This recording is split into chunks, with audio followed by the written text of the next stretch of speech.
Ballantyne. The Pirate City. Chapter 1 opens the tale. Sometime within the first quarter of the present 19th century, a little old lady, some people would even have called her a dear little old lady, sat one afternoon in a high-backed chair beside a cottage window, from which might be had a magnificent view of Sicilian rocks, with the Mediterranean beyond. This little old lady was so pleasant in all respects that an adequate description of her is an impossibility. Her mouth was a perfect study. It was not troubled with anything in the shape of teeth. It lay between a delicate little downturned nose and a soft little upturned chin, which two seemed as if anxious to meet in order to protect it. The wrinkles that surrounded that mouth were innumerable, and each wrinkle was a distinct and separate smile, so that whether pursing or expanding, it was at all times rippling with an expression of tender benignity. This little old lady plays no part in our tale. Nevertheless, she merits passing introduction as being the grandmother of our hero, a Sicilian youth of 19, who, at the time we write of, sat on a stool at her feet engaged in earnest conversation. "Grandmother," said the youth in a perplexed mood, "why won't you let me go into the church instead of Brother Lucian? I'm certain that he does not want to, though he is fit enough as far as education goes and goodness. But you know well enough that he is desperately fond of Juliet, and she is equally desperate about him, and nothing could be more pleasant than that they should get married." "Tut, child, you talk nonsense," said the old lady, letting a sigh escape from the rippling mouth. "Your father's dearest wish has always been to see Lucian enter the church, and although Juliet is our adopted child, we do not intend to interfere with the wishes of her uncle the abbot, who has offered to place her in the convent of St. Shootemup. As to you taking Lucian's place," here the mouth expanded considerably, "ah, Mariano, you are too foolish, too giddy, better fitted to be a sailor or soldier, I should think." "How," interrupted Mariano, "do you then estimate the profession of the soldier and sailor so low, that you think only foolish and giddy fellows are fit for it?" "Not so, child, but it is a school which is eminently fitted to teach respect and obedience to foolish and giddy fellows who are pert to their grandmothers." "Ah, how unfair," exclaimed Mariano with assumed solemnity. "I give you good advice with gravity equal to that of any priest, and yet you call me pert. Grandmother, you are ungrateful as well as unjust. Have I not been good to you all my life?" "You have, my child," said the little old lady. "Very good, also rather troublesome, especially in the way of talking nonsense, and I'm sorry to find that although your goodness continues, your troublesomeness does not cease." "Well, well," replied the youth with a sprightly toss of the head, "Lucian and I shall enjoy at least a few weeks more of our old life on the blue sea before he takes to musty books, and I to the stool of the clerk. Ah, why did you allow father to give us a good education? How much more enjoyable it would have been to have lived the free life of a fisherman, or of that pig," he said, pointing to one which had just strayed into the garden and lain down to roll in the earth. "What happy ignorance or ignorant happiness, what concentrated enjoyment of the present, what perfect oblivion as to the past, what obvious disregard of the future." "Ay," interrupted the little old lady, "what blissful ignorance of the deeds of ancient heroes, of the noble achievements of great and good men, of the adventures of Marco Polo and Magellan and Vasco da Gama, over whose voyages you have so often and so fondly pored. I see, grandmother, that it is useless to argue with you. Let us turn to a graver subject. Tell me, what am I to bring you from Malta? As this is in very truth to be our last voyage, I must bring you something grand, something costly. Ah, here comes Juliet to help us to decide." As he spoke, a pretty dark-eyed girl of 19 entered the room and joined their council. But before they had gone very deep into the question which Mariano had propounded, they were interrupted by the entrance of the head of the house, Francisco Rimini, a strong, portly man of about 50 years of age, with a brown, healthy complexion, grizzled locks, a bold pate, and a semi-nautical gait. He was followed by a stranger, and by his eldest son, Lucian, a tall, grave, slender youth of 23, who was in many respects the opposite of his brother Mariano, physically as well as mentally. The latter was middle-sized, broad-shouldered, and very powerful, with short curly brown hair, flashing eyes and sprightly disposition, active as a kitten, and rather mischievous. Lucian was grave, gentle, and studious, elegantly rather than powerfully formed, and disposed rather to enjoy fun by looking on than engaging in it. Both brothers, as well as their father, possessed kindly dispositions and resolute spirits. "Mother," said Francisco, "let me introduce to you my friend Signor Bacri, a merchant who goes in my vessel as a passenger to Malta. He dines with us today, and that reminds me that you must hasten our dinner, as events have transpired which oblige me to set sail 2 hours earlier than I had intended, so please expedite matters, Juliet." The stranger bowed with oriental dignity to the little old lady, and, seating himself by her side, entered into conversation. Bakri was a middle-aged man of magnificent appearance.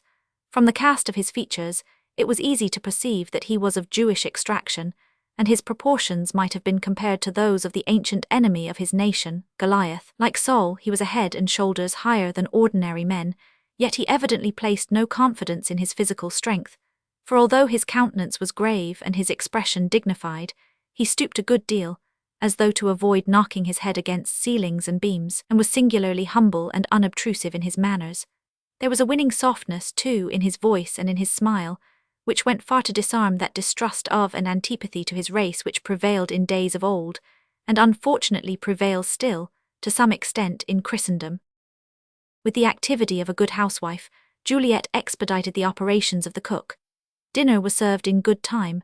Francisco, who was owner of his vessel and cargo as well as padrone or captain, entertained Bakri with accounts of his adventures on the sea, which the Jew returned in kind with his experiences of mercantile transactions in savage lands.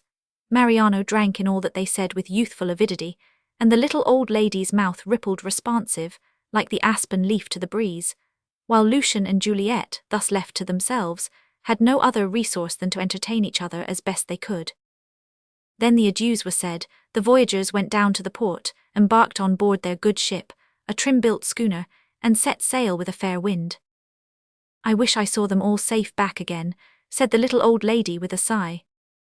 Juliet said nothing, though she echoed the sigh. Meanwhile the schooner leant over to the breeze, and ere nightfall left the shores of Sicily far behind. Chapter 2 unfolds a little of the tale. Another and a very different vessel chanced to be floating in those seas at the time the Sicilian trader set sail. At a distance she might have been mistaken for a fishing boat, for she carried only 2 lateen sails, of that high triangular form which may still be seen in the Mediterranean and on the lakes of Switzerland. In reality, however, the vessel was of greater dimensions than even the largest boat, and her main mast with its sail was of gigantic proportions. She was also full-decked, and several pieces of heavy ordnance pointed their black muzzles from portholes in her bulwarks. No one could have mistaken her character as a vessel of war, for besides the guns referred to, she had an unusually large crew of bronzed and stalwart men. Their costume, as well as their arms, told that these were of Eastern origin. Although there was much variety in detail, they all wore the same gold-laced jackets, the same loose Turkish drawers gathered in below the knees, and broad silken scarfs round their waists, with richly chased silver-mounted pistols and yataghans or curved swords. Some wore the turban, others the blue-tasselled red fez or tarbouch of Tunis, while a few contented themselves with a kerchief tied loosely round their heads. One, who appeared to be the captain of the vessel, stood near the steersman, leaning on the bulwarks and scanning the horizon with a telescope. His costume was similar to that of his men, but of richer material. "It is certainly a sail," said he whom we have styled the captain to one who stood by his side, and might have been his lieutenant or mate. "She bears sou-west, I think," replied the latter. "So much the better," returned the captain. "Let her fall off a little, so, steady. If this wind holds for half an hour we shall get well abreast of her, and then—" The captain shut up the telescope with an emphatic bang, by way of termination to his remark, and turning on his heel, paced the deck rapidly by the side of his mate. "We have been unlucky hitherto," he observed. "Perchance fortune may change and now be favourable. At all events we shall be ready. See, the breeze freshens. Go, call up the men and clear for action." The breeze had indeed been freshening while he spoke, and now came down in a series of squalls that caused the piratical-looking craft to lie over as if she were about to capsize. The vessel which they were pursuing also bent over to the breeze and crowded all sail, for well did Francisco, its owner and padrone, know from past experience that Algerine corsairs were fast sailors, and that his only hope lay in showing them his heels. He had often given them the slip before, why should he not again? While thus doing his best to escape, however, the bluff merchant did not neglect to make preparations for defence. "Clear away the big gun," he said to Mariano, who acted as his first officer, Lucian being the scrivano or supercargo of the vessel. "Tease a good piece, and has turned the flight of many a pirate with its first bark. The latter part of this remark was addressed to Bakri, who stood, leaning over the taffrail, looking anxiously at the vessel in chase. If it be Sidi Hassan, muttered the Jew half aloud, there is little chance. What say you? Demanded Francisco. I say that if it be the vessel of a man whom I happen to know, you will have to trust to your sails for deliverance. Fighting will be of no avail. Francisco looked at the Jew with some surprise, not unmingled with contempt. A warlike spirit, it seems, does not always consort with a powerful frame, he said. But how come you to have scraped acquaintance with these pirates, whose existence is a blight upon the commerce of the Mediterranean and a disgrace to our age? None should know better than thyself that a trader, like any other traveller, becomes acquainted with strange bedfellows, replied Bakri with a quiet smile. As to a warlike spirit, of what use would it be in a despised Israelite to display such? There is truth in that, returned the padrone in a more respectful tone. Nevertheless, if fighting becomes needful, I trust that one furnished with such thews and sinews will not fail to lend effective aid. That he will not, I dare say, and here is a cutlass for him, wherewith to carve a name and fame, said Mariano, coming aft at the moment and presenting the weapon to Bakri, who took it with a half-humorous smile, and laid it on the seat beside him. Hast got the big gun ready, boy? Demanded Francisco. I loaded her almost to the muzzle. I ordered her to be double-shotted, and that big black rascal Menqua slyly crammed in a handful of nails without leave. I only hope she won't burst. Burst, exclaimed the padrone with a laugh. If you were to load her even beyond the muzzle she wouldn't burst. I remember once loading her with a full dose of canister, and clapped 2 round shot on the top of that, after which the same negro you have mentioned, for he has a tendency in that way, shoved in a handspike without orders, and let the whole concern fly at a pirate boat, which it blew clean out of the water. She well nigh burst the drums of our ears on that occasion, but showed no sign whatever of bursting herself. Nevertheless, said Bakri earnestly, I advise you to trust entirely to your sails. We haven't another stitch of canvas to set, said Francisco in reply, and if we had, the old schooner couldn't stand it, for, as you may see, the strain is already as much as she can bear. This was indeed the case, for the vessel was by that time flying before a stiff breeze, with all the sail set that she could carry, while the water dashed in clouds from her bows and rushed over her lee bulwarks. But the sailing powers of the pirate vessel were superior to those of the trading schooner. In a short time she was close alongside, and fired a shot across her bows to cause her to heave to. This, however, the determined skipper resolved not to do. In reply he sent on board the pirates the varied contents of the big gun, which cut the halyards of their smaller sail, and brought it down on the deck. This result was celebrated by a hearty cheer from the schooner's crew. The pirates, in return, discharged a broadside which cut away the foremast of the schooner, thus rendering escape impossible. Now, men, cried Francisco when the disaster occurred, you must this day make your choice, victory or slavery, for there is no mercy in the breasts of these scoundrels. He waited for no reply, but at once sprang to the big gun, which had been reloaded with a charge so miscellaneous that the sable Manqua grinned with satisfaction as he endeavoured to ram it home. Meanwhile Mariano and Lucian placed the men, who were armed to the teeth, at the gangways, and along the weather side of the schooner, to be in readiness to repel the foe when they should attempt to board. There was no hesitation on the part of the pirates, although they saw plainly the vigorous preparations which were being made to receive them. Bearing down on the crippled vessel at full speed, in spite of the bellowing discharge from the great gun, and a well-delivered volley of small shot, which stretched many of them on the deck, they ran straight against her, threw grappling irons into the rigging, and sprang on board with a fierce yell. The melee that followed was sharp, but very short and decisive. The Sicilian crew fought with the courage of desperate men, but were almost instantly overpowered by numbers. Mariano had singled out the pirate captain as his own special foe. In making towards the spot where he expected that he would board, he observed the tall Jew standing by the wheel with his arms crossed on his breast, and regarding the attack with apparent indifference. "What?" cried Mariano, anger mingling with his surprise. "Do you stand idle at such a moment?" "You will miss your chance," returned Bakri, giving a glance and a nod towards the side of the vessel where the pirate captain stood ready to spring. Almost at the instant that the brief hint was given, Mariano had sprung to the bulwarks and parried the thrust of a boarding spike, which act unfortunately disconcerted his aim in discharging his pistol. Next moment he had seized the pirate by the throat and fell with him to the deck, where a fierce struggle ensued.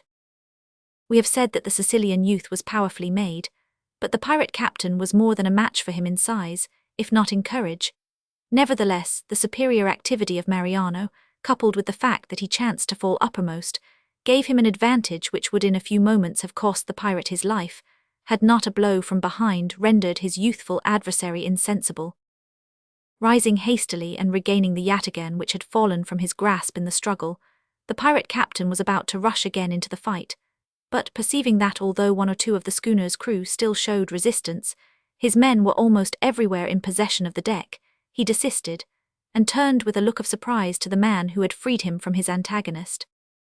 "You hear, Bakri," he said, "truly my fate is a hard one when it condemns me to be rescued by a dog of a Jew." "It might have been harder, Sidi Hassan, if it had condemned you to be slain by the hand of a Christian," replied the Jew, with an air of humility that scarcely harmonized with his towering height and his breadth of shoulder. Hassan uttered a short laugh, and was about to reply when a shout from his men caused him to run to the forward part of the vessel, where Francisco, Lucian, and the warlike Negro already referred to were still fighting desperately, surrounded by pirates, many of whom were badly wounded. It was well for the three heroes that their foes had discharged all their pistols at the first rush. Some of them, now rendered furious by the unexpectedly successful opposition made by the dauntless three, as well as by the smarting of their wounds, were hastily reloading their weapons when their captain came forward. It was obvious that mercy or forbearance had been driven from their breasts, and that a few seconds more would put a bloody end to the unequal contest. "Spare them, Sidi Hassan," said the Jew in a deeply earnest tone. "Why should I spare them?" returned the captain quietly. "They deserve to die, and such men would prove to be but troublesome slaves." The Jew bent towards Hassan's ear and whispered. "Ha, sayest thou so?" exclaimed the pirate with a piercing glance at his companion. "May I trust thee, Jew?" "You may trust me," replied the Jew, apparently quite unmoved by the insolent tones of the other. "Stand back, men," cried Hassan, springing between the combatants. "Death by sword or pistol is too good for these Christian dogs. We shall reserve them for something better." Then, turning to Francisco, "Lay down your arms." "We will lay down our arms," answered the bluff merchant, who was not at all sorry to obtain this brief period of breathing time, "when we have laid you and a few more of your ruffians on the deck." Hassan turned to his men and gave them an order in the Turkish language. Several of them hurried aft and immediately returned, dragging along with them poor Mariano, who was just recovering from the blow given to him by Bakri. On seeing the plight of his father and brother, he made a desperate effort to free himself, but quickly found that he was as helpless as a child in the grasp of the three powerful men who held him. Hassan drew a pistol and put its muzzle to the youth's temple, then turning to Francisco said, "Lay down your arms, else I scatter his brains on the deck. Take your choice, but see that you be quick about it." There was that in the pirate captain's tone and look which induced instant compliance. Francisco and his companions, at once laying down their weapons, were seized and had their arms pinioned. Mariano was also bound, and then their conquerors proceeded to clear the decks of the dead and wounded. This was soon accomplished. A prize crew was placed in the schooner. The captives, still pinioned, were transferred to the deck of the pirate vessel, and they were left to do as they pleased, while the captain and Bakri descended to the cabin. Night soon after descended on the sea. The wind fell almost to a calm, the moon shone round and full in a cloudless sky, and the vessel glided quietly along, while the rascally crew lay conversing and smoking on her deck, many of them bearing marks of the recent conflict, and some sleeping as peacefully as though their hands were guiltless of shedding human blood, and legitimate trade their occupation.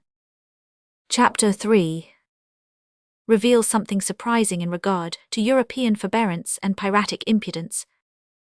Seated on a gun carriage, apart from his comrades in sorrow, Francisco Rimini gazed in stern silence upon the moonlit sea, and thought, perchance, of the little old lady with the rippling mouth, and the dark-eyed daughter of his adoption. "Your fate is a sad one," said a deep voice close to his side. Francisco started, and looked round with indignant surprise at Bakri. "None the less sad that a friend has proved false, Jew," he said sternly. "It has never been my custom to call any of your race dog, as too many of my creed have done in time past, but I am tempted to change my custom this night." "To misname me would do you no good and me no harm," replied the Jew gravely. "My race is an accursed one as far as man is concerned, but man's curse is of no more value than his blessing." "If these arms were free, Bakri," retorted Francisco hotly, "I would teach thee that which would prove anything but a blessing to thy carcase, thou huge caitiff. I had thought better of thee than thou didst deserve. Go, thy bulky presence is distasteful." "Wherein have I wronged you?" asked the Jew. "Wronged me?" exclaimed Francisco with rising wrath. "Art thou not hand and glove with the chief pirate? Thinkest thou that my eyes have lost their power of vision?" "Truly I am acquainted with the corsair, though the acquaintance was none of my seeking," returned the Jew. "For, as I said before, traders have dealings with many sorts of men, but I did not advise him to attack you, and I could not hinder him." "Scoundrel," exclaimed the padrone, "couldst thou not restrain thine hand when it knocked the senses out of my boy Mariano? Wouldst have me believe that thy huge fists are not subject to thy villainous will, or that they acted as they did by mere accident, instead of aiding to repel the pirates?" "I did it to save his life," replied Bakri, "and not only his, but your own and the lives of all your men. I saw that Mariano was about to prevail, and if he had slain the corsair chief, not one of you would have been alive at this moment." Francisco's wrath when roused was not readily appeased. Nevertheless, this statement puzzled him so much that he remained silently gazing at the Jew, from sheer inability to express his feelings. "Listen," continued Bakri, drawing nearer and speaking in a lower tone. "The man into whose hands you have fallen is Sidi Hassan, one of the most noted and daring of the pirates on the Barbary coast.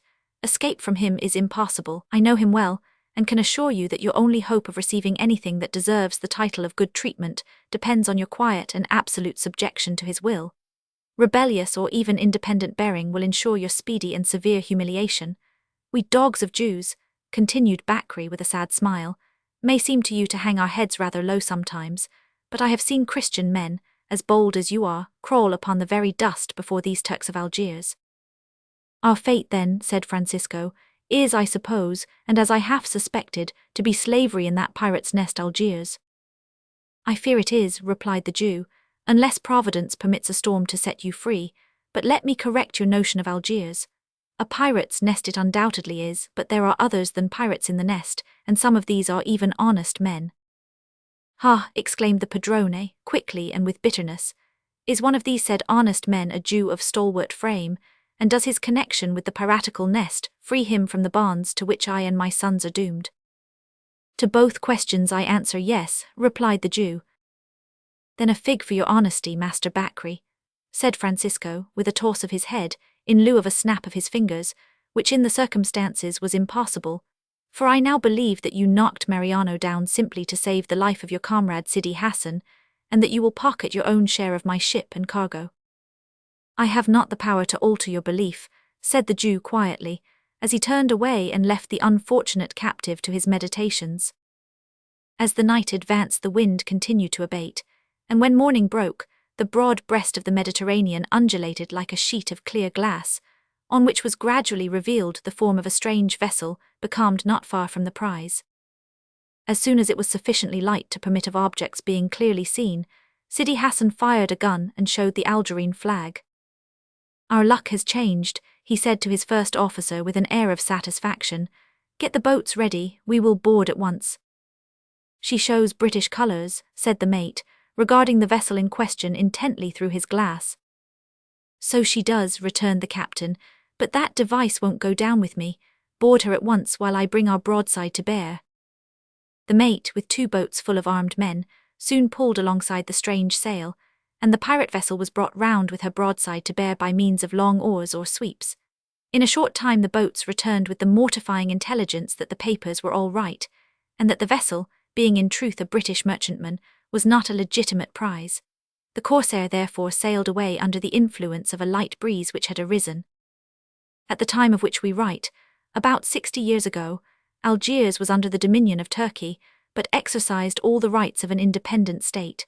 It may be described as a monstrous blot of barbarism hanging on the skirts of civilization. It was an anomaly too, for it claimed to be an orthodox power, and was recognized as such by the nations of Europe, while in reality its chief power consisted in consummate impudence, founded on pride and ignorance of the strength of other powers, coupled with the peculiarity of its position, and with the fact that the great nations were too much engaged fighting with each other to be at leisure to pay attention to it. Its rulers or Deys were most of them ignorant men, who had risen in many cases from the ranks of the Janissaries or common Turkish soldiery, and its sole occupation was piracy pure and simple. It did not, like other powers, find a pretext for war in the righting of a supposed or real wrong. The birds of the pirates' nest were much too simple in their grandeur thus to beat about the bush. They went straight to the point. Without any pretext at all they declared war with a nation when they had a mind to plunder it, and straightway set about making prizes of the merchantmen of that nation, at the same time keeping carefully clear of its cruisers. If there had been a tangible grievance, diplomacy might have set it right, but there never was any grievance, either real or imaginary. If there had been a worthy fleet that would come out and face a foe, courage and power might have settled the question, but there was no such fleet. The nest possessed only a few small frigates, and a considerable number of boats, large and small, which crept along the northern shores of Africa, and pounced upon unwary traders, or made bold dashes at small villages on the southern shores of Europe, and in the isles of the Mediterranean. Trade was horribly hampered by them, though they had no ostensible trade of their own, their influence on southern Europe being comparable only to that of a wasp's nest under one's window, with this difference that even wasps as a rule mind their own business, whereas the Algerine pirates minded the business of everybody else, and called that their own special vocation. Like other powers, they took prisoners, but instead of exchanging these in times of war and freeing them on return of peace, they made galley slaves of them all, and held them to ransom. At all times there were hundreds of Christian slaves held in bondage. Even in this present century, so late as 1816, the Algerine Turks held in captivity thousands of Christian slaves of all grades and classes, from all parts of Europe, and these were in many cases treated with a degree of cruelty which is perhaps equalled, but not surpassed, by the deeds recorded of Negro slavery, and so hopeless were people as to the power or intention of governments to mend this state of things, that societies were formed in some of the chief countries in the world, including England, France and America, for the express purpose of ransoming Christian slaves from those dreaded shores of Barbary. Having said this, the reader will doubtless be prepared to hear that the civilized world, howling with indignation, assailed, burned, and exterminated this pirate's nest. Not at all. The thing was tolerated. More than that, it was recognized. Consuls were actually sent to the nest to represent Great Britain, France, Spain, Portugal, Holland, Sweden, Denmark, America.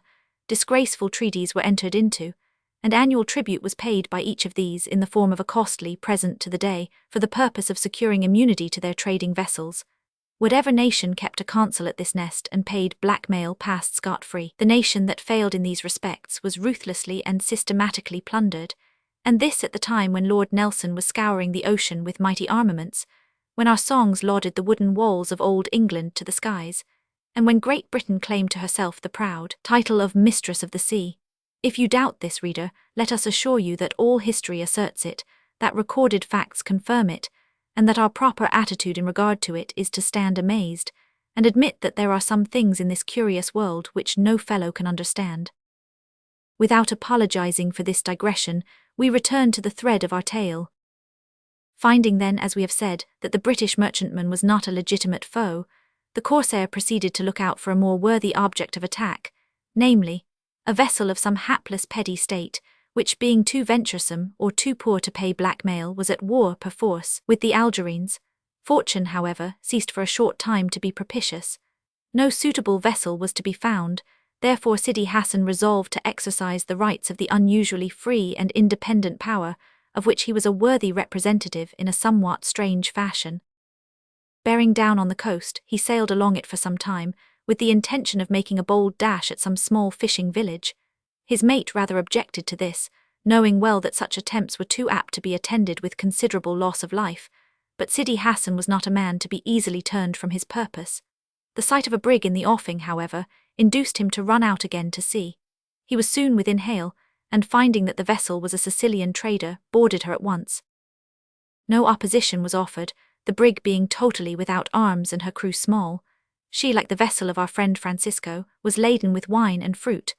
There were only 2 passengers on board, but these 2 were great prizes in Hassan's estimation, being beautiful girls of about 17 and 18 respectively.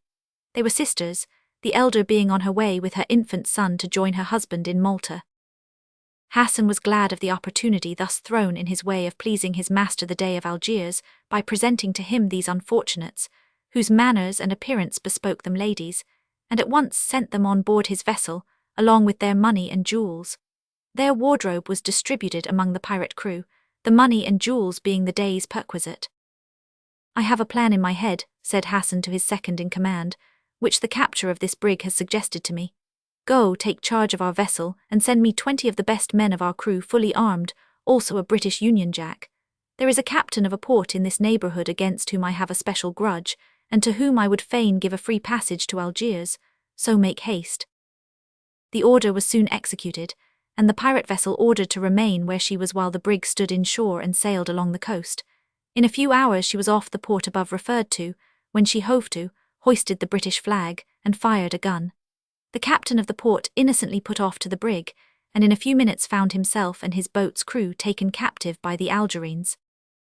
Having thus successfully accomplished his design, Hassan returned to his vessel, put a crew on board the second prize, and directing his course to Africa made all sail for the port of Algiers. During the voyage the unfortunate captives saw little of each other, nevertheless Mariano saw enough of the sisters to create in his breast feelings of the tenderest pity, especially for the younger sister, whom he thought rather pretty than otherwise. As for the Jew, he kept aloof from all the captives, but seemed to have a good understanding with the pirate captain, and to be acquainted with several of his men. Chapter 4 introduces the reader to the pirate city, and to a few of its peculiarities and practices. Permit us now, good reader, to introduce you to the top of a house in Algiers. The roofs of the houses in the pirate city are flat, a most admirable Eastern peculiarity which cannot be too strongly recommended to Western builders. They are therefore available as pleasant terraces, on which you may rise above your cares to lounge and smoke, if afflicted with the latter mania, and sip coffee with your wives if you be a Turk, or romp with your children, if not too dignified, or cultivate flowers, or read in a state of elevated serenity, or admire the magnificent view of the blue bay, backed by the bluer Jura mountains, with the snow-topped range of the lesser Atlas beyond. How much wiser thus to utilize one's housetop than to yield it up rent-free to cats and sparrows. Achmet Pasha, the Dey of Algiers at this time, or rather the Pirate King, had a thorough appreciation of the roof of his palace, and spent many hours daily on it, in consultation with his ministers or in converse with his wives. As days went, Achmet was a comparatively respectable man. He thought no more of cutting off a human head than of docking a rat's tail, but then he did not take a particular pleasure in this employment, and was not naturally cruel, which is more than could be said of many of his predecessors. He was also said to be a kind husband and a fond father, but as no one, save the wives and children in question, knew anything of the inner and private life of the palace, this must for ever remain a matter of uncertainty. There was no doubt, however, that he was a tall, handsome, dignified man, in the prime of life, with a stern eye and a pleasant expression of mouth, that in character he was bold and resolute, and that in his jewelled turban, gold-encrusted vestments, and flowing Eastern robes, he looked resplendent. Courage and resolution were, indeed, qualities without which a Dey of Algiers could scarcely come into existence, because his high position, not being hereditary, was naturally the ambitious goal of all the bold spirits in the Turkish army of Janissaries, which held the city with its mixed Arab population in subjection. The most common mode of a change of government was the strangulation of the reigning Dey by the man who had power and party influence sufficient to enable him to ascend the vacant throne. Sometimes the throne thus obtained was held for only a few days, or even hours, when it chanced that there were several factions of pretty equal power, and 2 or 3 men of similar vigour in the army. It is a fact that on more than one occasion 3 Deys have ascended and sat upon this undesirable throne within 24 hours, each having been strangled or having had his head cut off by the opposition, soon after occupying his predecessor's warm seat. Achmet, however, had reigned for a considerable period in peace, and was on the whole a popular ruler. At the time when we introduce him he was pacing the terrace, or roof of the palace with slow, dignified steps, but with a troubled expression of countenance. His chief adviser, Sidi Omar, the Minister of Marine, and one of the most unscrupulous and cunning men in the nest, walked beside him. They were attended and followed by a young but nearly full-grown lion. It was a common thing for the Deys and his chief officers to keep lion pups as pets, but as a rule these were chained up on becoming too large to be safe playthings. Achmet, however, being of a bold, reckless nature, seemed to enjoy the occasional symptoms of alarm betrayed by his attendants at sight of his overgrown pup, and kept it by him until, as we have said, it was nearly full grown. He appeared to have no idea of personal danger. Possibly he did not believe the huge, playful brute to be capable of mischief. Perhaps he felt confident in the keen edge of his Damascene scimitar, and in the power of his arm to lop off even leonine heads. Whatever may have been the truth on this point, his ease and indifference were evidently not shared by Sidi Omar. That sly individual was a strong-bodied, middle-aged Turk of commanding presence but sinister countenance, which latter was damaged by the loss of an eye and a sabre cut across the nose. "I have been asked," said Omar, continuing a conversation which had already lasted some time, "to beg that your Highness will grant an audience to the Spanish consul. He claims as countrywomen the two ladies who have been just brought in by Sidi Hassan, but I advise that you should refuse him." "Why so?" asked Achmet. "Because, although there is, I believe, some ground for his claim, the investigation of the question will only occasion useless trouble, as he is unable to prove his case." "Nay then, your last reason seems to me in favour of granting an audience," returned the Dey, "for if his plea be insufficient, I shall thus appear to be desirous of furthering justice without suffering loss. It is always wise to act with urbanity when it costs one nothing." Achmet smiled, and a gleam of mischievous fun twinkled in his eyes, as he observed his minister cast a furtive glance, suggestive of anything but urbanity, at the lion, which had playfully brushed its tail against his leg in passing. "Your Highness's judgment is always just," returned Sidi Omar, "and were we desirous of maintaining peace with Spain at present, it would be right to propitiate their consul. But as you are aware, the treaties which we have recently formed with various nations are not to our advantage. The peace recently forced upon us by America has stopped suddenly the annual flow of a very considerable amount of tribute. See Note 1, and the constant efforts made by that nation of ill-favoured dogs, the British, to bring about peace between us and Portugal, will, I fear, soon dry up another source of revenue. If things go on as they have been doing of late, it is plain to me that we shall soon be at peace with all the world, and be under the necessity of turning our hands to farming or some such work for a livelihood." "Fear not, Sidi Omar," replied the Dey with a short laugh. "This fair and ancient city has lived too long by war to be capable of condescending now to arts of peace.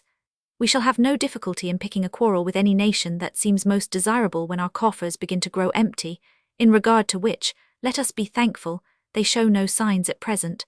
But have a care, Omar, how you speak disrespectfully of the British. They are apt, like their representative at your heels, to spring when you least expect it, and they have powerful claws and teeth.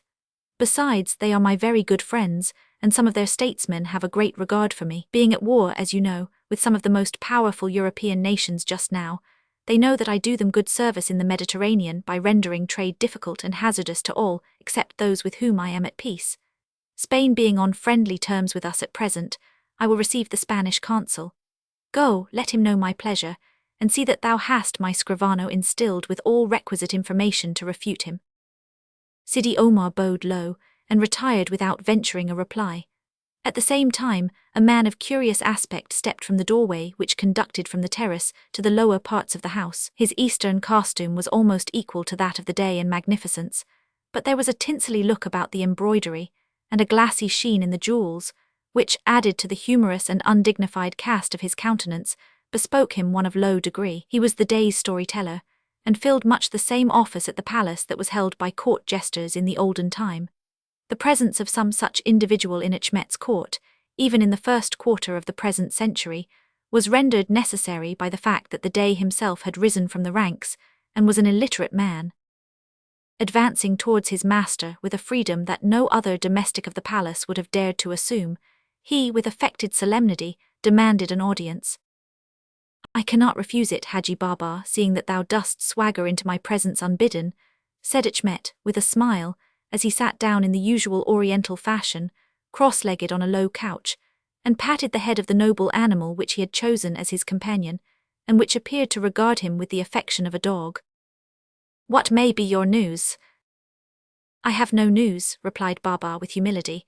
"News cannot be conveyed to one who knows all things, by one who is a dog and knows nothing." Thou knowest at all events how to look well after that which concerns thyself, replied the day. What hast thou to say to me?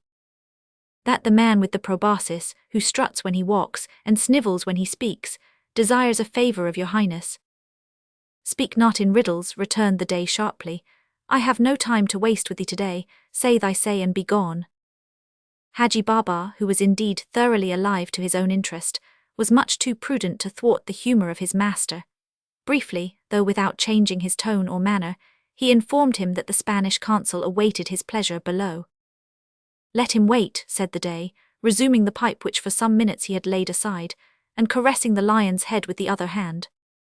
May I venture to say that he seems anxious, added the storyteller. How much did he give thee for thus venturing to interrupt me at the risk of thy head?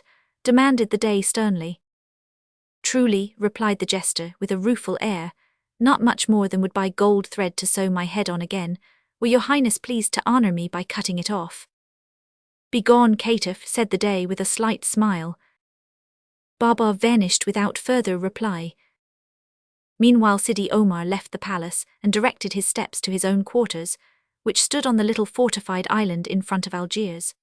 This islet, having been connected with the mainland by a pier or neck of masonry about 100 yards long, formed the insignificant harbour which gave shelter to the navy of small craft owned by the pirates. At the present day, the French have constructed there a magnificent harbour, of which that now referred to is a mere corner in the vicinity of the old lighthouse. Although small, the port was well fortified, and as the Minister of Marine descended towards it, his eye glanced with approval over the double and treble tiers of guns which frowned from its seaward battlements. In passing over the connecting pier, Sidi Omar paused to observe a gang of slaves at work repairing some of the buildings which covered the pier stretching from the mainland to the island. Although slaves, they were not of the black colour or thick-lipped, flat-nosed aspect which we are apt to associate with the name of slave. They were indeed burnt to the deepest brown, and many of them also blistered by the sun, but they were all white men, and contemptuously styled by their Mohammedan taskmasters Christians. The pier on which they wrought had been constructed long before by 30,000 such slaves, and the Algerine pirates, for above 3 centuries previous to that, had expended the lives of hundreds of thousands of them in the building of their fortifications and other public works, in the cultivation of their fields and gardens, and in the labours of their domestic drudgery. Some of the slaves thus observed by the Minister of Marine had been sailors and merchants and mechanics, military and naval officers, clerks, scholars, and other gentlefolks from Italy, Portugal, America, and all the lands which chanced to be at war with His Highness the day. Formerly there had been hosts of English, French, Spanish, etc., but their governments having bowed their heads, opened their purses and sent consuls to the piratical city, they were now graciously exempted from thraldom. It was hardish work for men accustomed to cooler climates to be obliged, in the sunshine of an African summer, to harness themselves to carts like oxen, and lift huge stones and hods of mortar with little more than a ragged shirt and trousers to cover them from the furnace heat of day or the dews of night. Men who carry umbrellas and wear puggarees nowadays on the Boulevard de la République of Algiers have but a faint conception of what some of their forefathers endured down at the marina, not much more than 50 years ago, and of what they themselves could endure perhaps if fairly tried. It must not be supposed, however, that all the slaves stood the trial equally well. Some were old, others were young, some were feeble, others strong, all were more or less worn, some terribly so. Yonder old man carrying the block of stone which might tax the energies of a stout youth, and to whom a taskmaster has just administered a cut with the driving whip, looks like one who has seen better days. Even in his ragged shirt, broken-brimmed straw hat and naked feet, he looks like a gentleman. So he is, and there is a gentle lady and a stout son, and 2 sweet daughters in Naples, who are toiling almost as hard as he does, if hours be allowed to count for pains, in order to make up his ransom. The strong bull-necked man that follows him with a hod of mortar is an unmistakable seaman of one of the Mediterranean ports. He is a desperate character and in other lands might be dangerous, but he is safe enough here, for the bastinado is a terrible instrument of torture, and the man is now not only desperate in wrath, but is sometimes desperately frightened. His driver takes a fiendish pleasure in giving him an extra cut of the whip, just to make him apparently a willing horse, whether he will or not. The poor youth beside him is a very different character. His training has been more gentle, and his constitution less robust, for he has broken down under the cruel toil, and is evidently in the last stages of consumption. The taskmaster does not now interfere with him as he was wont to do when he first arrived. He knows that the day is not far distant when neither the bastinado nor any other species of torture will have power to force work out of him. He also knows that overdriving will only shorten the days of his usefulness. He therefore wisely lets him stagger by unmolested with his light load. But why go on enumerating the sorrows of these slaves? Sidi Omar looked at them with a careless glance, until he suddenly caught sight of something that caused his eyes to flash and his brows to contract. A esbirro or officer of justice stood near him, whether by chance or otherwise we know not. Touching the esbirro on the shoulder, he pointed to a group under the shade of an archway, and said in a low tone, "Go, fetch hither that scoundrel Blindy."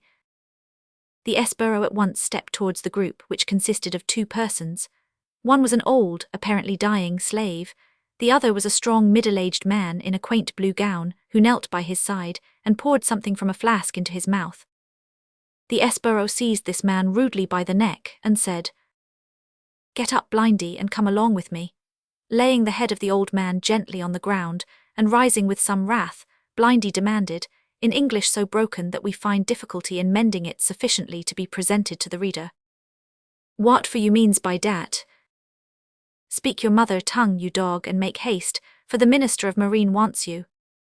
"Oh, Mose Offrel," exclaimed Blindy, turning pale and drawing his blue garment hastily round him, as he meekly followed the officer of justice, whose chief office, by the way, was to administer injustice. The man whom we have styled Blindy was a somewhat peculiar character.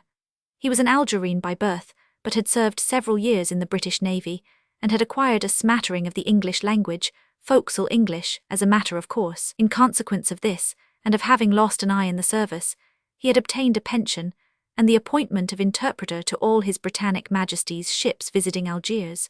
He dwelt at the harbour or marina, where he excited the wonder and admiration of all the Turks and Moors by his volubility in talking English. He was a man of no small importance, in his own estimation, and was so proud of his powers as a linguist that he invariably interlarded his converse with English phrases, whether he was addressing Turk, Jew, or Christian. Lingua franca, a compound of nearly all the languages spoken on the shores of the Mediterranean, was the tongue most in use at the marina of Algiers at that time. But as this would be unintelligible to our reader, we will give Blindy's conversations in his favourite language. What his real name was we have failed to discover.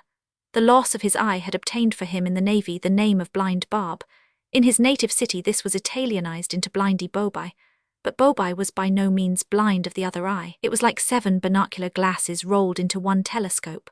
Once he had unfortunately brought it to bear on the Minister of Marine, with such a concentrated stare that he, being also blind of an eye, regarded it as a personal allusion thereto, and never forgave Blindy Bobi.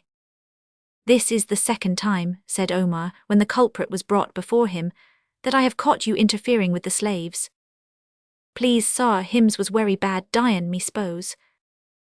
"Speak your own tongue, dog, else you shall smart for it," said the Minister of Marine with increasing wrath. The poor interpreter to His Britannic Majesty's Navy repeated his words in the lingua franca, but Omar, again interrupting him, ordered the esbirro to take him off and give him the bastinado. "And have a care, Blindy," added Omar, observing that the interpreter was about to speak. "If you say that you are under the protection of the British consul, I'll have you flayed alive. Off with him." The esbirro, with a comrade, led Bobi through several of the narrow streets of the town, to a chamber which was set apart for the infliction of punishment. It was a dark, vaulted apartment under a public building. The massive pillars of stone which supported its roof looked pale and ghost-like against the thick darkness which was beyond them, giving the idea of interminable space. One of the esbirros lighted a lantern, and led the way through a massive door, all studded with huge nails, into a small square chamber, the walls of which looked as if they had been bespattered with a dark brown liquid, especially in the neighbourhood of several iron rings, from which chains depended. In addition to these and a number of other characteristic implements, there was a pile of blood-stained rods in a corner. Saying a few words to a powerful Negro whom they found in attendance, the esbirros handed Blindy Bobi over to him. He instantly disrobed him of his blue gown, and threw him on his back with the aid of an equally powerful assistant, and began to uncover his stomach. The interpreter was no coward.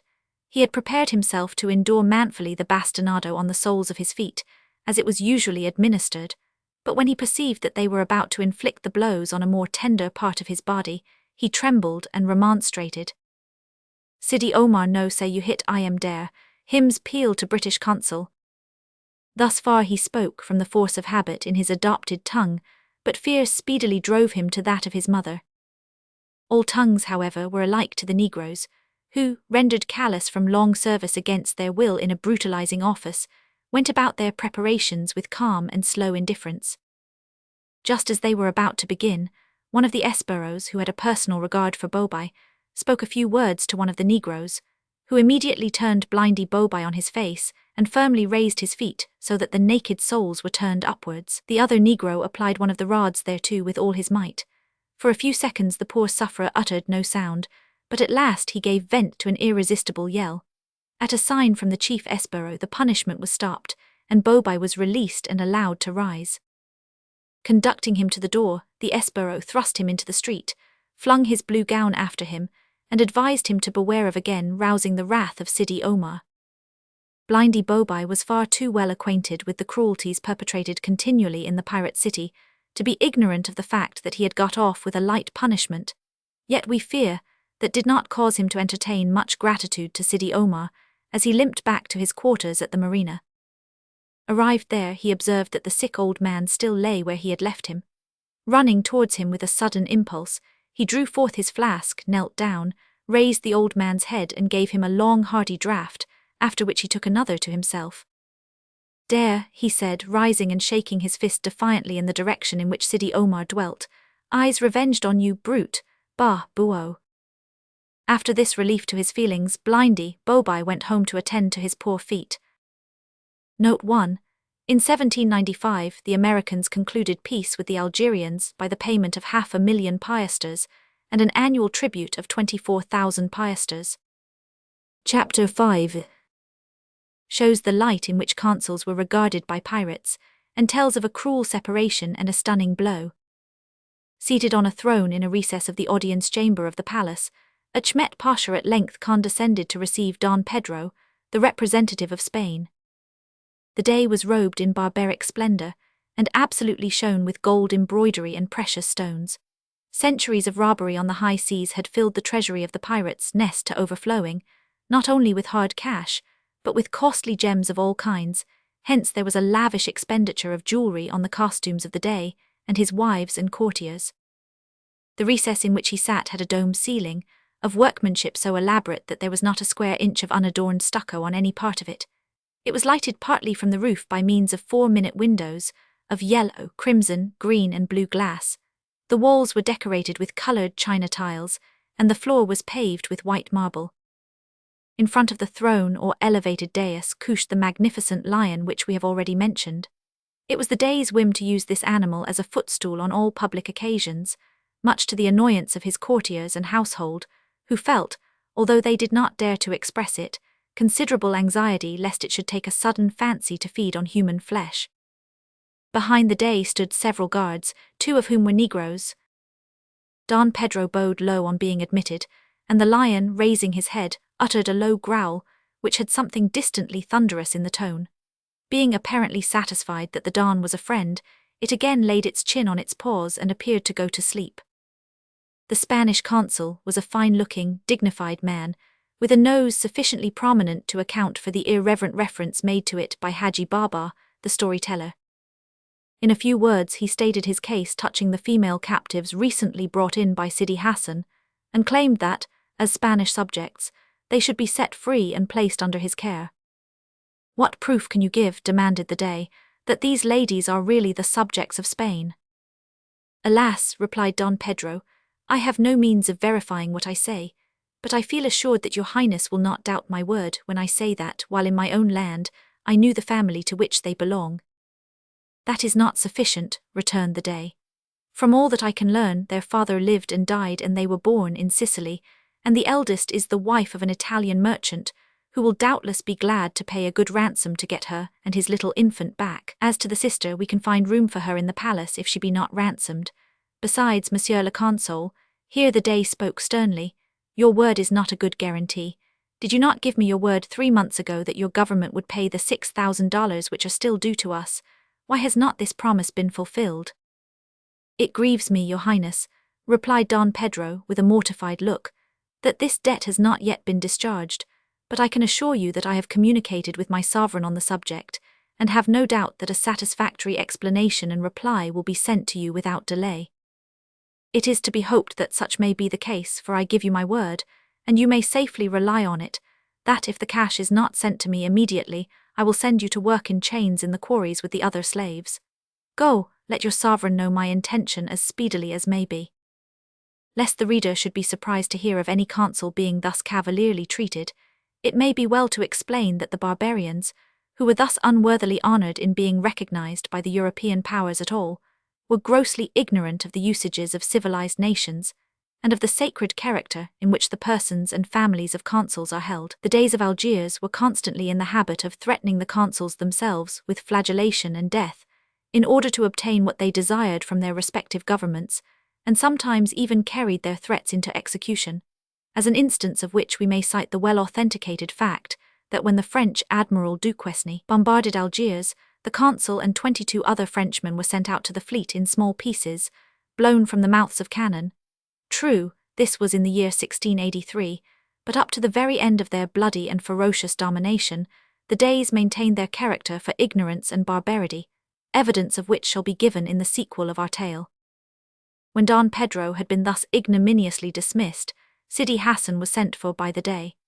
This man was one of the most turbulent characters in the city, and the Dey thought it his wisest policy to secure his friendship if possible by mingling kindness with severity. In the event of this course failing, he comforted himself with the reflection that it would not be difficult to get rid of him by the simple, and too frequently used, process of strangulation.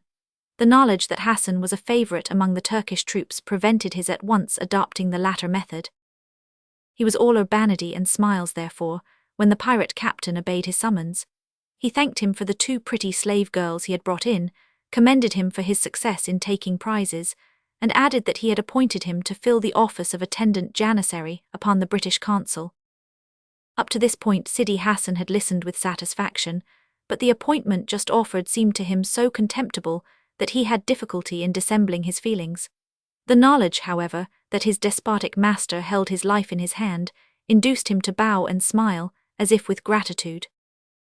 "And now," said the Dey, "I have a commission for you. Go to the British consul, tell him of your appointment, and present him with my compliments, and with the eldest slave girl and her infant as a gift from me. Paulina is her name, is it not?" "Yes, your highness, Paulina Ruffini, and the sister's name is Angela Diego." "Good, Angela you may keep to yourself," continued the Dey, as coolly as if he had been talking of a silver snuff-box. Hassan again bowed and smiled, and again had to constrain his countenance to express gratification, though he was not a little disgusted with Ichmet's indifference to the captive girls. Leaving the palace in a state of high indignation, he resolved to sell Angela in the public market, although by so doing he could not hope to gain so much as would have been the case were he to have disposed of her by private bargain. Thus, with strange perversity, does an angry man often stand in the way of his own interests. We need scarcely say that, when their fate was announced to the unhappy sisters, they were plunged into a state of wild grief, clung to each other's necks, and refused to be separated. Little did Sidi Hassan care for their grief. He tore them asunder, locked Paulina up with her infant, and led the weeping Angela to the slave market, which was in the immediate neighborhood of one of the largest mosques of the city. This mosque, named Jama Jedid, still stands under the name of the Mosquée de la Pécherie, one of the most conspicuous and picturesque buildings in Algiers. It was built in the 17th century by a Genoese architect, a slave who, unfortunately for himself, built it in the form of a cross, for which he was put to death by the reigning Dey. In front of the northern door of this mosque, the narrow streets of the city gave place to a square, in which was held the market for Christian slaves. Here might be seen natives of almost every country, men and women and children of all ages and complexions, civilized and uncivilized, gentle and simple, exposed for sale. While turbaned Turks, Moors in broadcloth burnuses and gay vestments, Jews in dark costume, Arabs from the desert, and men of nondescript garments and character, moved about, criticizing, examining, buying and selling. Just as Sidi Hassan reached the market, a gang of Christian slaves were halted near the door of the mosque. It was evening. They had been toiling all day at the stone quarries in the mountains, and were now on their way, weary, ragged, and footsore, to the bagnio or prison in which were housed the public slaves, those not sold to private individuals, but retained by government and set to labor on the public works. A few of these slaves wore ponderous chains as a punishment for having been unruly. The others were unshackled. Among them stood our unfortunate friends Francisco Rimini and his sons Lucian and Mariano. But how changed! Only 2 days had elapsed since their arrival, yet their nearest friends might have failed to recognize them, so dishevelled were they, and their faces so covered with dust and perspiration. For their own garments had been substituted ragged shirts and loose Turkish drawers reaching to below the knee. Old straw hats covered their heads, but their lower limbs and feet were naked. Were not stained by blood and dust, the fairness of their skins showed how little they had been used to such exposure. Lucian's countenance wore an expression of hopeless despair. That of his father, which was wont to look so bluff and hardy, now betrayed feelings of the tenderest pity, as if he had forgotten his own sufferings in those of his children. Mariano, on the contrary, looked so stubborn and wicked that no one could have believed it possible he had ever been a gay, kindly, light-hearted youth. Poor fellow! His high spirit had been severely tried that day, but evidently not tamed, though the blood on the back of his shirt showed that his drivers had made vigorous attempts to subdue him. During the heat of the day Lucian had grown faint from toil and hunger, and had received a cruel lash from one of their guardians. This had roused Mariano. He had sprung to avenge the blow, had been seized by 3 powerful men, lashed until he became insensible, and on recovering had been forced to continue his toil of carrying stones until not only all the strength, but apparently all the spirit, was taken out of him. From this condition he was reviving slightly when he reached the marketplace, and as his strength returned, the firm pressure of his lips and contraction of his brows increased. The slave drivers were not slow to observe this, and 2 of them took the precaution to stand near him. It was at this critical moment that the poor youth suddenly beheld Angela Diego led into the market, more interesting and beautiful than ever in her sorrow to be sold as a slave. Mariano had been deeply touched by the sorrow and sad fate of the sisters when he first saw them on board the pirate vessel. At this sight of the younger sister, Prudence, which had retained but a slight hold of him during the day, lost command altogether. In a burst of uncontrollable indignation, he sent one of his guards crashing through the open doorway of the mosque, drove the other against the corner of a neighboring house, rushed towards Sidi Hassan, and delivered on the bridge of that hero's nose a blow that instantly laid him flat on the ground. At the same moment he was seized by a dozen guards, thrown down, bound, and carried off to the whipping house, where he was bastinadoed until he felt as if bones and flesh were one mass of tingling jelly. In this state, almost incapable of standing or walking, he was carried to the bagnio and thrown in among the other prisoners. While Mariano was being conveyed away, Sidi Hassan arose in a half-stupefied condition from the ground. Fortunately he was ignorant of who had knocked him down, and why he had been so treated, or he might have vented his wrath on poor Angela. Just at that moment he was accosted by Bakri the Jew, a convenient butt on whom to relieve himself, for the despised Israelites were treated with greater indignity in Algiers at that time than perhaps in any other part of the earth. "Dog," said he fiercely, "hast thou not business enough of thine own in fleecing men, that thou shouldst interfere with me?" "Dog though I may be," returned Bakri with gravity, but without a touch of injured feeling, "I do not forget that I promised you $4,000 to spare the Christians, and it is that which induces me to intrude on you now." "Humph," ejaculated Hassan, somewhat mollified, "I verily believe that thou hast some interested and selfish motive at the bottom. However, that business is thine, not mine." "Whether my motive be interested or not you are well able to judge," returned Bakri gently. "For the slaves are poor and helpless, they are also Christians, and you know well that the Jews have no love for the Christians, in which respect it seems to me that they bear some resemblance to the men of other creeds." Sidi Hassan felt that there was an intended sarcasm in the last remark, but the thought of the dollars induced him to waive further discussion. "Do you wish to sell the girl?" said Bakri in a casual way, as though it had just occurred to him. "Aye, but I must have a good price for her," replied the Turk. "Name it," said the Jew. "My wife has need of a handmaiden just now." Hassan named a sum much larger than he had any expectation the Jew would give. To his surprise, the other at once agreed to it. "Why, Bakri," he said, with a smile, as with his right hand he tenderly caressed his injured nose, "you must have been more than usually successful in swindling of late." God has recently granted me more than deserved prosperity, returned the other. Without further palaver, the bargain was struck. Hassan accompanied the Jew to his residence in one of the quaint Moorish houses of the old town. Angela was handed over to Bakri's wife, a pleasant-visaged woman of 40, and Hassan returned home with his pockets well lined, his nose much swelled, and his temper greatly improved. Bethinking him of the day's commands, he set out with Paulina and her infant for the residence of the British consul, which lay a short distance outside the northern wall of the town, not far from the bluff height on which, at the present day, towers the picturesque pile of Notre Dame d'Afrique. Chapter 6 sends a gleam of hope into a gloomy region. The short twilight of southern latitudes was giving place to the shades of night, when Bakri the Jew issued from the low door of his house, and threaded the narrow labyrinth of streets which compose the old town of Algiers. The greater part of the old, or as it is styled, the Moorish town, remains almost exactly the same at the present time that it was at the time of which our tale treats.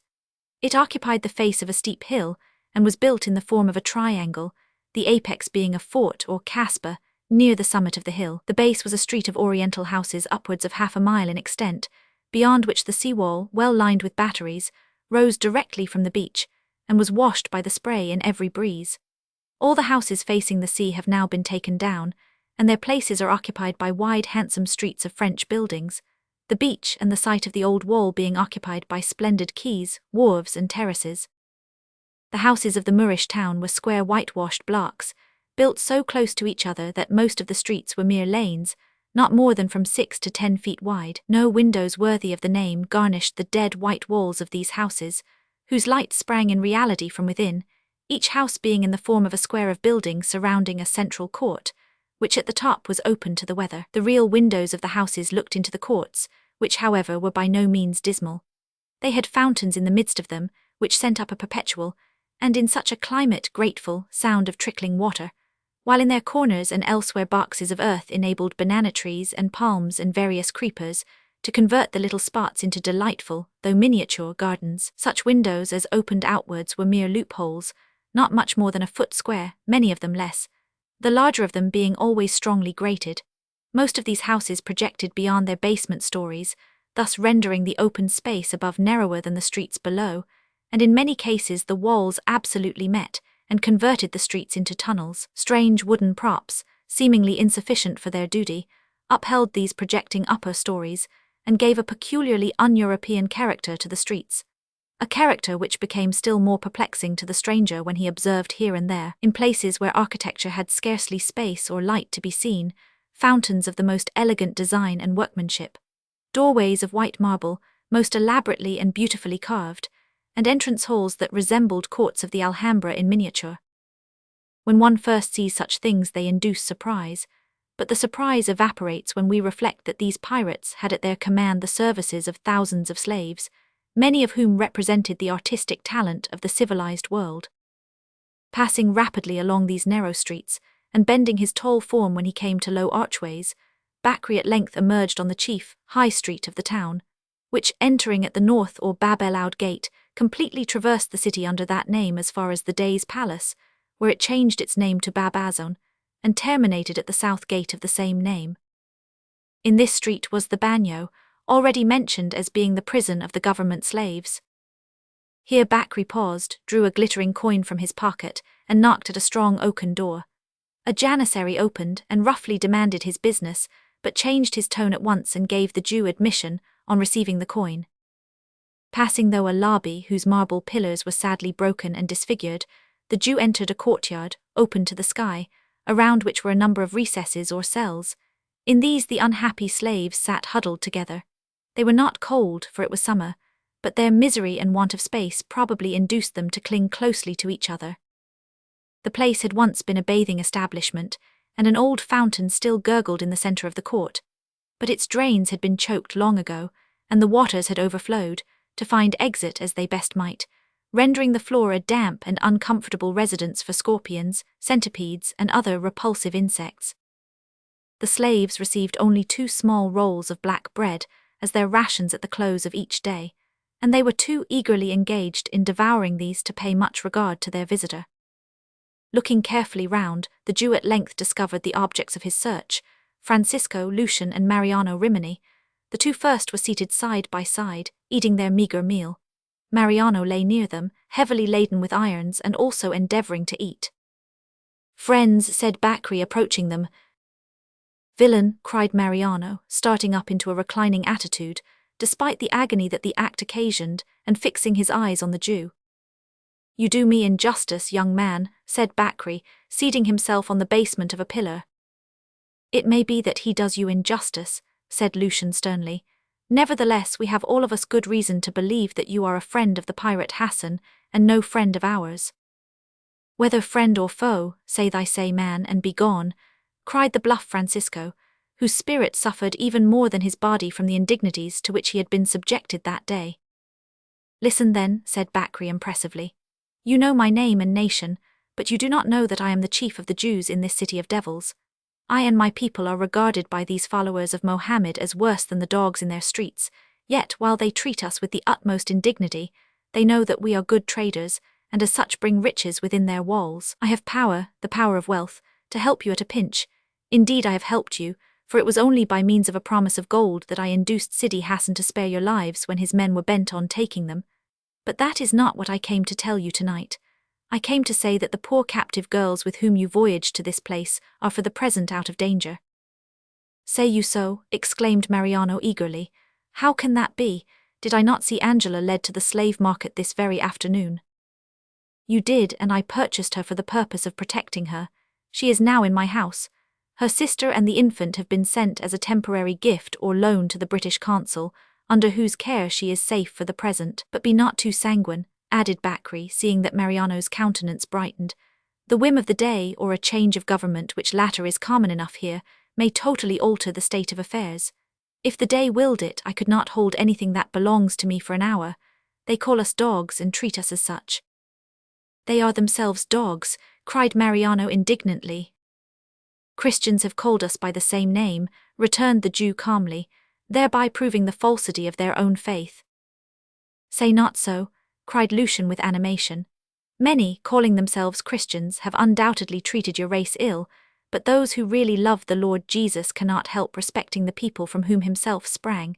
I side not with those who disgrace themselves by vilifying the Jews." Lucian extended his hand as he spoke, and Bakri grasped it kindly. "Bah, you are fools, all of you errant idiots," cried a wild-looking ragged man in the neighbouring cell, starting up and glaring at them as he clenched his fists. "What avails Christianity or Judaism or anything else here? 'Tis a world of fiends. Ha ha, murderers, tormentors, hypocrites, ha ha." Here the man gave vent to a burst of wild, ferocious laughter, so loud that even the careless and callous warder was disturbed, and rattled his keys as if about to enter. The sound appeared to send a chill to the heart of the captive. An expression of terror overspread his thin, haggard features, and he shrunk together as he retired quickly to the remotest corner of his cell. "A maniac, I fear," said Francisco in a low tone, observing that the Jew regarded him with a look of pity. "No, not quite mad," replied Bakri in the same low tone, "but sometimes very near it, I think. Poor man, I know him well. He has been 15 years a prisoner in Algiers. When first brought here he was as fine a specimen of a Genoese youth as I ever saw. His name is Lorenzo Benoni. He was captured with his wife and 2 children, all of whom died before the first year was out. Of course, although in the same city, he was never again permitted to see wife or children. He was very dangerous at first, attacking and nearly killing his guards whenever he got a chance, and frequently attempting to take his own life, so that they were obliged to make him work constantly in heavy irons, and I need scarcely add, bastinadoed and tortured him until his body became a mass of bruises from head to foot. They subdued him in the course of years to a condition of callous and brutal indifference to everything, and at last his great strength began to give way. He is now considered incapable of doing much injury to anyone, and seems almost tamed. The Turks think that this has been brought about by sickness and starvation. It may be partly so, but I cannot help thinking that, despite the contempt which, in a sudden burst of passion, he poured on it just now, religion has something to do with it, for I have noticed a considerable change in him since he began to listen to the voice of an old man who has been a true friend of the poor slaves since long before I came here. The old man professes, at least he teaches, your religion, but I know not to what sect he belongs. Indeed, I think he belongs to none. This, however, am I sure of, that he holds equally by our scriptures and your testament as being the whole word of God." The three captives listened to this narration with sinking hearts, for it opened up a glimpse of the terrible and hopeless future that lay before themselves, so that for some time they sat gazing in silence at their visitor, and at the miserable beings who were devouring the last crumbs of their black bread around them. "I came to see you," continued Bakri, "partly to assure you of the comparative safety of the girls who interested us all so much on board the vessel of Sidi Hassan, and partly to say that I will do what lies in my power to alleviate your sad condition. With Lucian's education and knowledge of languages, it may be possible to get him into the immediate service of the day, in which case he will be able to aid his father and brother." "Have you then much influence with the Dey?" asked Francisco. "None," replied the Jew with a sad smile. "I have already told you that the pirates detest us, that we are tolerated only because of our money-making powers, and the ease with which they can bleed us when they want gold. But I have some influence with others in the city who have power to move the Dey. There is one thing, however," here the Jew glanced pointedly at Mariano, "in regard to which I would give you most earnest counsel, namely, that you should at once dismiss all idea of rebellion. It will be utterly unavailing. You may, like the caged lion, if you will, dash yourselves to death against your prison bars, but you cannot break them. Countless thousands of bold and brave spirits have attempted this plan, with no good result in time past. The Turks are well acquainted with and quite prepared for it. Your only chance of mitigating the woes of your condition lies in submission." "It were better and nobler to die than to submit," said Mariano gloomily. "It were better and nobler to bow to the will of the Almighty than to commit suicide," retorted Bakri, somewhat sternly. "It is selfishness and pride which induces us to seek deliverance from sorrow and suffering and death. There are men who have thought that truest nobility lay in choosing a life in the midst of suffering and woe for the purpose of alleviating it, and who have acted on their opinion. This lesson, however, is not so frequently learnt by us through precept as in the school of sorrow." Mariano felt abashed, yet at the same time rather nettled. "Truly then," he said with a glance at his blood-stained shirt, "it seems to me that I have at all events begun my lesson in the right school. However, I believe thou art right, Bakri, and I bear thee no ill will for the rap thou didst bestow on my skull, which luckily is a thick one, else thy ponderous fist had split it from the cranium to the chin." "We had misjudged you, Bakri," said Francisco, extending his hand as the Jew rose to depart.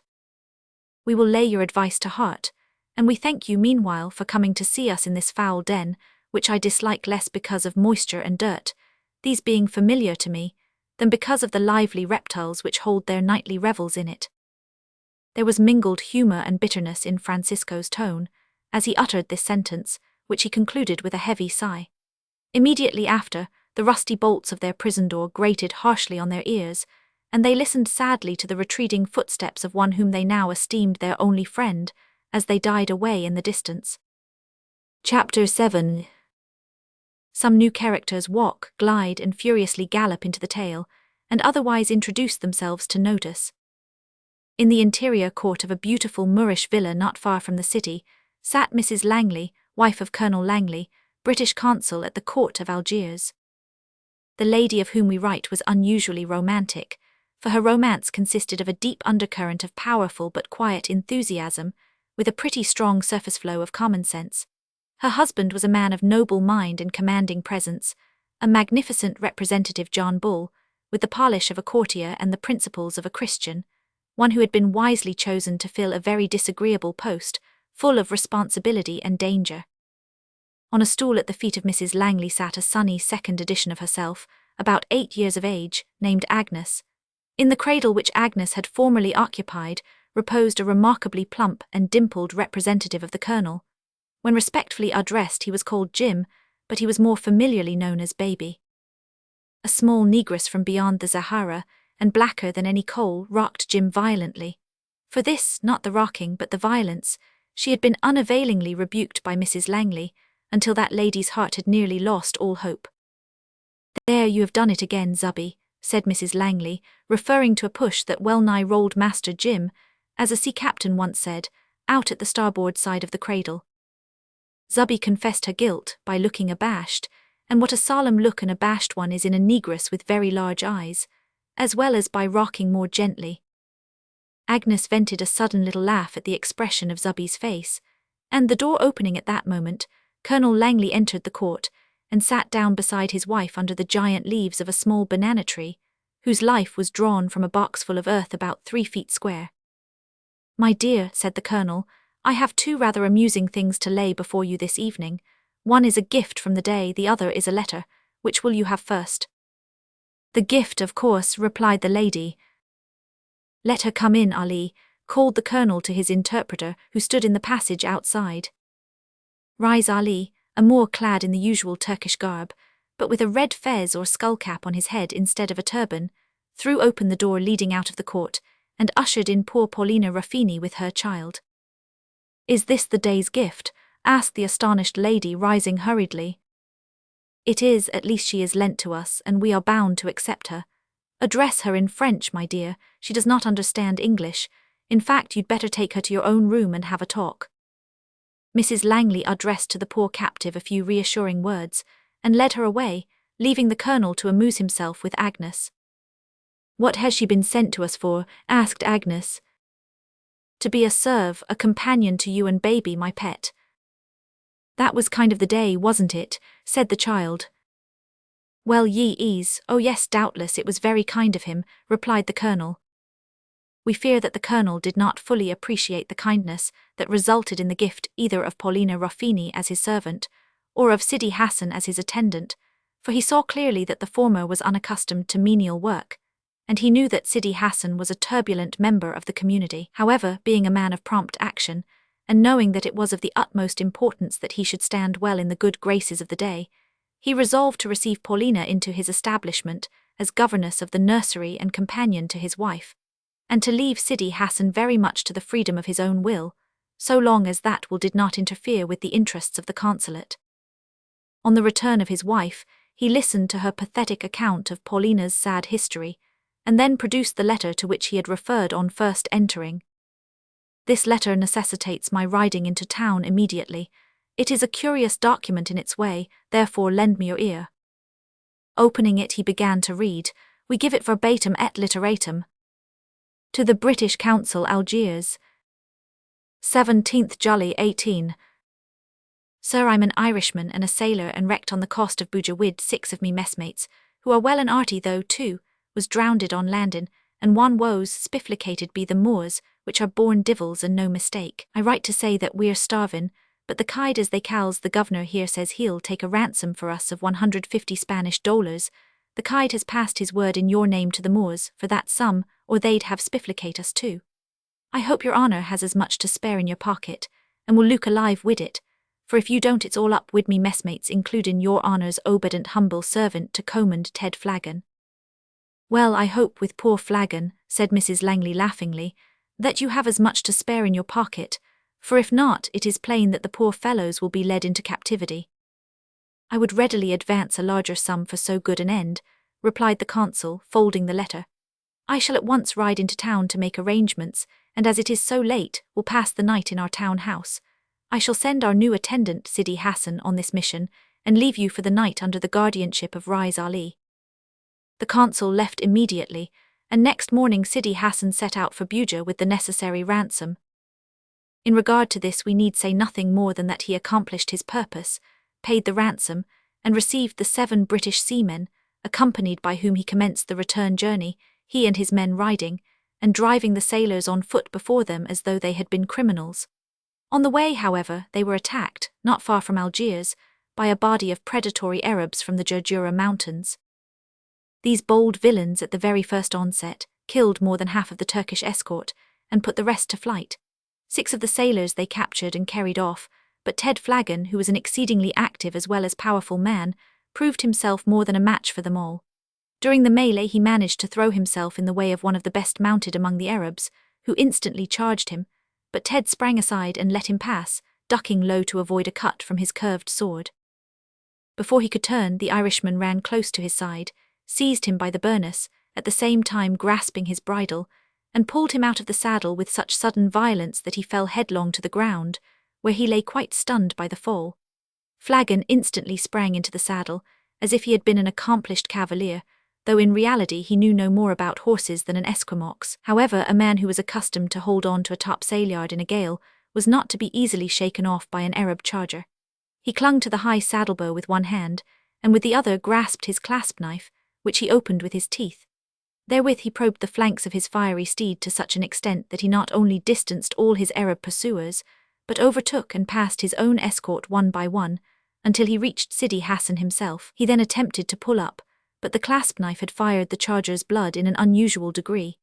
With a wicked snort and fling that lifted Flagon high out of the saddle, it rushed madly on, left the pirate captain far behind, and at length dashed through the Bab-Azon gate of Algiers, despite the frantic efforts of the guard to check or turn it. Right onward it sped through the street Bab-Azon, scattering Turks, Moors, Jews, Negroes, and all the rest of them like chaff, past the Dey's palace, straight along the street Bab-el-Oud, out at the Watergate with similar contempt of the guards, down into the hollow caused by the brook beyond, up the slope on the other side, halfway towards the summit on the opposite side of Fry's Vallon, and was not finally pulled up until it had almost run down the British consul, who chanced to be riding leisurely homeward at the time. "You seem to have had a pretty sharp run, my man," said the consul, laughing, as the Irishman thankfully jumped off, and grasped the bridle of the now thoroughly winded horse. "Faix an' I have, your honour, and if I haven't run down and kilt half the population o' that town, what was its name, no thanks to this self-opinionated beast," replied Flagon, giving the bridle a savage pull. "You're an Irishman, I perceive," said the consul, smiling. "Well now you're right, sir, though how ye came to Persave is more nor I can understand." "Where have you come from, and how in such a plight?" demanded the consul in some surprise, observing that a troop of janissaries came galloping up the winding road, near the top of which they stood. "Sorrow one o' me knows where we touched at last," replied the seaman in some perplexity. "The names goes out o' me head like water out of a sieve. All I'm rightly sure of is that I set sail 4 days ago from a port they calls Bougie, or Sothin like it, in company with a man called Sidi Hassan, and sure he'd ha' been seedy enough be now if his horse hadn't been a good un, for we was attacked, and half his party killed and took, forby my 6 messmates. But—" "Your name is Ted Flagon?" inquired the consul hastily. "It is," said the seaman in great surprise. "Sure your honour must be." The sentence was cut short by the arrival of the janissaries, who pulled up with looks of considerable astonishment on finding the mad fugitive engaged in quiet conversation with the British consul. "Gentlemen," said Colonel Langley, with much urbanity of tone and manner, "I suppose you wish to make a prisoner of this man." The soldiers admitted that such was their desire and intention. "Then you will oblige me," continued the colonel, "by allowing me to be his jailer in the meantime. He is a British subject of whom I can give a good account at the fitting time and place. Sidi Hassan, under whose charge he has been by my orders, will doubtless soon arrive in town, and further enlighten you on this subject." Without waiting for a reply, the colonel bowed, and wheeling his horse round rode quietly away, followed by the Irishman, who regarded his new jailer with a very puzzled look, while a touch of humour further tended to wrinkle his remarkably expressive countenance. Chapter 8. Ted Flagon and Rise Ali proceed on a mission, and see impressive sights. 2 days after the events narrated in the last chapter, Mrs. Langley, being seated on her favourite couch in the court under the small banana tree, sent Zubby into the garden to command the attendance of Ted Flagon. That worthy was gifted with a rare capacity for taking the initiative in all things when permitted to do so, and had instituted himself in the consul's mansion as assistant gardener, assistant cook and hostler, assistant footman and nurseryman, as well as general advice-giver and factotum, much to the amusement of all concerned, for he knew little of anything, but was extremely good-humoured, helpful, and apart from advice-giving, modest. "Flagon," said Mrs. Langley, when the stout seaman appeared hat in hand, "I want you to accompany our interpreter, Rise Ali, into town to bring out a message from a gentleman named Sidi Omar. Ali himself has other duties to attend to, and cannot return till evening, so take particular note of the way, lest you should miss it in returning." "I will, ma'am," replied Ted with a forecastle bow. "Does Mr. Ali understand English?" "Oh yes," returned Mrs. Langley with a laugh. "I forgot that he was absent when you arrived. You will find that he understands all you say to him, though I'm not quite sure that you will understand all he says to you. Like some of the other Moors here, he has been in the British Navy and has acquired a knowledge of English. You'll find him a pleasant companion, I doubt not. Be so good as to tell him that I wish to see him before he leaves." Obedient to the summons, Rais Ali quickly appeared. The interpreter was a stout, tall, dignified man of about 35, with a great deal of self-assertion, and a dash of humour expressed in his countenance. "Ali," said Mrs. Langley, "you are aware that Sidi Omar is to be married tomorrow. I have been invited to the wedding, but have stupidly forgotten the hour at which I was asked to see the bride dressed. Will you go to Sidi Omar or some of his people and find this out? Take the sailor, Mr. Flagon, with you, and send him back with the information as soon as possible." "Yes, mum," replied the interpreter, "and please, mum, I was want 2-3 days leave of absence." "No doubt Colonel Langley will readily grant your request. Have you some particular business to transact, or do you merely desire a holiday?" "Boff," replied the Moor with a mysterious smile. "Izy got finished the particular business of Bain spliced yesterdays, and I wants little holiday." "Indeed," said Mrs. Langley in surprise, "you have been very quiet about it." "Ho, yis, very quiet." "Where is your bride, Ali? I should like so much to see her." "Hers at 'ome safe," said Rais Ali, touching a formidable key which was stuck in his silken girdle. "What, have you locked her up?" "Ye's obliged to do so for keep her safe." "Not alone, I hope," said Mrs. Langley. "No, not alone. Her's got a bootiful cat, and I means buy her a little nigger boy soon." Having arranged that Mrs. Langley was to visit his bride on her way to Sidi Omar's wedding the following day, Rais Ali set out on his mission, accompanied by Mr. Flagon. The Irishman soon discovered that the Moor was a conceited coxcomb and a barefaced boaster, and ere long began to suspect that he was an arrant coward.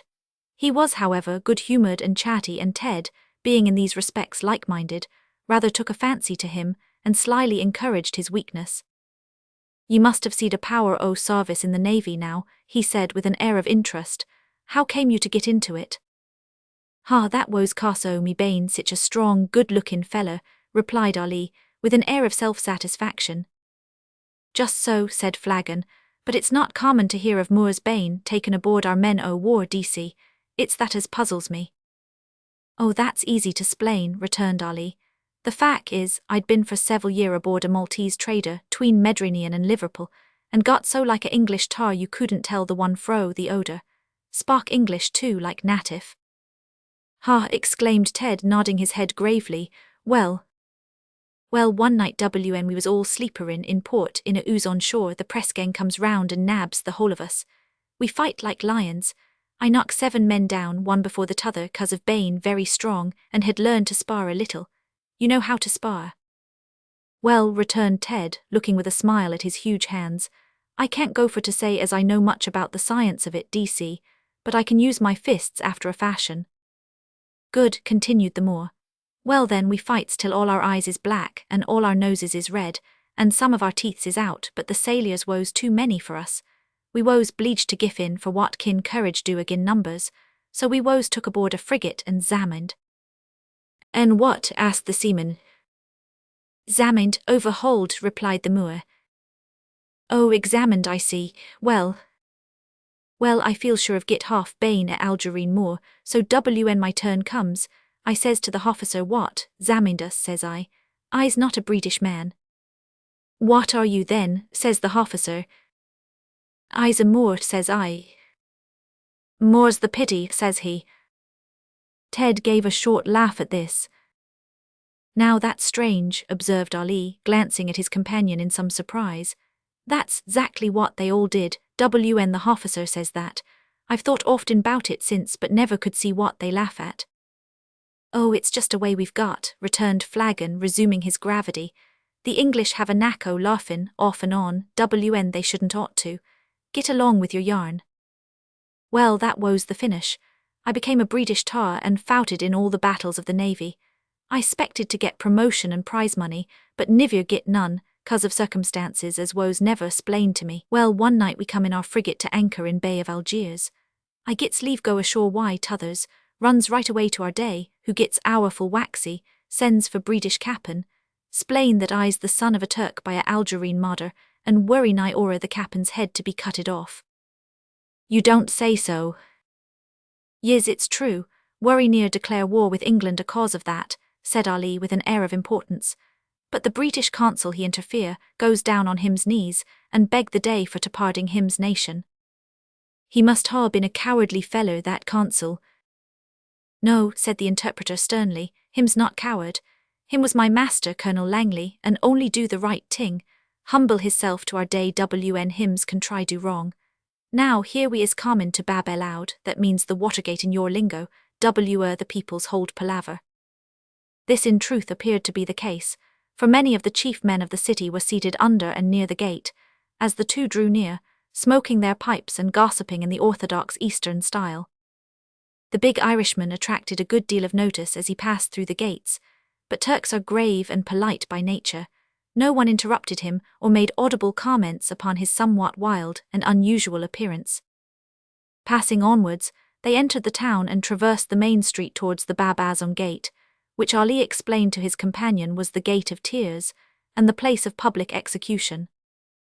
Here they came suddenly on the body of a man, the feet and limbs of which were dreadfully mangled, showing that the miserable wretch had perished under the bastinado.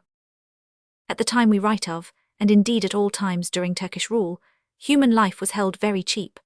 For the slightest offences, or sometimes at the mere caprice of those in power, men were taken up and bastinadoed in the open streets until they died from sheer agony, and their relations did not dare to remove the bodies for burial until their tyrants had left the scene. Cruelty became almost the second nature of the people. Theft was checked by the amputation of the first joint of the forefinger of the right hand for the first offence. For the second, the whole hand was sacrificed, and for the third, the head itself was forfeited. Sometimes, in cases of capital punishment, decapitation was performed by degrees, and other refinements too horrible to mention were constantly practiced. While the interpreter was explaining to his companion as much of this as he deemed it right for him to know, several of the sorrowing relations of the dead man came forward and carried the body away. Little notice was taken of the incident, which from beginning to end scarcely interrupted the general flow of business. At the Bab Azam Gate, which occupied a position not many yards distant from the spot on which now stands the principal theatre of Algiers, Ali left Ted Flagon for a few minutes, begging him to wait until he had transacted a piece of business in the market held just outside the gate.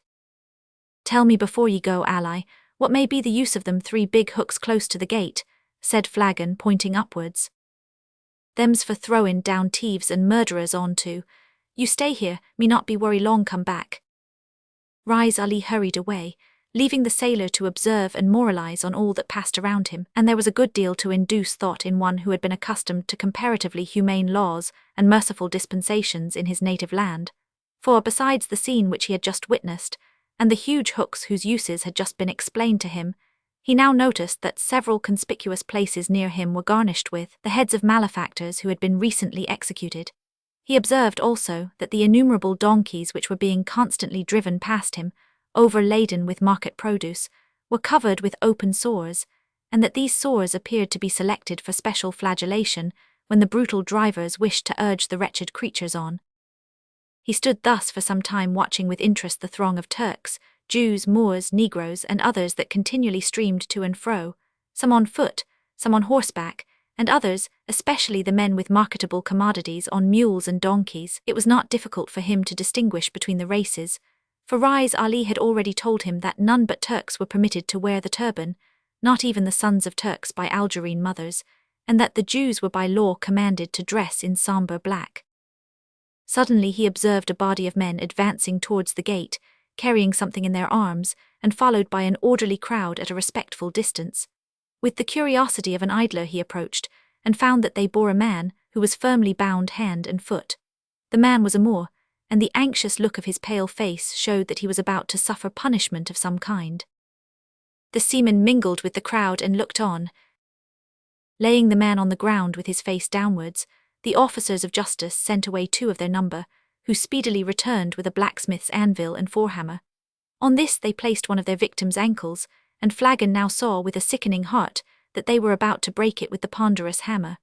One blow sufficed to crush the bones in pieces, and drew from the man an appalling shriek of agony. Pushing his leg farther on the anvil, the executioner broke it again at the shin, while the other officials held the yelling victim down. A 3rd blow was then delivered on the knee, but the shriek that followed was suddenly cut short in consequence of the man having fainted. Still the callous executioner went on with his horrible task, and breaking the leg once more at the thigh, proceeded to go through the same process with the other leg, and also with the arms. When 12 blows had thus been delivered, the writhing of the wretched victim proved that he was still alive, though his labouring chest was now incapable of giving vent to his agony in shrieks. We would not describe such a scene as this were it not certainly true, and we relate it, reader, not for the purpose of harrowing your feelings, but for the sake of showing what diabolical deeds we men are capable of, unless guarded therefrom by the loving and tender Spirit of Jesus Christ.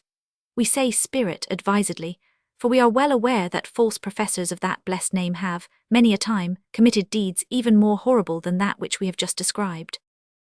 Unable to bear the sight longer, the sailor turned and hurried away from the spot. Fortunately, he met Rais Ali just outside the crowd. "Come, lad, come," he cried, seizing that boastful man by the arm in such a grasp that Rais turned pale with alarm.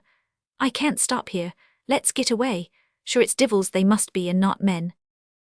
Blindly dragging the interpreter along by main force through several streets, Flagon stopped suddenly at last to recover breath and to wipe the perspiration from his brow. "Don't ask me what I've seen," he said to Ali's inquiries. "I can't abear to think on it. God help me, I wish I could wipe it out of me brain entirely. Come along, let's finish our business and get out o' this cursed place." Proceeding rapidly and in silence towards the street at the base of the triangular town, which followed the line of ramparts that faced the sea, they discovered the great man of whom they were in search, Sidi Omar, walking up and down with the cadi, or chief judge, to whose daughter he was to be united on the following day. "It won't do to trupt 'em juice yet, hold on a little," said Rais Ali to his companion.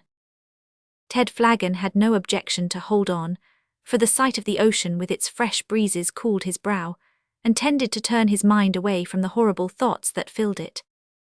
While they are waiting, let you and me, reader, listen to the conclusion of the converse held between the bridegroom and father-in-law. The cadi was a stern old Turk, with a long grey beard. The son-in-law elect was, as we have elsewhere said, an ill-favoured elderly man with only one eye.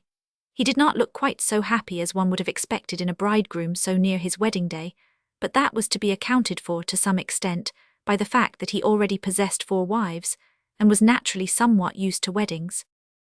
"No, no," said he in a cautious tone to the judge, "it won't do to be hasty about it, Achmet is too popular at present." "What has that to do with the question?" asked the cadi in a tone of contempt. "If our party be strong enough we have only to strike, and I tell you that I believe it to be quite strong enough." "I know it," returned Omar impatiently, "but I also know that my enemy, Sidi Hassan, is more than usually on the alert just now. I think it well to delay for a time. Besides," he added smiling, "you surely would not have me begin a revolution on the very eve of my marriage." "I would have you lose as little time as possible," replied the cadi, "but see, if I mistake not, these 2 men are eyeing us rather narrowly." Seeing that they were observed, Rais Ali advanced, and with a low salam delivered his message to Sidi Omar, who gave him the necessary reply and dismissed him.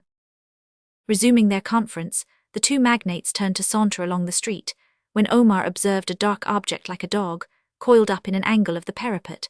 Poking it with his cane, he caused it to uncoil and display the vacant features of a half-witted Negro boy. The poor creature fell on his knees in alarm on seeing the well-known face of Sidi Omar, but sprang to his feet with alacrity, and ran off at full speed on being sternly told to be gone. Meanwhile Rais Ali led his friend safely through the Bab el-Oud gate, and turning his face in the right direction said, "Now you get 'ome fast, keep steady, a point more to the westward so you can't go wrong." Instead of obeying orders, Ted Flagon turned, and with an amused smile watched the retreating figure of the interpreter. Then, after sauntering on some distance in a reverie, he stopped and gazed long and earnestly at the pirate city, whose whitewashed domes and minarets gleamed in the sunshine like marble, contrasting beautifully with the bright green of the Sahel hills behind, and the intense blue of the sky and sea. "A whited sepulchre," muttered the seaman with a frown as he turned away and pushed forward at a rapid pace towards the residence of the British consul. Chapter 9 describes a Moorish bride, a wedding and a metamorphosis, besides indicating a plot. On the following morning, Mrs. Langley set out on horseback for the palace of the cadi, to attend the wedding of his daughter with Sidi Omar, and, true to her promise, turned aside on the way to pay a visit to the imprisoned bride of Rais Ali. She was accompanied, of course, by the remarkable bridegroom himself, and also by her husband's janissary, Sidi Hassan, as well as by her daughter Agnes, who rode a spirited Arab pony. Immediately on entering the gate of the city, Rise and the ladies dismounted, and leaving their horses in charge of a groom, ascended on foot one of the narrow streets of the town. So steep was this street that it consisted of a flight of broad steps, which led ultimately to the Kasbah, or citadel at the upper part of the town. But before they had ascended it very far, the interpreter diverged into a cross street, which was much narrower. It terminated in a cul-de-sac, at the bottom of which stood the door of Rise Ali's town residence. And a remarkable door it was, made of thick oaken planks, studded with enormous nails, the heads of which were as large as a half-crown. Just above it there was a square hole grated with thick iron bars, which served to enlighten the gloomy passage within. Applying the key before mentioned to this door, Rise threw it open and bade the visitors enter. Having carefully shut and relocked the door, the interpreter led them through a narrow passage, which terminated in the usual square court of Moorish houses. This was very small, and like all such courts had no roof, so that a pleasant gleam of sunshine flickered through the creepers which twined up its pillars, and gleamed on the drops that fell from a tinkling fountain in the centre. Entering an open doorway on the right of the court, the interpreter led the way up a flight of marble steps to the second story of the house. A small gallery, such as one sees in public libraries in England, ran round the four sides of the building over the balustrade, of which one could look down on the leafy court with its ever-singing jet d'eau. The windows of the several private apartments opened upon this gallery. In the centre of one side of the square was a large open doorway, in the form of a Moorish arch, by which entrance was obtained into a little extremely ornate apartment. The dome-shaped roof of this boudoir was lighted by 4 little holes filled with stained glass, and the walls were covered with beautifully painted tiles. Rich ornaments of various Eastern and fanciful kinds were strewn about, and valuable Persian rugs covered the marble floor. On an ottoman in the centre of all sat Rise Ali's bride, cross-legged, and on a cushion before her lay the cat, her only companion. She was clothed in garments of the richest description, which glittered with gold embroidery and jewels. Seated thus, stroking the cat, and with a self-satisfied smile on her fat, pretty face, she seemed the very personification of contentment. Her soft brown neck was almost hidden with rows of pearls, and long rows of the same jewels depended from the high filigree cap which towered above her head. Her dress consisted of 3 open jackets or short caftans, one above the other without sleeves. These were profusely garnished with gold lace, and fastened only at the waist. White linen trousers or drawers covered her limbs to the ankles, but these were so immensely wide as to bear more resemblance to female drapery than to the masculine appendages which their name suggests. A silken, gold-striped shawl was fastened by 2 corners round her waist, and hung down in front like an apron. Sleeves of fine embroidered muslin and of great width covered her arms. Her little feet and ankles were bare, but the latter were ornamented with several thick gold leglets. In each ear she wore 5 large round earrings, 2 of these fitting into 2 holes in the lower, and 3 into the upper part of the ear. One awkward result of this was that the upper ear rings pulled the ears down, and made them pendant like those of a poodle. The visitors having been introduced, Madame Rise Ali received them with a good-humoured stare, but said nothing. Mrs. Langley then tried to engage her in conversation, but Mrs. Ali continued to stare and smile without speaking, for the good reason that she understood neither French nor English. Requesting Ali to interpret, Mrs. Langley then put 1 or 2 questions. The bride turned her large dark eyes on her husband while he was speaking, and then, instead of replying, turned them on her visitors and laughed. Whereupon little Agnes, unable to control herself, also laughed. This unhinged Mrs. Langley, who laughed likewise, and Rise Ali followed suit from sympathy. After this satisfactory ebullition, Mrs. Langley again essayed to induce conversation, but beyond yes, no, and a laugh, she could draw forth nothing whatever from the bride, whose mind in regard to all things terrestrial, with the exception of household affairs, was a perfect blank. Mohammedan females are treated by their lords like babies. They receive no education worthy of the name, and are therefore apt to be childish in their ideas. After 1 or 2 fruitless attempts, the visitors took leave of the happy bride, who was thereupon locked up again by her jealous husband, and left to her own resources and the cat. Returning to the place where their steeds had been left, the party remounted and proceeded to the palace of the Cadi.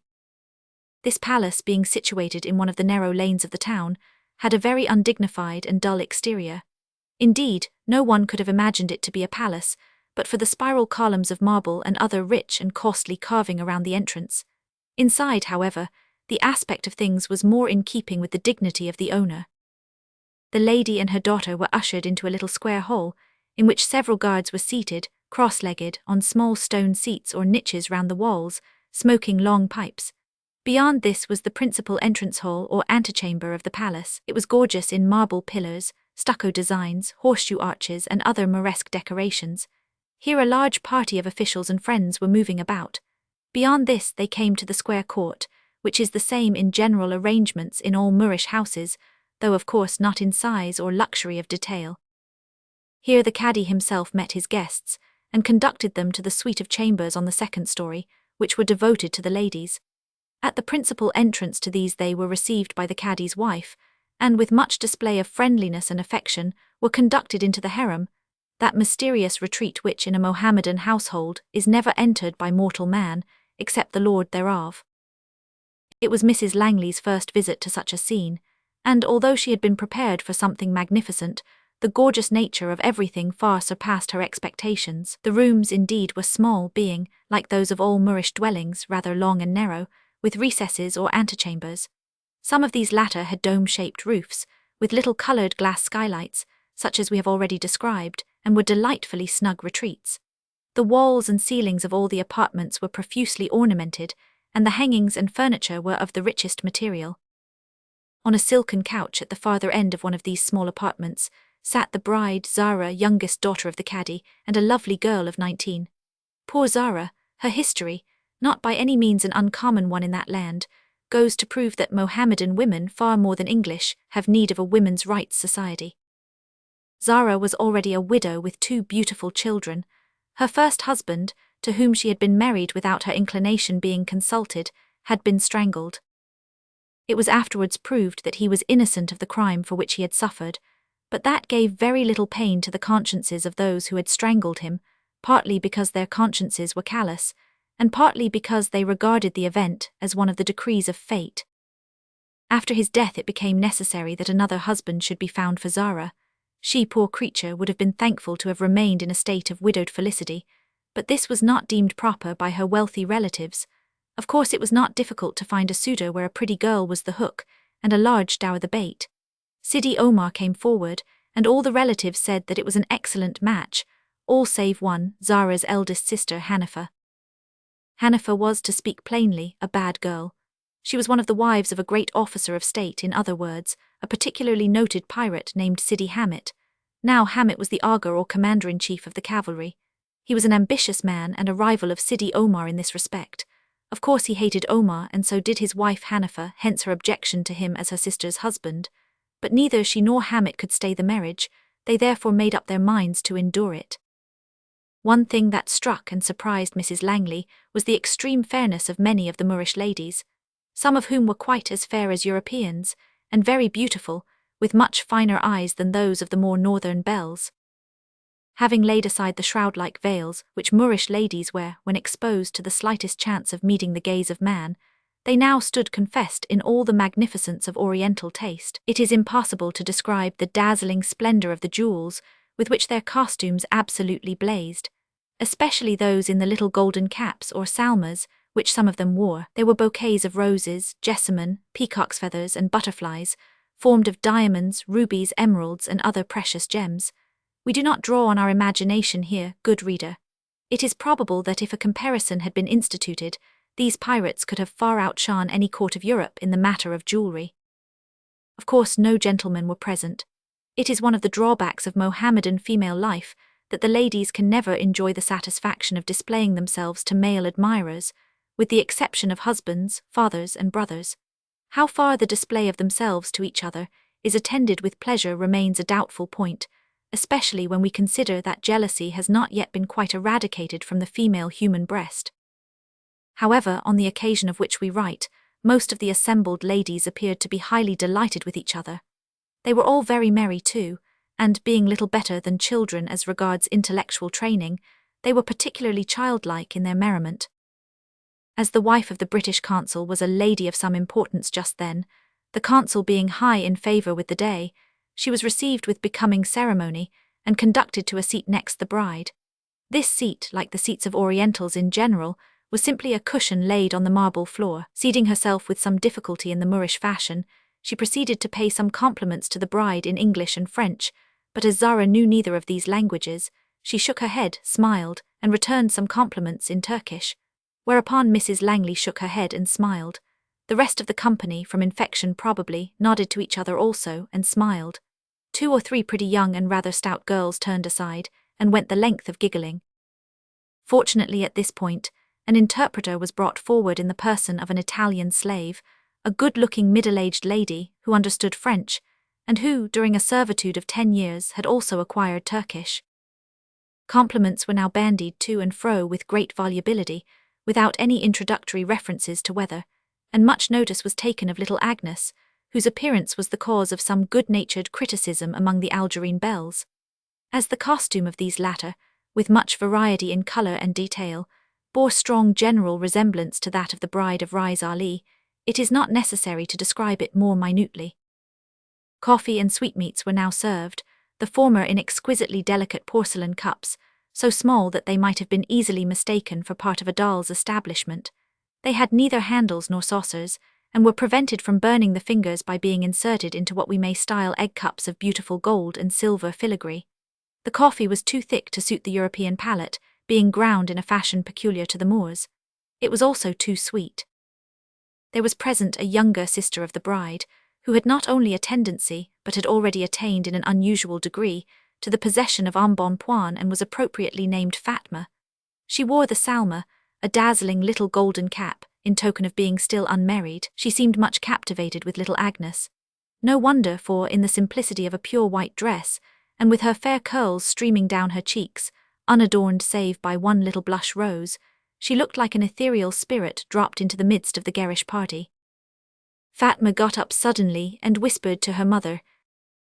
"My little girl," said the Moorish lady through the interpreter, "thinks your daughter would look so pretty in our costume." "I have no doubt she would," replied Mrs. Langley, glancing with some pride at Agnes.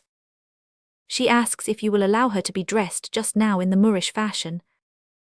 "If there is sufficient time," said Mrs. Langley with an amused smile.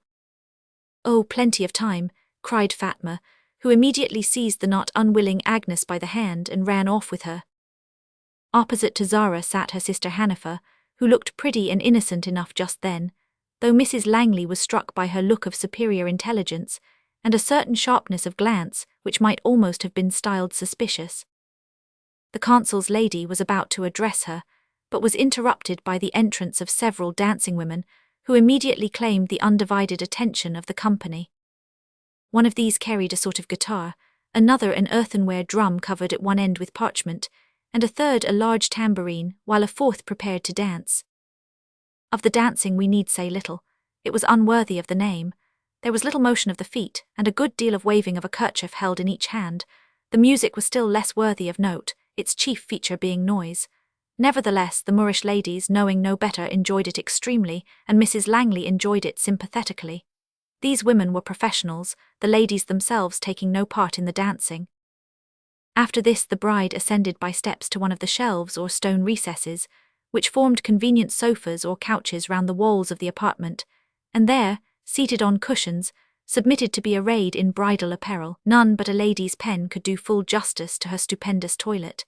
We shall therefore do no more than state that the ludicrously high head-dress, in particular, was a thing of unimaginable splendour, and that her ornaments generally were so heavy as to render her incapable of walking without support. While this was going on in the chamber of state, a very different but not less remarkable transformation was being wrought in Fatma's own private apartment, where she and several of her Algerine companions, assisted by a coal-black slave girl named Zulu, converted innocent little Agnes into a Moor. Of course conversation with the heroine of the hour was impossible, but this mattered little to Agnes, for she could converse quite powerfully with her eyes, and her young friends chattered more than enough among themselves. Standing over her with a formidable pair of scissors, and grasping her front hair with her left hand, the coal-black Zulu said, "Stand still, you white thing, till I perform my duty." Of course she said it only by her looks, and Agnes quite understood her. Next moment a whole cluster of golden ringlets fell to the ground. For one moment Agnes's eyes and mouth resembled 3 round O's. She felt that something telling had been done, and thoughts of her mother flashed into her mind, but Fatma's pretty little round face, with no eyes to speak of owing to laughter, caused her to smile, and then to laugh heartily. Having brushed the front hair over her forehead, and cut it straight across, the energetic Zulu next painted her eyebrows black with a substance called kohl, causing them to meet over her nose in the most approved form of Algerine elegance. Then she dyed her nails and the palms of her hands dark red with another substance named henna. The first of these takes about a week to remove, and the last can be got rid of only by the growth of the nail. Agnes was not aware of this, else she might have objected. They finished up the adornment of the face by sticking it all over with gold spangles. "Now you look lovely," said Zulu, with her eyes, stepping back and surveying her as a painter might his chef d'oeuvre. "Do I? How nice," replied Agnes. Then the whole party broke into a chorus of laughter, and running to a wardrobe tumbled out a mass of richly embroidered garments, in silk, satin, muslin, damask, fine linen and gold, that would have stocked at least 6 European families with charading material for life. From this heap were selected and put on a lovely pair of fair linen drawers, of that baggy kind peculiar to Algerine ladies, also an exquisite little caftan or sleeveless jacket of scarlet cloth, so covered with gold lace that scarcely any of the scarlet was visible, likewise a perfect gem of a cap of gold, not bigger than Agnes's own hand, which Fatma put on in a coquettish style, very much to one side of the head, saying with her eyes as she did so, and laughing heartily the while, "You're not married yet, of course?" To which Agnes replied, also with her eyes innocently, "No, not yet, but I hope to be soon," whereupon the whole party laughed immoderately and said, each one with her eyes, "There can't be the smallest doubt whatever upon that point." At this point they were interrupted by the entrance of Hanifa, but that lady, far from damping their ardour, took particular pleasure in assisting. By her advice they cut off a good deal more of the flaxen hair, and deepened the dye on the eyebrows, nails and palms. Gradually, however, Hanifa drew the negress Zulu from the scene of action, and entered into a very earnest conversation in whispers, quite unheeded by the riotous youngsters. There seemed to be a pretty good understanding between these unusually intelligent females, if one might judge from the nods and winks and knowing smiles which passed between them, but their confabulation was cut short by the completion of the toilet. Many other things of rare value and beauty, which we cannot afford space to mention, were put upon Agnes, and then she was led by the hand into the presence of her mamma. To say that Mrs. Langley was dumbfounded is but a feeble way of expressing the state of her mind. Although a lady of great moral courage, and accustomed from infancy to self-control, she felt on first beholding her timid little daughter strongly disposed to seize Fatma by the hair of the head, and use her as a bludgeon wherewith to fell her Algerine mother. But remembering the dignity of her position as, in some sort, a reflected representative of the British Empire in these parts, and also recalling to mind the aptitude of Algerine gentlemen to tie up in sacks and drown obstreperous Algerine ladies, she restrained herself, bit her lips, and said nothing. Fortunately at that moment it became necessary to conduct the bride to her future lord's apartment, which, for the time, was in another part of the same mansion. To the cry of "Lai, Lai, Lella," which was meant to express great joy and was always raised at Moorish weddings, the guests conducted poor Zara to her fate. That evening Hanifa sat at the feet of her lord, Sidi Hamit, and watched the curls of smoke which, arising from the bowl of his magnificent hookah, rolled like cannon wreaths from beneath his frowning and no less magnificent moustache. "Zulu is a smart girl," said Hamit, referring to something that had just been said. "She is," assented Hanifa. "You are sure she cannot have misunderstood?" asked Hamit. "Quite sure. Dressed as a boy, she lay close to their feet at the time in an angle of the wall near the Jama Jedid, and overheard every word distinctly." "Good," said the Aga of cavalry, venting a sigh of relief, which propelled a miniature gunshot halfway across the room. "That enables me to decide the course which I shall pursue, and gives us a little breathing time before entering on the final act of the play." Chapter 10 shows what lessons were taught in the bagnio, and describes a brave dash for freedom. Bakri, the chief of the Jews, proved as good as his word. By means of a golden lever he moved someone, who moved someone else, who moved the day to make certain inquiries about the slaves in the bagnio, which resulted in his making the discovery that Lucian Rimini was a first-rate linguist and an excellent scribe. Immediately, he was commanded to fill the office of scrivano to the day, that post being vacant in consequence of the previous secretary having given his master some offence, for which he had had his head cut off. But Lucian's elevation did not necessarily improve the condition of his father and brother. The Dey cared only for those slaves who made themselves useful to him.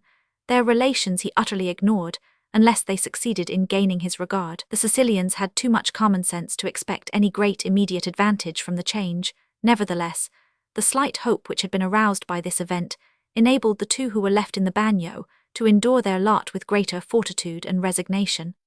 As for Lucian, he resolved to win the Dey's esteem in order to be able to influence him in favor of his father and brother. "We must learn to submit, my son," said Francisco one evening, while he and Mariano were finishing the last crumbs of the black bread, which constituted their morning and evening meals. "I admit it, father," said Mariano with a long-drawn sigh. "Bacri was right, but it's not easy to bear. For myself, I think I could stand their insults and their lash better if they would only spare you, but when I see the villains strike you as they did today, oh, father," Mariano flushed and clenched his hands, "it makes me so wild that I feel as though the blood would burst my veins. You cannot wonder that I find it impossible to submit." "God bless you, boy," said Francisco, laying his hand on the youth's shoulder. "I understand your feelings. Nevertheless, it were well that you learned to restrain them, for rebellion only works evil. You saw what was the consequence of your attacking the man who struck me today. You got knocked down and bastinadoed, and I—" Francisco paused. "Yes, go on, father, I know what you mean." "Well, I would not hurt your feelings by mentioning it. As you say, you know what I mean."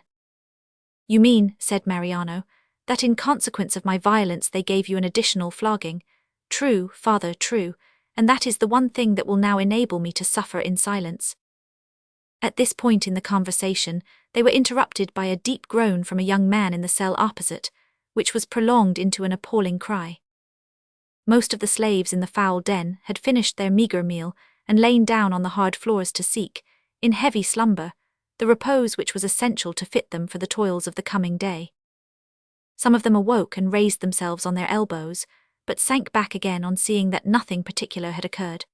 A few who had been rendered callous by their sufferings did not take the trouble to move, but Francisco and Mariano rose and hastened to the man, supposing him to have fallen into a fit. Mariano moved with difficulty owing to the chains, upwards of 60 pounds weight, which he wore as a punishment for his recent violence. Go back to your rest," said the man, who lay with clenched teeth and hands, as Francisco kneeled beside him. "There is nothing the matter with me." "Nay, friend, you are mistaken," said Francisco, taking his hand kindly. "Your look and that perspiration on your brow tell me that something is the matter with you. Let me call our jailer and—" "Call our jailer?" exclaimed the young man with a fierce laugh. "Do you think that he'd take any notice of a sick slave?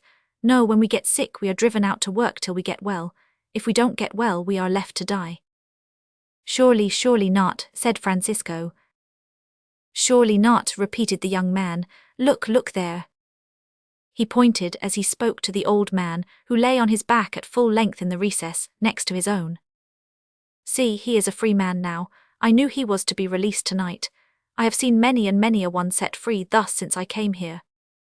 Francisco was horrified, on going to the place where the old man lay, to find that he was dead. He had observed him tottering and looking very feeble at his work in the stone quarries that day, but in his own misery had forgotten him since returning to the bagnio. "Too true," he said, returning to the young man. "His troubles are indeed ended, but tell me what is it that ails thyself?"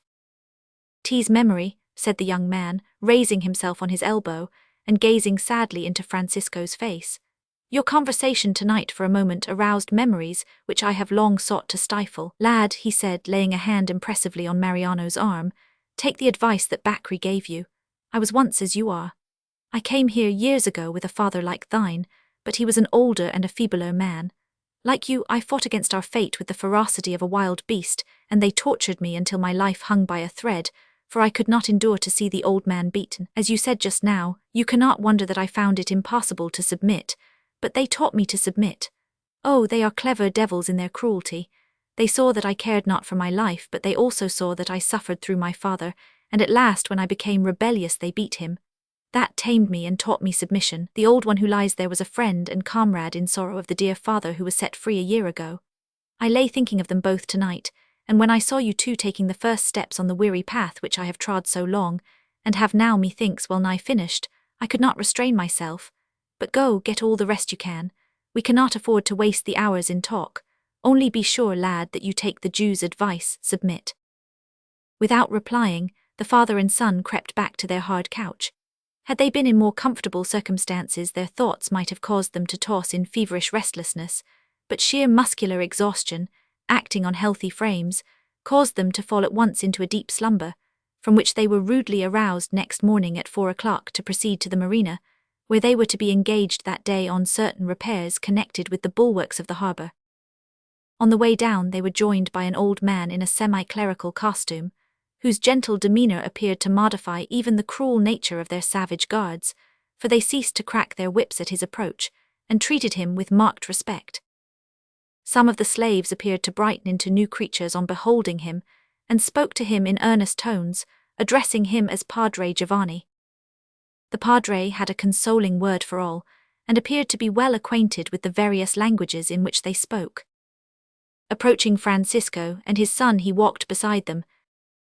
"Thou hast arrived but recently, methinks," he said in a tone of commiseration, "and hast suffered much already."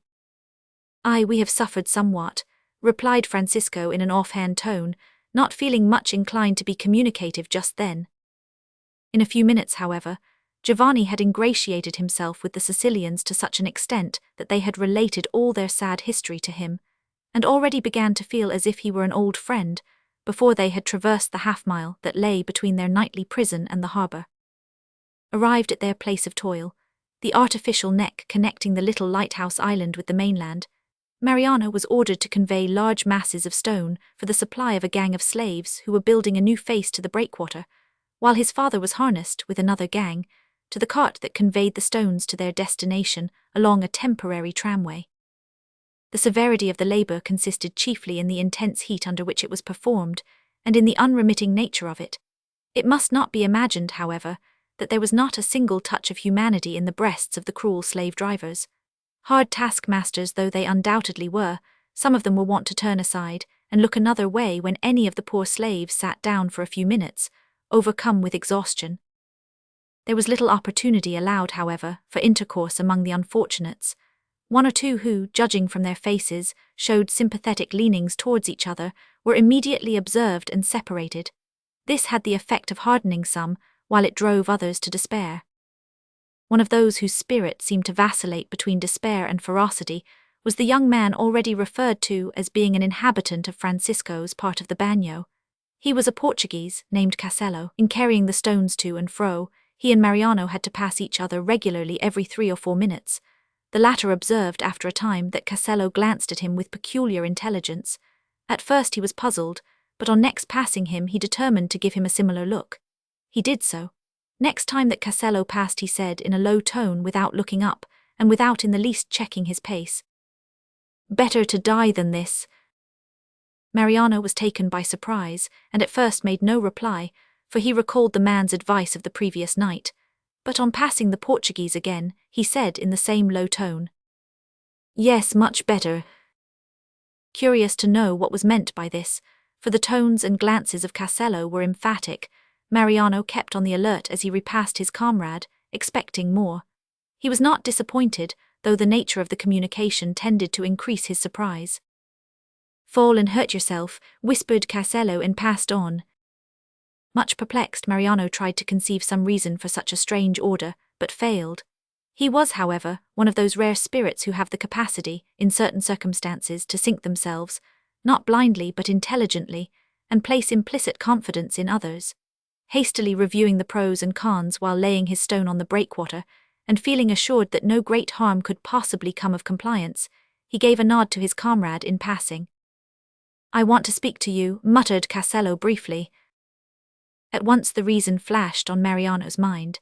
The delay consequent on the fall would afford opportunity for a few more sentences than it was possible to utter in passing. On returning, therefore, with a huge stone on his shoulder, just as he passed his friend he fell with an admirable crash, and lay stunned on the ground. Castello instantly kneeled by his side and raised his head. 10 of us, he said quickly, intend to make a dash for the Bazaars gate on the way back tonight. Join us, it's neck or nothing. I will if my father agrees, said Mariano, still lying with closed eyes unconscious.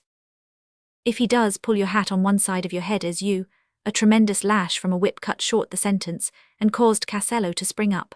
Rise, you dog, cried the Turk who had bestowed it. Are Christians so delicate that they need to be nursed for every fall? Castello hurried back to his work without a word of reply, and Mariano, opportunely recovering with a view to avoid a similar cut, staggered on with his stone. But the Turk quickened his movements by a sharp flip on the shoulder, which cut a hole in his shirt and left a bright mark on his skin. For one moment the gush of the old fierce spirit almost overcame the poor youth, but sudden reflection and certain tender sensations about the soles of his feet came to his aid, in time to prevent a catastrophe. When the slaves were collecting together that evening on the breakwater, Mariano managed to get alongside of his father, who at first was very unwilling to run the risk proposed. It's not that I'm afraid, oh my neck, lad, said the bluff merchant, but I fear there is no chance for us, and they might visit their wrath on poor Lucian. No fear, father, I am convinced that the day has already found out his value. Besides, if we escape we shall be able to raise funds to ransom him. Francisco shook his head. And what, said he, are we to do when we get clear out of the Bazaars gate, supposing we are so far lucky? Scatter and make for the head of Fries Vallen, whispered Castello as he passed. A boat waits at Barbarossa's tower, our signal is. Here the Portuguese gave a peculiar whistle, which was too low to be heard by the guards, who were busy marshalling the gang. You'll agree, father, urged Mariano entreatingly. The merchant replied by a stern yes, as the gang was ordered to move on. Mariano instantly gave his straw hat a tremendous pull to one side, and walked along with a glow of enthusiasm in his countenance. One of the guards, noting this, stepped forward and walked beside him. So much the better, thought Mariano, there will be no time lost when we grapple. Traversing the passages of the mole, the gang passed into the town, and commenced to thread those narrow streets which, to the present day, spread in a labyrinth between the port and Bazaars. As they passed through one of those streets which, being less frequented than most of the others, was unusually quiet, a low hiss was heard. At the moment Mariano chanced to be passing an open doorway which led, by a flight of stairs, into a dark cellar. Without an instant's hesitation he tripped up his guard and hurled him headlong into the cellar, where, to judge from the sounds, he fell among crockery and tin pans. At the same moment, Francisco hit a guard beside him such a blow on the chest with his fist as laid him quite helpless on the ground. The other 10, who had been selected and let into the intended plot by Castello on account of their superior physical powers, succeeded in knocking down the guards in their immediate neighborhood, and then all of them dashed with headlong speed along the winding street. There were 1 or 2 passengers and a few small shops in the street, but the thing had been done so suddenly and with so little noise that the passengers and owners of the shops were not aware of what had occurred until they beheld the 12 captives rush past them like a torrent, each seizing, as he passed, a broom handle or any piece of timber that might form a handy weapon. Of course the other guards, and such of the maltreated ones as retained consciousness, shouted loudly, but they did not dare to give chase, lest the other slaves should take it into their heads to follow their comrades. Poor creatures, most of them were incapable of making such an effort, and the few who might have joined had they known of the plot saw that it was too late and remained still. Thus it happened that the fugitives reached the northern gate of the city before the alarm had been conveyed thither.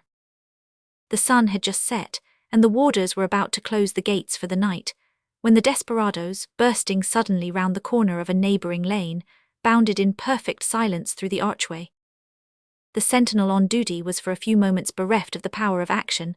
Recovering himself, he discharged his musket and gave the alarm. The whole guard turned out at once and gave chase, but the few moments lost by them had been well used by the fugitives.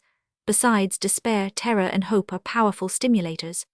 After running a short time together up the steep ascent of the Fries Vallen or Fresh Valley, they scattered according to arrangement, and each man shifted for himself, with the single exception of Mariano, who would not leave his father. Seeing this, the Turks also scattered, but in this condition they began to waver. all the more that the short twilight of those regions was rapidly deepening into night. They reflected that the guarding of their gate was a prior duty to the hunting down of runaway slaves, and one by one dropped off, each supposing that the others would, no doubt, go on, so that the officer of the guard soon found himself alone with only one of his men. Having observed that 2 of the fugitives kept together, these Turks resolved to keep them in view. This was not difficult, for they were both young and active, while Francisco was middle-aged and rather heavy. "Stay a moment, boy," cried the bluff padrone, as they told up the rather steep ascent of the valley. Mariano stopped. "Come on, father, they are overhauling us." "I know it, boy," said Francisco, taking Mariano by the shoulders and kissing his forehead. "Go thou, run, it is all over with me. God bless thee, my son." "Father," said the youth impressively, grasping a mass of timber which he had wrenched from a sharp front in passing, "if you love me, keep moving on, I will stop these 2, or farewell." Without waiting for a reply, the youth rushed impetuously down the hill and was soon engaged in combat with the 2 Turks. "Foolish boy," muttered Francisco, hastening after him. Mariano made short work of the soldier, hitting him such a blow on the turban that he fell as if he had been struck by a sledge-hammer. Unfortunately, the blow also split up the piece of timber and broke it short off at his hands. He was therefore at the mercy of the young officer, who, seeing the approach of Francisco, rushed swiftly at his foe, whirling a keen scimitar over his head. Mariano's great activity enabled him to avoid the first cut, and he was about to make a desperate attempt to close, when a large stone whizzed past his ear and hit his adversary full on the chest, sending him over on his back. "Well aimed, father," exclaimed Mariano as the 2 turned and continued the ascent of the valley. At its head Fry's Vallon narrows into a rugged gorge, and is finally lost in the summit of the hills lying to the northward of Algiers. Here the panting pair arrived in half an hour, and here they found that all their comrades had arrived before them. "Friends," said Casello, who was tacitly regarded as the leader of the party, "we have got thus far in safety, thank God. We must now make haste to Point Pescade. It lies about 3 or 4 miles along the shore. There a Negro friend of mine has a boat in readiness. He told me of it only an hour before I spoke to you tonight. If we reach it and get off to sea, we may escape. If not, we can but die. Follow me." Without waiting for a reply, Casello ran swiftly along a footpath that crossed over the hills, and soon led his party down towards that wild and rocky part of the coast on which stand the ruins of a fort, said to have been the stronghold of the famous pirate Barbarossa in days of old. Chapter 11 is diplomatic and otherwise. Just after the escape of the slaves, as already narrated, the British consul demanded a private audience of the Dey. His request was granted, and one morning early he set off on horseback to the city. Arriving there too soon, he put up his horse, and threading his way through the streets of the old town, soon found himself in front of the small and unpretending, though massive, portal of Bakri the Jew. He found the master of the house seated in the central court, or skiffer, drinking coffee with his wife and children. "Bakri," said the colonel, "may I venture to interrupt your present agreeable occupation? I wish to have a talk with you in private." "With pleasure," replied the Jew, rising and ushering his visitor into a small apartment, the peculiar arrangement and contents of which betokened it the wealthy merchant's study or office. Indeed, it might have been styled either with equal propriety, for Bakri, besides being an able man of business, was learned in Arabic literature, of which the town possessed and still possesses a valuable library, and was a diligent student of the Hebrew scriptures. "You are aware," said the colonel, "that I am, at your request, about to use my influence with the Dey in behalf of certain friends of yours. Now there is an old saying, and I have great respect for many old sayings, that one good turn deserves another. May I, then, ask you to do me a favor?" "Certainly," said the Jew, "name it." "You must know, then, that the Dey has been pleased to send me a pretty Portuguese girl as a slave, along with her infant child." "I know it," said Bakri. "You do? Well, this poor girl turns out to be a very sweet creature, and my wife, although somewhat annoyed at first by the unexpected gift and puzzled what to do with her, is now so fond of her, and finds her so gentle as well as useful, that she has set her heart on having Paulina Ruffini, that is her name, freed and sent home. This, however, is not the point. Paulina has a sister named Angela Diego," interrupted the Jew. "Oh, you know that too," said the colonel with some surprise. You seem to know everything that goes on in this curious city. Indeed, it is a belief in this general knowledge of yours that brings me here. Well, poor Paulina is naturally in great anxiety about her sister's fate, not having heard of her since the day they were cruelly separated by Sidi Hassan. The latter is now my janissary, and tells me that he sold Angela to a Jew in the public market, and does not know where she is. Believing that you can find this out for me, I have come hither this morning on my way to the palace. Do you think you can? I think I can, said the Jew, opening a door and beckoning to someone without. Come hither, Angela, a gentleman wishes to see you. What, is this Paulina's sister? Said the consul in surprise, as a pretty bright-eyed girl obeyed the summons. Speak, fair one, said the Jew.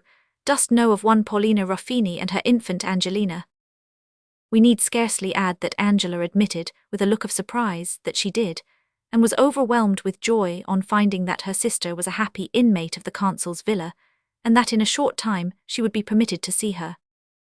Leaving the Jew's house, well satisfied with his unlooked-for success in this matter, the consul proceeded to the palace, and was at once admitted into the audience chamber. According to custom, the Dey was seated on a sort of throne, with the huge lion pup serving as a footstool. We have said before that this lion had a decided antipathy to the British consul. Not being able to speak, it could not give the reason why.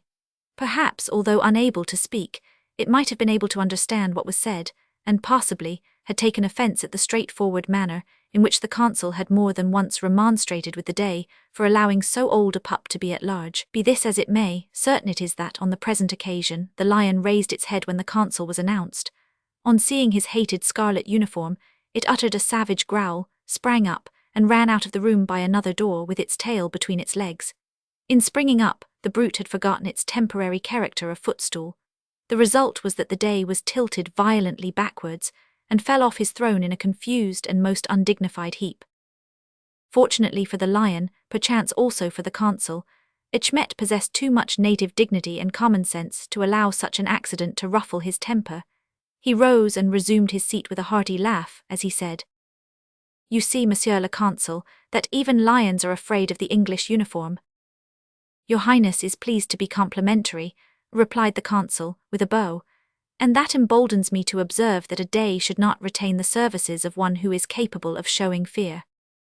Perhaps you are right, returned Achmet with a smile, especially one who has had the audacity to dethrone me. And now, what demand have you to make of me today? Not, I trust, that old one, the liberation of slaves. No, not exactly that, replied the consul. Nevertheless, he added earnestly, I do come to make an appeal in behalf of slaves. The Dey's countenance became grave. I refer, continued the consul, to those unfortunate slaves who recently attempted to escape, and are now lying in chains condemned to be bastinadoed, thrown on the hooks, and otherwise tortured to death.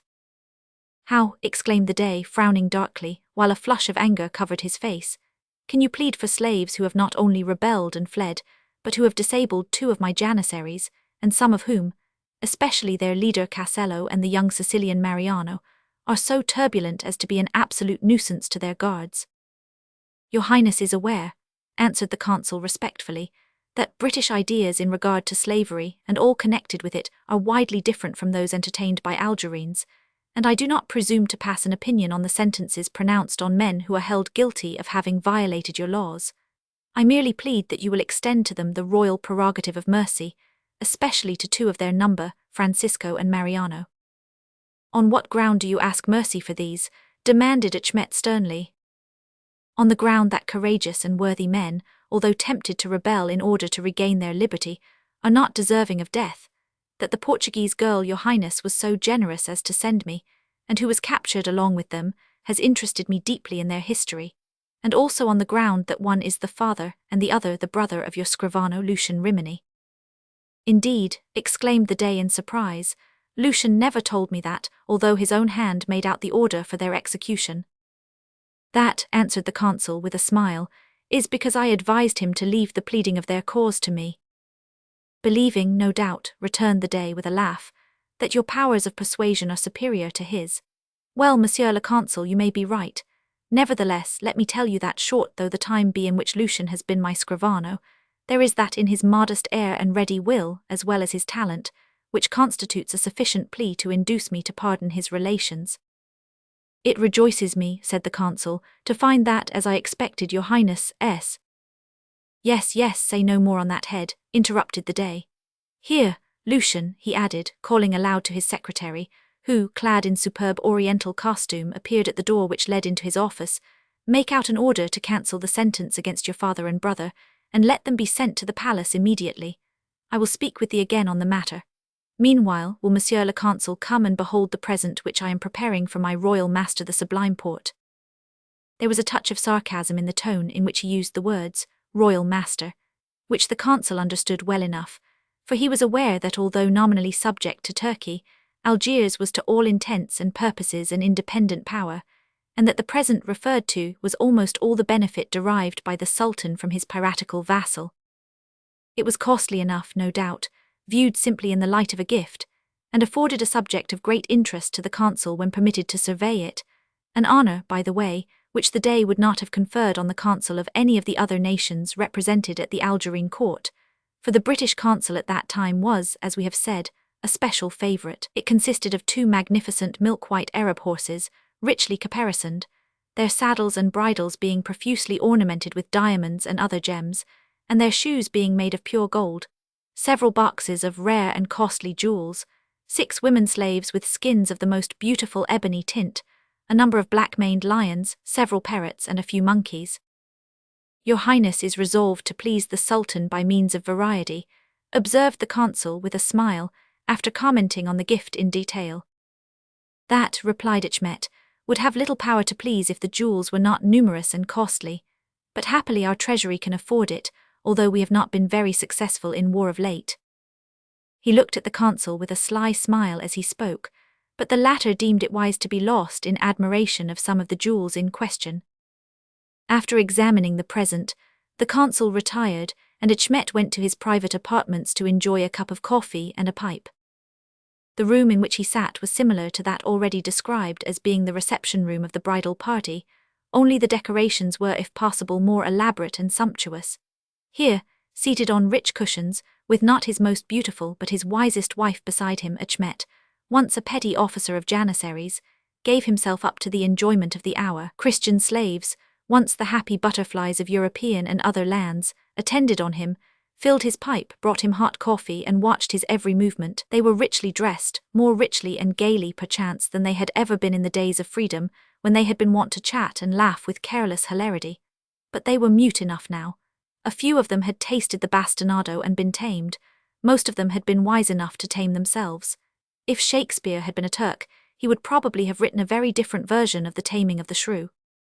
When coffee was finished, the Dey ordered the attendants to withdraw, and then settling himself comfortably on the cushions, and puffing 2 white streams of smoke slowly through his nose, in order to gather the fullest enjoyment therefrom, he thus addressed himself to his better proportion. We had almost said, half, but forgot for the moment that there were several sultanas. Ashwisha, thou art a wise woman. I might almost style thee my guardian angel, for not only hast thou often guided me on the right road, but sometimes thou hast prevented me from straying into the wrong.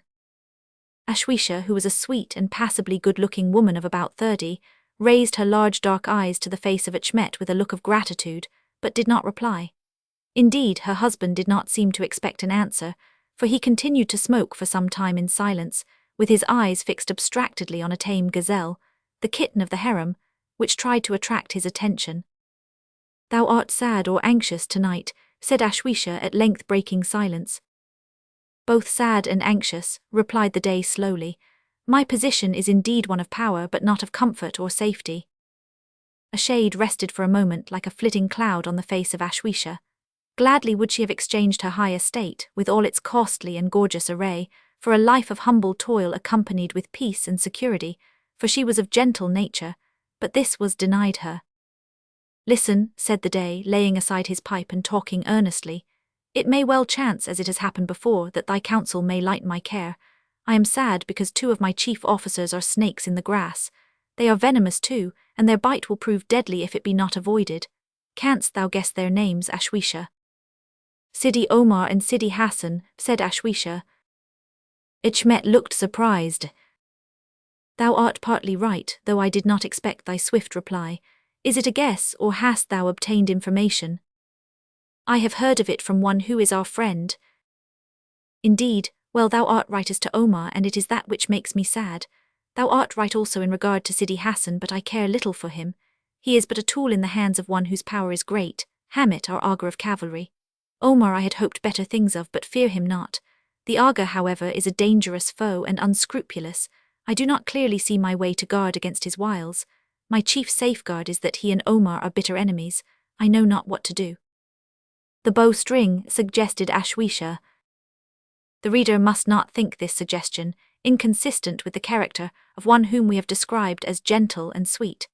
The Sultana had been trained in a peculiar school, and was as much accustomed to hear of disagreeable and troublesome people being strangled as Europeans are to the drowning of inconvenient kittens. The Dey laughed. Alas, my gentle one, he said, all-powerful and despotic though I be, there are a few officers around me whom I dare not get rid of in this way, at least not just now. But it amuses me to hear thee recommend such strong measures, thou who art always on the side of mercy. Truly, said Ashwisha, with a flash in her dark eyes that proved the presence of other elements besides sweetness in her disposition, my leanings are always towards mercy, save when you have to deal with those who possess no mercy. If you do not apply the bowstring to Hamit in good time, rest assured that he will apply it to you. The Dey became more serious at this, yet still smiled as he gazed in the flushed countenance of his spouse and adviser. Thou art right, Ashwisha, said he in a meditative tone, and it is for the purpose of finding out, if possible, when it is the right time to strike that I now take counsel with thee. What wouldst thou advise? Sidi Hassan, you say, has been sent to be the British consul's janissary. Yes. For what purpose? Asked the Sultana. Partly to keep him out of the way of the mischief, which is always brewing more or less in this warlike city. Partly to flatter his vanity, by placing him in the service of one for whom he knows that I entertain great respect, personally, as well as on account of the powerful nation which he represents. And partly to remind him gently of my power to order him on any service that I please, and to cut off his insolent head if so disposed. That is so far well, said Ashwisha, letting her delicate henna-stained fingers play idly with the gorgeous pearls which fell like a lustrous fountain from her neck. But it is possible that he may reflect on the propriety of trying to secure, at no distant date, a master who will reward him more liberally, without conveying covert threats, but much good, she hastened to add, observing that her lord did not much relish her last remark. Much good may result from his being placed under the British consul's roof, for the consul's wife is a wise woman, and may help us to discover some of his plots. For plotting he is certain to be, whether in the city or out of it, and you may be sure that a clever woman like Madame Langley will have her eyes open to all that goes on in her own palace. Nay then, Ashwisha, returned the Dey, laughing, thou hast studied the lady to small profit if thou dost believe her capable of acting the part of a spy on her own domestics. And thou hast studied thy wife to small profit, retorted Ashwisha playfully, if you think I could make such a mistake as to ask her to become a spy. Does not all the city know that Madame Langley has over and over again refused the most costly bribes offered to induce her to use her influence with her husband? And is it not also well known that if her influence is to be gained at all, it must be by touching her heart? She is so open, too, in her conduct, that her domestics know all she does. Did I not tell you the other night how the chief from Morocco offered her a splendid diamond ring to induce her to entreat her husband's favour in something, I know not what, and how she flushed with indignation as she refused it, and told the chief that all the diamonds in the world could not move her to attempt the leading of her husband from the path of duty? No, I will not ask her to become a spy, but I will lead her in conversation to tell me all she knows, or at least is willing to communicate about Sidi Hassan, and perchance some good may come of it. It may be so, said the Dey, and where and when dost thou propose to meet with her? Here and tomorrow. How, in the palace? Yes, ask her and her little girl to come and dine with me, said Ashwisha. That would be a high compliment, returned the Dey dubiously, such as has never been paid before, methinks, by a Dey of Algiers to any consul's wife. No matter, returned the Sultana, you have a high regard for Colonel Langley, and have often paid him unusual compliments. Why not compliment his wife? Well, it shall be done. Tomorrow afternoon prepare to receive her. Chapter 12. Mrs. Langley and Agnes go out to dinner. An agreeable surprise is something like sunshine in November. It warms up the constitution, mentally and physically. Such a surprise did Mrs. Langley receive the morning that followed the evening on which Achmet Day and his sultana held their private conversation on the affairs of state. "Agnes," she exclaimed, reading a note with elevated eyebrows, "just fancy. Here is an invitation for you and me to dine with the day's wife or wives." "Oh, won't that be delightful?" cried Agnes, coming from the court into the room where her mother sat, with such a bound that she filled with sympathetic excitement the heart of the small Negro girl from beyond the Sahara, and caused her to rock the cradle too violently. "There, you've bumped it again, I knew you would," said Mrs. Langley in tones of despair. Poor Zubby's first awful glance of mingled deprecation and self-reproach was so touching that no one but a hardened monster could have withstood it. But the look, with the feelings which it implied, was short-lived. It passed like a summer cloud, and was replaced by an expression of supreme contentment and self-satisfaction when it became apparent that Master Jim was not going to awake, and that Mrs. Langley's despair was vanishing. Indeed, that lady's despair was at all times remarkably short-lived. She had been trained in a school of dire adversity ever since the arrival of the coal-black one from beyond the Sahara, and had learned to hope against hope in an extraordinary degree in a case which was absolutely hopeless, for whatever others might think or hope, Zubby knew herself to be incurable. Not that she was unwilling. On the contrary, there never was a more obliging or amiable creature among the sable daughters of Ham, but she had a tendency to forget herself, as well as her charge, in moments of sudden emotion or delight, and gave way to bursts of action, which, if slight, were always inopportune, and sometimes, though not often, disastrous. "We must get ready immediately," continued Mrs. Langley, with a cautioning shake of the head at Zubby as she turned to Agnes, "because, you know, we may as well take the opportunity to do a little shopping before dinner." "What, shopping in the pirate city?" we hear you exclaim, reader. Yes, there was shopping there in those days, though it did not bear much resemblance to shopping in more civilized lands. There were no wide fronts or plate-glass windows in those days. Indeed, then, as now, a shop in the Moorish town might be fitly described as a hole in the wall. It was, as it were, a deep window without an interior to speak of. A square hole, 6 feet by 6, and from 4 to 10 feet deep, without glazing or protection of any kind from the weather, except in some cases an awning, was a fair average shop. One of 8 feet frontage was rather a grand shop, and one of 12 feet was quite a bazaar. Of course, such shops were stuffed, like eggs, to an excess of fullness. They gave one the impression that the goods had been packed into smaller space than was possible, and that the introduction of another pin would infallibly explode the whole affair. A passage among the goods in each shop, just big enough to admit an ordinary man, was the scene of action in which the owner disported. This passage did not begin at the street. So much valuable space could not be afforded. A counter laden with small wares had to be leapt in order to gain it, and a rope depending from the ceiling rendered possible the acrobatic feat which was necessary to do so. Purchasers had to stand in the streets and transact business, the said streets being so narrow that there was no room for lobbies or paved footpaths. While engaged in traffic, buyers were compelled more or less to block the way, and had their garments scraped successively by Turks and Moors and veiled Mohammedan females, by Cabals from the mountains, Negroes from Timbuktu, white slaves from almost every country in Europe, and donkeys of the most debased and abject type, these latter, by the way, being quite as capable as the human, though not humane, beings who drove them of going up and down stairs. No slope short of a perpendicular dead wall appeared to be able to stop them, and no wonder, poor wretches, for no torture short of total destruction was spared them.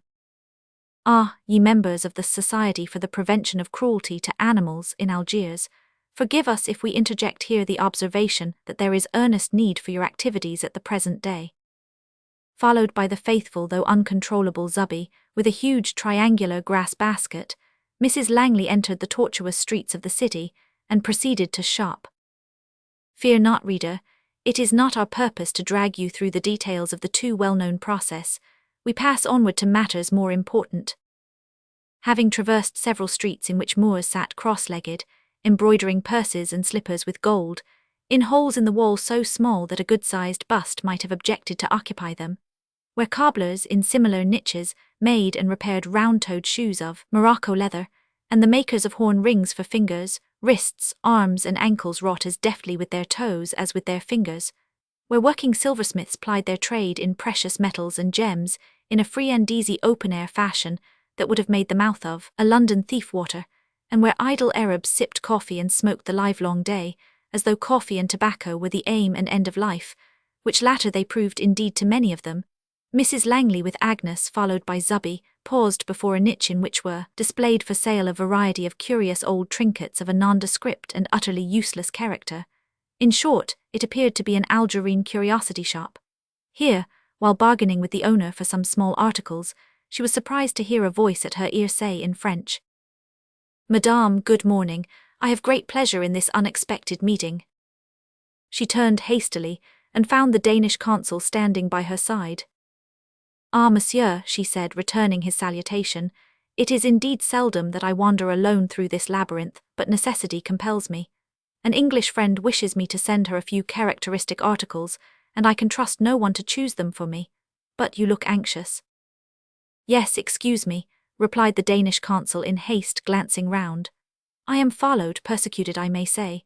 I had intended to call for your husband today to beg him to use his influence with the Dey in my behalf, but I cannot. Circumstances, in short, will you kindly mention to him that I am in trouble because of the non-payment of the tribute due by our government, and—" Breaking off suddenly, the Danish consul bowed low and hurried away. Mrs. Langley observed that, immediately after, a chaos or executioner of the palace passed her. This incident induced her to conclude her shopping rather quickly, and furnished her with food for thought which entirely engrossed her mind, until Agnes exclaimed, "Oh, Mamma, look, look, they're going to shave a little boy." Mrs. Langley, directed by Agnes's finger, looked and found that this was indeed true. A little boy between 8 and 9 years of age was seated in a barber's shop near them, with a towel about his neck, glancing timidly, yet confidently, in the face of an elderly man who advanced towards him with an open razor, as though about to cut his throat. As it turned out, however, neither throat nor chin were in danger of violation. It was the head that the barber attacked, and this he scraped quite bare, without the aid of soap, leaving only a tuft of hair on the top. This tuft, we have been informed, is meant as a handle by means of which the owner may, after death, be dragged up into heaven, but we rather incline to the belief that it is left for the purpose of keeping the red fez or skull-cap on the head. Be this as it may, no sooner did the urchin behold Mrs. Langley, than casting aside the towel and ignoring the barber, he rushed out and exclaimed, in a compound of French, Arabic and lingua franca, of which we give a free translation, "Oh, Mrs. me masser, console danch, vant si ver mock your husband." "Thank you, I know it," replied Mrs. Langley, giving the boy a small coin and a bright smile. Quite satisfied that he had fulfilled his duty, the urchin returned to the barber and the lady proceeded to the palace.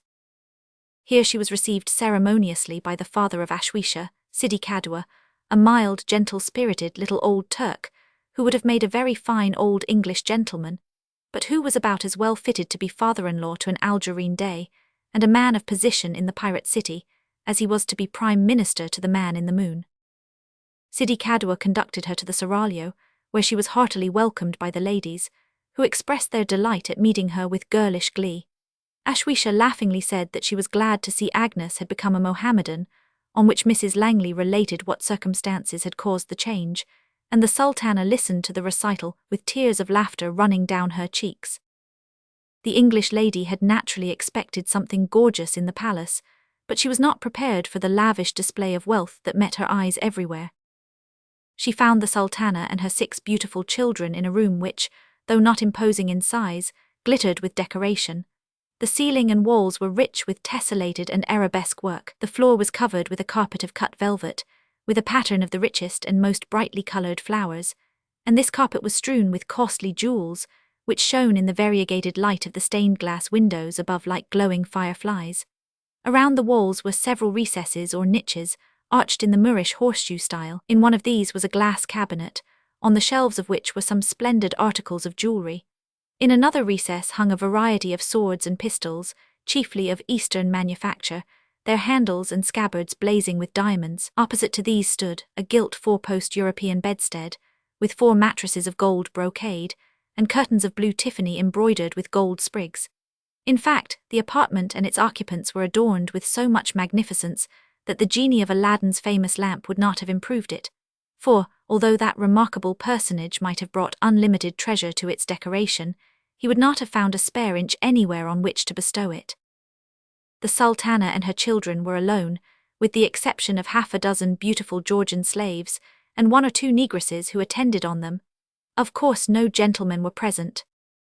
"My husband is very fond of yours," said Ashwisha, with a pleasant smile, leading her guests to a large cushion on the floor and squatting them down beside her. "It gratifies me much to hear you say so," replied Mrs. Langley. They spoke in a jargon of languages, and made up their deficiencies by signs, of which we dare not attempt a characteristic translation. "He sent you a new slave girl lately, I believe," said the Sultana, beginning to feel her way. "Yes," exclaimed the guest with animation, "it was very kind of him, and I find her so sweet and amiable, and useful too. She assists me with my dear baby so admirably, as well as with the household, that I begin already to feel as if I could not get on without her. Do you know I have set my heart on raising sufficient money to ransom her and set her free." "Then you will only lose her, for she will certainly go home to her husband," observed Ashwisha, with a look of simplicity. "Of course I count on that," returned Mrs. Langley.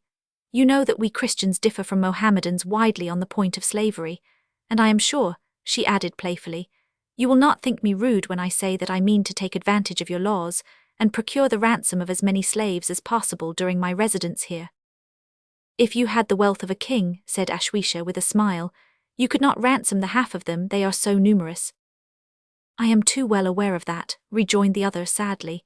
"Nevertheless, that does not exempt me from my duty. In the laws of my heavenly King and Saviour Jesus Christ it is written, 'Whatsoever thy hand findeth to do, do it with thy might.'" The Sultana bent a keen look of interest on her guest, and was about to reply, but seemed to change her mind and said, "It was Sidi Hassan, I am told, who brought in this slave girl, and by the way I hear that he has become your janissary. Do you like him?" "I have seen so little of him that I can hardly tell. You have walked with him in the garden, Agnes, several times. What do you think of him?" "I don't like him at all," answered Agnes with powerful emphasis. Both ladies laughed, and so did the 6 little daughters of the Sultana, who had maintained a dignified silence while their elders were conversing. "My little girl is rather given to take hasty prejudices," said Mrs. Langley apologetically. "Does your husband find him useful?" continued the Sultana, returning to the charge. "No doubt he does, but I really cannot say, for my husband has only mentioned him casually, and I never venture to speak of his business affairs unless called on to do so. The fact that Sidi Hassan has been much oftener in town than at our residence since he was sent to us may account for my slight knowledge about him." "Oh, he has been very often in town, has he?" exclaimed Ashwisha. Before Mrs. Langley could reply, an attendant announced that dinner was served in the adjoining room, whereupon the Georgian slaves were ordered to pick up the jewels that strewed the carpet. This they did, and, having locked them in the glass cabinet before mentioned, followed the party into the dining room. It was a somewhat peculiar dinner in many respects. There was great variety. Meat, poultry, pastry, and sweatmeats of strange kinds and forms succeeded each other, and were done full justice to by all present. It was like a glimpse of paradise to little Agnes, for having been brought up in the simplest of styles, and forbidden pastry and sweatmeats altogether since the day of her birth, she absolutely revelled in new sensations. It must not be supposed that she violently broke through all restraints on this occasion, but her mother saw that if old rules were enforced, the child would be confused by the conflicting entreaties of her hostesses and the denials of her mother, while the Sultana might be offended. Mrs. Langley, therefore, gave her carte blanche to eat what she pleased. The party all sat on embroidered cushions on the floor, round a small low table made of silver and mother of pearl. On this, each dish was placed separately, and all ate out of the same dish after the Moorish fashion. The spoons were made of rosewood, tipped with amber, and the napkins were richly embroidered in gold, silver, and variously coloured silk on a curiously wrought linen ground. All the vessels used were of the most elaborate and costly description, and we need scarcely add that the viands were good. Among other things there was fish, which was served and eaten with honey, but the chief among the dishes was couscous. This was the piece de resistance of the Moorish dinner table, the substance on which the ladies chiefly fed and flourished. To be fat was in those days the most desirable attribute of a wife in the eyes of an Algerine husband, therefore couscous was eaten in quantity. It was made largely of flour, rolled in some mystical manner into the form of little pellets like small sago. This, boiled with butter and other fatty substances, with bits of meat and chicken and other viands mixed through it, the whole being slightly seasoned and spiced, was deemed food fit for a sultana. During the meal they became very chatty, and the young people paid much attention to Agnes, who, being a sensitively good girl, felt, every time that she experienced a new taste, as though she were breaking all the 10 commandments, notwithstanding the permission of her mother. Several times Ashwisha turned the conversation on the home affairs of her guests, and attempted to gain further information about Sidi Hassan's doings, but found, much to her annoyance, that Mrs. Langley knew little more than she had already communicated. Her good humour was, however, restored by that lady's unaffected admiration of the numerous lovely things by which she was surrounded. She specially praised the splendid napkins and the spoons before referred to, and when they rose from table, the Sultana presented her and Agnes with those that they had used. After giving them coffee and making another vain attempt to extract information, Ashwisha dismissed her guests, who returned home charmed with the novelty of their reception and entertainment. Chapter 13 relates something about improvements, surprises and changes in the state of affairs. In consequence of the opportune interference of the British consul, and of the goodwill which Lucian had inspired in the breast of the Dey, a ray of light stole into the gloomy bagnio, and tended to cheer at least 2 of the slaves. This ray was conveyed by means of the Padre Giovanni, whom we have elsewhere mentioned as being the friend and benefactor of the slaves. Previous to his visit, a cloud had overshadowed the prison. Several chaoses had entered, and after loading Casello and the other runaways with chains, had led them forth to death. It would be painful as well as unnecessary to detail the terrible tortures under which these wretched men perished. The remaining slaves knew well the nature of the fate that awaited them, and the blank caused by the disappearance forever of their well-known faces was fitted to restrain all thoughts of rebellion, had such existed. Some surprise was felt at first by all the slaves at the delay of punishment in the case of Francisco and Mariano, but after the first hour or 2 had passed, they ceased to give the matter a thought. When therefore the old man Giovanni entered the bagnio, and informed these 2 that the Dey had reprieved them, and commanded their attendance at the palace, their surprise was reawakened, and speculation as to the cause of such unusual proceedings was revived. "I am the bearer of still further tidings," said the old man, taking a letter from a sort of wallet that hung from his shoulder, and handing it to Francisco. "From Juliet," exclaimed Francisco, tearing it open and reading aloud eagerly. "Dearest father, it is not possible to express to you the agony that we endured on hearing that you had been taken captive by the Algerines. Oh, why are such monsters allowed to live?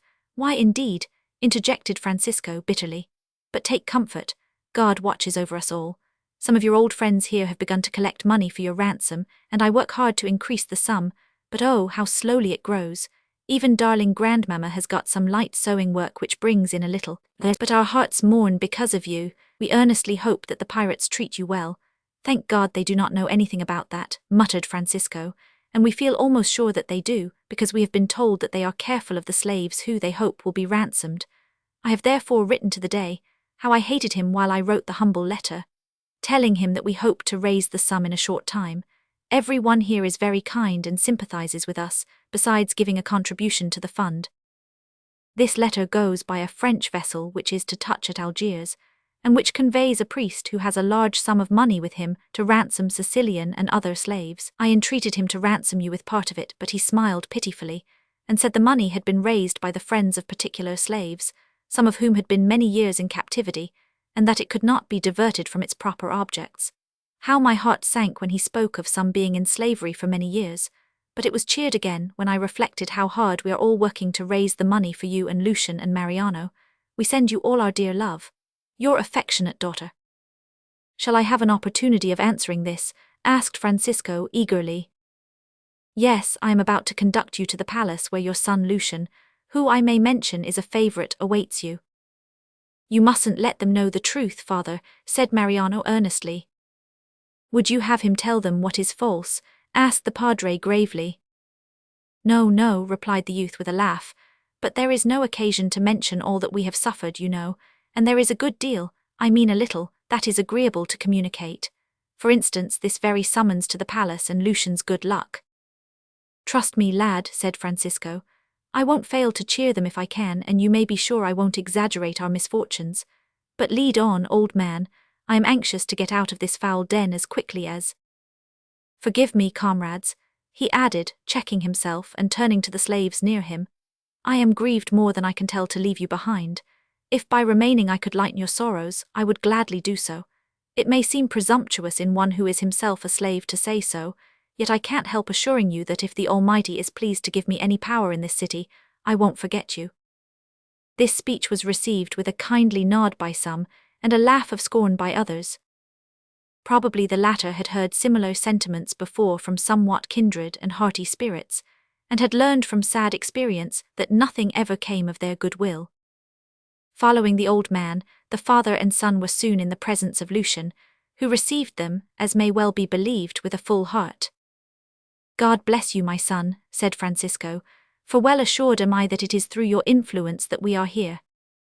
"It is through the influence of the British consul," replied Lucian. "Well, I pray for a blessing on you both, for it is useless to tell me that you have had no hand in it." "I do not say that I had no hand in it. On the contrary, I wrote out the order for your acquittal, and," added Lucian with a peculiar smile, "I also had previously written out your and Mariano's death warrant." "You are jesting, lad," said Francisco. "Indeed I am not," returned Lucian, relating the circumstances of the whole matter to his astonished and somewhat horrified auditors. "And now," he continued, "I must let you know your destination. Don't be disappointed. You must remember that we are slaves and have just been delivered from the bagnio. The day seems to have taken a fancy for me." "I don't wonder," interrupted Mariano enthusiastically, seizing and squeezing his brother's hand. "And," continued Lucian, "he has permitted me to select situations for you. I have arranged that you, father, shall be my assistant in the secretary's office, and that you, Mariano, shall be shopman to Bakri the Jew." Lucian looked awkwardly at his father and brother as he spoke, feeling uncertain, no doubt, as to the manner in which they would receive this information. He was therefore rather relieved than otherwise by a smile on the face of Mariano. "Why, Lucian," he said, "I always thought you a great original, and this last display of your powers confirms me in my opinion. Not that I deem it strange your having appointed father your clerk, for in the circumstances it would have been charity to have appointed him even to the office of shoe-black, anything being better than the bagnio. But what wild fancy induced you to make me shop-boy to a Jew?" "That," replied Lucian, "you shall find out in good time. Only pray remember that I am not the day's Grand Vizier, and have not many places to offer." "Well, well, be it so," returned the other. "I am well content with what your wisdom provides." "And so am I," said Francisco cheerfully. "I suppose you will feed us better than we have been fed of late." "That will I, father, but there is no pay attached to your offices, for slaves, you know, get no wages." "They get splendid habiliments, it would seem," observed Francisco, regarding his son with twinkling eyes. "But come, Lucian, I am all impatience to begin the work of Under-Secretary of State. You bear in remembrance, I trust, that I can read and write nothing save my mother tongue." "Yes, Italian will suffice, father. Such of the duties as you fail to perform I can easily fulfill. Now, Mariano," he said, taking his brother aside and speaking in a low, earnest tone, "see that you act wisely in the situation I have selected for you. The Jew is a kind, good man, despite what is said about his worship of Mammon. I would that all in this city were like him, for in that case we should have no slavery. During the short period I have held my office, my eyes have been opened to much that I may not mention. There, the very walls of this palace have ears. I have said enough. You remember Angela?" "Remember her?" exclaimed Mariano with a deep flush and a look of intense surprise. "How can you ask me, Lucian?" "Well, you will hear of her from Bakri. Goodbye, go." He rang a bell as he spoke, and ordered the slave who answered the summons to lead Mariano to the abode of Bakri. At the same time he took his father's hand and conducted him to his office or bureau. Amazed at all that had happened, particularly at his summary dismissal by his brother, the youth followed his conductor in silence, and in a short time reached the iron-bolted door of the chief of the Jews. "This is Bakri's house," said his guide in Italian, and having discharged this duty, he turned on his heel and abruptly left him. Pausing a moment to think, and finding that the more he thought the less he seemed to be capable of thinking to any purpose, Mariano applied his knuckles to the door. For a youth of his character it was a timid knock, and produced no result. Mariano was one who, in peculiar circumstances, like those in which at that time he found himself, might once in a way act with timidity, but he was not the man to act so twice. Finding that the first knock was useless, he hit the door a blow that caused the old house to resound. In a few seconds it was opened slightly, and the face of a beautiful girl in Jewish costume appeared. If Mariano had been suddenly petrified, he could not have stood more rigidly motionless. Amazement sat enthroned on his countenance. "Angela, Signor Mariano." The words in each case were followed by a deep flush, and Angela retreated. Of course Mariano advanced. "Excuse, forgive me, Signorina," he exclaimed, taking her hand respectfully. "I did not know, of course I could not. How was it possible that the fact is I came to see a Jew and I've found a jewel," he might have said, but that didn't seem to occur to him. "Bakri, that's his name," continued Mariano. "Is Bakri within? I came to see him, but—" "Yes, Signor Bakri is at home," said Angela, much confused by the youth's confusion as well as by the sudden and unexpected nature of the meeting. "But your father and brother Lucian, oh, I hope they are well, that they have not been treated cruelly, that they are not in that dreadful bagnio of which I have heard so much," said Angela, at last finding the use of her tongue. They were interrupted at this point by the appearance of Bakri himself, who welcomed the youth to his house, said that he had been told by Lucian to expect him, and introduced him to his wife and the other members of his family. Thereafter the Jew took his new shopman into his private apartment, and made many strange revelations to him in regard to the affairs of the piratical city, as well as about the details of his new appointment, in regard to which we shall say nothing here. But it may be well to add that Mariano finally retired for the night well satisfied with the wisdom of his elder brother. For some time after this, things went well with those actors in our tale in whose welfare we are chiefly interested. Francisco proved himself to be an able clerk, when assisted by his superior, and Mariano became a most willing and useful shopman, with the prospect before him of returning each night to bask in the sunshine of Angela's countenance. At the consul's residence Paulina was as happy as was possible in her sad circumstances, for she became very fond of Mrs. Langley, and was a perfect treasure in the house, not only taking a large part of the management thereof, but keeping watchful guard over the dangerous Zubby, so that Zaharan specimen of humanity inflicted a perceptibly smaller percentage of bumps on the head of Master Jim than in former times. Paulina's baby, too, began to indicate signs of intelligence by crowing, knocking over whatever it came within reach of, and endeavouring to dig the eyes out of everyone who permitted familiarities, especially the eyes of Master Jim, who, it is but fair to add, soon displayed superior capacity in the same line, so that the parents agreed mutually that they would soon be sweet playmates to each other, and that they were the most delicious babes that ever were or could be born. Ted Flagon also remained a happy inmate of the consul's abode, awaiting the arrival of a British vessel which might enable him to depart, but not at all anxious for that consummation, and in the meantime making himself generally useful. Down at the marina, too, the state of things was a little, though not much, improved. Another guardian of the slaves had been appointed, the former one having been strangled on account of some wickedness reported by enemies to have been done by him, and of which he was afterwards found to be entirely innocent. His successor was a man of better nature, who, although he kept the slaves hard at their toil, and did not abate the lash or bastinado, nevertheless supplied them with occasional comforts, such as an extra roll of bread when extra work had to be done, or even a glass of spirits when, as was often the case, they were called up at nights, in drenching rain and cold, to protect the shipping in the harbour, and prevent wreck when sudden gales arose. Thus the aspect of things in the pirate city, bad though it was, became a little brighter, and continued so for some time, until an event occurred which flung a darker cloud than usual over the ever-changing scene. Chapter 14. The plot thickens, and Mariano's forbearance and courage are tested.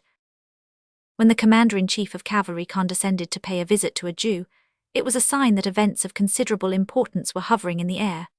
The approach, therefore, of Sidi Hamet to the residence of Bakri one night under cover of the darkness was regarded by the Jew with feelings of misgiving, which caused his face to become suddenly very grave, as he looked through the little iron-bound hole, or window, which commanded a view of his court. The Aga carried no light, although the laws ordained that all who moved about after nightfall should do so, but Bakri knew him as well by his outline and gait as if he had seen his face in the sunshine. Descending the stair at once, the Jew opened the door and let him in. "Thou art surprised, Bakri," said Hammett, swaggering into the skipper where Angela chanced to be at work at the time.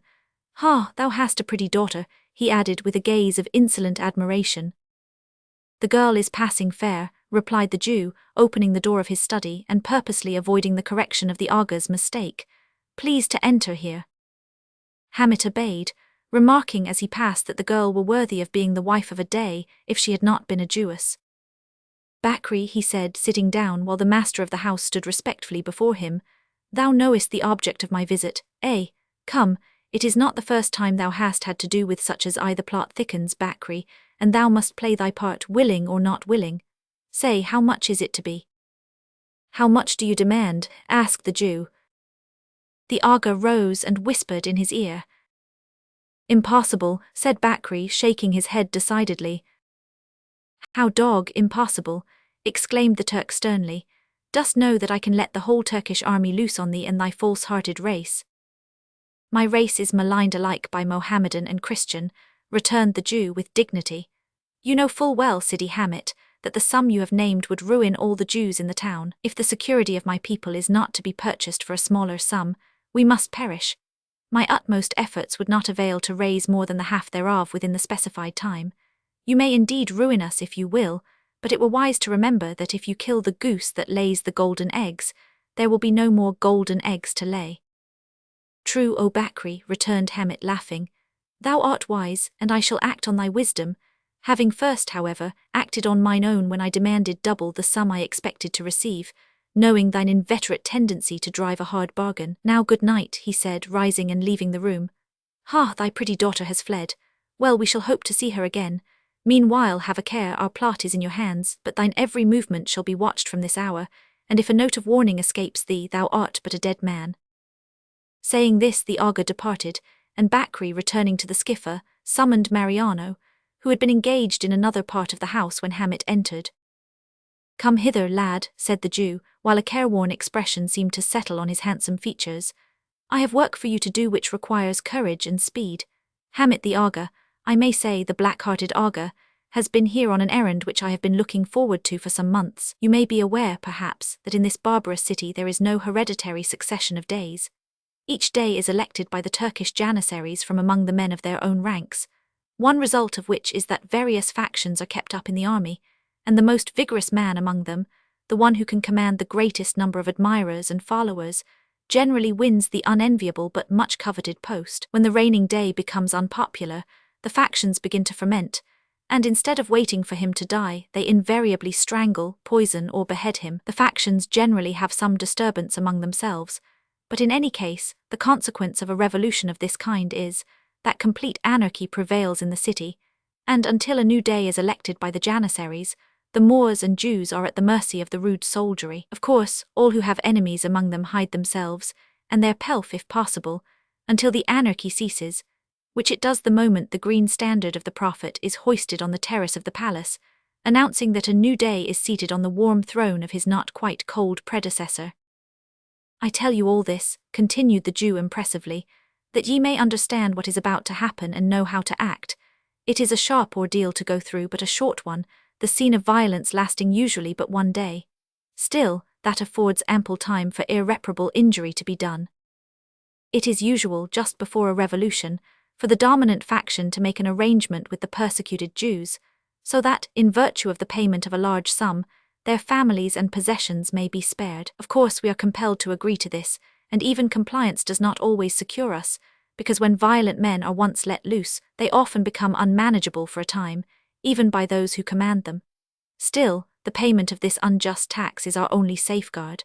This evening, Sidi Hammett, the Commander-in-Chief of Cavalry, has been here to make the arrangement with me. I have long known of his designs. Indeed, we Jews know nearly all the secret plots that go on around us, for gold is potent, and we have those who are willing to give us information both in the palace and in the Casbah. I likewise know that Sidi Omar, whom you may have seen, also aims at the throne, but he has no chance against his rival Hammett, who is a more powerful man in mind and body, besides being younger. Your old enemy Sidi Hassan has agreed to assist Hammett, who has promised to reward him with the office next in dignity to his own. I have more than once warned Achmet of what is plotting, for he has been kinder to my people than most of the Deys who preceded him, but he is strangely slow in guarding himself. He is a bold, fearless man, and perchance trusts too much to a popularity which for some time has been on the wane, chiefly, I believe, because he is not a sufficiently unprincipled villain to please the taste of the lawless crew over whom he reigns. This is a dreadful state of things, said Mariano, who had listened to the narration in silent amazement. It is indeed dreadful, returned Bakri, and yet, although the European powers must be thoroughly aware of it, through their consuls, this is the state of things that they not only tolerate, but absolutely sanction by the presence of their representatives and the payment of tribute. Tribute, exclaimed Mariano in a tone of indignation. Is it possible that tribute is paid by the great powers to these miserable pirates? Even so, young man, answered Bakri with a smile, just as we Jews pay them tribute to avoid being pillaged, only without having our excuse. We are compelled to do it, but no one can suppose for a moment that a small power like Algiers can compel nearly all the maritime nations to bow before it. Nevertheless, the nations do submit, some of them to very humiliating terms. You saw the Swedish frigate conveying 2 storeships that entered the port yesterday. Yes. Well, these vessels contain the annual tribute due by Sweden, and that country is also bound by treaty to furnish the Dey with a person capable of directing his gunpowder factory. Denmark not only pays tribute, but is bound to pay it in naval stores, and her consul here is at present in disgrace because his country has failed to pay its tribute at the specified time. There is an American ship, just now detained in port, because the nation to which it belongs is also dilatory in paying up what is due by treaty. Therefore the American consul is also in the Dey's black books. And I may add in regard to him that, at the time of his appointment to his office, he gave the Dey a consular present of 16,000 Spanish dollars. Even that notorious warrior Napoleon, who is at present turning Europe upside down, thought it worth his while lately to send to the Dey a present of telescopes and other things to the amount of £4,000. And England, that great nation which styles herself mistress of the seas, cannot enter the Mediterranean with her merchant ships until she has paid toll to this exacting city. Now, continued Bakri, stopping abruptly in his account of these matters, I must not waste more time on a subject which is incomprehensible. Indeed, I would not have said so much were it not that the hour is yet too early for the undertaking which I have in view for you. Achmet then must be at once put on his guard, but to do so is no easy matter, for his enemies surround him.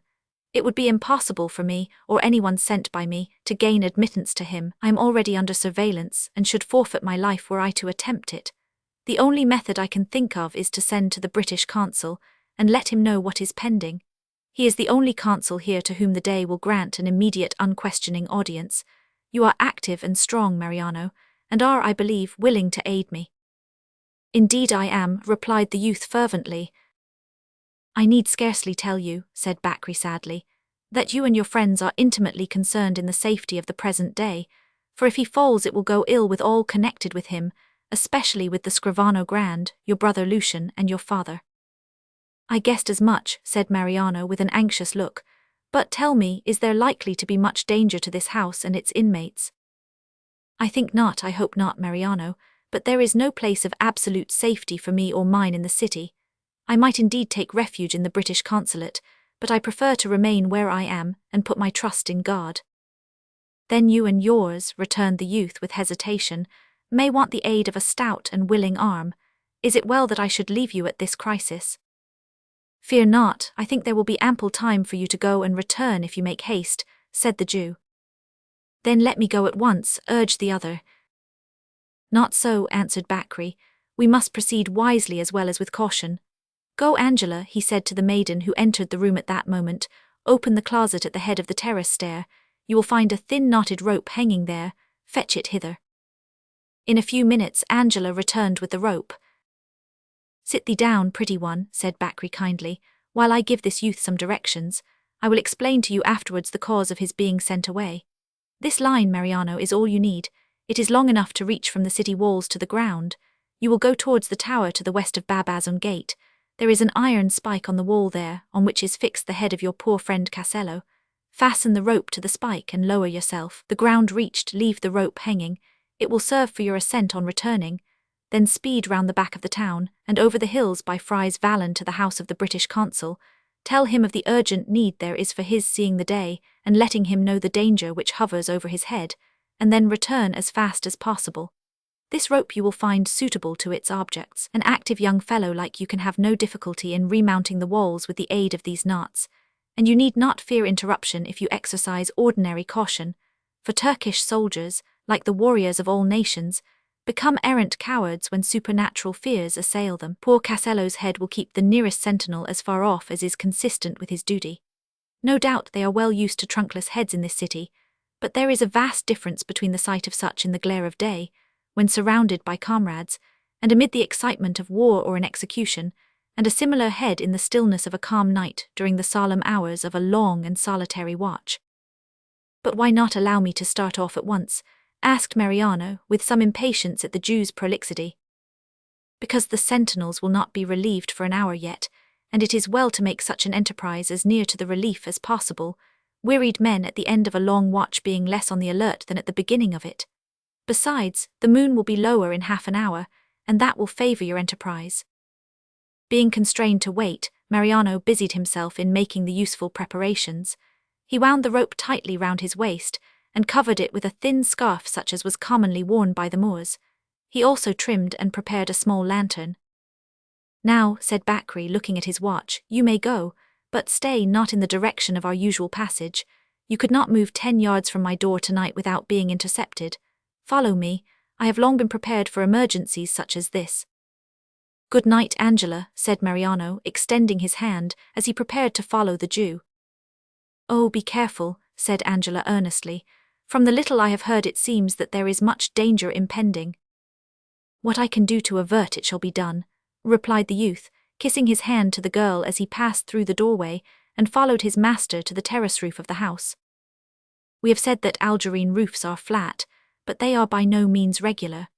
There are often various elevations on the same roof, and various forms, as if the architect had terminated the summits of the several walls and partitions at the dictates of a wayward fancy rather than a settled plan. In some cases a step, in others a flight of steps, formed the communication between one part of a roof and another, while division walls varying from a foot to 2 yards in height cut it up into irregular squares and triangles. Such roofs are eminently fitted for the game of hide and go seek, to which doubtless they have been applied more or less since the days of Abraham. Issuing on the terrace of his house then, Bakri pointed out to Mariano, by the light of the moon, which was slowly descending to its bed in the Sahel hills, that the roof of his neighbor's house could be easily reached by a single step. "You will cross over this roof," he said, taking a ring from his finger and placing it on that of his slave, "and be sure that you tread with care until you come to the other edge of it, where you will be able to place yourself in the shadow of a chimney until a cloud covers the moon. My neighbor is not a friend, therefore tread like a cat. Attend well to my directions now and obey them implicitly. You require no arms. Whatever happens to you, offer no resistance, as that will only ensure death. When the moon is clouded, leap to the next roof, which you may see now in line with yonder minaret. There is about 6 feet between the two, which is nothing to a youth like you. Only be careful, for failure will plunge you into the street, 60 feet below. That terrace gained, you are on friendly ground. Go knock gently at the door leading to the house below and show the owner my ring, asking him at the same time to guide you to the street, after which you know how to act, and may the God of Abraham direct you. Stay, if the owner of the house, who is a Jew, should use you roughly, heed it not. Whatever you do, be passive. Your own life, and it may be the lives of others, depends on this." The first part of the Jew's caution would have availed little, for when Mariano was roused, he recked little of his own life, but the reference to others reminded him of Angela and his father, so that he made up his mind to be a very model of forbearance whatever should happen. Stepping easily from the house of the Jew to the terrace of his neighbor, he proceeded with extreme caution to the chimney pointed out to him, and took his stand under its shadow.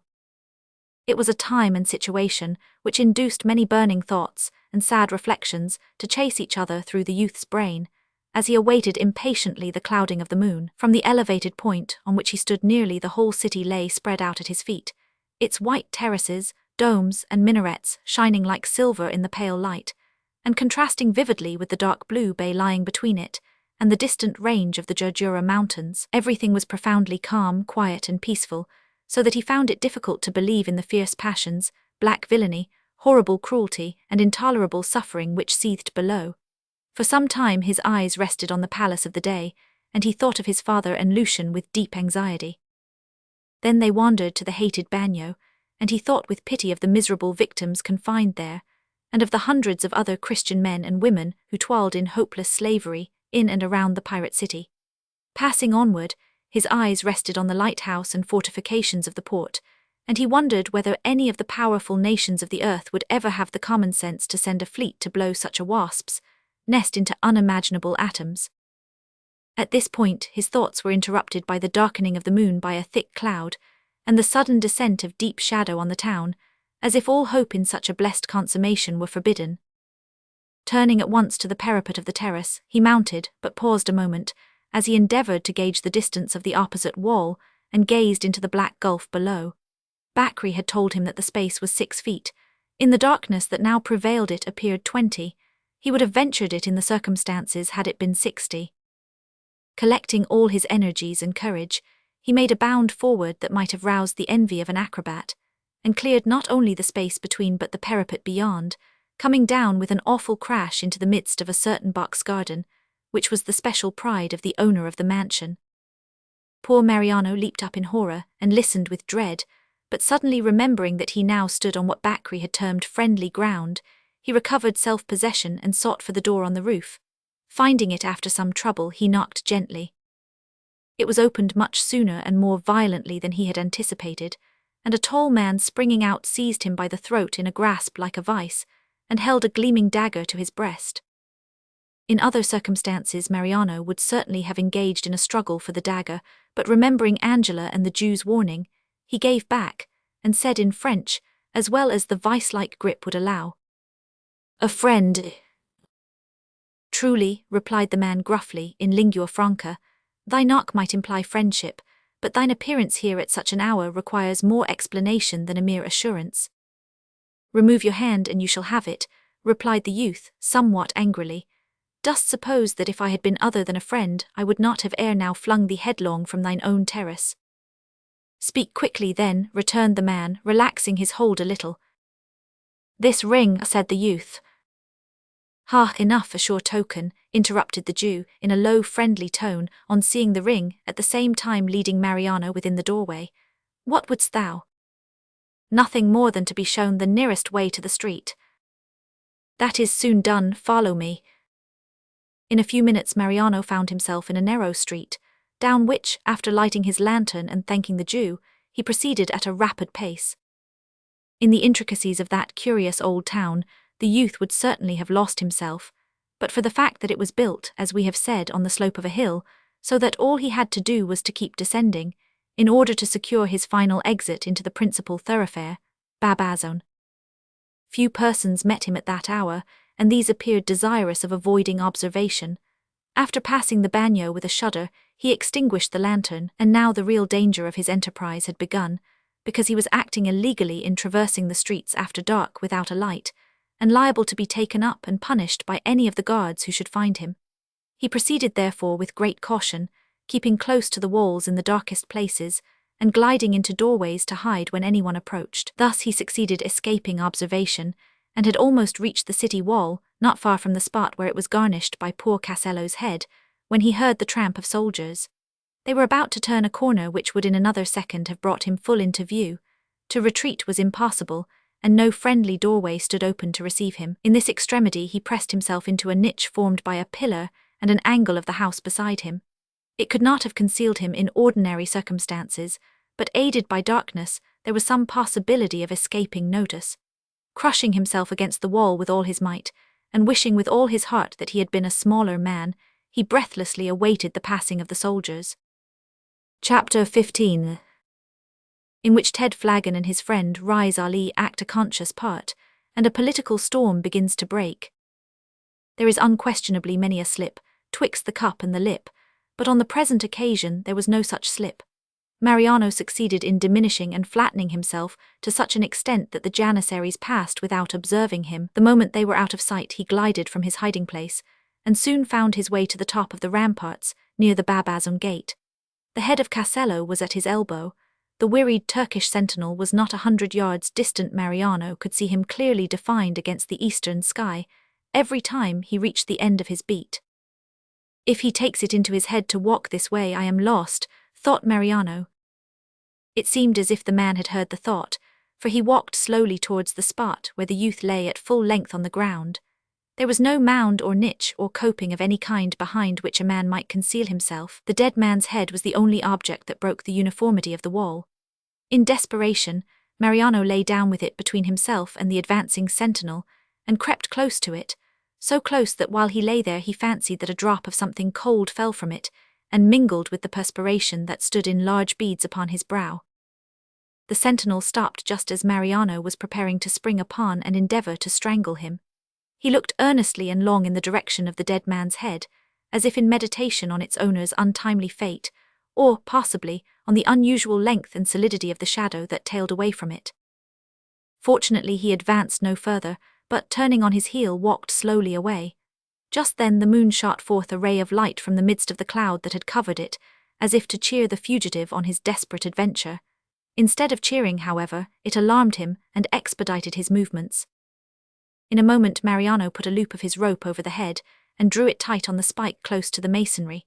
Another moment and he was over the parapet, down the wall, and into the ditch. Here again unusual caution was needful, but the youth's cat-like activity enabled him to overcome all obstacles. In a few minutes he was speeding over the Sahel hills in the direction of Fry's Vallon. We need scarcely say that wind and muscle were tried to their uttermost that night. In an incredibly short space of time, he reached the gate of the consul's garden, which stood open, and darted in. Now it chanced that night that the stout British seaman, Ted Flagon, lay in a hammock suspended between two trees in a retired part of the consul's garden, the weather being so warm that not only he but several of the other domestics had forsaken their dwellings during the night, and lay about the grounds in various contrivances more or less convenient, according to the fancy or mechanical aptitude of the makers thereof. Flagon had, out of pure goodwill, slung a primitive hammock similar to his own between two trees near him for his friend Rais Ali, in which the valiant Moor lay sound asleep, with his prominent brown nose pointing upwards to the sky, and his long brown legs hanging over the sides. Ted himself lay in a wakeful mood.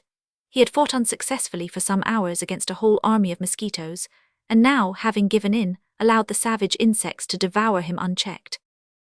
But the poor victim found it difficult to lie awake and suffer without occupation of any kind. He therefore arose and cut from a neighbouring hedge a light reed which was long enough to reach from his own hammock to that of his friend. With the delicate end of this, while reclining at his ease, he gently tickled Rais Ali's nose. After making several sleepy efforts to kill the supposed insect that troubled him, and giving vent to 3 or 4 violent sneezes, the interpreter awoke and, growling something in Arabic, opened his eyes, which act enabled him to observe that his neighbour was awake and smiling at him. "Ha, you's not be for sleep, hey, Moes, troubles and brutes dem mosquitoes." "Ark, it's little I mind 'em," said Flagon. "Why you know for sleep den?" demanded Rais. "Cause I likes to meditate, young man, specially when I've got sich a splendid subject of contemplation before me as a slumberin'. More, won't you go in for a little more slumberin', eh?" Rais turned his back on his friend with an indignant growl. He was evidently indisposed for jesting. In a few seconds, being indifferent to real mosquitoes, the Moor was again sound asleep. It was soon clear, however, that he was not indifferent to Ted's artificial insect. Being unable now to reach his nose, the restless son of Erin thrust the feathery point of the reed into his friend's ear. The result was that Rais Ali gave himself a sounding slap on the side of the head, to Ted's inexpressible delight. When Rais indicated that he was off again, he received another touch, which resulted in a second slap and a savage growl, as the unfortunate man sat up and yawned. "They seems wuss than Ornar," said Flagon gravely. "Wuss, I never knowed noting wusser," replied Rais with a look of sleepy exasperation. "Beats eber writing, been 25 'ere in de country and neber seed de like." "Seed the like," echoed the seaman. "Did ye saw 'em when ye was asleep?" "Feel then," replied the other sulkily. "You's too particular." "Suppose we goes and has a whiff," suggested Flagon, leaping to the ground. "It's a fine night entirely, though a dark un. Come, I'll treat ye to a taste o' me Cavendish, which is better than growlin' in your hammock at the muscaties, poor things as don't know no better." Feeling that the advice was good, or perhaps tempted by the offer of a taste of his friend's peculiarly good tobacco, the interpreter arose, calmly made a paper cigarette, while Flagon loaded his cutty, and then accompanied him in a saunter down the road leading to the gate. Ally, began the seaman, making a stopper of the end of his little finger. By the way, you ain't related, are you, to the famous Ally Babby as was captain of the 40 thieves? No, nuffin ob de sort, replied Ali, shaking his head. Well, no matter, you deserve to be, but that's neither here nor there. What I was a-going to say is, that it's my opinion that fellow Sidi Hassan ain't all fair and above board. Ted glanced keenly at his companion, for he had made the remark as a sort of feeler. What de matter wid asked Rise carelessly. Oh, nothin', I only thought you might know something about him. I doesn't only I'm a dab at what's called in Ireland physiognomy, and I don't like the looks of him. Why, bless ye, I knows a fellow by the cut of his jib directly. I could have taken my Davy now that you were a sly, clever sort o' chap, even before I was introduced to EDC. Whether he saw or not remains to this day an uncertainty, for it was at that moment that, as before stated, Mariano rushed in at the gate, and unintentionally into the arms of Rise Ali, who uttered a loud cry and flung him off with a kick that unfortunately took effect on the youth's shin. Supposing that he was intercepted, afraid lest his mission should miscarry, and angered by the pain, Mariano lost the power of self-restraint which he had hitherto exercised so well that night. He rushed at the interpreter and hit him a blow on the forehead that caused him to tumble backwards violently. The act was scarcely done when the youth found himself in the embrace of Ted Flagon, and strong though he was, he found it impossible to throw off or to free himself from that sturdy tar. Still he struggled fiercely, and there is no saying what might have been the result, had not Rise, recovering from the blow, hastened to his friend's aid. Between them they succeeded in securing Mariano, and with a handkerchief tied his hands behind him. Now then, young fella, said Flagon, taking the youth by the arm, you'll have to go before the British Council and give an account of yourself, so come along. Of course, when Mariano was taken into the presence of Colonel Langley, and had whispered a few words in his ear, the seaman and his friend Rise Ali were dismissed with the assurance that all was right, an assurance, by the way, which was not quite satisfactory to the latter, when he reflected on and tenderly stroked the bump, about as large as a pigeon's egg, which ornamented the space between his eyes. Never mind, Ally Babby, was his friend's consolatory remark as they left the house and returned to their hammocks. It can't damage your good looks, and 'll prove a mighty source of amazement to the Muscates.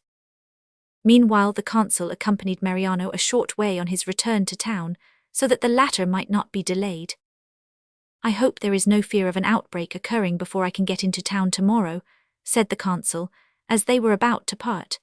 It is impossible that I can demand an audience of the day before breakfast without creating suspicion. Tell Bakri, however, that he may depend on my doing my utmost without delay to avert the evil. And now, how do you mean to return to him? For it occurs to me that although you may scale the walls easily enough, you won't be able to retrace your way to the house of the Jew who favoured your escape. Bakri had foreseen that, replied the youth, and has arranged to meet and guide me from a street leading south from the Banyo, which is known to both of us. He runs great risk in doing this, said the consul. However, he knows the outs and ins of the city well. Goodbye, and God speed you on your way. Mariano, who was impatient to return, at once darted away like a deer, and was soon lost to view among the aloes and cactuses that clothed the slopes of the Sahel hills. Not long afterwards the grey light of day began to tip the domes and minarets of the pirate city, and with it began the soft hum of a general awakening, for Mohammedans are early risers, and even pirates deemed it consistent with their calling to commence the day with formal, not to say ostentatious, prayers. Anyone traversing the streets at that early hour might have seen men at the fountains busy with their prescribed ablutions, while elsewhere others were standing, kneeling, or prostrating themselves, with their faces turned carefully in the direction of Mecca, their holy city. It must not be supposed, however, as we have already remarked, that all the men of the town were pirates, that the town existed by means of piracy, and that all its chief men from the day downwards were pure and simple robbers, is quite consistent with the fact that there were many honest enough traders and workmen whose lot had been cast there, and whose prayers were probably very heartfelt and genuine, some of them perchance being an appeal for deliverance from the wretches who ruled them with a rod of iron, indeed we might almost say, a rod of red-hot iron. Whatever the nature of their prayers, however, they were early in presenting, and remarkably particular in not omitting them. Down at the marina there was a group of Christian slaves, who were not behind their taskmasters in this respect. In an angle of the fortifications, the Padre Giovanni was kneeling by the side of a dying slave. The man had been crushed accidentally under a large piece of the rock, with which the bulwarks of the harbour were being strengthened. He had been carried to the spot where he lay, and would have been left to die uncared for if Blindy Bobai had not chanced to pass that way. After administering such consolation as lay in a little weak wine and water from his flask, the eccentric but kind-hearted man had gone off in search of the Padre, who was always ready to hasten at a moment's notice to minister to the necessity of slaves in sickness. Too often the good man's services were of little avail, because the sick slaves were frequently kept at work until the near approach of death rendered their labours worthless, so that, when Giovanni came to comfort them, they were almost, if not quite, indifferent to all things. On the present occasion he was too late to do more than pray that the dying man might be enabled by the Holy Spirit to trust in the salvation wrought out, and freely offered to sinners, even the chief, by Jesus Christ. While the spirit of the poor slave was passing away, Sidi Omar approached the spot. Blindy Bobai, remembering a former and somewhat similar occasion, at once glided behind a projection of the walls and made off. "He is past your help now, Giovanni," said Omar to the old man, for whom he, in common with nearly all the people of the town, entertained great respect, despite his Christianity, for the Padre had spent the greater part of a long life among them, in the exercise of such pure, humble philanthropy, that even his enemies, if he had any, were at peace with him. "His spirit is with God who gave it," replied the old man, rising and contemplating sadly the poor crushed form that lay at his feet. "His spirit won't give us any more trouble then," returned Omar, as he regarded the dead man with a stern glance. "He was one of the most turbulent of our slaves." "And one of the most severely tried," said Giovanni, looking gently in the face of the Minister of Marine. "He had all the advantages and comforts of other slaves." "I know not what you mean by tried," retorted Omar with a grim smile. "He was wrenched with his family from home and friends and earthly hope 20 years ago. He saw his children perish one by one under cruel treatment. He saw his wife sold into slavery, though he did not see her die, as I did, of a broken heart, and he suffered all the torments that ingenuity could devise before his spirit was set free." Giovanni said this slowly and very gently, but 2 bright red spots on his pale careworn cheeks showed that he spoke with strong emotion. "Well, well," returned Omar with a sinister smile, "that gives him all the better chance in the next life, for according to the faith of you Christians, his sufferings here go to make weight in the matter of his salvation. Is it not so?" "Men who call themselves Christians," said the Padre, "do not all hold the same faith. There are those who appear to me to wrest Scripture to their own destruction. They find in one part thereof a description of true faith as distinguished from a dead, false or spurious faith, which reveals its worthlessness by the absence of works, and, founding on that, they refuse to accept the other portion of Scripture which saith that, by the works of the law shall no man living be justified. I, with many others, hold that there is no merit in our simply suffering. The sufferings and the obedience of Jesus Christ in our stead is all the merit on which we rest our hopes of salvation." "It may be so, Giovanni," returned Omar carelessly, "but I profess not to understand such matters. The slave is dead, and thou hast one less to care for." With this sentiment, accompanied by a smile of pity and a shake of his head, the Minister of Marine left the Padre, and directed his steps towards the town. On his way he met the court storyteller or jester. "Thou art early astir, Haji Babi," he said. "Is there aught in the wind?" "There is much in the wind," answered the jester gravely. "There is oxygen and nitrogen if philosophers be right, which is an open question, and there is something lately discovered which they call ozone. Discoveries in time past give ground for expectation of discoveries in time to come. There is much in the wind, methinks." "True, true," rejoined Omar with an approving nod. "And what sayest thou as to the atmosphere of the palace?" The jester, who had strong suspicions as to the good faith of Omar, yet was not sufficiently in the confidence of the day to know exactly how matters stood, replied with caution. "It is serene as usual, not disturbed by untoward elements as the air of a palace ought to be." "That is well, Haji Baba," returned Omar in a confidential tone. "Nevertheless thou knowest that the atmosphere in palaces is not always serene. By the way, hast seen Sidi Hamit of late?" "Not I," replied the other carelessly. "He is no friend of thine, it would seem," said Omar. "No," answered the jester shortly. "Nor of mine," added Omar. Each eyed the other narrowly as this was said. "Wouldst do him a service if you could?" asked Omar. "No," said Baba. "Nor I," returned Omar. "I owe service to no one save the day," rejoined Baba. "If it were possible, I would for his sake put a bowstring round the neck of a certain Aga." "Ha," interrupted Omar. "Hast thou then seen aught to justify such strong measures? Come, Haji Baba, thou knowest me to be thy master's true friend. Tell me all. It shall be well for thee. It might be ill for thee if thou didst decline, but fear not. I am thy friend and the friend of Achmet. It behoves friends to aid each other in straits." The jester felt that he had committed himself, but at the same time conceived that he was justified in trusting one who had always been the intimate friend and adviser of his master. He therefore revealed all that he knew of the plot which was hatching, and of which he knew a great deal more than the Minister of Marine had expected, in consequence of his having been kept well informed by a Negro girl, called Zulu, whose capacity for eavesdropping was almost equal to a certain bird of the air, which has been in all ages accredited with the powers of an electric telegraph. In consequence of the information thus received, Sidi Omar made instant and formidable preparations to thwart the schemes of his adversary, in doing which, of course, he found it advantageous to uphold the day.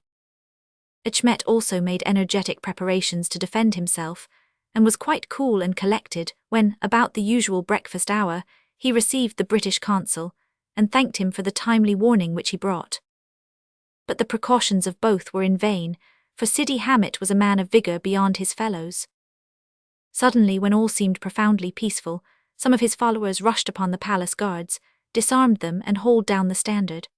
At the same hour, previously fixed, the port, the Casbah and the gates of the city were surprised and taken.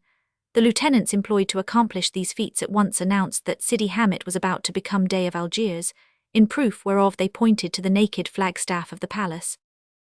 The Janissaries, most of whom were indifferent as to who should rule, at once sided with the insurrectionists. Those who favoured Sidi Omar were cowed, and obliged to follow suit, though some of them, especially those at the marina, held out for a time. And now the reign of anarchy began. Knowing that for a few hours the city was destitute of a head, the rude Turkish soldiery took the law into their own hands, and indulged in every excess of riot, entering the houses of Jews and Moors by force, and ransacking them for hidden treasure. Of course, Sidi Hamet attempted to fulfill his engagement with Bakri by placing guards over the houses of the more wealthy Jews, as well as giving orders to the troops not to molest them. But, like many other reckless men, he found himself incapable of controlling the forces which he had set in motion. Many of the Jews, expecting this, had sought refuge in the houses of their friends, and in the British consulate, where the consul, finding himself, as it were, caught and involved in the insurrection, deemed it wise to remain for a time. Chapter 16 tells of riot and revolution in the pirate city. At the first sound of tumult, Achmet, who was seated at the time on his accustomed throne of judgment, ready to transact the ordinary business of the morning, sprang up and roused his pet lion to a sudden and towering pitch of fury by thrusting the point of his dagger into it. The result was that when the door burst open, the huge creature sprang into the midst of the insurgents with a tremendous roar.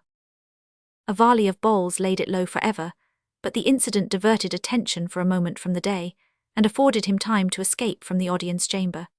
Darting up a staircase, he gained the palace roof, from which he sprang to a neighbouring roof and descended hastily to the street, throwing off some of his brilliant apparel as he ran, and snatching up a common burnous in which he enveloped himself.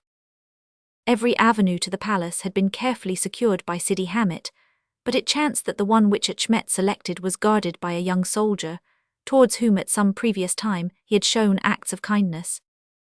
On seeing the Dey hastening towards him, the soldier lowered his musket, but appeared undecided how to act. Achmet, at once taking advantage of his hesitation, went boldly up to him, and reminding him of what he had formerly done for him, attempted to bribe him with a magnificent diamond ring, but the soldier refused the ring. Placing his left hand on his eyes, he said hurriedly, "Your servant can neither hear nor see." The Dey at once took the hint and passed on, but the delay proved fatal, for a band of Janissaries who were traversing the narrow streets in search of him came suddenly round a corner. Achmet instantly turned back and fled, hotly pursued by the yelling soldiers. They were quickly joined by others, and ere long a surging crowd followed the footsteps of the fugitive, as he darted from one to another of the intricate streets. The Dey was a cool and courageous as well as an active man, and for some time eluded his pursuers, whose very eagerness to take his life caused them to thwart each other by getting jammed in several of the narrow passages. At last Achmet gained the entrance to the palace of his wives. The door was already shut and secured, as well as guarded by two of the insurgent janissaries. Rendered desperate and savage by the hopelessness of his case, he cleft the skulls of these men with his sword, and was about to dash himself violently against the strong door in the vain hope of bursting it open, when he was checked by hearing an appalling shriek inside. Next moment the door was flung wide open, and his faithful wife Ashwisha appeared with a dripping dagger in her hand.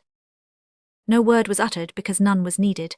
The Dey leaped in and shut the door violently, just as his infuriated pursuers gained it, while Ashwisha, with cool precision, shot in the heavy bolts and let down the ponderous bars. Achmet sank exhausted on one of the couches of the vestibule, regardless of the din which was made by the mob outside in their vain endeavours to batter down the strong oaken door. "Do not give way," said Ashwisha, falling on her knees beside him and resting his head tenderly on her shoulder. "There are many who love you in the city. Escape over the terraces to the house of Jacob the Jew. He has many hiding places and will assuredly aid you." "I will try for your sake, Ashwisha," said Achmet, starting up. "I have little hope it is true, for my enemies are too strong for me, but it were cowardly to fail for want of an effort. Allah bless thee, my wife." He kissed her and immediately made for the staircase that led to the terrace. Gaining the roof, he looked over the parapet, and the first glance was enough to convince him that he must bid adieu to hope. The palace was completely surrounded by the insurgents, who set up a fierce shout on observing him, and fired a volley of balls from many directions, all of which, however, passed harmlessly over his head. "Thou seest, Ashwisha," he said with a sad smile as the Sultana followed him to the terrace. "My time has come. It is fate.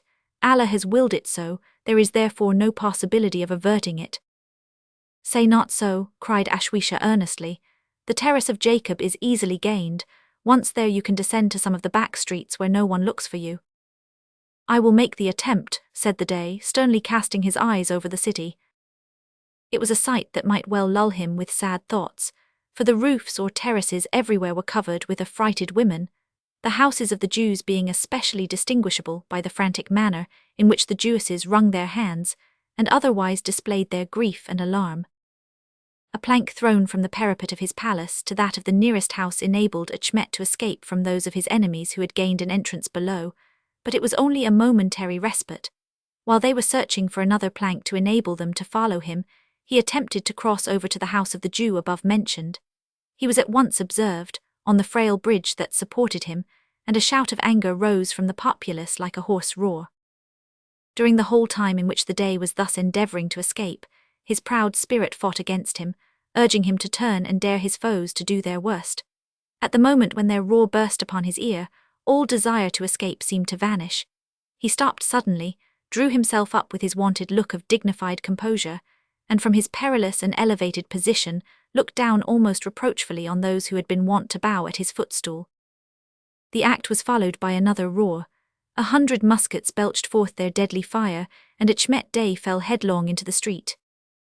The shattered body was instantly seized by the soldiers, and the head, severed from the trunk, was carried off to the palace, there to be presented as a trophy to Sidi Hamit, the new Dey of Algiers. So soon as the green standard of the Prophet was run up on the flagstaff of the palace, announcing that a new ruler had seated himself on the throne, the period of recognized anarchy came to an end, and order began to be in some measure restored. Still, most of the wealthy inhabitants kept in close retirement, having, of course, hidden away most of their valuables and cash. The Jews, especially, were very chary of showing themselves in public, and those of them who had fled for refuge to the British consulate remained quiet, and were hospitably entertained for several days. Among the first who fled to that shelter was the valiant Riz Ali. He entered with a trembling frame and pale visage about the time the incidents we have described were being enacted, and found Colonel Langley, with the aid of Ted Flagon, engaged in preparing the various rooms of the building for the reception of those who, from past experience, he expected to require them. "Why, Riz, what ails you?" demanded Colonel Langley in surprise, not unmingled with anger, for he had, on leaving home, placed the interpreter in charge of his family in his suburban villa. "Oh, massa," said Ali piteously, Yous no know what dangers me hab if de janissary catch me, life not worth one button. Rascal, exclaimed the colonel, did I not charge you to guard my household? How dare you forsake your post? Are you not under my protection? Ah, yes, massa, but, yous no know de greatness of me danger. Go, scoundrel, exclaimed the colonel, losing all patience with him. Return to your duty as fast as your horse can carry you, else I shall hand you over to the janissaries. You hears what your master says, do ee? Said Ted Flagon, who viewed the infidelity and cowardice of the interpreter with supreme disgust, as he seized him by the nape of the neck and thrust him towards the door. Get out, you white-livered spalpeen, or I'll multiply every bone in your body by 2. Rise Ali went with extreme reluctance, but there was no resisting the persuasive violence of Ted's powerful arm, nor the emphatic kick of the muscular leg with which he propelled his Moorish friend into the street. He did not wait, however, to remonstrate, but immediately drew forward the hood of his burnous and hurried away. Just then Bakri entered, conducting a number of women and children who sought sanctuary there. Some of my people have need of the British arm to protect them, said the Jew with a sad smile. And they shall have it, said the consul, taking Bakri by the hand. See them attended to, Flagon, he added, turning to the seaman. Aye, sir. This way, my dears, said Ted, waving his hand with a fatherly air to the group of weeping women and children, and conducting them to one of the large chambers of the house, where Mrs. Langley and Paulina had already spread out bedding, and made further preparations for a large party. Do you think, Bakri, said the consul as the other was about to depart, that there is much chance of Hamid succeeding? I do, answered the Jew. Achmet is now become very unpopular. He is too kind and generous to suit the tastes of the soldiers, and you are aware that the janissaries have it all their own way in this city. This was indeed the case. The Turkish soldiers were extremely insolent and overbearing, alike to Moors and Jews, one of the privileges they claimed being to enter the gardens of the inhabitants whenever they pleased, not excepting those of the consuls, and eat and destroy fruit and vegetables at will. Achmet's party, added Bakri, is not strong, while that of Hamid is not only numerous but influential. I fear much that the sands of his glass are nearly run out. It is a woeful state of things, observed the colonel, while a slight flush mantled on his cheek, possibly at the thought of his having, as the representative of a civilized power, to bow his head and recognize such barbarians. And you, Bakri, will you not also stay here? No, there are others of my people who require my aid. I go to join them. I trust that Hamid's promise, if he succeeds, will sufficiently guard me from violence. It may be that they will respect my position. In any case, I stay not here. Farewell. When the Jew had left, the consul turned to superintend the arrangements of his house, which by this time had assumed the appearance of a hospital or prison, so numerous and varied were the people who had fled thither for refuge. Chief among the busy ones, there was the ebony damsel from beyond the Sahara, whose tendency to damage Master Jim and to alarm Jim's mamma has already been remarked on more than once. Zubby's energies were at the time devoted to Paulina, in whom she took a deep interest. She had made one little nest of a blanket for her baby Angelina, and another similar nest for Master Jim, whose head she had bumped against the wall in putting him into it, without awaking him, however, for Jim was a sound sleeper, and used to bumps. She was now tearfully regarding the meeting of Paulina with her sister Angela. The latter had been brought to the consulate by Bakri, along with her mistress and some other members of the Jew's household, and the delight of the two sisters at this unexpected meeting afforded the susceptible Zubby inexpressible, we might almost say inconceivable, joy, as was evidenced by the rising of her black cheeks, the shutting of her blacker eyes, and the display of her gorgeous teeth, front and back, as well as her red gums. "Oh, I'm so glad," exclaimed Angela, sitting down on a mat beside her sister and gazing through her tears. "So am I, darling," responded Paulina, "and so would baby be if she were awake and understood it." Zubby looked as if she were on the point of awaking baby in order to enable her to understand it. Fortunately, she thought better of this. "But I'm so frightened," added Angela, changing rather suddenly from a smile to a look of horror. "Why, dearest?" asked Paulina. "Oh, you've no idea what awful things I have heard since I went to live with the Jew, who is very kind to me, Paulina. They said they were going to kill the day." "Who said, dear?" "They're the people you know. Of course I don't know who all the people are that come to see us, and I don't like to ask, but some of them are bad, oh so bad." She looked appallingly solemn here, and then Mariano. Ah, what of Mariano and Francisco and Lucian? Asked Paulina with increasing interest, while Zubby became desperately intelligent. Oh, he was sent on such a dangerous expedition, continued Angela, blushing slightly and more than slightly crying, and when he was coming back he was caught in the streets and carried off to that dreadful bagnio, about which he has told me such awful horrors. So Bakri told me on his return, for Bakri had tried to save him but couldn't and was nearly lost himself. But what is all the noise about outside, sister, and the shooting off of guns? The noise referred to by the pretty Sicilian was caused by a party of rioters who, returning from the slaughter of the day, were hurrying towards the house of Bakri, intent on plunder. They were led by one of those big blustering men, styled bullies, who in all lands have a talent for taking the lead and talking loud when danger is slight, and modestly retiring when it is great. Waving a scimitar which already dripped with blood, this man headed the rushing crowd, and was the first to thunder for admittance at the Jew's door. But no one answered his demands. Shouting for a beam, he ran to a neighbouring pile of timber, and with the aid of some others, returned bearing a battering ram, which would soon have dashed in the door if it had not been opened by Bakri himself, who had returned just in time to attempt to save his house from being pillaged. For a few seconds the rioters were checked by surprise at the cool, calm bearing of the Jew. Then they dropped the beam, uttered a yell of execration and rushed upon him, but were unexpectedly checked by one of their own number suddenly turning round, and in a voice of stern authority ordering the crowd to stand back. The young janissary who acted thus unexpectedly was a tall handsome man of resolute bearing, but with a frame that rather denoted activity than strength. As he held a glittering sword threateningly in his right hand, his order was obeyed for a few seconds, and then it was observed that he held in his left hand a rope, which was tied round the neck of a Christian slave. This slave was none other than our unfortunate friend Francisco Rimini. "Who art thou that issues commands so bravely?" demanded the bully, stepping forward. "You must be aware, comrades," said the young soldier, addressing the crowd rather than his interrogator, "that Sidi Hamet, now Dey of Algiers, has given strict orders that the houses of the Jews are to be respected. I am here to see these orders carried out." "And who art thou? Again I demand," said the bully, observing that his comrades showed a tendency to waver, "that dost presume to?" "I am one," cried the young soldier, with a whirl of his gleaming blade so close to the man's nose that he staggered back in alarm. "I am one who knows how to fulfill his duty. Perchance I may be one who shall even presume some day to mount the throne when Hamet Dey is tired of it, in which case I know of a bully whose head shall grace the highest spike on Bab Azon." The quiet smile with which the latter part of this speech was delivered, and the determined air of the youth, combined to make the soldiers laugh, so that the bully felt himself under the necessity of retiring.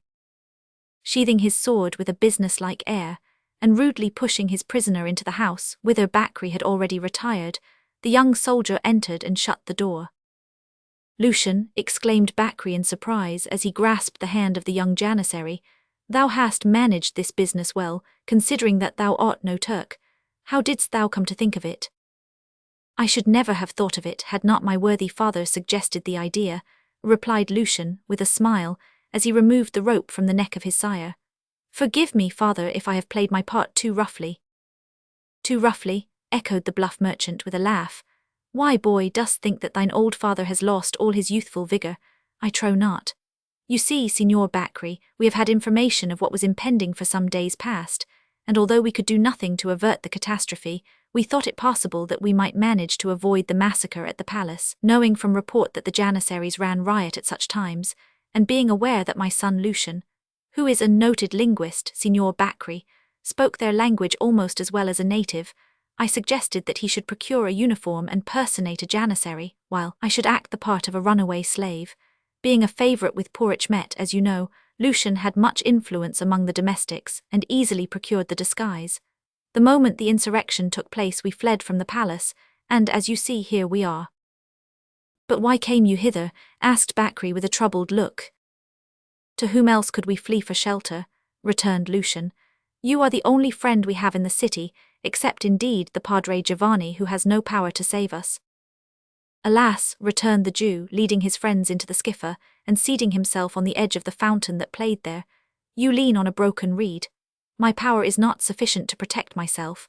Even now the soldiers might have taken my life and robbed my house with impunity, Had it not been for your courage, Lucian, my predecessor was shot in cold blood by a man who for the murder was only transported.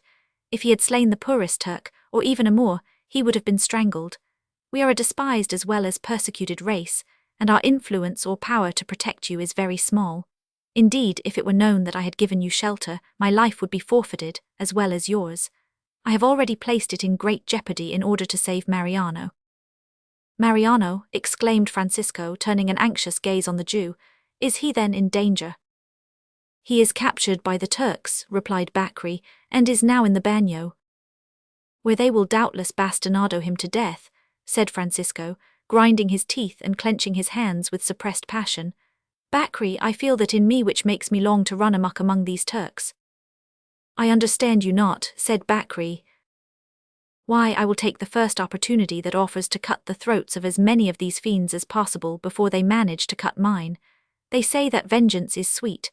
I will taste it and try, said the merchant with a grim smile. Vengeance is mine, I will repay, saith the Lord, returned Bakri slowly. Says not your own scripture so? It may be so, but man's power of endurance is limited, retorted Francisco gloomily. But God's power to aid and strengthen is not limited, returned the Jew. Believe me, no good ever came of violence, at least from revengeful violence. No doubt a violent assault at the right time and with a right motive has often carried the day, but violence given way to for the mere purpose of gratifying the feelings is not only useless, it is hurtful and childish. Hast never given way to such thyself, Bakri? Demanded Francisco with some asperity. I have, replied the Jew with humility, and it is because I have done so that I am enabled to speak with some authority as to the results. Your desire, I suppose, is to save Mariano. If you would attain that end, you must learn to curb your passions and use the powers of judgment with which your Maker has endowed you. Well, we will let that point hang on its peg in the meantime, returned Francisco impatiently. But what wouldst thou advise? We are at your mercy. I will do what I can to prove that a Jew is not ungrateful, answered Bakri. If they leave us unmolested here till nightfall, we may find a way of escape for you, at all events from the city, but it is only such as desperate men would choose to take. We are desperate men, said Lucian quietly.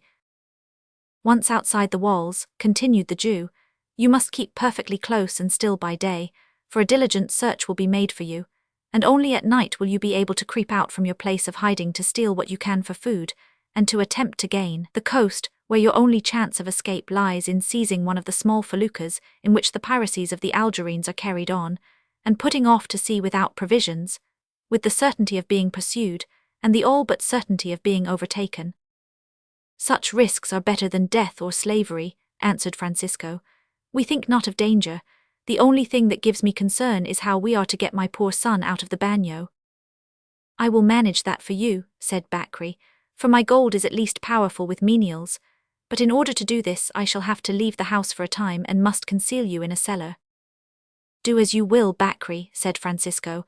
We are in your hands and place implicit confidence in you. Well, follow me, said the Jew. Rising and leaving the skipper, he conducted them down a staircase into a small cellar, which was almost too low to admit of their standing erect.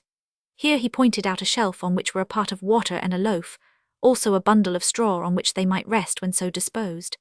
Having described carefully to them the manner of Mariano's escape over the roof of the house and by the city wall, and having given them the rope that had been used on that occasion, he said, Now I leave you.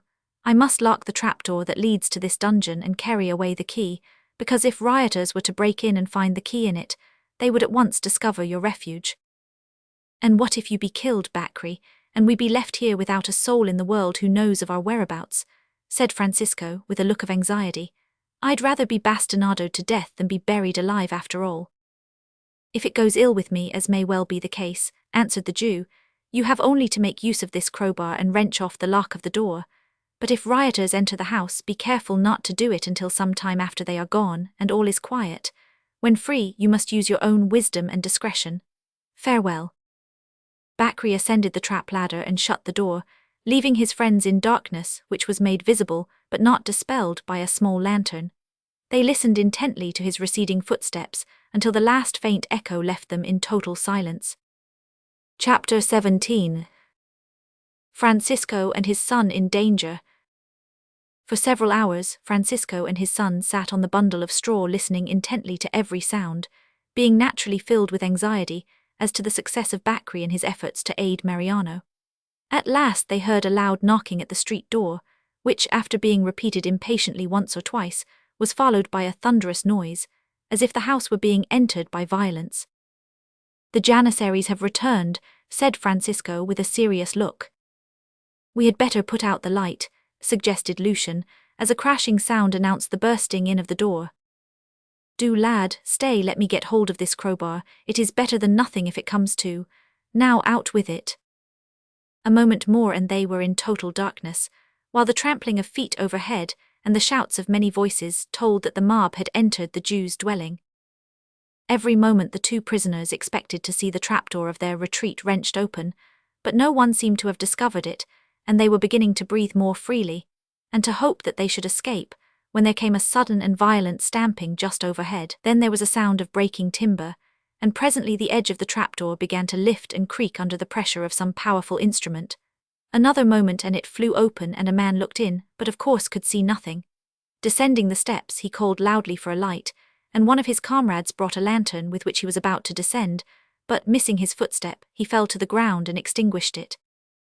At that moment, Lucian and his father drew back into the darkest part of the cellar, in the shadow of a small projection.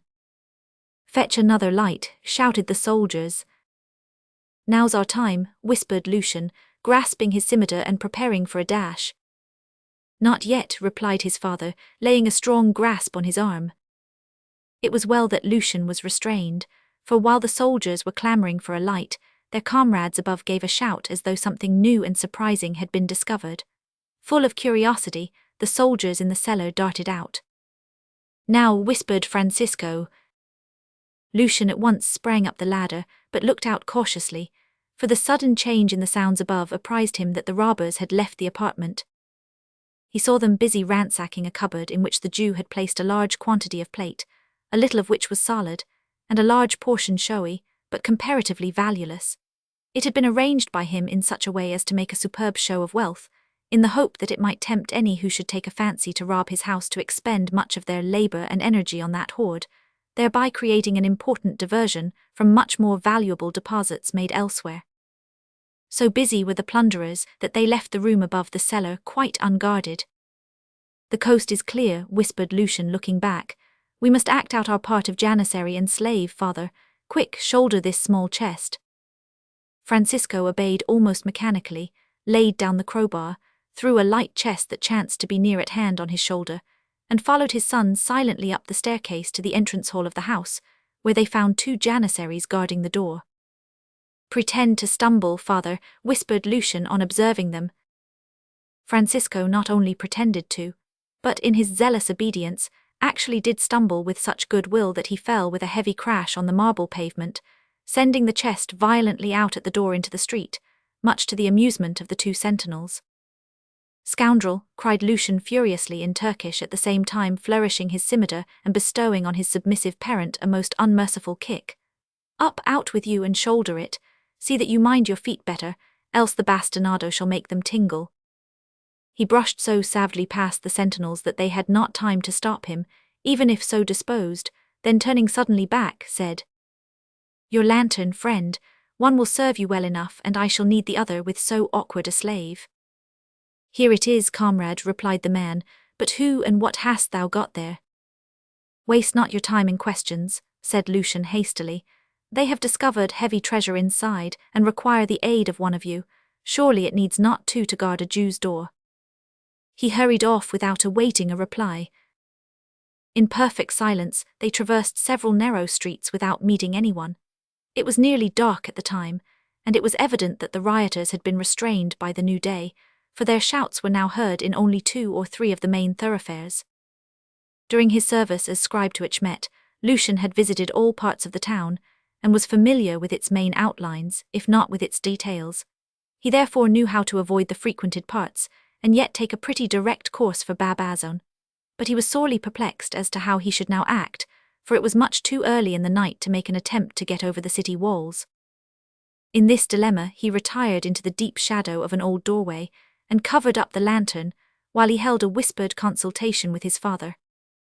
"It seems to me, my son," said Francisco, sitting down on the chest which he had hitherto carried, "that we have only got out of the frying pan into the fire, for it is not reason to expect that all the janissaries we chance to meet will let us pass without question, and I fear that you have no sufficient ground of excuse for wandering about the city at such hours in disturbed times in charge of a slave on whose countenance submission sits with so bad a grace." "True, father," answered Lucian, much perplexed. "Perhaps it would be well to remain where we are till a later hour. If anyone seeks to enter this dismal staircase, we can easily avoid observation by getting into one of its dark corners and—" He was interrupted by the sound of approaching footsteps, and immediately retired with his father into one of the corners referred to. "It is only 2 streets further on," said a low voice which sounded familiar in the ears of the listeners. "There you shall be safe, for Jacob Mordecai is a trusty friend, and I will go see how it fares with our—" "'Tis Bakri," whispered Lucian, as the voice died away in the distance. "We must not lose sight of him," said Francisco, darting out. Lucian outran his father and quickly overtook Bakri and another man, who was completely enveloped in the folds of a burnous, such as was then, and still is, worn by the Bedouin Arabs. On hearing the footsteps in pursuit, Bakri and his companion had commenced to run, but perceiving that only 2 men followed them, they turned and stood in an attitude of defense. He who wore the burnous flung back the hood, and freeing his sword-arm from its folds, displayed to the astonished gaze of Lucian and Francisco the face and form of Mariano. "Father," he exclaimed, "Lucian!" "Mariano," cried Francisco, throwing his arms round his younger son and giving him a hearty kiss on each cheek. "Hist, be quiet," said Bakri, seizing Francisco by the arm in his powerful grasp and dragging him along. The interference of the Jew was not a moment too soon, for several soldiers who were patrolling the streets at the time overheard the sound of their voices and hurried towards them. They ran now in good earnest, and quickly reached the door of Jacob Mordecai's house, which Bakri opened with a key, and shut gently after letting his friends pass, so that the soldiers lost sight of them as if by a magical disappearance. "Your house is plundered," said Francisco to Bakri, after Jacob Mordecai had conducted them to the skipper of his dwelling. "I guessed as much, but how came you to escape?" asked Bakri. Lucian related the circumstances of their escape, while his father dipped his head in the fountain, for the purpose, as he remarked, of cooling his brains. "And what is now to be done?" asked Mariano with a look of perplexity. "Bakri has been kind enough to get me out of that horrible bagnio just in time to save me from torture of some sort, but here we are in the heart of a city in a state of insurrection, with almost every street corner guarded, and bands of men, that appear to me to be devils in turbans, going about seeking for subjects on whom to exercise their skill." "The insurrection is over, at least this one is over," said Jacob Mordecai sadly, "though it may well be that another insurrection shall follow close on its heels, but it is probable that there will be some degree of peace now for a time, and the guarded condition of the town will favor your escape." "How so, Signor Mordecai?" asked Francisco. "It has hitherto been my belief as well as experience that a town in a state of siege was the reverse of favorable to anything implying freedom of action." "Thou art right, friend," returned Jacob with a smile, "and that absence of freedom will keep the streets clear of all who might otherwise interrupt thee, while as to the guarded corners, my brother Bakri knows a variety of passages above and underground, through which he will guide you past them to the city wall." "Then let us be gone without delay," urged Francisco, "for, good sirs, my neck has for some time past felt sundry twinges, as though the bowstring were already around it." "Half an hour must elapse ere we can venture forth with safety," said Bakri. "'Tis well that you have brought the knotted rope with you. Mariano knows how to use it. He will explain the mode of escape which you must follow, while I hold private converse with my brother." So saying, the kindly Jew bowed his tall form to his friends with the air of a king, and accompanied Jacob Mordecai into an inner room. At the end of the time specified, which had appeared an age to the impatient trio, Bakri returned to the skiffer with 2 coarse burnesses similar to the one worn by Mariano. He directed Francisco and Lucian to put these on, after exchanging their varied habiliments for the jacket, short drawers and red fez or cap, worn by Moors of the middle class. He then produced some brown ochre, with which he stained their hands and their legs below the knee, these latter parts being usually uncovered in Moors who did not belong to the wealthy classes. Why not paint our faces too? Asked Mariano, amused at the figure they cut, despite the dangers which rendered the disguise necessary. Because neither the painting of your faces, replied Bakri, nor the shaving of your heads, which latter would be essential to the converting of you into genuine Moors, would constitute any disguise were your voices to be heard or your features to be scrutinized. You must be careful to pull the hoods of your burnouses well forward on your faces. All that you can hope to gain by your costume is to avoid attracting the attention of any whom you should chance to meet, or whom you may have to pass at a distance. If anyone speaks to you after you reach the open country, refuse to answer. If he should insist on it, you must either run or fight, for which latter purpose I provide you with these short swords, which you will find better suited to your hands than the curved weapons of the Turks. Signor Bakri, said Francisco, examining the straight short weapon handed to him, I thank thee for all thy kindness to me and my boys, especially for these swords, for assuredly unless thou canst also furnish me with a pair of young and active legs, I am like to have more of fighting than running hereafter. However, let us not waste more time in speech, for as I have said, my neck already itches most uncomfortably. In deference to Francisco's anxiety to be out of the city, which he was wont to style with great emphasis the pirate's nest, Bakri hastened his preparations, and soon led them to the roof of the house of Jacob Mordecai, from which they scrambled to that of a friendly neighbor, and crossed over, with the care of burglars and the quiet steps of cats, to the other side. Here a difficulty met them, in the shape of a leap which was too long for Francisco's heavy person to venture.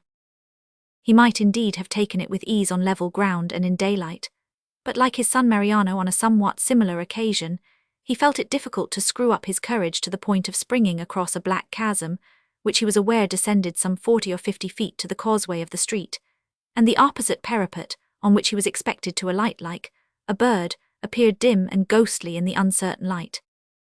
Twice did the courageous man bend himself to the leap, while the blood rushed with apoplectic violence to his bald head, and twice did his spirit fail him at the moment of need. "O Bakri," he said in a hoarse whisper, wiping the perspiration from his brow as he stood on the giddy height, "if there were only a damsel in distress on the opposite side, or a legion of Turks defying me to come on, I could go over, methinks, like a rocket, but to be required to leap in cold blood upon next to nothing over an unfathomable abyss, really. Hast never a morsel of plank about thee, Jacob?" Fortunately for all parties, Jacob had a flower stand on his roof, to which he returned with Mariano, who wrenched a plank therefrom and brought it to the point of difficulty. After this they met with no serious obstruction, sometimes descending below the streets and passing through cellars, at others crossing roofs or gliding along the darkest sides of dark walls and passages. They traversed the town without being challenged, and gained the southern wall near the point at which Mariano had crossed it on a former occasion. Here the Jew bade them Godspeed and left them. "I hope thou art sure of the road, Mariano," said Francisco anxiously. "Trust me, father, I know it well, only have a care that you tread lightly and make no noise. Come." Leading them to the point on the ramparts where poor Casello's head still stood withering in the night wind, Mariano bade them remain in shadow while he attached the rope to the spike. The sentinel could be dimly seen, for there was no moon, pacing to and fro within 200 yards of them. They watched and lay still while he sauntered towards them, and glided noiselessly and quickly to the rope while his back was turned. Thus one by one they descended the wall, crossed the ditch, ascended the slope on the other side, without having been observed, and ere long were safe among the rocks and fastnesses of the Sahel hills. Chapter 18, in which souls are beaten and men are sold, with plots and counterplots. Comfortably ensconced in the palace of the days, elected by a majority of his comrades, the Aga Hamid proceeded to enjoy his high position and to exercise the authority of ruler of the pirate city. The day after his ascension of what we may call the dangerous throne, he sent for Haji Baba the storyteller. "Thou art a witty fellow, it seems," said the day when Baba made his appearance. "So it has been said of me, and so I once thought," replied the jester humbly, "but I have come to doubt the worth of my own wit, since it has led me to dwell in a palace." "How so, knave? What mean you?" "In truth I know not," replied Baba. "My wit is scarce sufficient to make my meaning plain even to myself, only I feel that the brilliancy of the wit of those who dwell in palaces is too much for me. 'Twere better, methinks, if I had remained on my shoemaker's bench." "'Twere indeed better for thee to have done so, good fellow, if thou canst say nothing better than that. replied Hamlet angrily, for he was a stupid as well as an ambitious man. Let's have something better from thee, else the bastinado shall drive sense from thy heels into thy head. Nay, then it is hard, returned Baba with a smile, to be asked to talk sense when I was hired by thy late master. My late master, roared the Dey.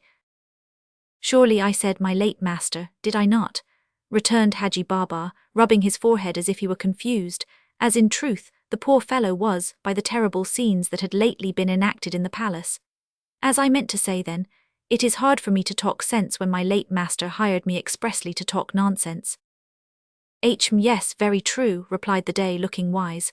Let me then hear some of thy nonsense. Ah, your highness, that is easily done, said Baba with sudden animation. What shall be the subject of my discourse? The affairs of state. The Dey nodded. Let me then make a broad statement of a nonsensical kind, which, in its particular applications, may be said to be endless. A throne won by treachery, violence, and bloodshed cannot stand long in. Villain, shouted the Dey. Nay, I do but jest, said Baba with a look of simplicity. Jest or no jest, thou shalt smart for it, cried the Dey, whose anger had been greatly roused.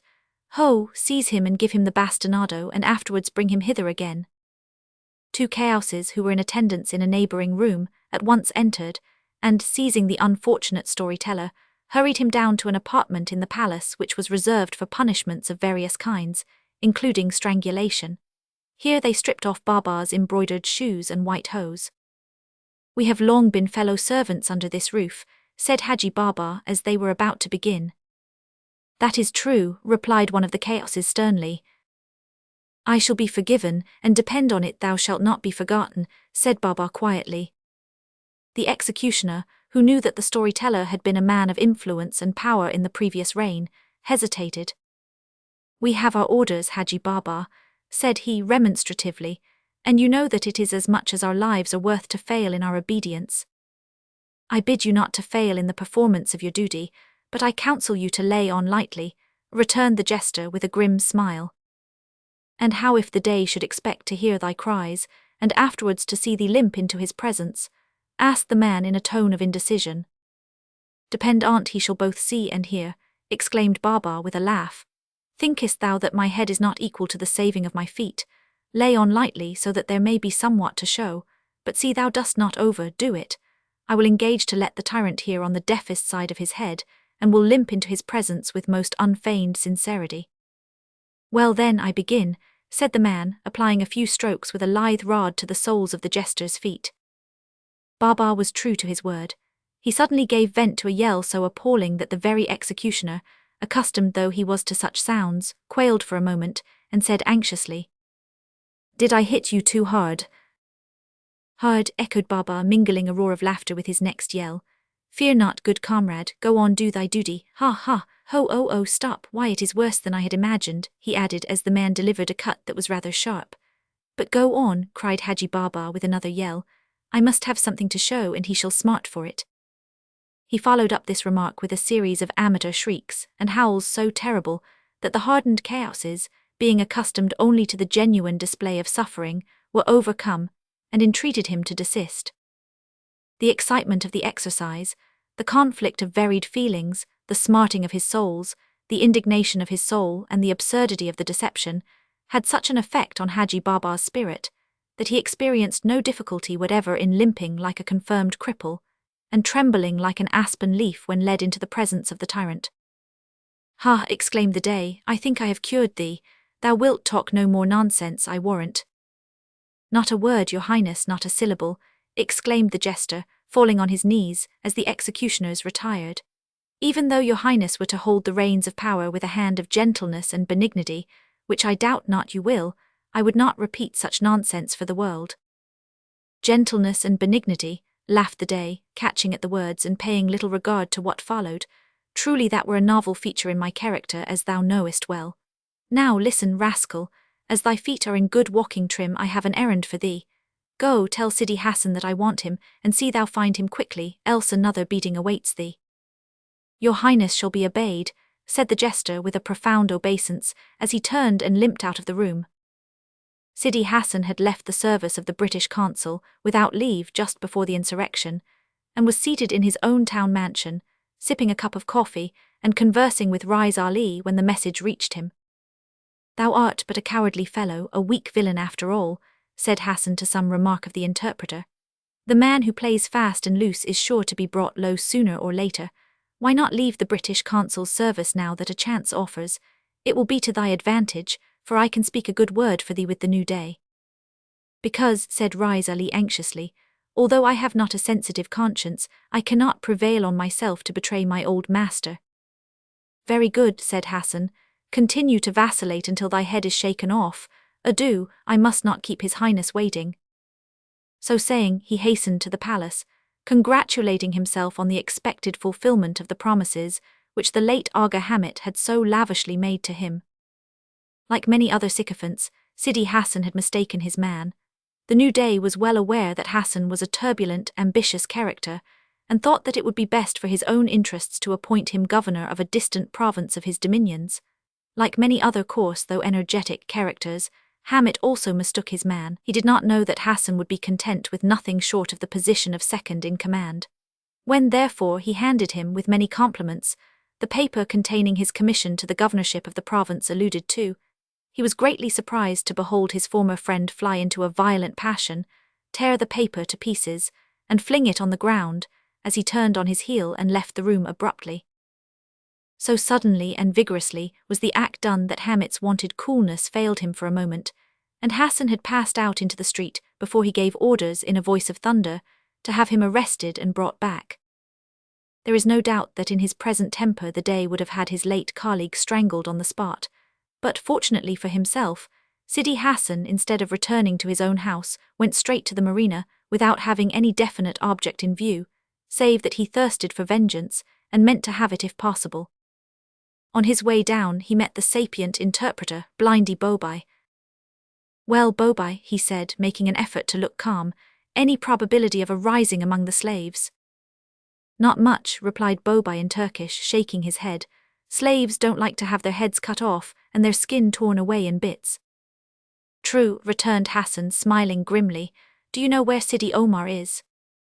"There," said Blindy Bobai in reply, pointing to the individual in question and sidling rapidly away. "Something ails you, methinks," said Omar with a keen glance as Hassan approached. "Aye, the new day ails me," returned Hassan with a feeling of desperation, for he felt that he was committing himself in thus speaking to one whom he knew to be his enemy, but anger often leads men into unwise speech. "Has he deceived you?" asked Omar with a quiet smile. "Truly, yes. Had I known him better he should not have had mine aid. My party followed me, not him. I could have led them otherwise and still can." "It may not be too late," said Omar pointedly, as he began to suspect that Hassan's thirst for revenge would carry him to any length. "Are these esbirros in search of you?" he added on observing several of the officers of justice issue from the town gate. Hassan turned pale. "Your regrets come too late," said Omar significantly.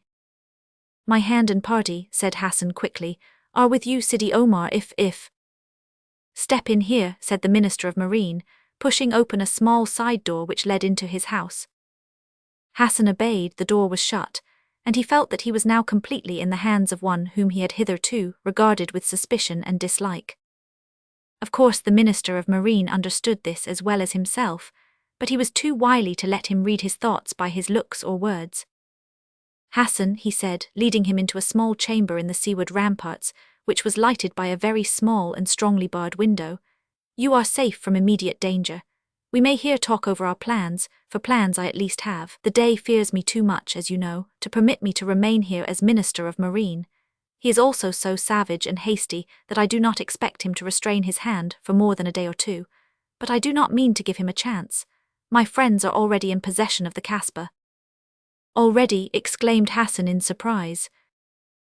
"Aye, and they hold other places besides. You and your party are of course doomed." Hassan started to his feet. "Nay, we're doomed," said Omar with a smile, "but what you have said just now alters the case. Give me your aid and that of your party, and you shall have from me the post which Hamid has failed to give you. You know me to be a man of my word." Whether Hassan was much comforted by the last remark is a point of uncertainty, but feeling that he was now entirely in Omar's power, and knowing that although the soldiers whom he styled his party were not nearly numerous or influential enough to place him on the throne, he willingly fell in with Omar's views. "When do you strike?" he asked. "Tonight," said Omar. "So soon?" "The sooner the better. Come, we have time to go together to the Kasbah. There thou wilt assemble thy chief men, and in my presence give them instructions." "You do not trust me," said Hassan reproachfully. "I have trusted you with my secret and my life," replied Omar. "It is but fitting that thou shouldst give me some sure guarantee of thy friendship, though I doubt it not." "Be it so," said Hassan as he rose, and following the conspirator into the street, hurried up to the citadel. When Hamid Day issued the order to have Sidi Hassan arrested, as already related, Haji Baba, having returned to his wonted place in the lobby of the palace, heard the order and, being a bold man, ventured into the audience chamber after the Dey had left it. There he found the pieces of the torn commission. Picking them hastily up, he retired to his own apartment, put them together, and very soon guessed the nature of the quarrel between his new master and Sidi Hassan. Rightly concluding, from the insolent violence of Hassan's exit and the extremity of the Dey's rage, that the breach was irreparable, and knowing that Hassan was a man of some weight with the army, he resolved to ascertain the views of that worthy, and in the event of his designing mischief to aid him. With this end in view he hastened out to search for Hassan, but like the officers of justice, failed for some time to find him. He met, however, with two of the searchers in the persons of the chaoses who had so recently administered the bastinado in a mild manner to himself.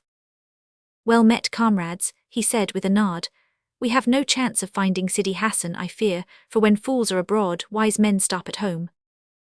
"Thou hadst better get thee home, then," retorted the executioner gruffly. "Not badly thrust," said the jester, laughing, "but have patience with me, comrade, I am no fool today. For once in a way I mean to act the wiseacre. You see," here he became confidential, "what the household of the palace may expect from our new master." "I see nothing," replied the man testily, "except that whatever master rules there is always plenty of work for me and my chum here to do. And let me tell you, Master Baba, that I am no revolutionist. I mind my own business."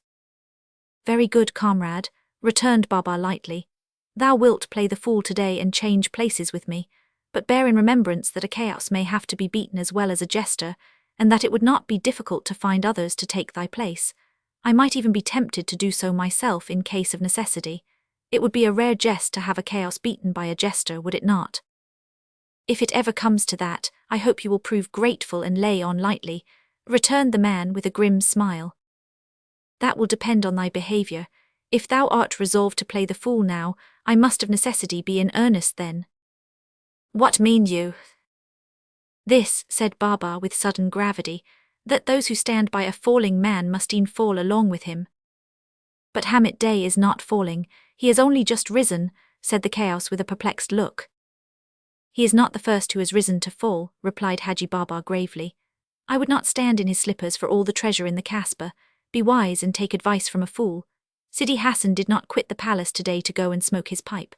He is a man of power and a malcontent.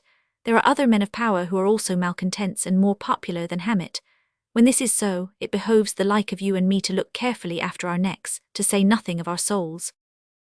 As he said this, an exclamation from the elder chaos drew his attention to the fact that Sidi Hassan himself had just turned the corner of the street in which they had been conversing, and was at that moment so earnestly engaged in conversation with Sidi Omar that the two approached without at first observing the officers of justice. The instant Hassan's eye alighted on them, he stopped and became visibly paler. Omar also stopped, but pretended not to observe the change in his companion's countenance, nor its cause, as he continued the conversation. "Hist," whispered Haji Baba to his companions, "when enemies become sudden friends, we should know how to act." It was evident from the look of anxiety and uncertainty depicted in the visage of the elder chaos that he did not by any means know how to act. With the stern resolution of a bulldog nature, however, he suddenly made up his mind to do his duty.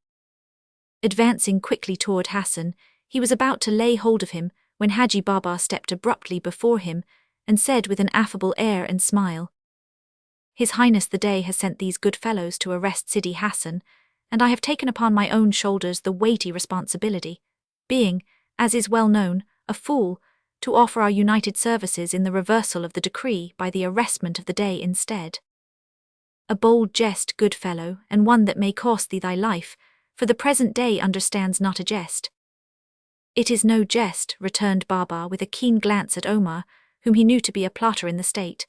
My souls tingle now with what they have already received, and my thoughts tingle with what is yet to come. If you have need of friends in the palace, here are two, good and true, said Baba, turning to the chaoses, who stood mute with amazement at the man's impudence. And I am one, which makes three, according to the rules of arithmetic.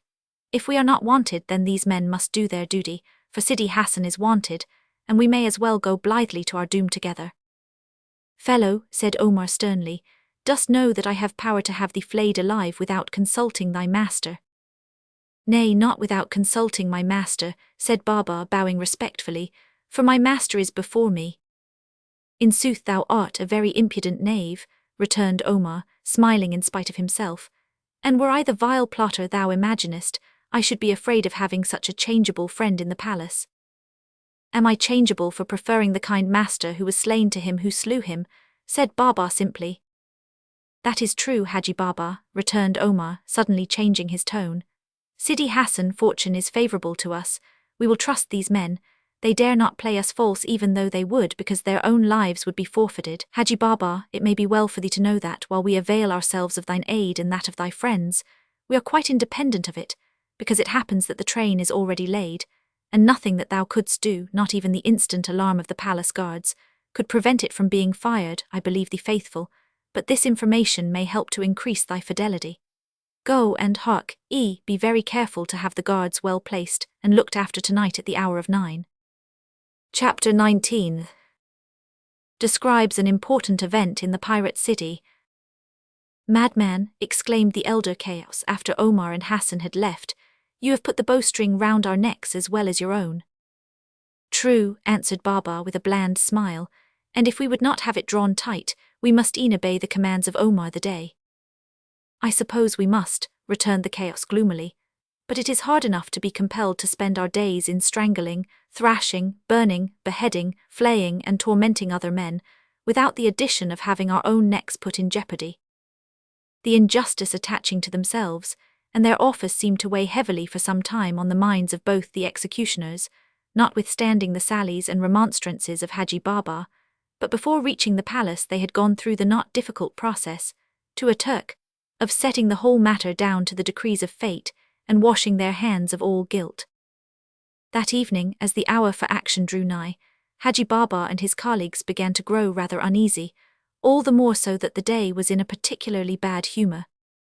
Being an ignorant and uneducated man, he had found the work of gathering up the reins of government a very difficult task, notwithstanding the boldness of his heart and the determination of his will. True, he had simplified several knotty matters by bastinadoing and cutting off the heads of all concerned, but this left a multitude of matters which could not be disposed of in that summary fashion. Among other things, he had been thwarted in his resolution to get possession of Angela Diego, whom he intended to have made a slave of the palace. Finding that she had taken refuge with the British consul at his country house, he sent a peremptory order to have the girl returned immediately, and pending the result of that order, had locked Bakri up in a dungeon, with threats of the bastinado, and even death, in the event of any difficulty being thrown in the way.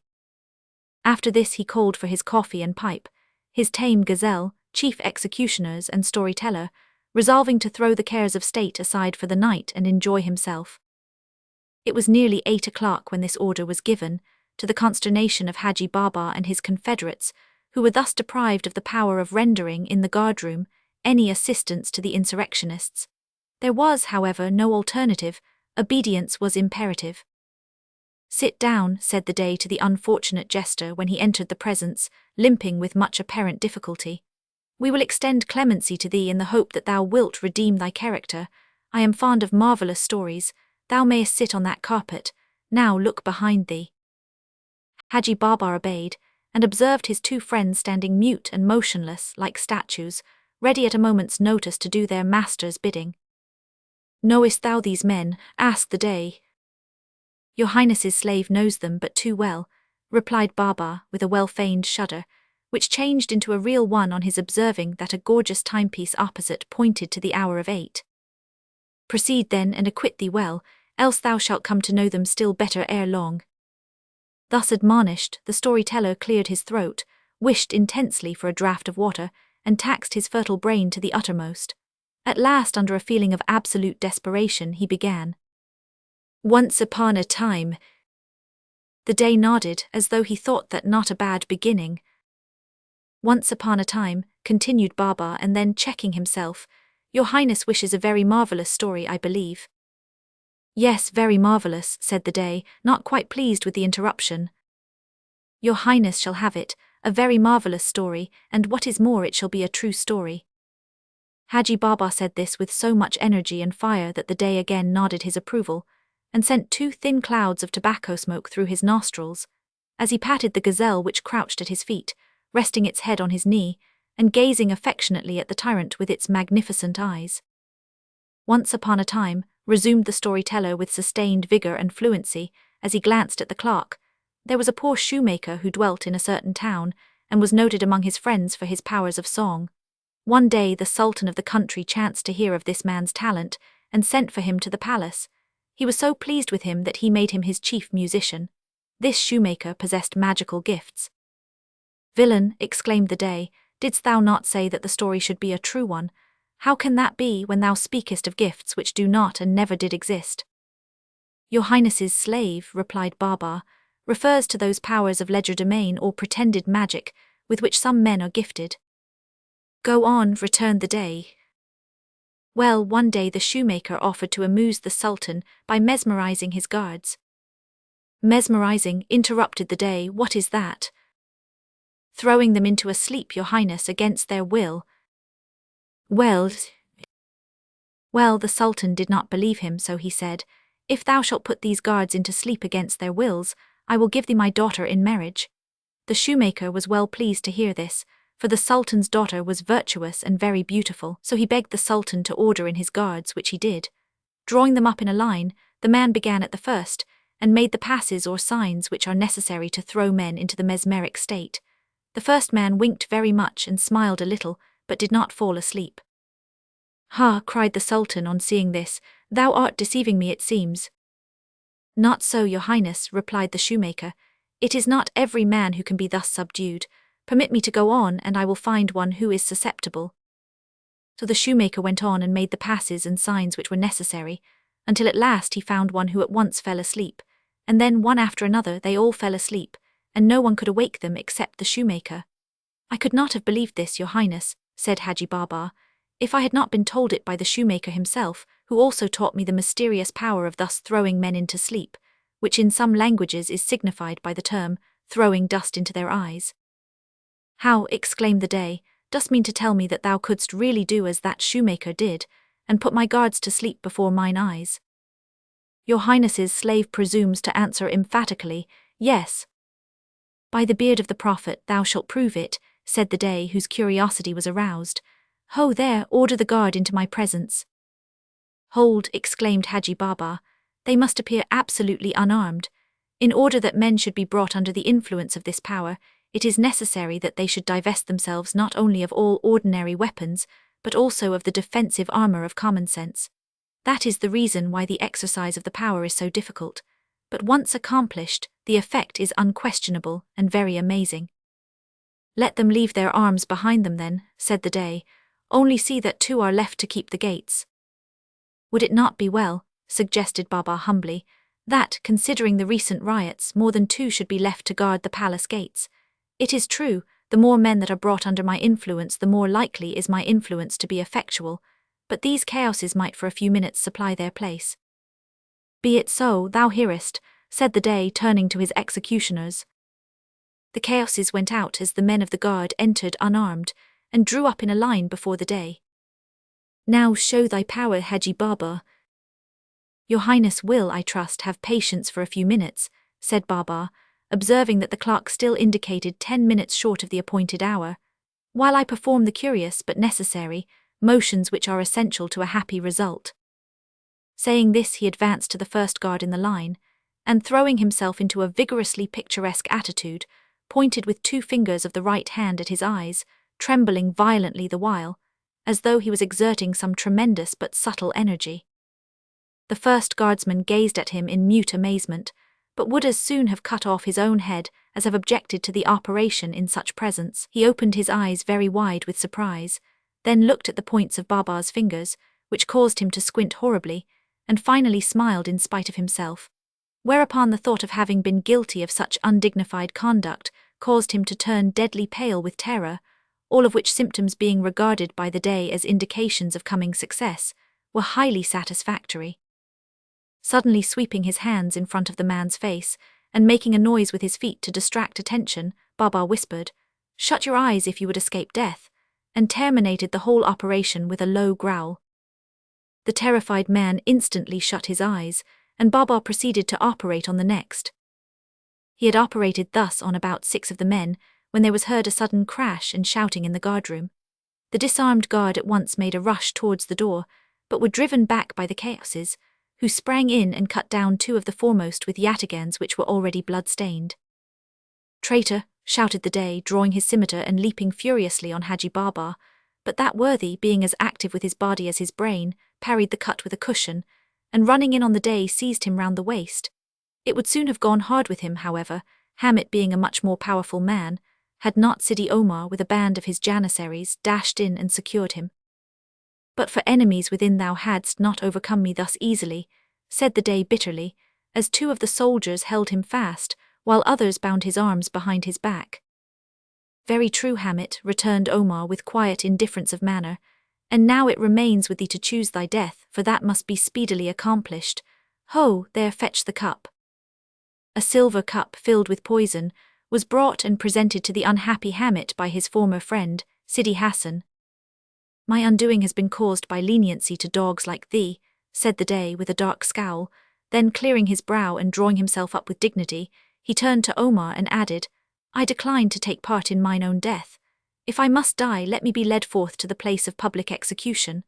I would die as I have lived, with my face to my foes and in the sight of my comrades." "Be it so, we are ready," returned Omar. "Let the torchmen lead the way." As Omar truly said, they were indeed ready, for in a few seconds the front of the palace was lighted up with blazing torches, a procession was formed, and Hamit was led forth to the Babazon gate, and there strangled in the midst of an overawed and silent populace, who probably cared very little as to which of the unruly Turkish pirates who held them in subjection should misrule the unfortunate city. Whether it was a touch of pity on the part of Omar, or the lateness of the hour, we know not, but from some cause or other Hamit was spared the too common cruelty of being twice revived with a glass of water during the process, before the final deed of strangulation was accomplished. Thus was the undesirable throne of Algiers again emptied, and immediately afterwards Sidi Omar ascended it, the 3rd day within 48 hours. Chapter 20 describes a retreat among the hills. Let us turn now, good reader, to a scene more congenial, namely, the garden in front of the British consul's country residence. One evening, 2 weeks after the event just narrated, Ted Flagon and Rise Ali chanced to meet at the gate. "Ye've got stirrin' times of it here entirely, Mr. Ali Babby," said the tar, whose familiarity almost verged on impudence. "What between you and the 40,000 thieves, more or less, in the town, I find it rare entertainment." "Use complimentary dis marnin," returned the interpreter with a smile. "It's always the way with me. I howled that perilous is chape. Ye have heard the news, I suppose." "At news?" demanded Ali. The news that the war between this regency of Algiers and Tunis is goin' on rather favourable, and that 40 mules were brought in this morning loaded with human heads." "Oh yes, I hears dat," replied Ali carelessly, as he filled his pipe from Flagon's tobacco pouch. "I sees all de hids as I comes up de road dis marnin'. 20 more mule hims expec for comin' demorrow mornin'." "You don't mean it," said Ted. "They seem to be free of their heads away at Tunis, but there's more news than that," continued the seaman, calmly scanning the seaward horizon as he filled his pipe. "Have 'ee heard that the Dey Omar has cut off the head of Sidi Hassan for nothing worse than a touch of imperlitness?" "No, I not hears dat," answered Ali with a look of interest. "I's very glad." "Glad, why so?" Car Sidi Hassan hims jib me reason to expect, hims cut off my head sooner or later. It's my opinion, said Flagon with a peculiar smile, that if you go cutting away at one another like that, sooner or later, you'll all be like the converse o' the Kilkenny cats, and have nothing left of but your head sticking on spikes above your gates and walls. Rapso, was Ali's complacent reply. At this point the conversation was interrupted by the sudden appearance of Angela and her sister Paulina, who carried in her arms the little Angelina. Following them at some distance came the amiable Zubby, bearing aloft on her shoulder, as being the place of greatest safety, Colonel Langley's youngest hope. Master Jim's backbone had not at that time attained sufficient stiffness to warrant the position, but Zubby never thought of that, and Master Jim consequently complained in a series of yells and wry faces, but Zubby, being ignorant of the state of his feelings, did not mind that. Master Jim soon became purple in the visage, but Zubby, looking up at him, and supposing the effect to be the result of an unusual flow of spirits, rather enjoyed that than otherwise. Perhaps I may be excused for the observation, said Flagon, removing his pipe for a moment and gazing over Paulina's shoulder, but if that youngster ain't being strangulated he looks uncommon. A scream from Paulina, as she rushed back and bestowed on Zubby a box on the ear, cut short the seaman's observation. Have I not told you again and again, girl, never to put the child on your shoulder? Oh, mim me forgit, exclaimed the penitent Zaharian. That will keep you in remembrance then, said Paulina, giving her another slap.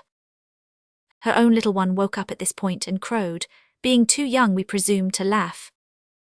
Oh, Signor Flagon, said Angela earnestly, while her sister entered into converse with the interpreter, have you hears yit bout de Signor's Rimini? Angela had already acquired a very slight amount of broken English, which tumbled neatly from her pretty lips. Whist cushla whist, interrupted the seaman, leading the girls slowly aside. You mustn't spake out so plain afore that rascal Ali Babby, for though he's a good enough soul when asleep, I do believe he's as big a thief and liar as any one of his antecessors or descendants from Adam to Moses back'ard and for'ard. What now, and I'll tell I have heard about 'em. There's been no end o' esperos. Them's the policemen, you know, miss, scourin' the country after them. But don't look so scared like, cushla, for they ain't found 'em yet, and that feller Bakri, who in my opinion is the honestest man among the whole billin' of 'em, he's been and found out where they're hidden. An', here the seaman's voice descended to a hoarse whisper, while his eyes and wrinkled forehead spoke volumes, and he's put me in commission to go and help 'em. Dear man, exclaimed Angela. Which Bakri or me? Asked Flagon. Bakri, o' course, returned Angela with a little laugh. Flagon nodded significantly. Yes, he is a dear man when you go to his shop, but he's as chape as the most liberal Christian when he's wanted to go and do a good turn to anyone. And you sure, asked the girl with rekindled earnestness in her large black eyes, dat all Rimini safe, Francisco and Mar? Ah, all safe, Mariano inclusive, said the sailor with an intelligent nod. I sees how the land lies. Depend on it that young feller ain't likely to part with his skin without a pretty stiffish spurt for it. Although much of Flagon's language was incomprehensible to the pretty Sicilian, it was sufficiently clear to her sharp intelligence to enable her to follow the drift of his meaning. She blushed, as she turned away her head with a queen-like grace peculiarly Italian, and said, When you go half to seek. This very minute, answered the sailor. In fact, I was just castin' about in my mind you came up how I could best throw Ali Babby off the scent, as to where I was goin'.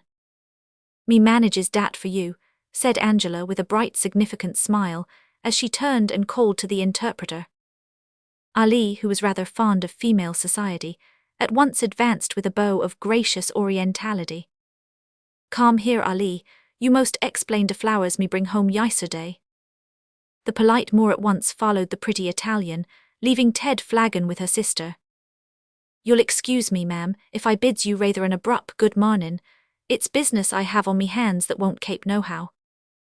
Leaving Paulina in some surprise, the blunt seaman put his hands in his pockets and went off whistling in the direction of Algiers. Turning aside before reaching the town, he ascended the Frise Vallon some distance, meeting with a few Arabs and one or two soldiers, none of whom, however, took much notice of him, as his stalwart figure and eccentric bearing and behaviour had become by that time familiar to most of the inhabitants of the town.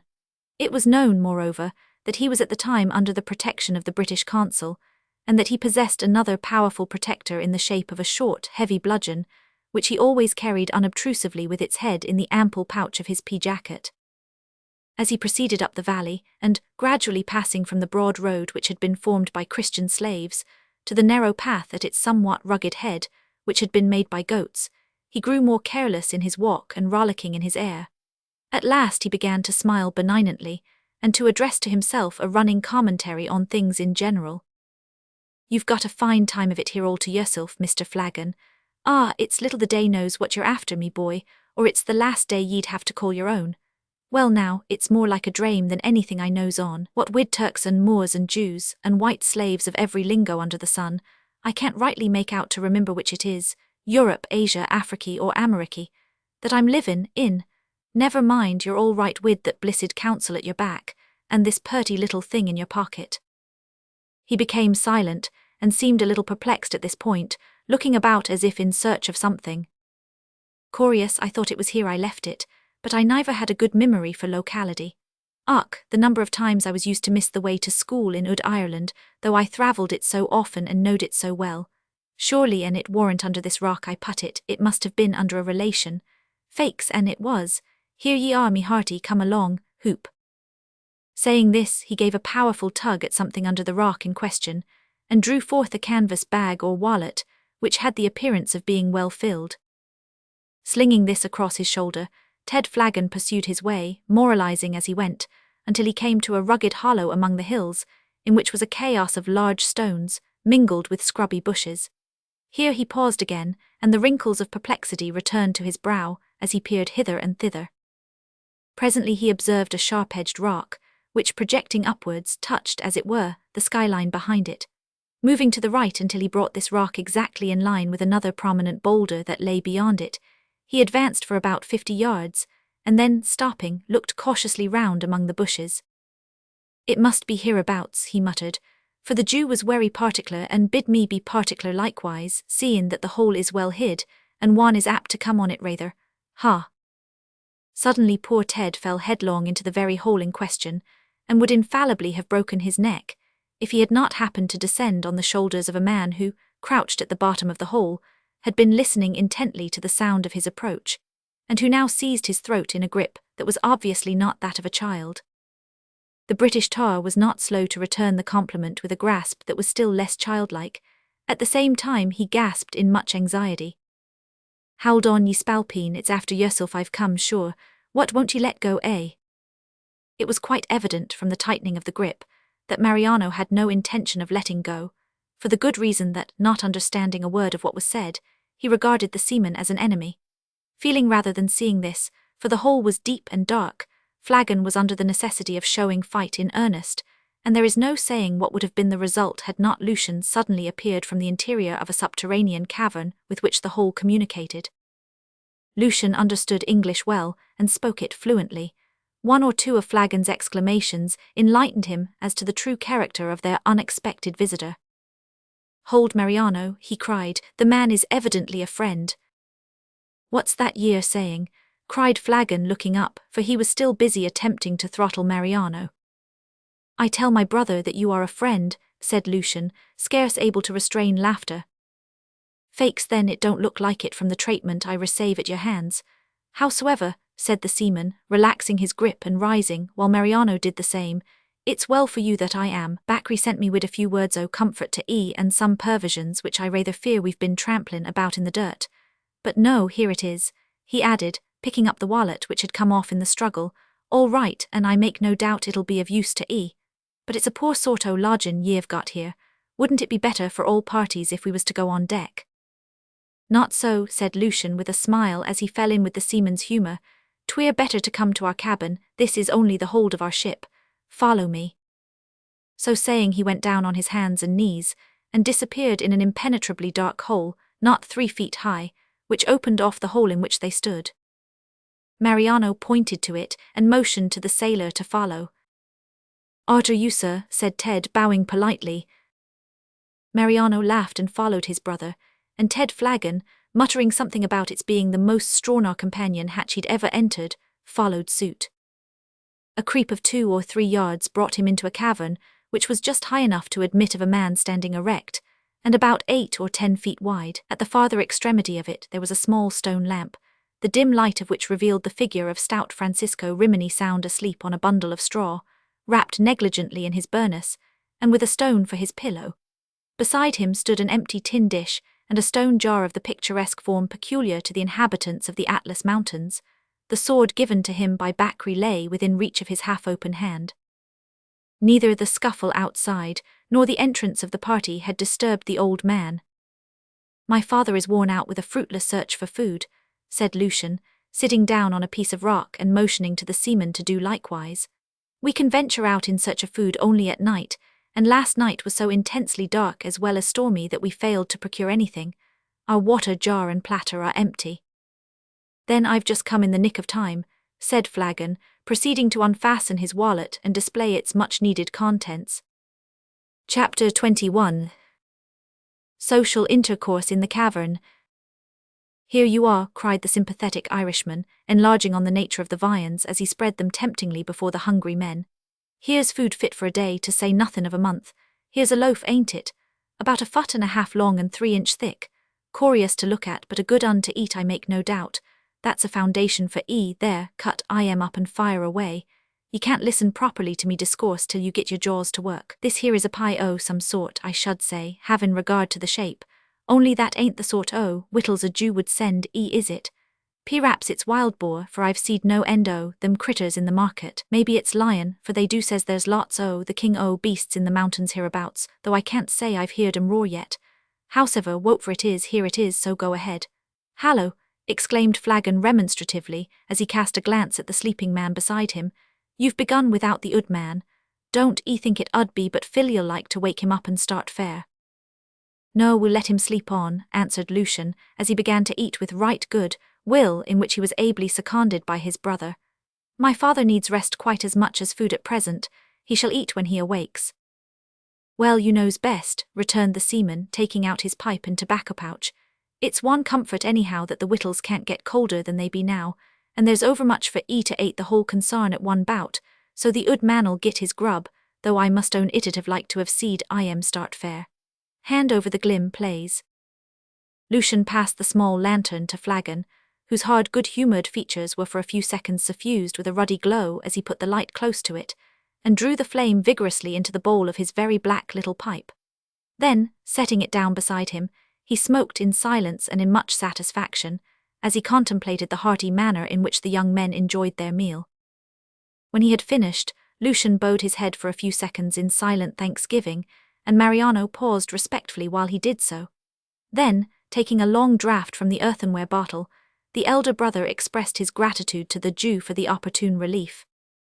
"That seems to be good stuff to judge be the way ye smacked your lips," observed Ted, removing his pipe and wiping his mouth with the sleeve of his coat. "Try it," said Lucian, handing him the bottle with a smile. "Got no smell," remarked the tar as he put the bottle to his mouth. "Water," he added contemptuously as he put it down and resumed the pipe. "The best of drink for man and beast," said Lucian, laughing. "Maybe so," returned Flagon shortly, "but I ain't used to it." "Is it long since you came to this country?" asked Lucian, while he and Mariano rolled up 2 of those neat little cigarettes with which the denizens of Algiers at the present day are wont frequently to solace themselves. This question called forth from the seaman the greater part of his recent history, in return for which Lucian, drawing forward the hood of his burnous, and resting his elbows on his knees, briefly related that of himself and his kindred. "But why are you staying here, since, being a British subject, you are free to go when you please?" asked Lucian. "Because," answered Flagon, "it ain't every day that a British ship calls in at this piratical nest, and I'd rather go off in a man-o'-war if I could manage it. There's a merchantman came into port yesterday, I'm told, and the council advised me to go away with it, but it seems the Turks have made some difficulty about her, so I'll wait. I'm in no hurry.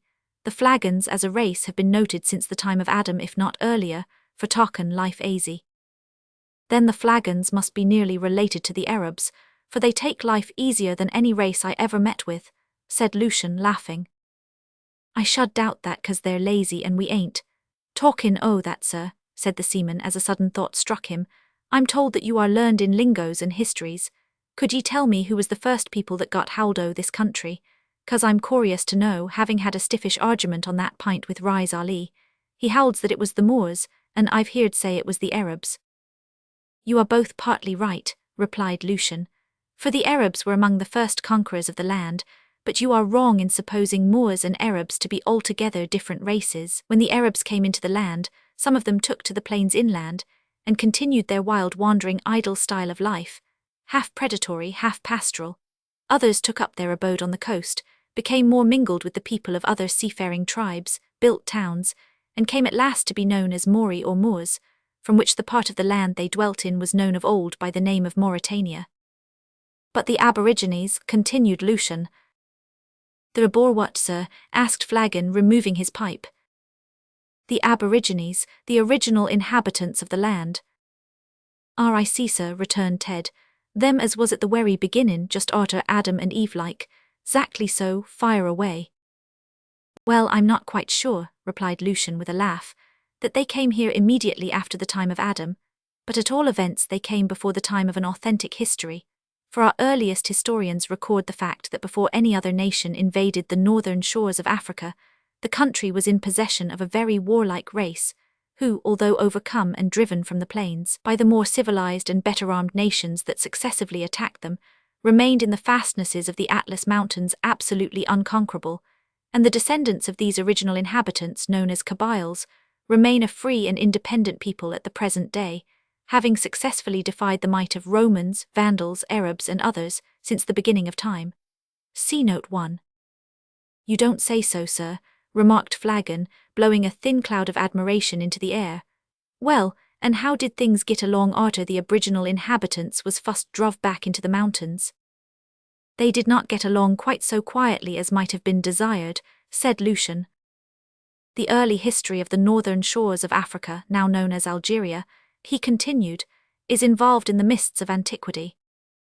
Arrah, now don't misremember, said Ted with a quiet grin, that I ain't been educated quite up to that.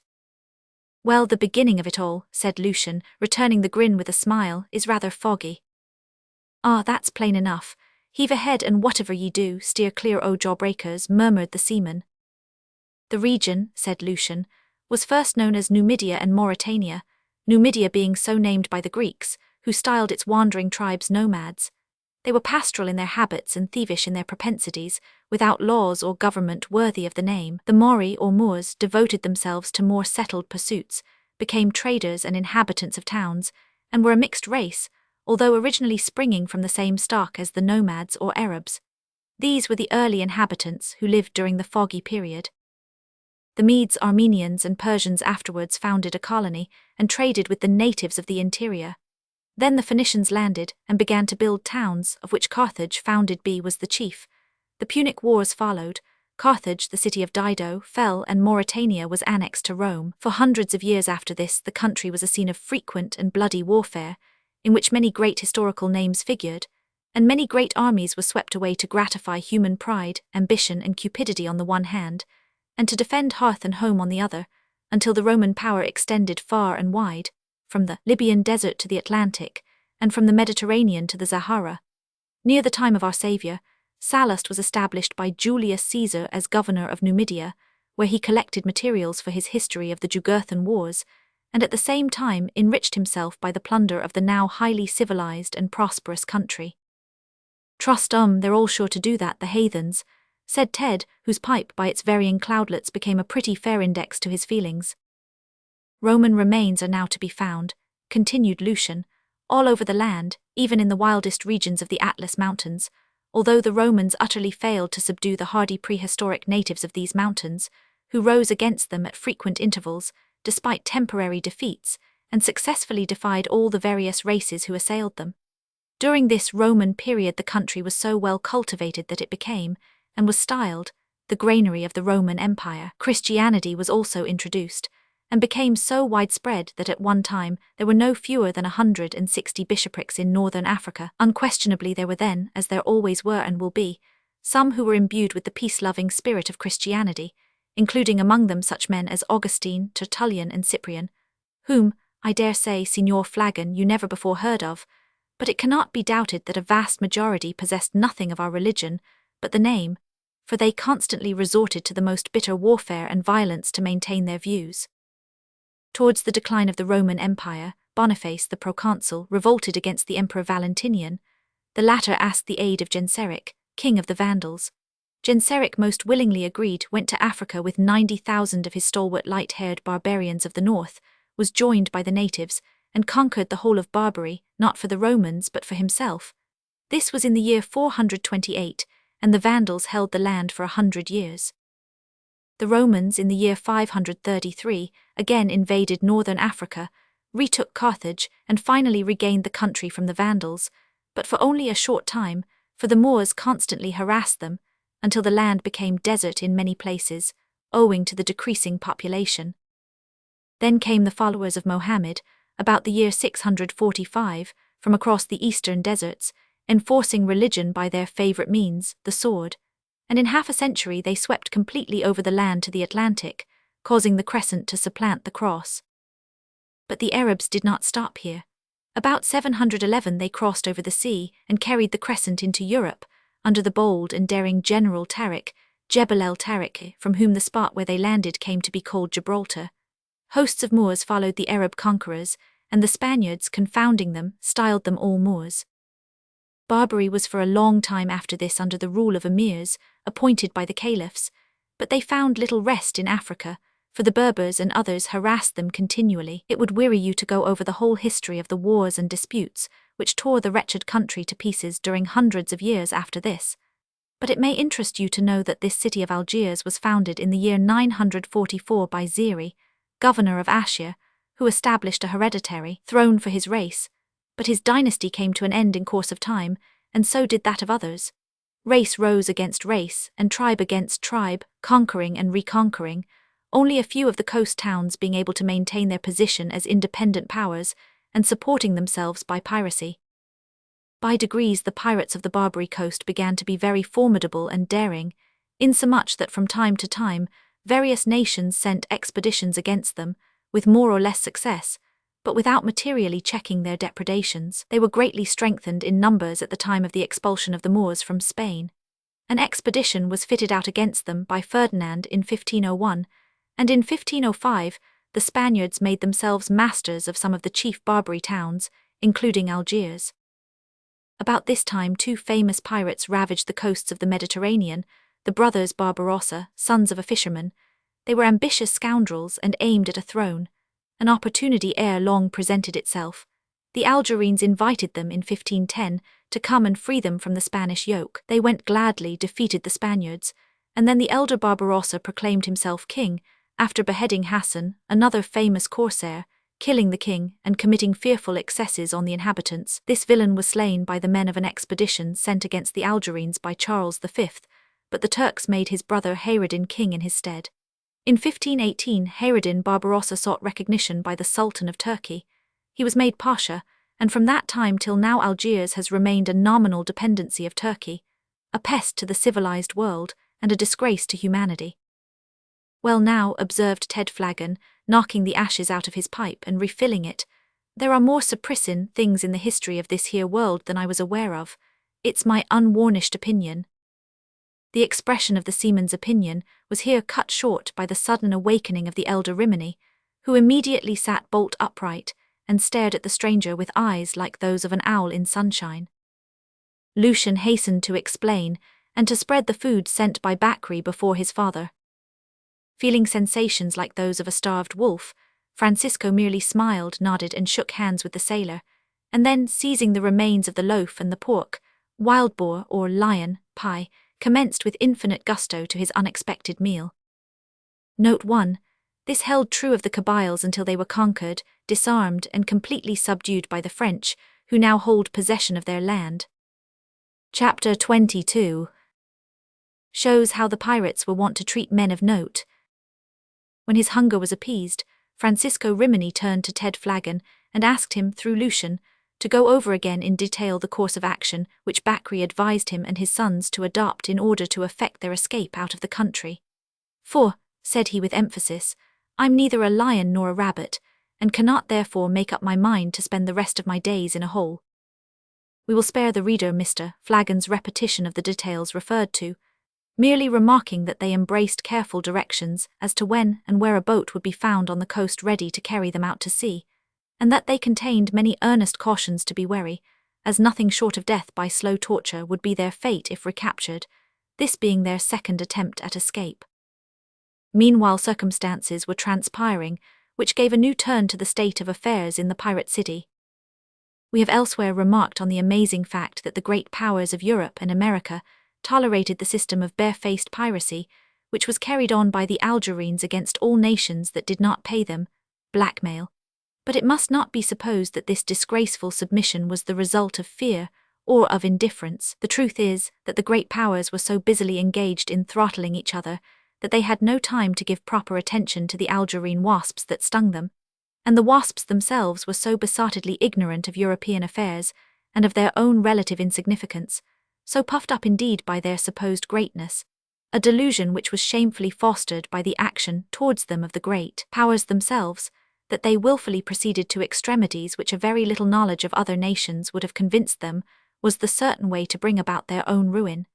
The immense sums raised year after year by various European nations, and given to the pirates for the redemption of thousands of Christian slaves, proved that they were not indifferent to the scourge of the Mediterranean. See Note 1. But in the midst of this disgraceful forbearance of the nations, there was an occasional growl from one and another, and a fierce side glance at the wasps, which might have let them see that their nest was in danger. For instance, in 1804 Admiral Nelson menaced the town with a large fleet, and not long afterwards the Americans absolutely declined to pay their blackmail, and sent a squadron to procure, or if need were, to compel a favourable treaty of peace with the Algerines. Other clouds arose here and there and overhung the doomed city, but the infatuated pirates remained blind as bats and insolent as monkeys. Thus matters stood when the day Omar ascended the throne, and for some time afterwards. One morning the English consul was summoned to attend the divan of the day, in connection with a vessel which had lately been brought in as a prize by one of the Algerine corsairs. The consul had previously presented himself at court, as did all the other consuls, to pay his respects to the new day, and on a subsequent occasion had made an effort to press a point which had always been a matter of deep interest with him, namely, the bringing about of peace between the Algerines and the Portuguese. There were many Portuguese slaves in the town and neighbourhood at the time, and several officers of that country dwelt there, exempt from the duty of labouring like beasts of burden at the works on the walls and about the harbour, solely in virtue of annual tribute being paid by their friends. The former Achmet had declined to oblige his friend Colonel Langley by making peace with Portugal, on the ground that he could not forego the advantages resulting from a state of warfare.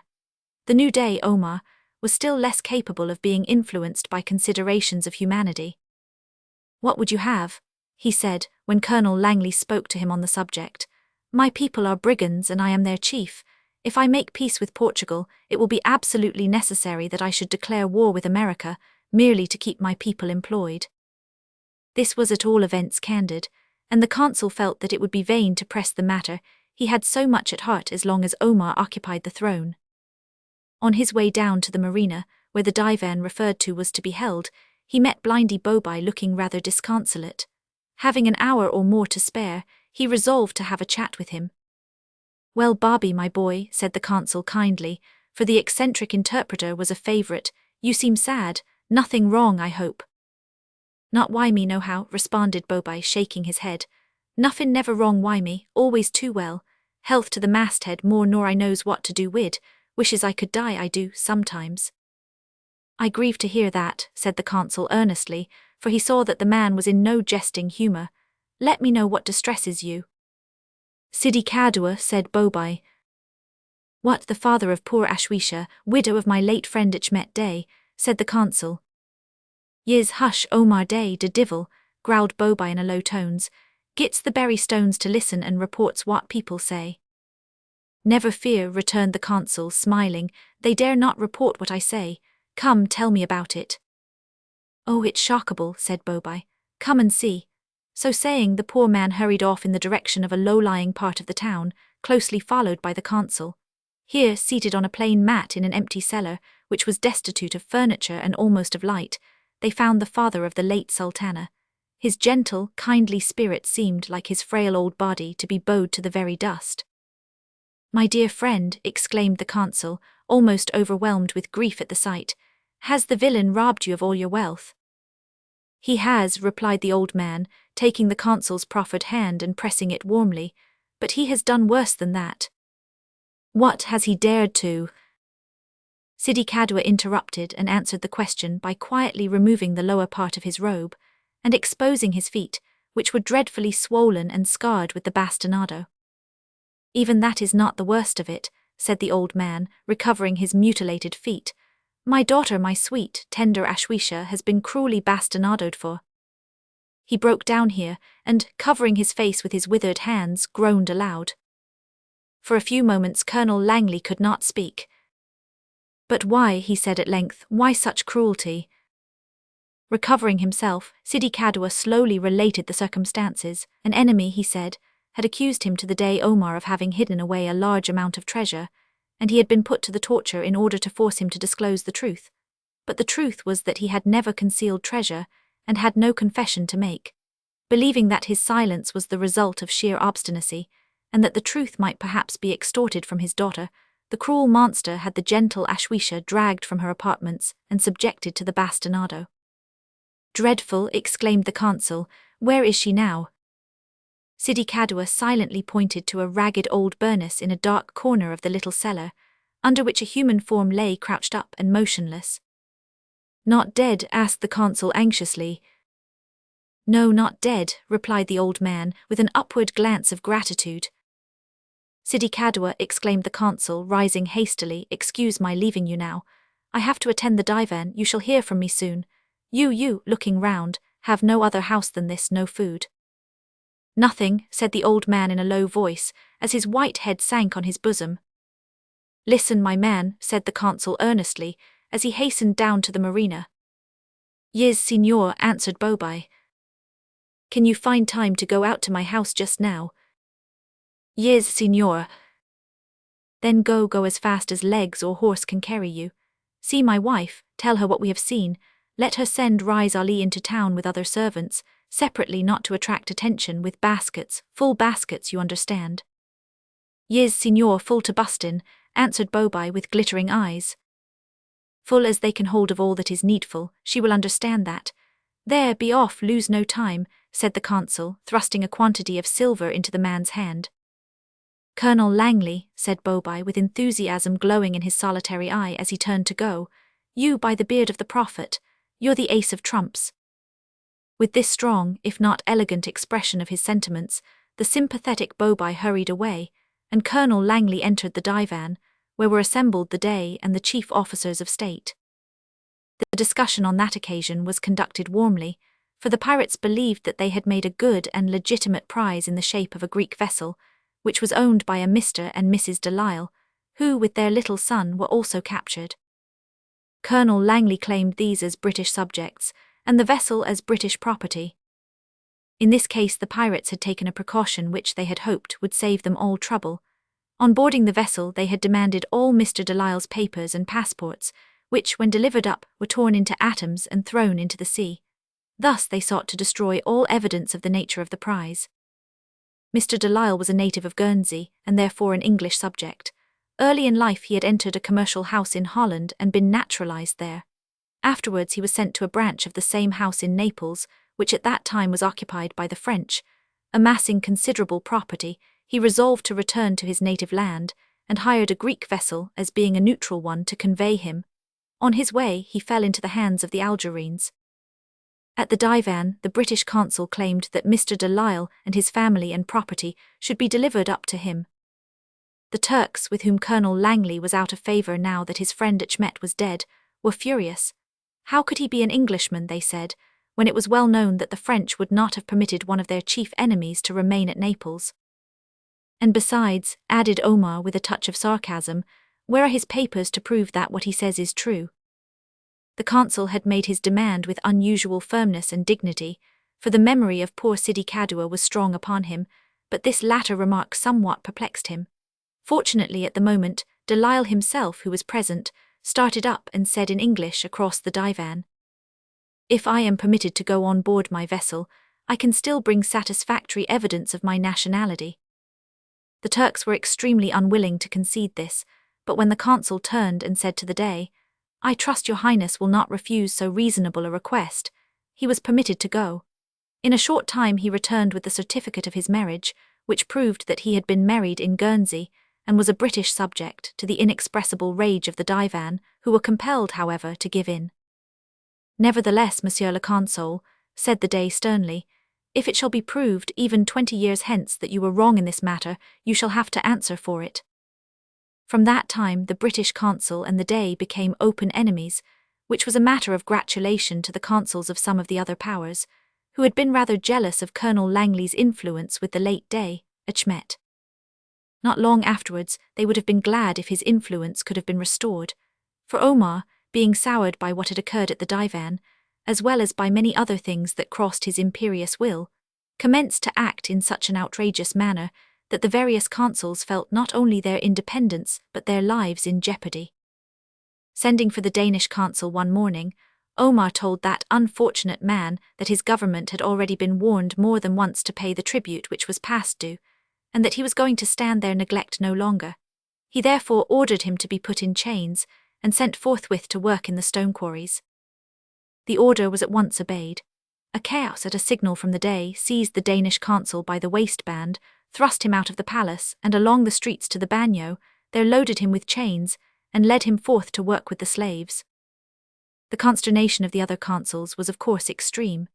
The instant Colonel Langley heard of it, he ordered his horse and galloped into town, accompanied by Rais Ali and Ted Flagon, the latter having constituted himself a sort of extra aide-de-camp or special attendant of the consul, in order to gratify the more easily an insatiable thirst for knowledge as to all that took place around him.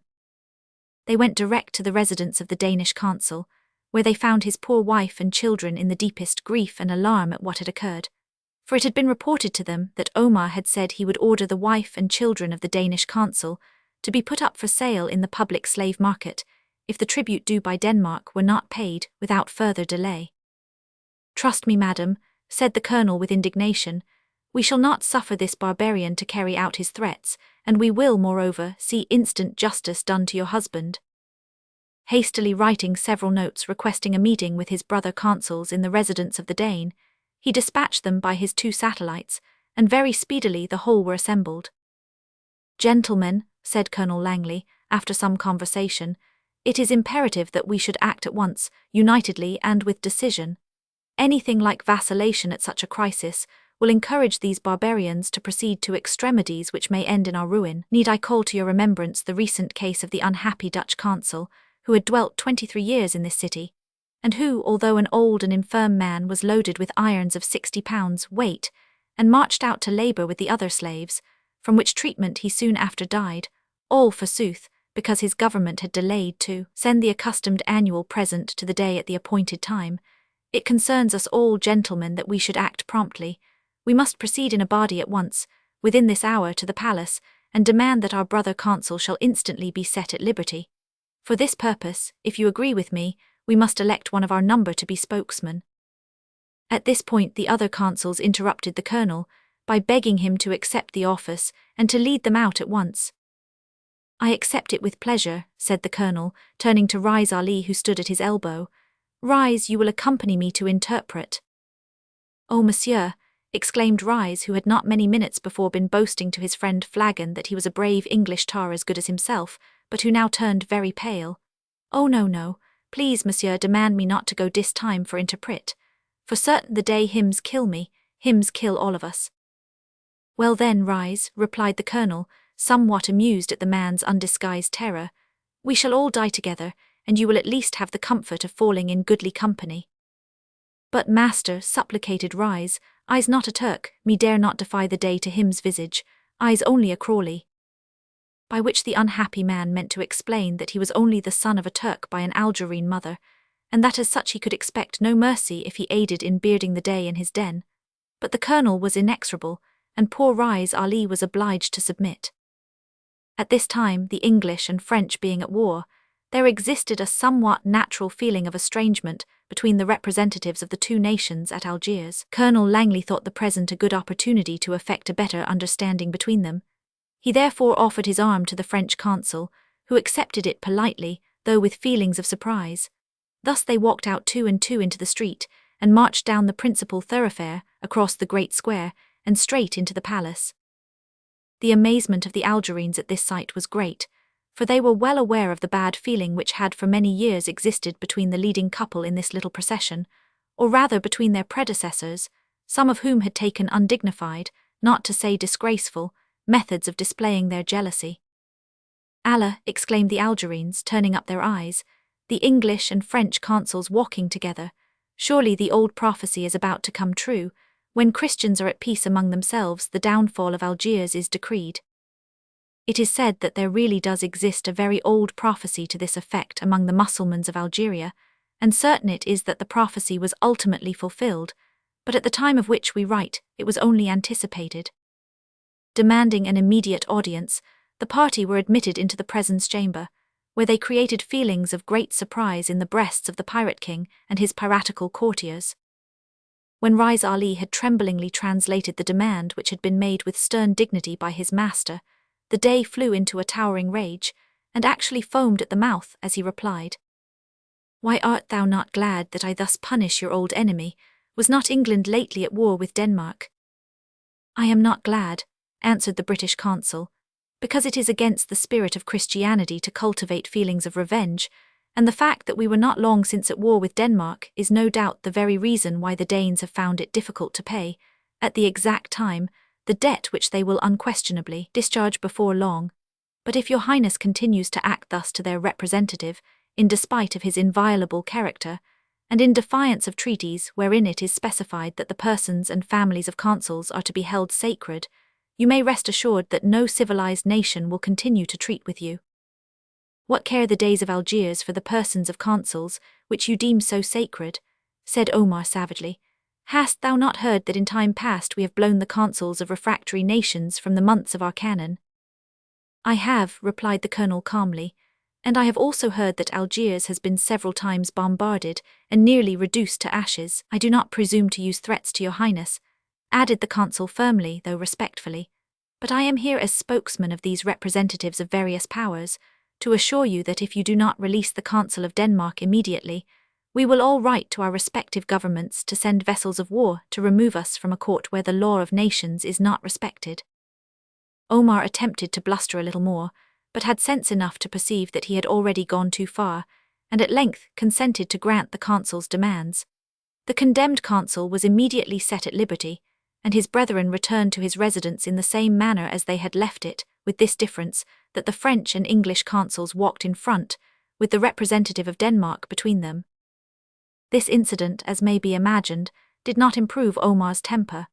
Immediately after it, he issued some stringent decrees in reference to the slaves, and ordered the execution of 6 chief men of the state, whose presence in the city had been a source of danger to the consolidation of his power. Among other things, he made some stern laws in reference to runaway slaves, and having his attention drawn to the fact that the scrivano grand of the late Achmet and his assistant secretary had not yet been discovered, he not only ordered the search for them to be continued with increased diligence, but took the unusual method of offering a reward to anyone who should find or bring news of them.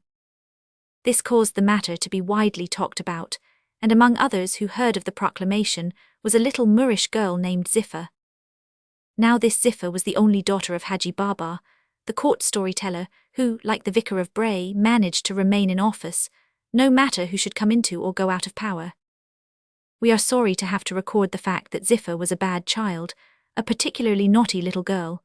She told lies and was a little thief. Besides being fond of that despicable habit styled eavesdropping, she listened behind doors and curtains, and at keyholes without feeling a particle of shame. It is probable that the child's attention would not have been arrested by the proclamation of the day, if it had not chanced that, during a visit which she was asked to pay to the garden of the British consul for the purpose of playing with Agnes Langley, she overheard Rais Ali and Ted Flagon mention the name of Lucian Rimini. The seaman had found it necessary to take Rais into his confidence, and little Ziffa, in the exercise of her disgraceful vocation of eavesdropper, had overheard a little of their conversation about the Riminis. She did not, however, hear much, and having no interest in the Riminies, forgot all about it. On hearing the proclamation, however, she bethought her that something might be made out of the matter, if she could only manage to get her little friend Agnes to play the part of spy, and find out about things for her. Opportunity was not long wanting. She had an engagement that very day to go out to the consul's garden to spend the day with Agnes, and a faithful old Negro servant of her father was to conduct her thither. Ziffa was extremely fond of finery. Just as she was about to set out, her eye fell on a splendid diamond ring which lay on her father's dressing table. Haji Baba was very fond of this ring, as it had been a gift to him from Achmet, his former master, and he never went abroad without it. But a hasty summons to the palace had, on this occasion, caused him to forget it. As it was made for the little finger of Haji Baba, which was remarkably thin, it exactly fitted the middle finger of Ziffa, which was uncommonly fat. Seizing the ring, she thrust it into her bosom, resolving to astonish her friend Agnes. Then, running downstairs to the old servant, she was soon on her way to the consul's garden. "Agnes," she said on finding herself alone with her friend, "I want you to do something for—" "Oh, what a lovely ring!" exclaimed Agnes as Ziffa drew it out of her breast and put it on. "Yes, isn't it pretty? But I must not let my old servant see it, lest he should tell my father, who'd be very angry if he knew I had taken it." Agnes was taken by surprise, and remained silent. She had been so carefully trained to tell her father and mother everything, and to trust them, that it was a new and disagreeable idea to her the thought of doing anything secretly. "Well, this is what I want," continued Ziffa. "I want you to listen to the talk of Rais Ali and the sailor who lives with you when they don't know you are near, and tell me all that they say about a family named Rimini. Will you?" "Oh, I can't do that," said Agnes decidedly. "It would be wrong." "What would be wrong?" asked Mrs. Langley, coming out from a sidewalk in the garden at that moment to fetch the children in to lunch. Agnes blushed, looked down, and said nothing. Her mother at once dropped the subject and led them into the house, where she learned from Agnes the nature of her little friend's proposal. "Take no further notice of it, dear," said her mother, who guessed the reason of the child's curiosity.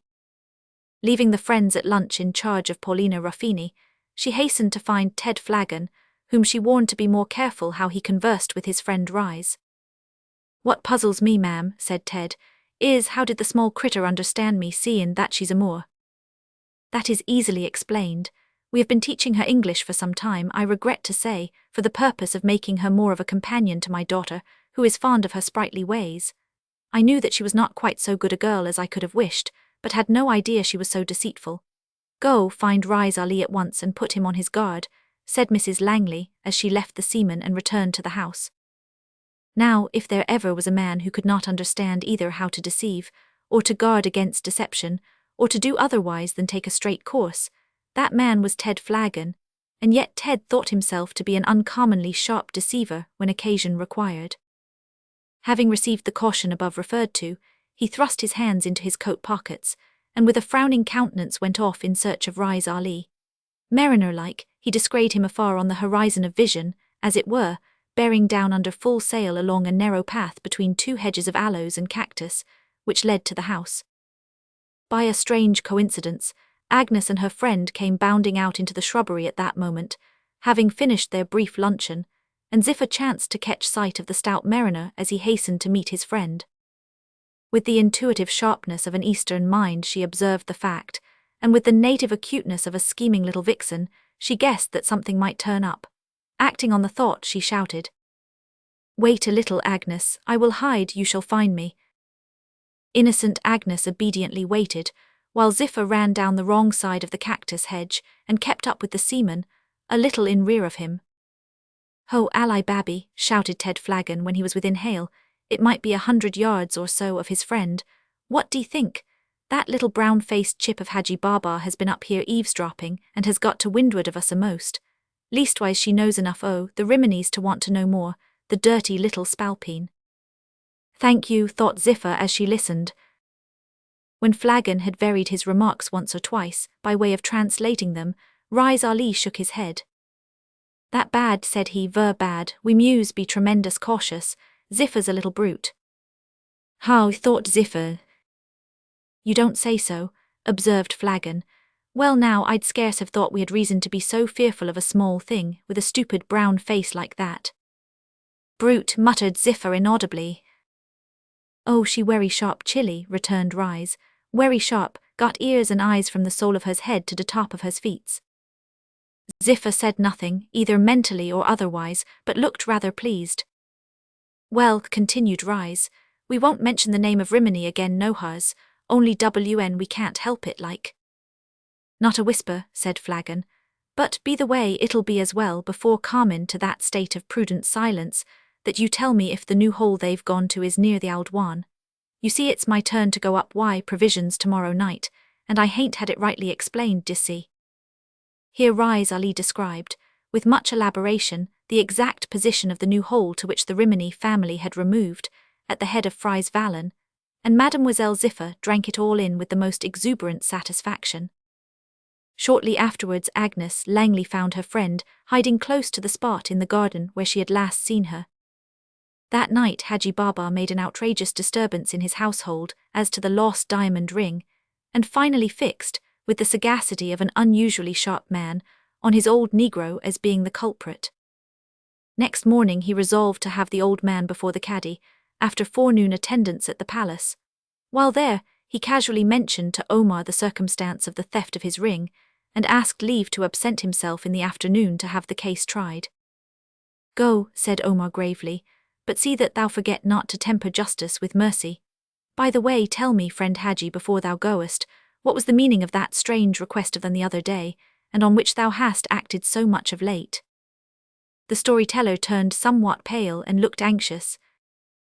The strange request referred to was to the effect that the day should give him no more gifts or wages, in regard to both of which he was not liberal, but that instead thereof he, Haji Baba, should be allowed to whisper confidentially in the day's ear on all public occasions without umbrage being taken, and that the day should give him a nod and smile in reply.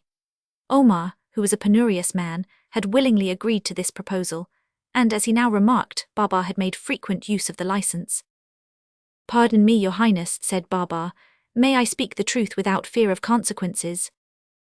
Truly thou mayest, replied the day, and it will be well that thou speakest nothing but the truth, else thou shalt have good reason to remember the consequences.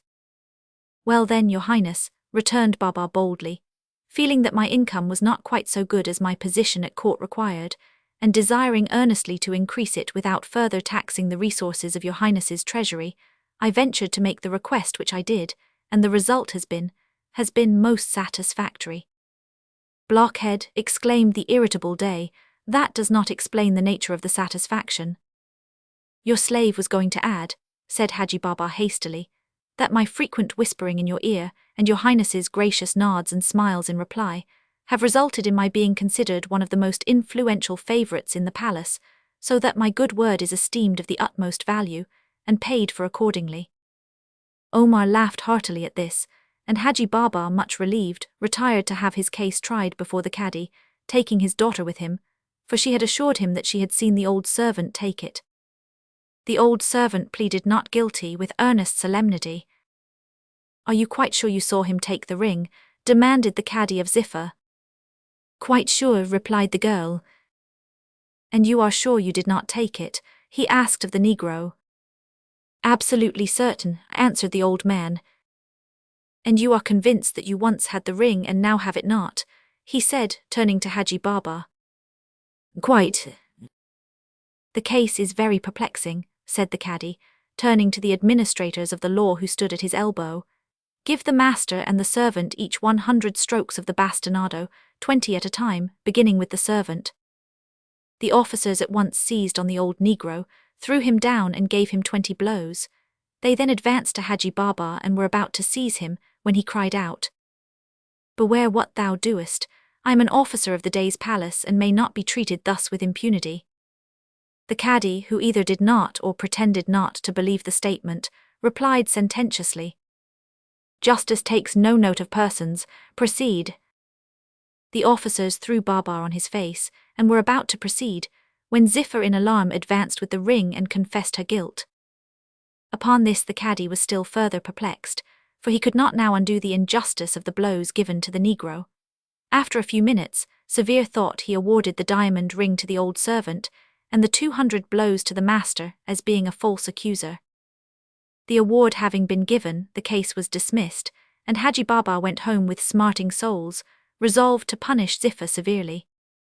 "Spare me," said Ziffa, whimpering when her father, seizing a rod, was about to begin. "Nay, thou deservest it," cried Baba, grasping her arm. "Spare me," repeated Ziffa, "and I will tell you a great secret which will bring you money and credit." The curiosity of the storyteller was awakened. "What is it thou hast to tell?" "Promise me, father, that you won't punish me if I tell you the secret." "I promised," said Baba, "but see that it is really something worth knowing, else will I give thee a severe flogging."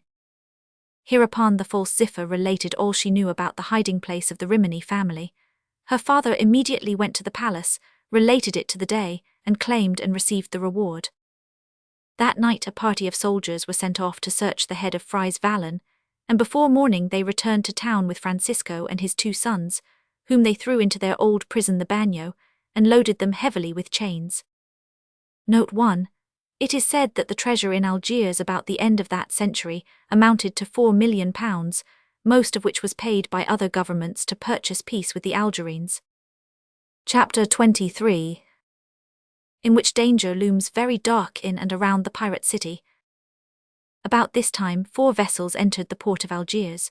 One was a French man-o'-war with a British merchantman as a prize.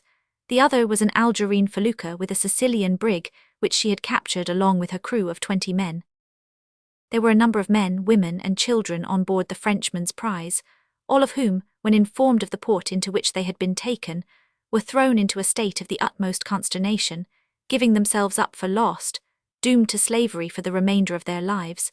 For the piratical character of the Algerines was well known, and much dreaded in those days by all the maritime nations. Newspapers and general knowledge, however, were not so prevalent then as now, and for 1,000 Englishmen of the uneducated classes who knew that the Algerines were cruel pirates, probably not more than 2 or 3 were aware of the fact that England paid tribute to Algiers, and was represented at her court by a consul. The crew of the prize, therefore, were raised from the lowest depths of despair to the highest heights of extravagant joy on hearing that they were free, and their gratitude knew no bounds when the consul sent Ted Flagon and Riz Ali to conduct them from the marina to his own town residence, where beds and board, attendance and consolation were hospitably provided for them.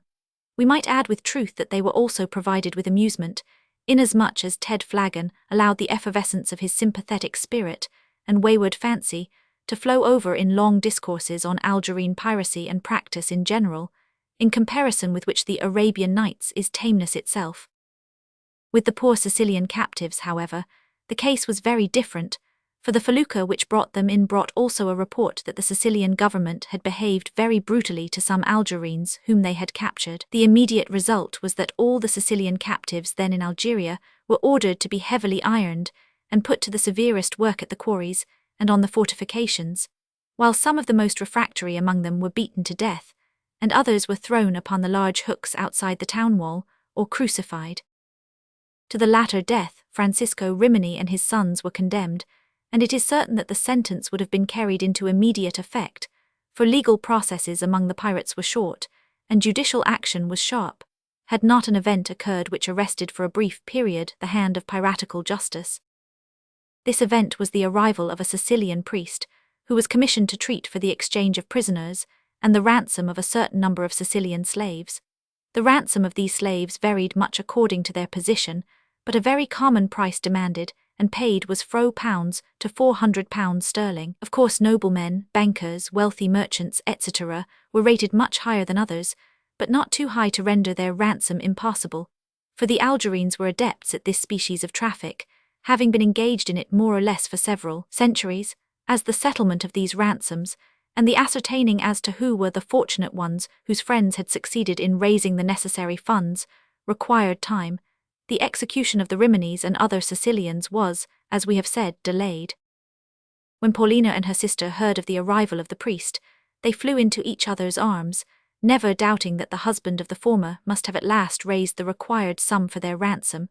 But on being reminded that the priest was commissioned to redeem only captives of Sicily, they sat down and relieved themselves by giving way to floods of tears. Paulina, however, soon comforted herself by kissing her baby, and Angela consoled herself with the reflection that, at all events, Mariano and his father and brother would be ransomed, which she naturally argued would enable the first to move heaven and earth in order to effect the ransom of herself, and sister also. She did not know, poor girl, of the dreadful fate to which her lover was already doomed, for the consul, although aware of it, could not prevent it, and had not the heart to tell her. Previous to this event, the British consul had endeavoured to use his influence to bring about peace between the Algerines and Sicilians, but the former, having no desire for peace, made the terms such as could not be agreed to, namely, that the Sicilians should pay the pounds before any negotiations for peace should be entered on. The rejection of this proposal did not, of course, facilitate the arrangements that were now being made, and when Omar demanded that, in cases of exchange of prisoners, 2 Algerines should be returned for each Sicilian slave set free, it was seen that the prospect of a speedy termination of hostilities was not bright. After some days spent in useless discussion, the worthy priest was obliged to return home without accomplishing his mission. One good result, however, followed. Those captives who had been condemned to death, and for whom ransoms had been offered, were reprieved. Nevertheless, they were treated with cruel severity. Of course, the unfortunates for whom no ransom had been offered were treated with the utmost rigour, and the sentences of such as had been condemned to die were ordered to be carried out. In the case of poor Mariano, the sentence was altered, for that headstrong youth had in his despair made such a fierce assault on his jailers that, despite his chains, he had well nigh strangled 3 of them before he was effectually secured. He was therefore condemned to be buried alive in one of the huge square blocks of concrete with which the walls of a part of the fortifications were being strengthened. See Note 1. While these things were pending, very different scenes were taking place at the French consulate, for great preparations were going on for a mask ball which was about to take place there.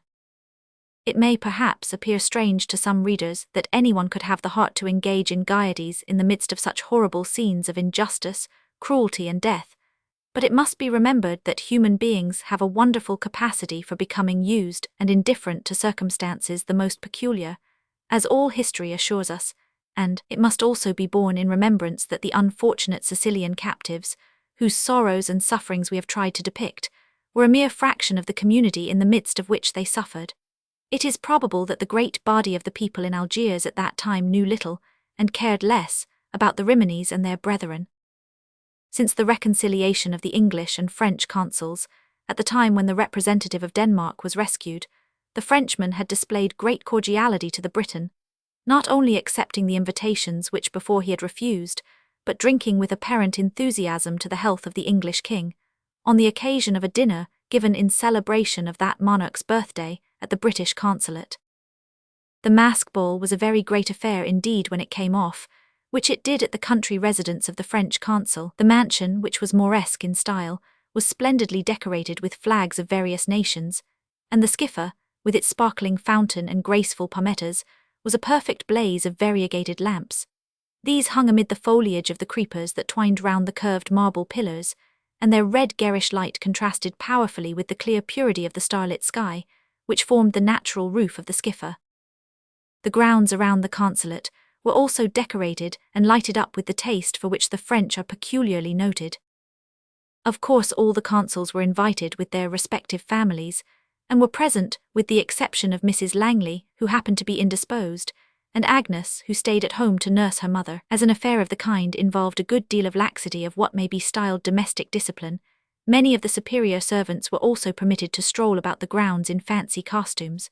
The consuls themselves appeared in their proper uniforms, but some of the members of their households displayed themselves in forms and aspects which we find it difficult to describe, while others of the guests habited themselves in the skins, and gave themselves the airs of wild beasts of the forest.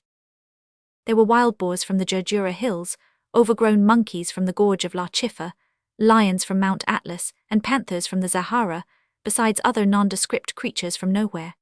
But these were a mere sprinkling in the gay scene of richly dressed ladies and gentlemen, among whom, strange to say, were not a few Christian slaves.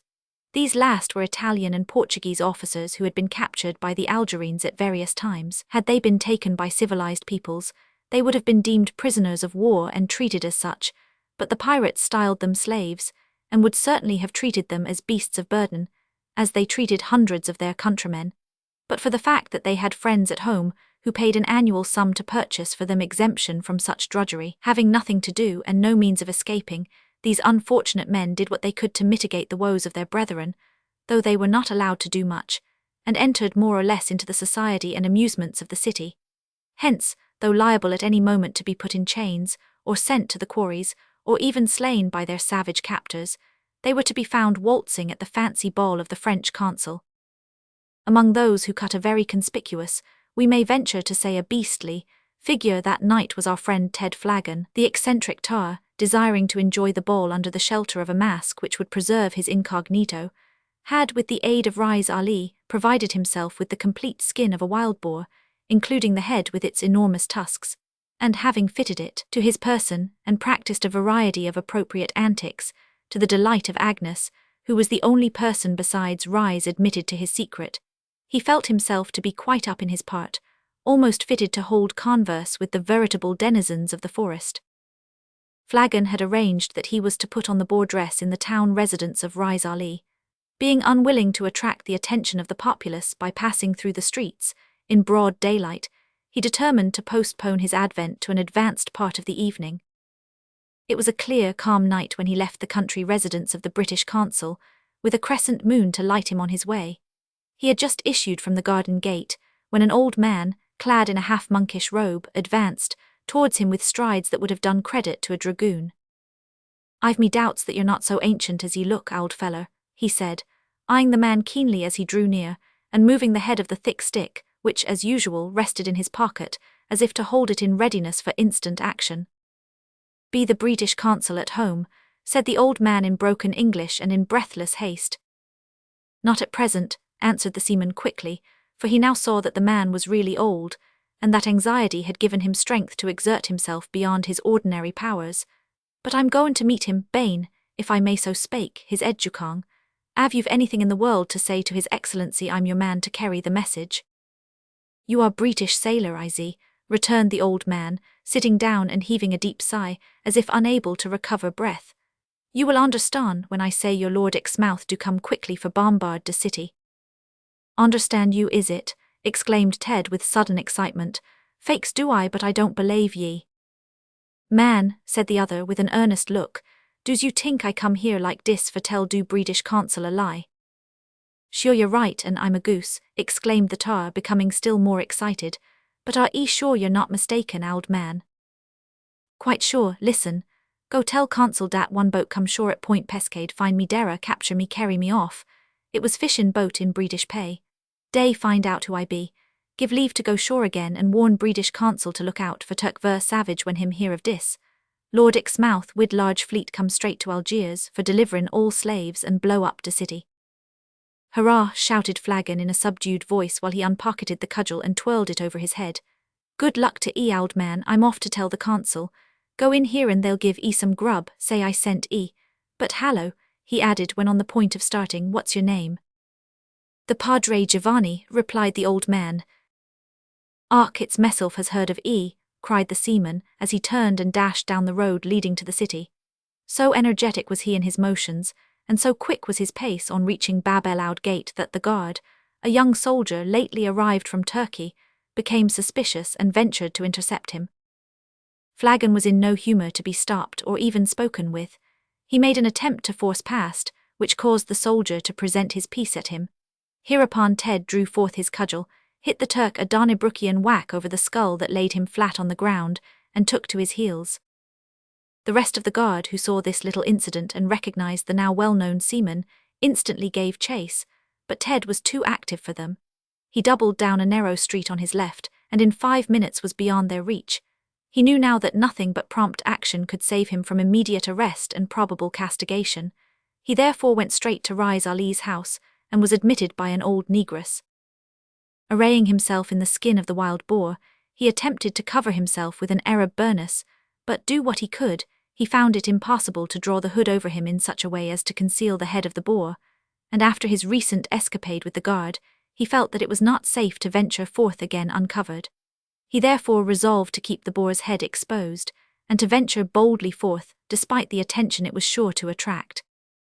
To his great relief, Rais himself came in just as he was about to start, and after relating his adventure, that worthy suggested that he should join half a dozen of the French consul's own servants, who were about to set out for the scene of festivities. Agreeing to this plan, he passed through the streets without attracting much more attention than did his somewhat wildly habited companions, and soon reached the French consul's residence, which was not more than half a mile beyond the southern gate of the city. The blaze of light and buzz of musical noise that reigned here immediately swallowed them up, so that Ted felt himself, for the time at least, to be safe. His grotesque figure did indeed attract some attention at first, for he was an exceeding tall and sturdy boar, but there were so many other notabilities from the forest and desert around him that he quickly sank into comparative insignificance. Some of the other creatures referred to gave him a little uneasiness by their curiosity and desire to claim acquaintance, if not kindred, with him, but by humouring some, frightening others, running away from several, and tumbling a few into the bushes, he managed to push through the crowd of domestics unrecognised, and made his way into the outer lobby of the mansion. Here, seated under the shadow of a Moorish archway, drinking lemonade in default, as he said of better tipple, Ted resolved to bide his time, but his time seemed rather long of coming. He therefore boldly entered the magnificent skipper in search of Colonel Langley. His appearance was greeted with a shout of delight by several children who were present, and the French consul, willing to amuse them, went up, and shaking hands with the boar, begged of him to join in the dance. Poor Ted would have given anything to have known what was said to him, but being utterly ignorant of French, shook his head and bowed with an air of profound respect, which piece of politeness caused his short and rather ill-fitting tail to stick straight up in the air for a moment, and drew roars of laughter from the company. Dancez-vous, said the Frenchman with more emphasis. "Ark, it's that ye want, is it?" said Ted, much relieved. "Sure, I'll do it with all the pleasure in life. Clear the deck, boys." And without more ado, the lively tar began to whistle a sailor's hornpipe, and to dance the same with an amount of vigorous dexterity that had in former years made him the favourite of the forecastle. The surprise soon merged into admiration, for our hero danced exceedingly well, and all eyes were attracted to him. Among others, the British consul came forward to look on with much interest and curiosity, for his ear was perhaps the only one present to which the tune whistled was familiar. Dancing close up to him, Ted Flagon suddenly slipped, and staggering as if about to fall, flung his arm over the consul's shoulder. "Take care," said the latter, catching him. "Ark," gasped Ted, sinking down and almost dragging the other after him. "Spake to me av ye love me." Amazed by this tender appeal, and suddenly suspecting the personality of the boar, the consul bent down while the rest of the onlookers crowded round, and said in a low voice, "Why flag? Whist, whist, blood and thunder, it'll rain scimitars and grape-shot av ye say a word, make me in the garden deer under the palm." This was said in the midst of a writhing and growling which would have done credit to a lunatic boar, if such there were. "Not hurt, I hope," said the French consul, coming forward. "Not at all," replied Colonel Langley, rising with a smile. "The fellow is one of my domestics, and has almost overacted his part. He will be all right in a minute if someone will be kind enough to fetch him a glass of water." "And brandy, Archon," exclaimed the boar with another tremendous growl that again sent the children into shouts of delight. The brandy and water was brought, and Ted, making a polite bow to the company, passed down the room with a slight tremor of the hornpipe in his legs, and a faint trill of the tune on his lips, both of which melted gradually into a boorish grunt and roll as he reached the lobby and passed out into the garden. Hastening to a stately date palm, of which there happened to be only one specimen in the garden of the French residence, the heated seaman pushed off his head, wiped his brow, drank the brandy and water, and threw away the tumbler, after which he sat down on a root, mechanically pulled out his pipe, and was in the act of filling it when Colonel Langley came hurriedly forwards. "Why, Flagon," he asked, "what's wrong? For something must be to induce your strange conduct." "Lord Exmouth, sir," replied Ted, rising up with an air of dignified importance which the elevated snout of the boar tended sadly to impair, "is in the offing with 50 sail the line, more or less, Carmen, to blow this precious city into the middle of next week." "Come, Flagon, let us have it without jesting," said the consul gravely. Thereupon Ted related in as serious a tone as it was possible for him to assume all that had been told by the Padre Giovanni. "Our position will indeed be critical if this be true," muttered the consul with a look of anxiety. Omar is a man who fears nothing, and has unbounded faith in his men and fortifications. Moreover, he is utterly regardless of consequences, and has no mercy when once roused. My poor defenseless wife and children. If you may depend upon me, sir, said Ted, seeing that he hesitated, I'll stick to 'em, I will through. I have no doubt of that, my man, interrupted the consul with a sad smile, but your aid in this case will be useless. The fact is that the preservation of your life will be a more difficult matter for me to accomplish than my own. If Lord Exmouth really arrives and proceeds to extremities, I and my family will be in the greatest peril from these irate corsairs, but you, my poor fellow, are doomed whatever happens, seeing that you have laid violent hands on the Turkish guard of the gates. Sure and small blame to me, said Ted. I do not blame you, but the Turks will, and they will do more. They will strangle you for a certainty the moment they get hold of you, and no power that I possess can save you, so that your only chance lies in making your escape from the city, either by land or sea. And that won't be easy, sir, said the seaman with a perplexed look. Indeed it will not. You may be sure that the Turks are even now searching for you, and as they know that I am here and that you belong to my household. By your lave, said Ted suddenly, it seems to me that it's time for Ted Flagon to look after his old bones. I'm grateful to 'ee, sir. Good night.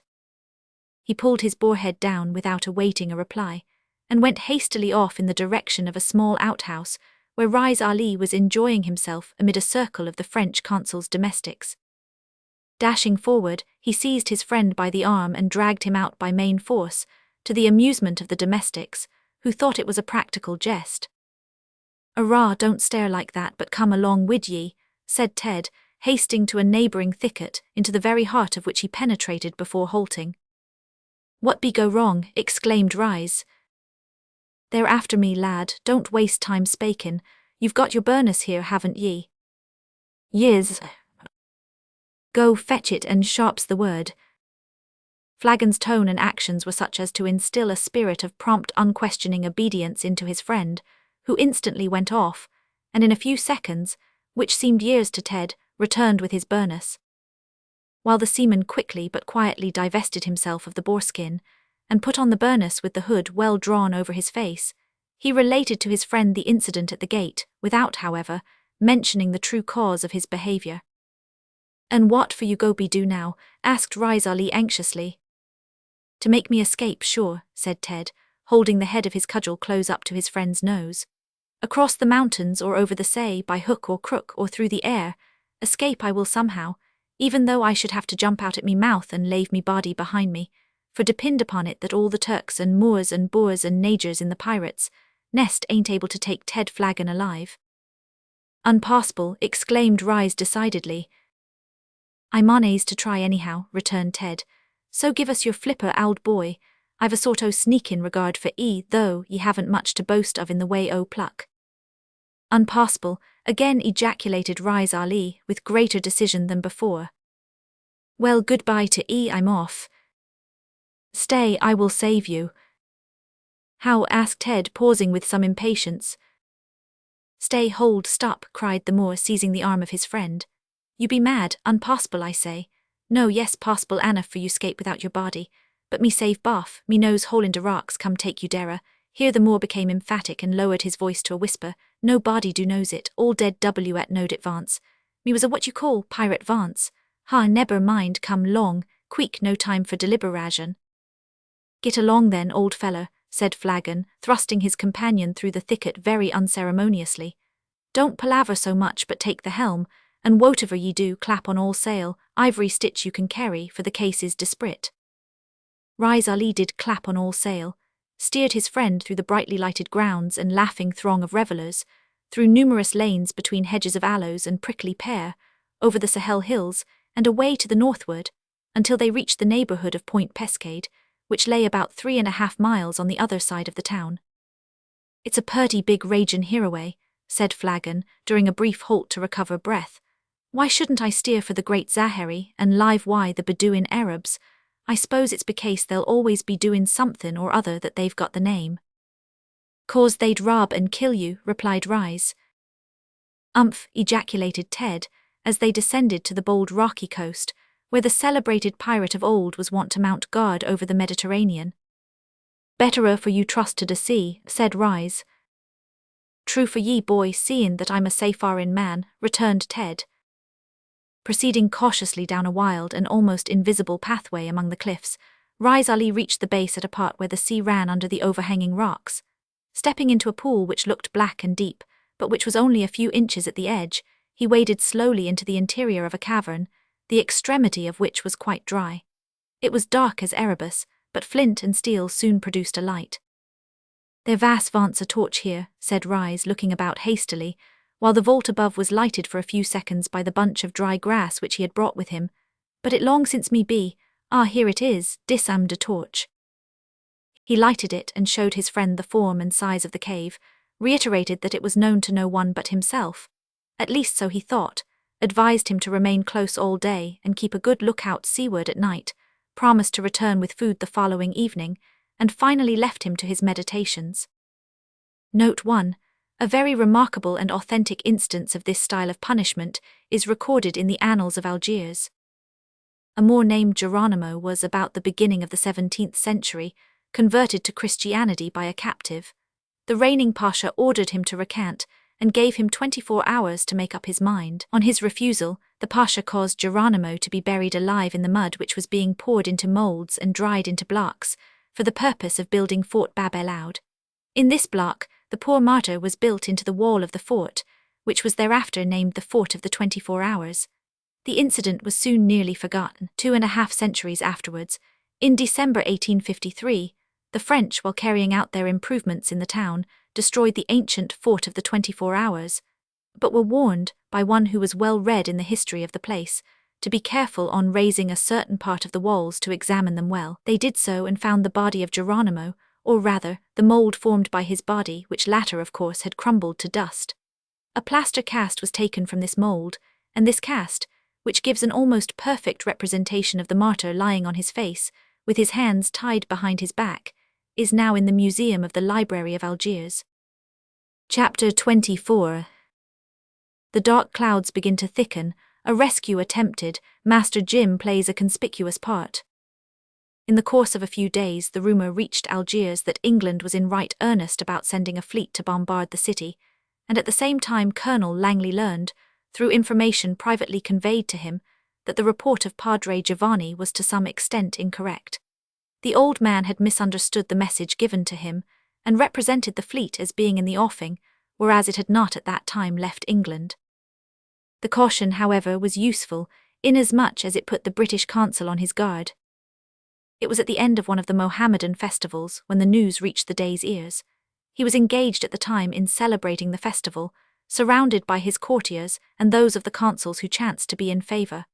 The tribute due by Denmark and Spain not having been paid, their respective representatives were not present, and the Dey was debating in his mind the propriety of sending them to work in irons with the slaves. Among other entertainments, there was a wrestling match about to take place in the skiffer of the palace. Before proceeding to the skiffer, Omar had shown his guests his menagerie, which contained some remarkably fine specimens of the black-maned lion, with a variety of panthers, jackals, monkeys, and other animals. This was rather a trying ordeal for the nerves of the timid, because the animals were not in cages, being merely fastened by ropes to rings in the walls, all save one, called the Spaniard, who was exhibited as the roarer of the tribe, and had to be stirred up to partial madness occasionally to show his powers of lung.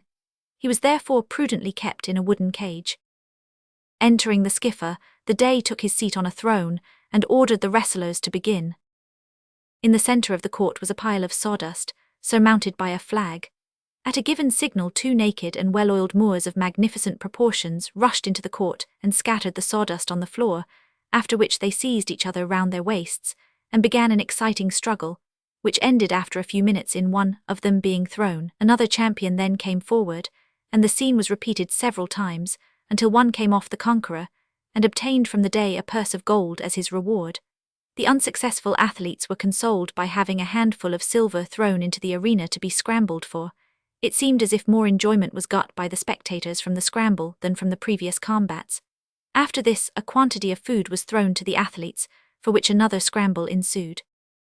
In the midst of this scene, an officer of the palace was observed to whisper in the ear of the Dey, who rose immediately and left the skiffer, bringing the amusements to an abrupt close. Thus was sounded the first clap of the thunderstorm which was about to descend on the city. The effect of it was great, and to some of the actors in our tale most important. All the executions of slaves which had been ordered to take place were countermanded, except in the cases of one or two who had rendered themselves particularly obnoxious, and a few others who were unfit for labor. This was done because Omar determined to put forth all his available power to render the fortifications of the place as strong as possible. All the slaves were therefore set to work on them, but those who had been under sentence of death were kept from too great a rebound of spirits at the reprieve, by being told that the moment the work was finished their respective punishments should be inflicted. Our poor friend Mariano was thus assailed by the horrible thought, while working at the blocks of concrete, which he mixed from morning till night, that in one such block he should ere long find a living tomb.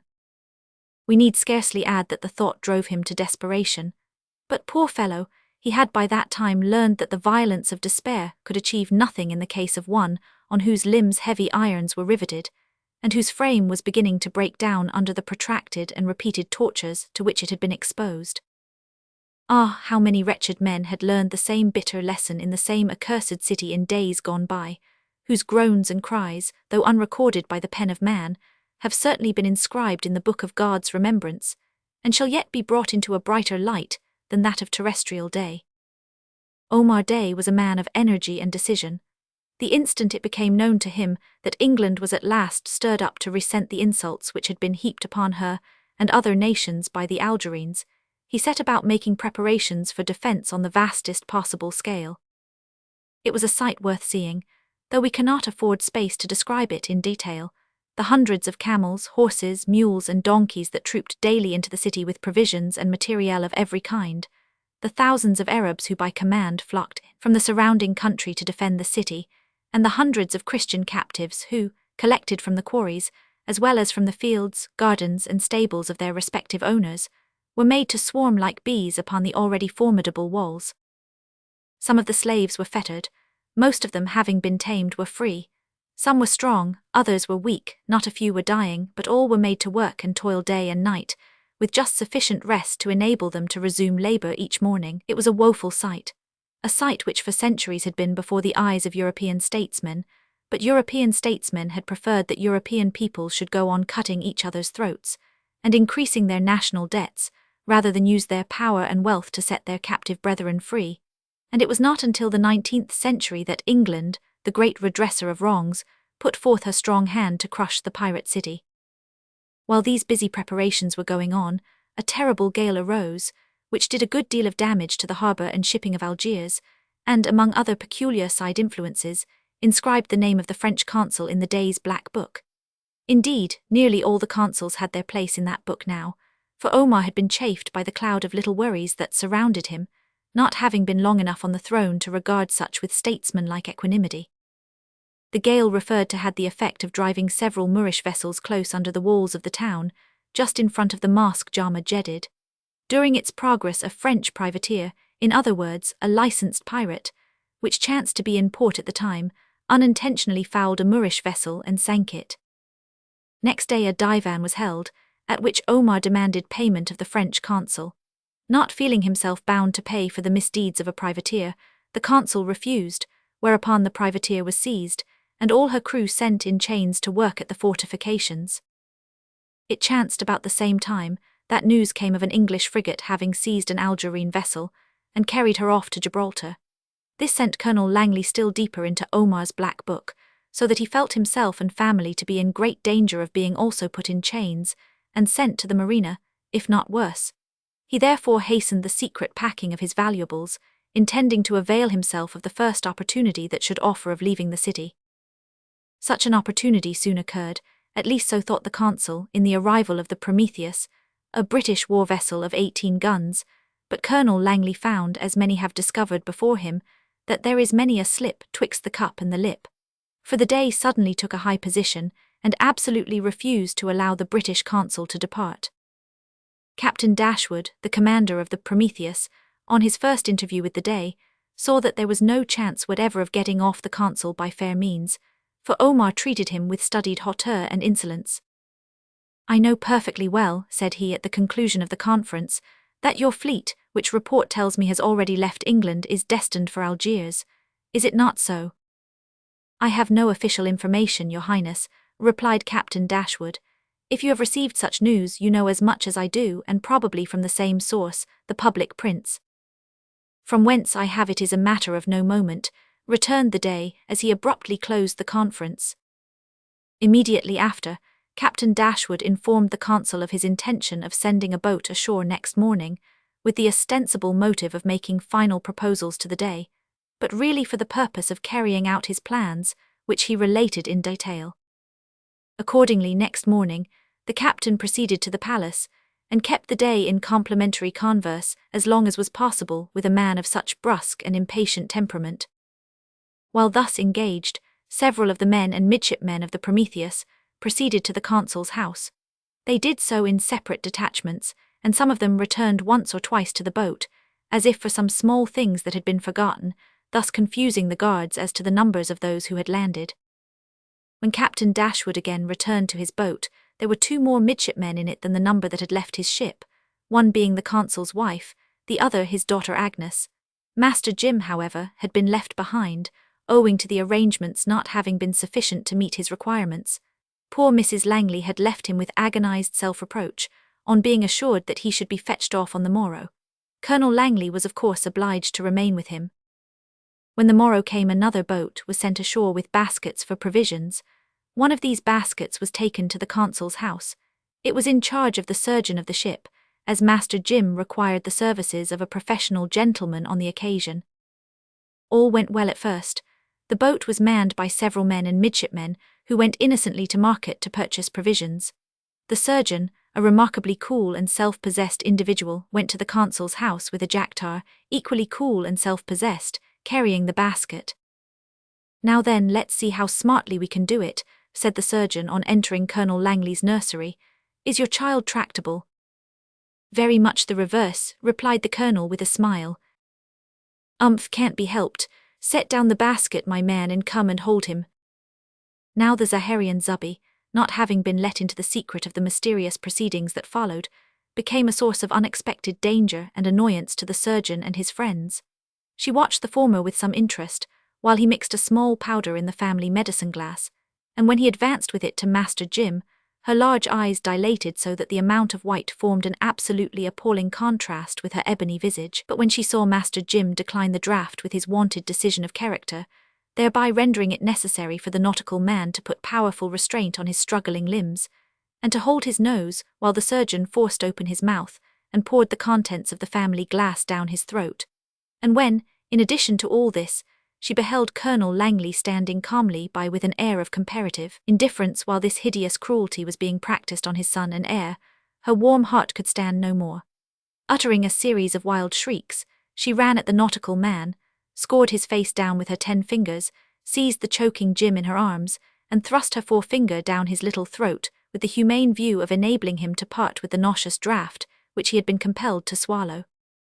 Master Jim had convulsed himself twice, and had actually got rid of a little of the draught, before the surgeon could recover him from the irate negress. "I hope he hasn't lost much of it," remarked the surgeon, looking anxiously at the howling boy as he held him fast. "I brought only 1 dose of the drug, but we shall see in a few minutes.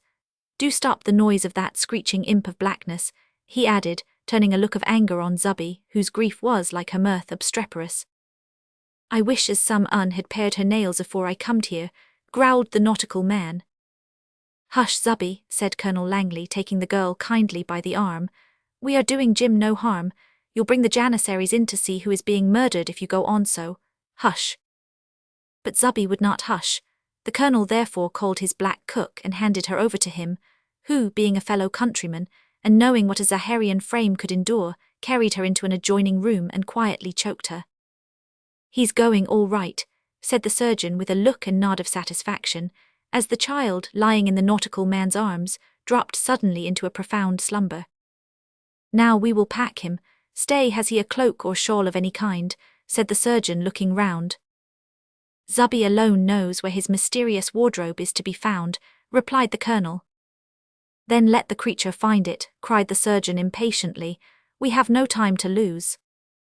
Zubi was brought back and told to wrap her treasure in something warm, which she willingly did, under the impression that she was about to be ordered to take him out for a walk, but the tears which still bedimmed her eyes, coupled with agitation, caused her to perform her wonted duty clumsily, and to stick a variety of pins in various unnecessary places.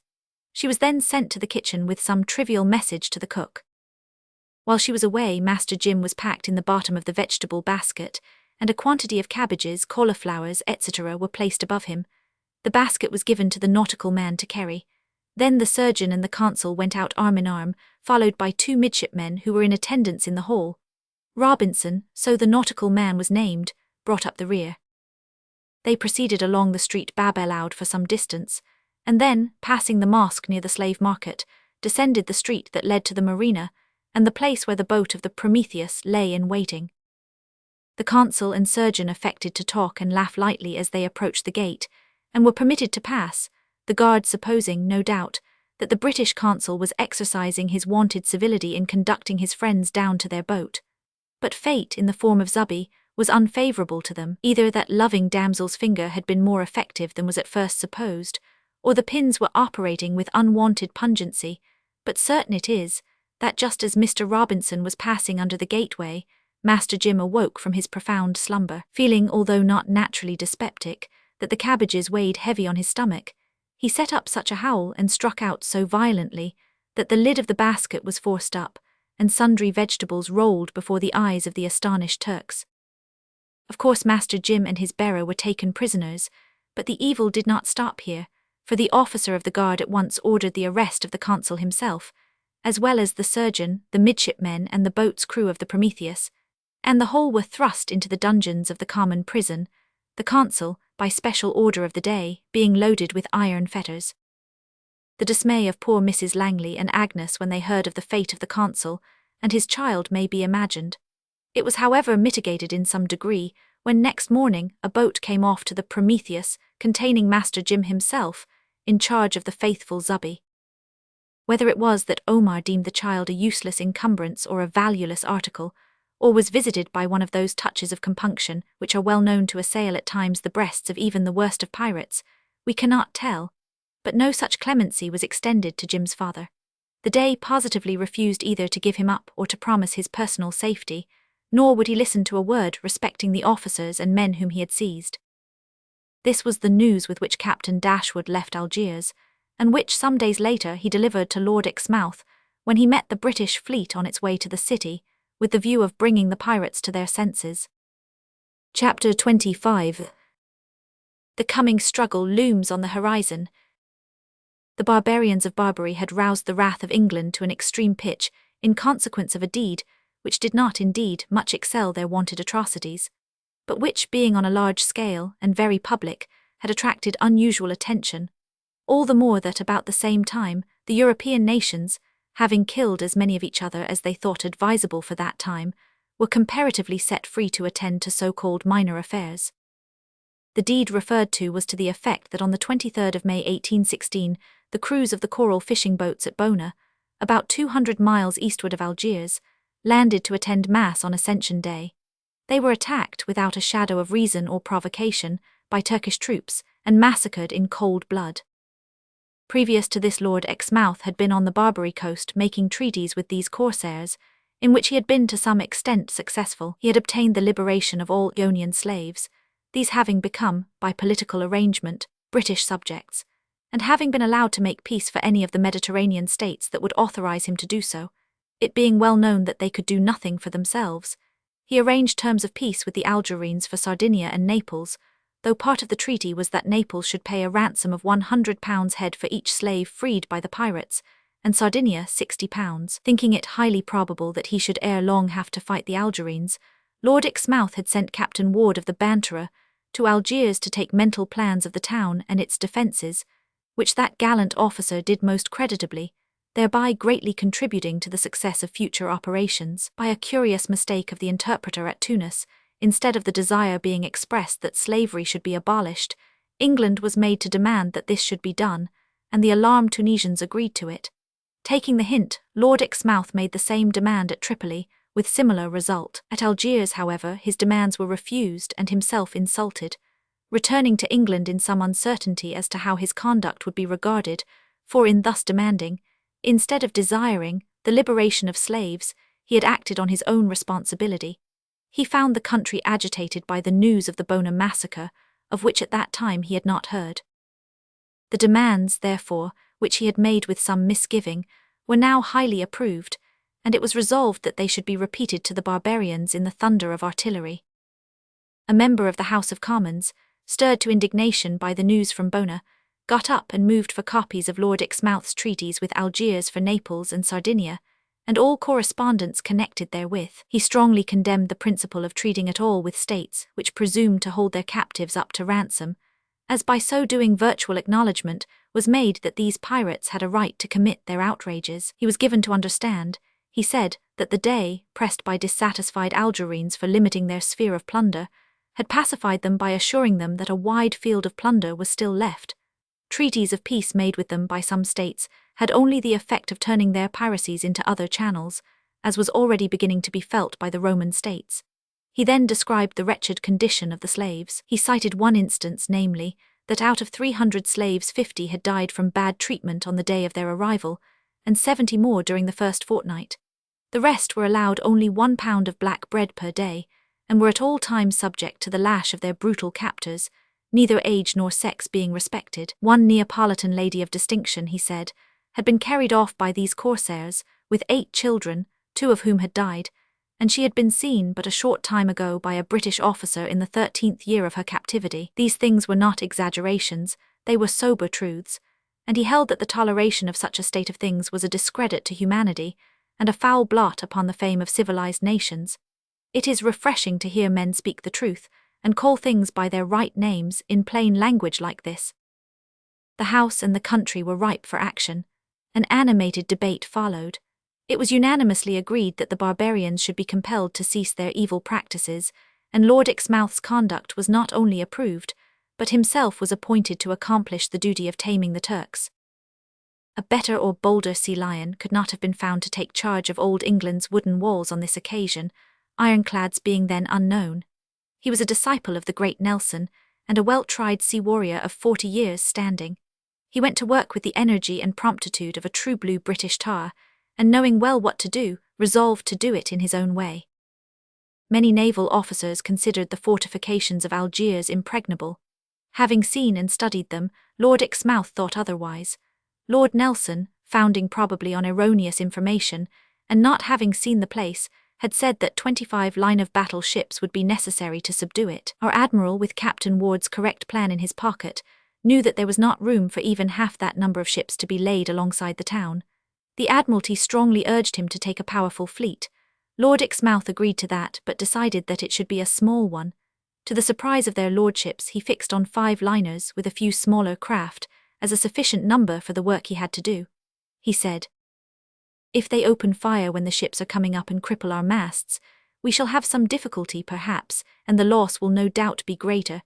But if they allow us to take our stations, I am sure of them, for I know that nothing can resist a line-of-battle ship's fire."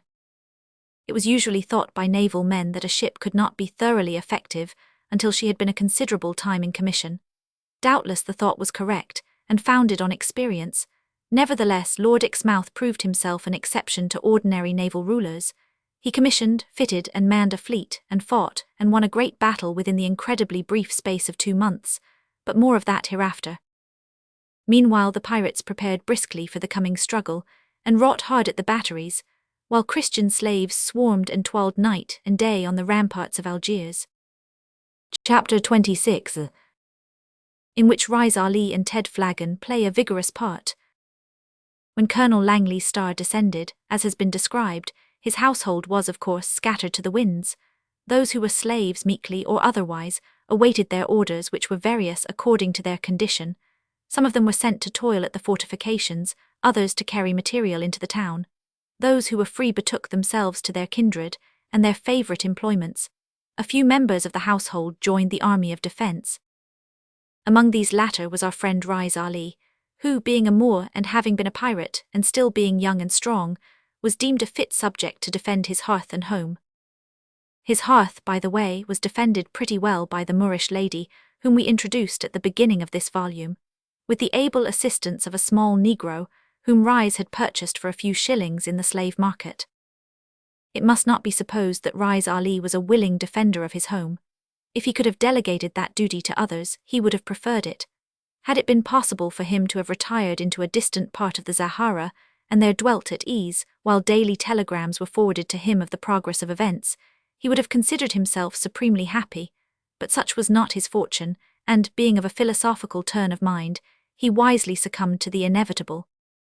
It was so fated that Rise Ali was ordered to serve as a gunner at the Fish Market Battery, just in front of the Mosque Jama Jedid. Bravely did our interpreter proceed daily to his duties, and intensely did he hope that there might never be any occasion for his services.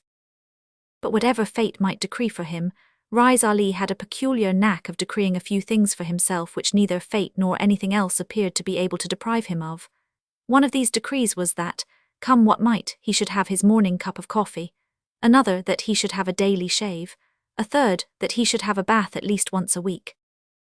As one of the occasions on which he fulfilled his destiny and carried out his own fatal decrees bears on our tale, we will follow him. Having begun the day at a very early hour with his cup of coffee, he proceeded in a leisurely way to a certain street in the town where was kept a Turkish bath. This was not an Anglified Turkish bath, good reader, but a real one, not an imitation, but the actual thing itself fresh from Turkey, managed by Turks or Moors who were at least half Turks, and conducted in accordance with the strictest rules of Turkish etiquette. Approaching the door of the bath, he observed a tall, dignified, and very powerful Arab sauntering in front of it. Rise Ali seemed troubled by the sight of him, paused, advanced, halted, and again advanced, until the tall Arab, catching sight of him, stalked forward with solemn dignity and held out his hand. "What for you comes here?" demanded Rise rather testily. The tall Moor slowly bent his hooded head and whispered in his ear, "Fakes, it's more than I rightly know meself." "You's mad," said Rise, drawing the tall Arab into the porch of the bath, where they could avoid the observation of passers-by. "Did not I tell you for to keep close?" "So ye did, Rise ally," said Ted Flagon, for it was he, "and it's close I kep as long as I could, which was aisy enough, seeing that ye brought me pervisions so rig'lar, like a good feller as ye are. But body o' me, man, I couldn't live in a cave all me lone for iver, and I got tired o' looking out for that British fleet that niver comes, so I says to meself one fine evenin', go out, Ted me boy, and have a swim in the say, it'll do 'ee good, and there's not much chance of any one troublin' ye here." No sooner said than done. Out I went round Bayant the Pint Pescade, and off wid me closen into the say. But it was plisant. Well, just as I was coming out, who should I see on the rocks above me but a big thief of an Arab? I knew at once that if I was to put on close he'd guess, maybe, who I was, so I came out o' the water and ran straight at him naked, meanin' to frighten him away like. And sure enough he tuck to his heels like a Munster pig. I don't know how it is, but I have always had a strong turn for huntin'. From the time when I was a small gossoon runnin' after the pigs and cats, I've been apt to give chase to anything that runned away from me, and to forgit myself. So it was now, after the Arab I wint neck and crop, and away he went like the wind, flingin' off his burnous as he ran, but I was light bane naked, d'ye see, and soon overhauled him. For a starn chase it was the shortest I remember.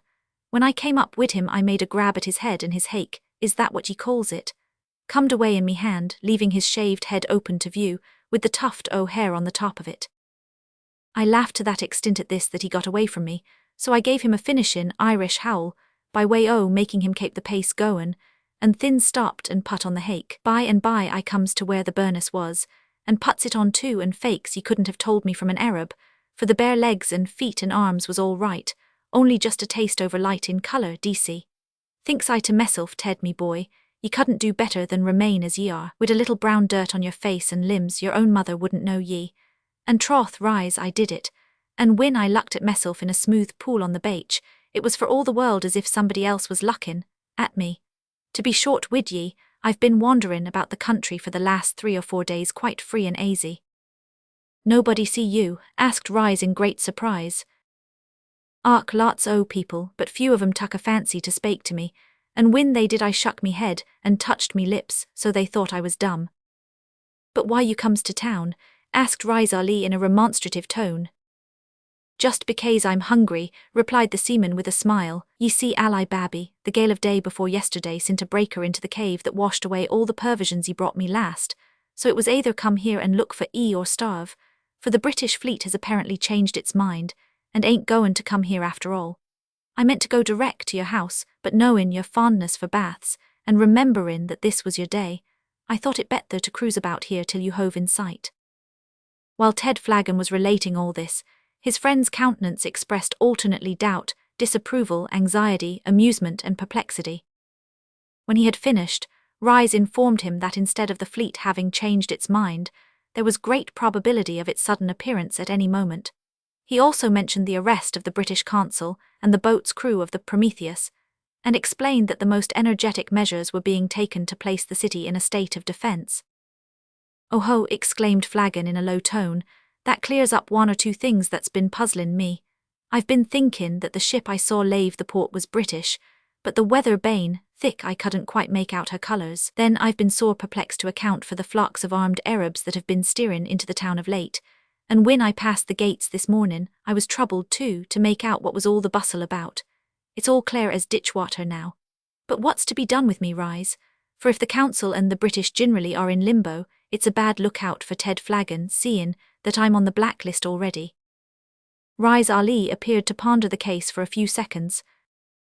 "Come and have one bath," he said with sudden animation. "After that we go brickfast together." "Av we could brickfast fust, ally babby, it would be plissanter," returned the hungry seaman. "But I say I dursn't go into the bath, 'cause what would they think of a man wid dark brown arms, legs and face and a pink body? Sure they'd take me for a spy or a madman, and hand me over to the police."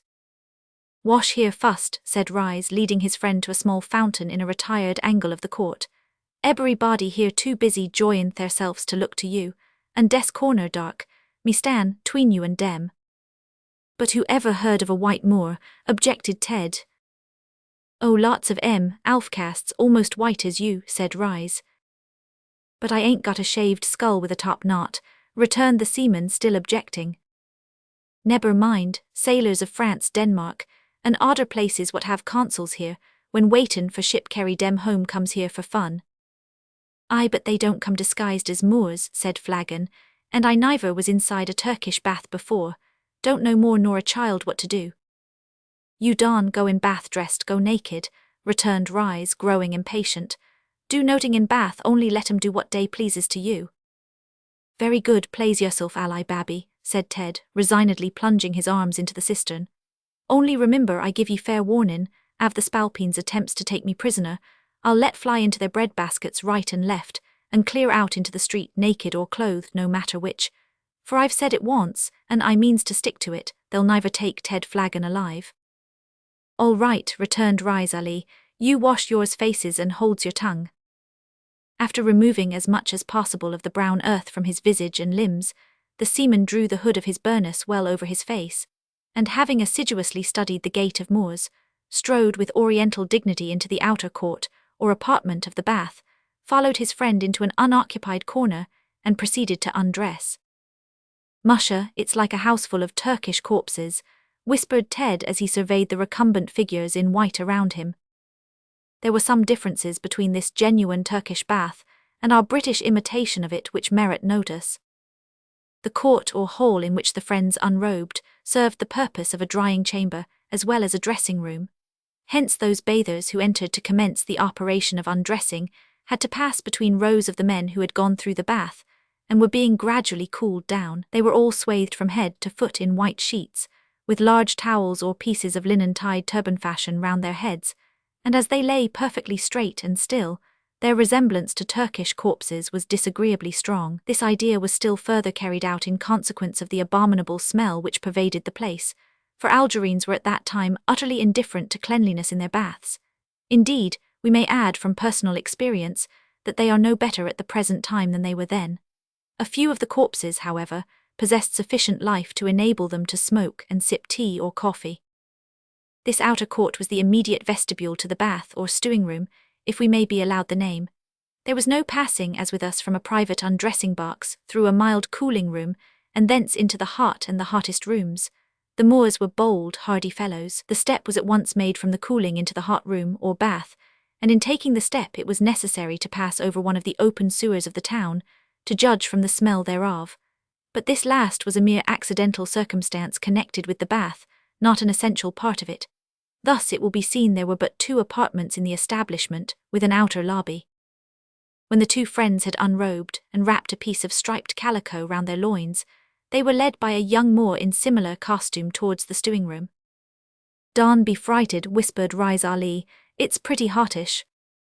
"I'll try to be aisy," replied the seaman with a quiet smile, "and av I can't be aisy I'll be as aisy as I can." Although he treated the idea of being frightened with something of contempt, he was constrained to admit to himself that he was powerfully surprised when he stepped suddenly into a chamber, heated to an extent that seemed equal to a baker's oven. The apartment was octagonal and very high, with a dome-shaped roof, from which it was dimly lighted by 4 small and very dirty windows. Water trickled down the dirty dark brown walls. Water and soap suds floated over the dirty marble floor. In the center of the floor was a mass of masonry about 3 feet high and 7 feet square. This was the core of the room, as it were, part of the heating apparatus. It was covered with smooth slabs of stone, on which there was no covering of any kind. There is no knowing how much lurid smoke and fire rolled beneath this giant stone ottoman. It chanced that only 2 men were in the place at the time. They had advanced to a certain stage of the process, and were enjoying themselves, apparently lifeless, and in sprawling attitudes on the hot, sloppy floor. The attendant of one had left him for a time. The attendant of the other was lying not far from his temporary owner, sound asleep. One of the Moors was very short and fat, the other tall and unusually thin. Both had top tufts of hair on their shaven crowns, and both would have looked supremely ridiculous if it had not been for the horrible resemblance they bore to men who had been roasted alive on the hot ottoman, and flung carelessly aside to die by slow degrees. "Do as I do's," said Rise to Flagon, as he stretched himself on his back on the ottoman. "Surely," acquiesced Ted with a gasp, for he was beginning to feel the place rather suffocating. He would not have minded the heat so much, he thought, if there had only been a little fresh air. Rise Ali's bath attendant lay down on the slab beside him. Flagon's attendant looked at him with a smile, and pointed to the ottoman. "Och, surely," said Ted again as he sat down. Instantly he leaped up with a subdued howl. "Why, what wrong?" asked Rise, looking up. "It's red hot," replied Flagon, rubbing himself. "Nonsense," returned Rise, "you lie down quick, soon get used to him, always feel hottish at fust." Resolved not to be beaten, the unfortunate Irishman sat down again, and again started up, but feeling ashamed, suddenly flung himself flat on his back, held his breath and ground his teeth together. He thought of gridirons, he thought of the rack, he thought of purgatory, he thought of the propriety of starting up and of tearing limb from limb the attendant, who, with a quiet smile, lay down beside him and shut his eyes. He thought of the impossibility of bearing it an instant longer, and then he suddenly thought that it felt a little easier. From this point he began to experience sensations that were slightly pleasurable, and a profuse perspiration broke out over his whole body. Evidently his attendant was accustomed to deal occasionally with white men, for he watched his huge charge out of the corner of a wicked eye for some time. Seeing, however, that he lay still, the fellow went off into a peaceful slumber.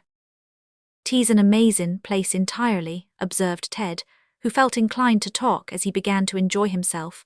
"If it wasn't so dirty that an Irish pig of proper breedin' would object to come into it, I'd say it was rather agreeable." Rise Ali, being in the height of enjoyment, declined to answer, but the seaman's active mind was soon furnished with food for contemplation, when one of the attendants entered and quietly began, to all appearance, to put the tall thin Moor to the torture. "Have I to go through that?" thought Flagon.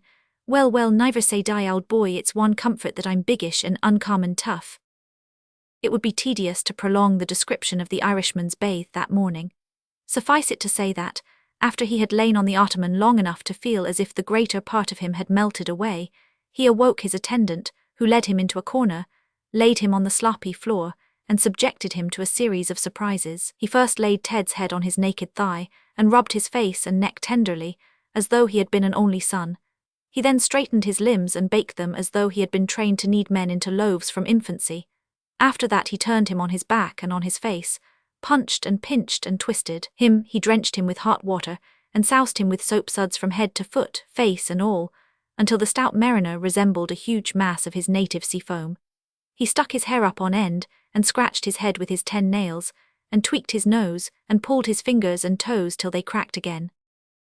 All this Ted Flagon, being tough, bore with passing fortitude, frequently saying to the Moor internally, for soap forbade the opening of his lips. "Go ahead, me lad, and do your worst." But although his tormentor utterly failed to move him by fair means, he knew of a foul method which proved successful. He crossed Ted's arms over his breast and attempted to draw them as far over as possible, with the view, apparently, of tying them into a knot. "Pull away, me hearty," thought Flagon, purposely making himself as limp as possible. The Moor did pull, and while his victim's arms were stretched across each other to the uttermost, he suddenly fell upon them, thereby almost forcing the shoulder joints out of their sockets. "Ark ye spalpeen," shouted Ted, flinging him off as if he had been a feather. Then, sinking back, he added, "Come on, you'll not catch me slapin' again, me honey." The amused Moor accepted the invitation and returned to the charge. He punched him, baked him, boxed him, and battered him, and finally, drenching him with ice-cold water, swathed him in a sheet, twisted a white turban on his head, and turned him out like a piece of brand-new furniture, highly polished, into the drying-room. "How yous like it?" asked Rise Ali, as they lay in the Turkish corpse stage of the process, calmly sipping tea. "It's plisant," replied Ted, "uncommon plisant, but rather surprisin'." "Huh," responded Rise. At this point, their attention was turned to the little fat Moor who had been their fellow bather, and to whom Ted, in his undivided attention to the thin Moor, had paid little regard. "Musha," whispered Ted, "it's the captain of the port."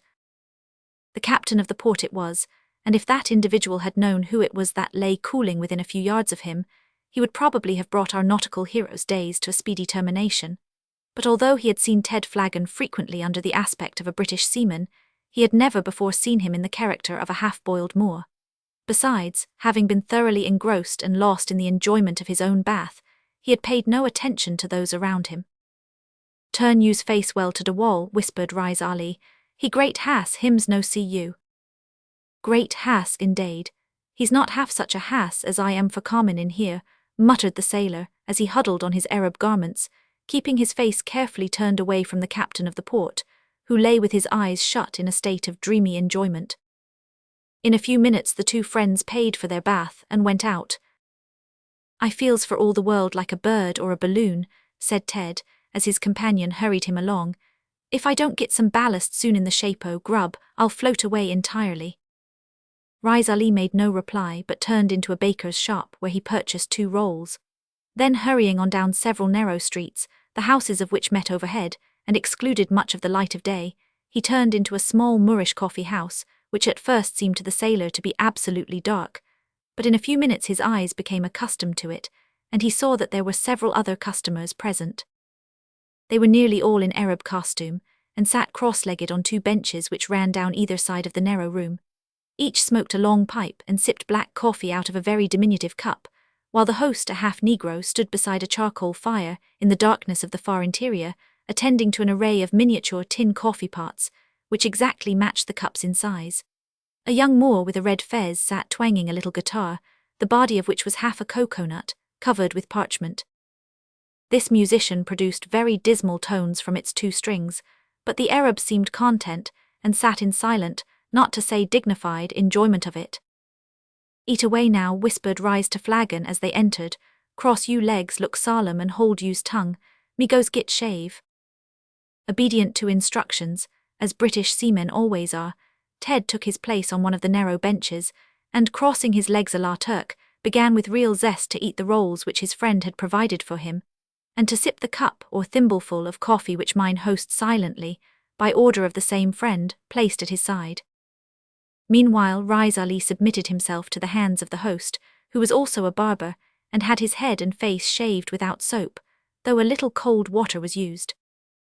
During this operation, a boy ran hastily into the café and made an announcement in Arabic, which had the surprising effect of startling the Arabs into undignified haste, and induced Rise Ali to overturn his coffee on the barber's naked feet, while he seized a towel and dried himself violently.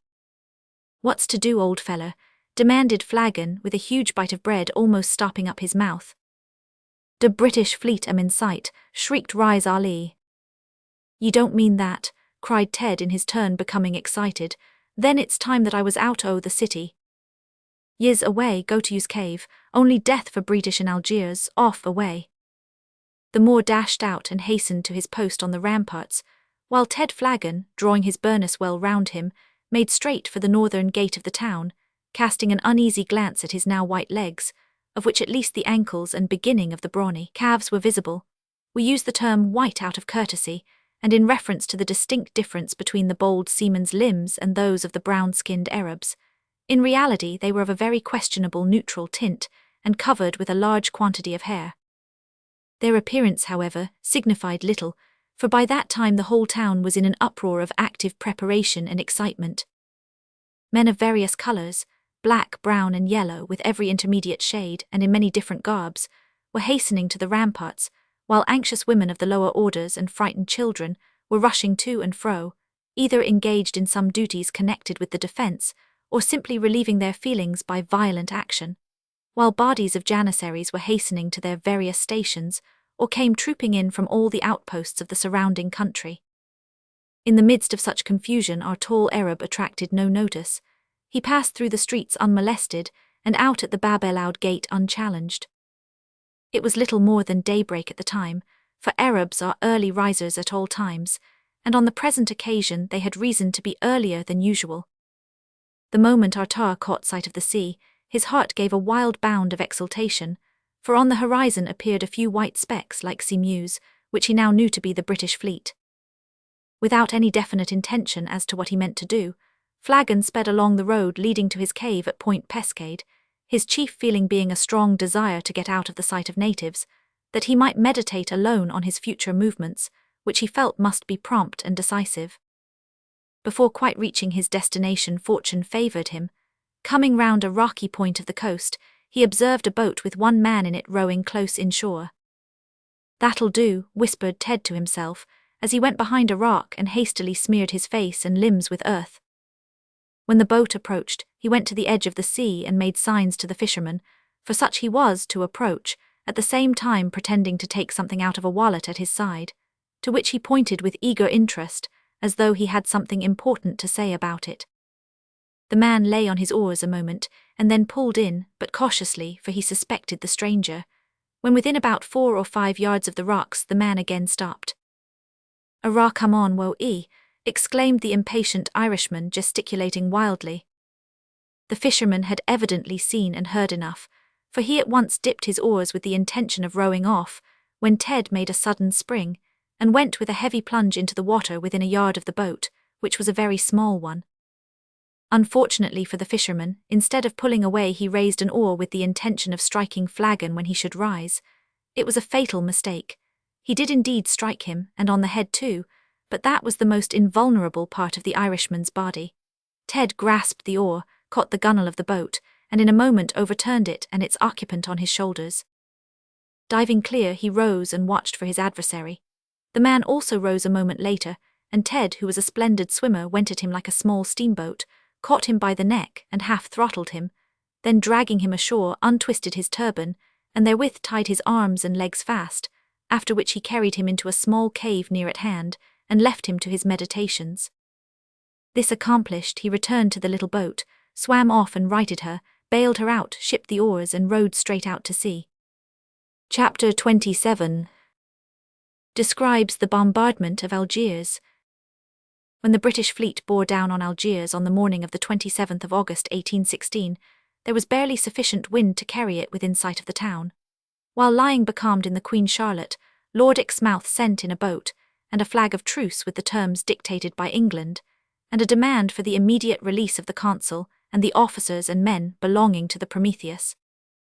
About the same time, a small boat was observed by those on board the fleet to put off from the shore to the northward, which, pulling right across the town, made straight for the flagship. It was manned by a solitary rower, who, as he drew near, was recognized by his costume to be an Arab. A 4-oared boat shot out from the molehead, as if to intercept this solitary rower, and a short but inspiriting chase ensued. It was seen that at first the Arab paid no attention whatever to the boat in pursuit, but kept up the slow, regular stroke of one who felt quite unconcerned and at his ease. The boat in chase overhauled it fast, and when within shout a gunshot, the Turk in the stern stood up and hailed the Arab in stern, angry tones, but no reply was vouchsafed. Exasperated beyond measure, the Turk levelled a pistol at the Arab and fired, but missed his aim, and was driven almost frantic with rage on observing that the insolent Arab dropped his oar for an instant and kissed his hand to the ball as it skipped past.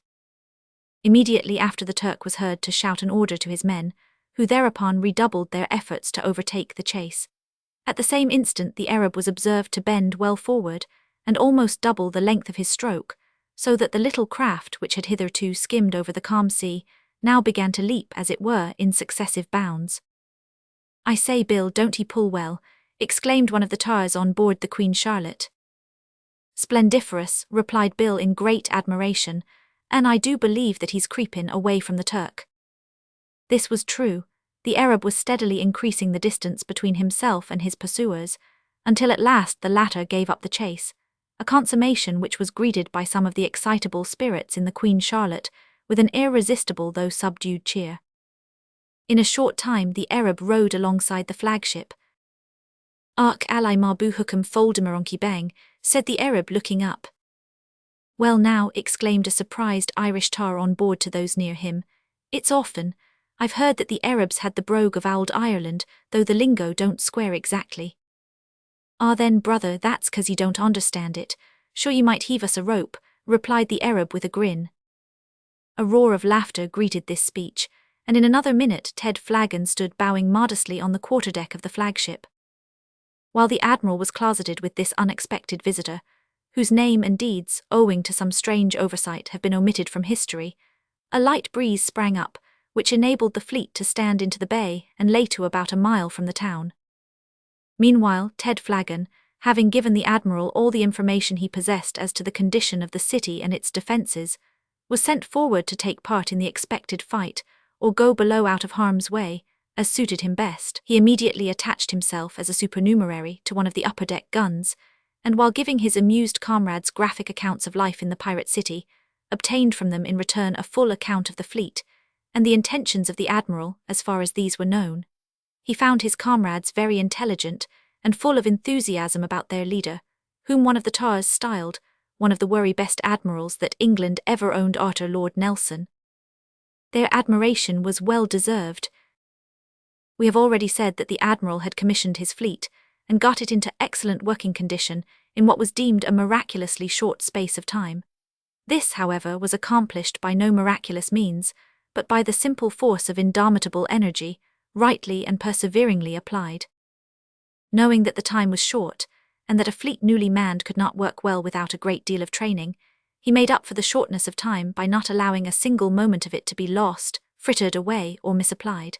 Besides giving the men the usual and proper training while in port preparing to sail, he made several arrangements whereby he continued the training most effectively on the voyage out.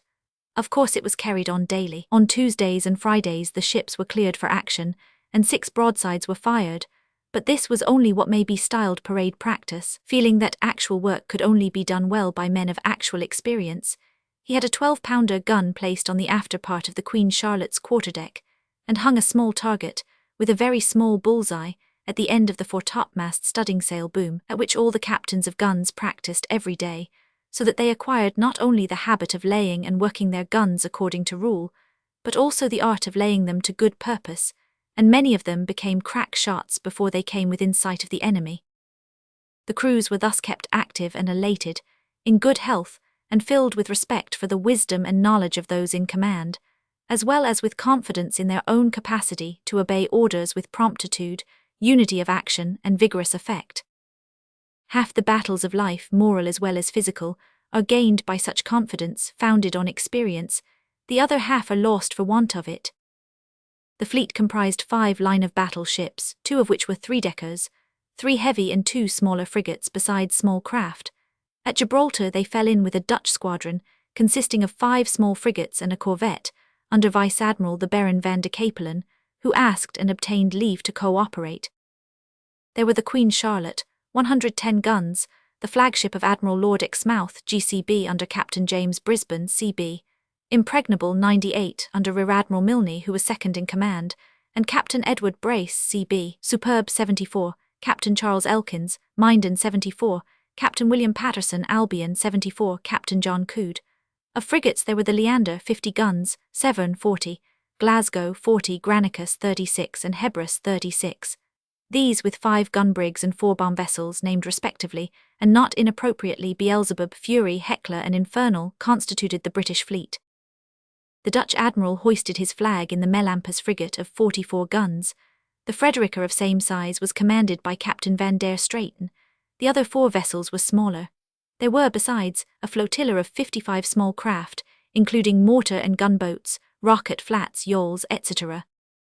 Opposed to this, which the reader will bear in remembrance was deemed a small fleet, there were on the walls and batteries of Algiers about 500 guns of all sizes and sorts, behind which were inexhaustible supplies of ammunition, and many thousands of as thoroughgoing rascals as ever defied the strength and tried the patience of the civilized world. Being thoroughly acquainted with the position and strength of the batteries of the city, Lord Exmouth had arranged the plan of attack, and assigned to each ship and boat its particular station some days before arriving. The addition of the Dutch fleet modified but did not materially alter that plan.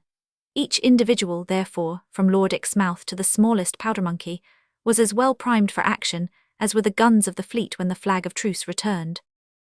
It had been met outside the mole about 11 am by the captain of the port, and an answer was promised in 2 hours. But these pirates had never been celebrated for keeping their word.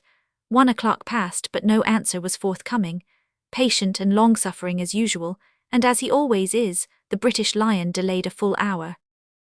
"Ah, boys, if we wait till we get a peaceful answer from them villains, we'll wait till doomsday, so we will," said Ted Flagon to the men of the gun to which he had attached himself.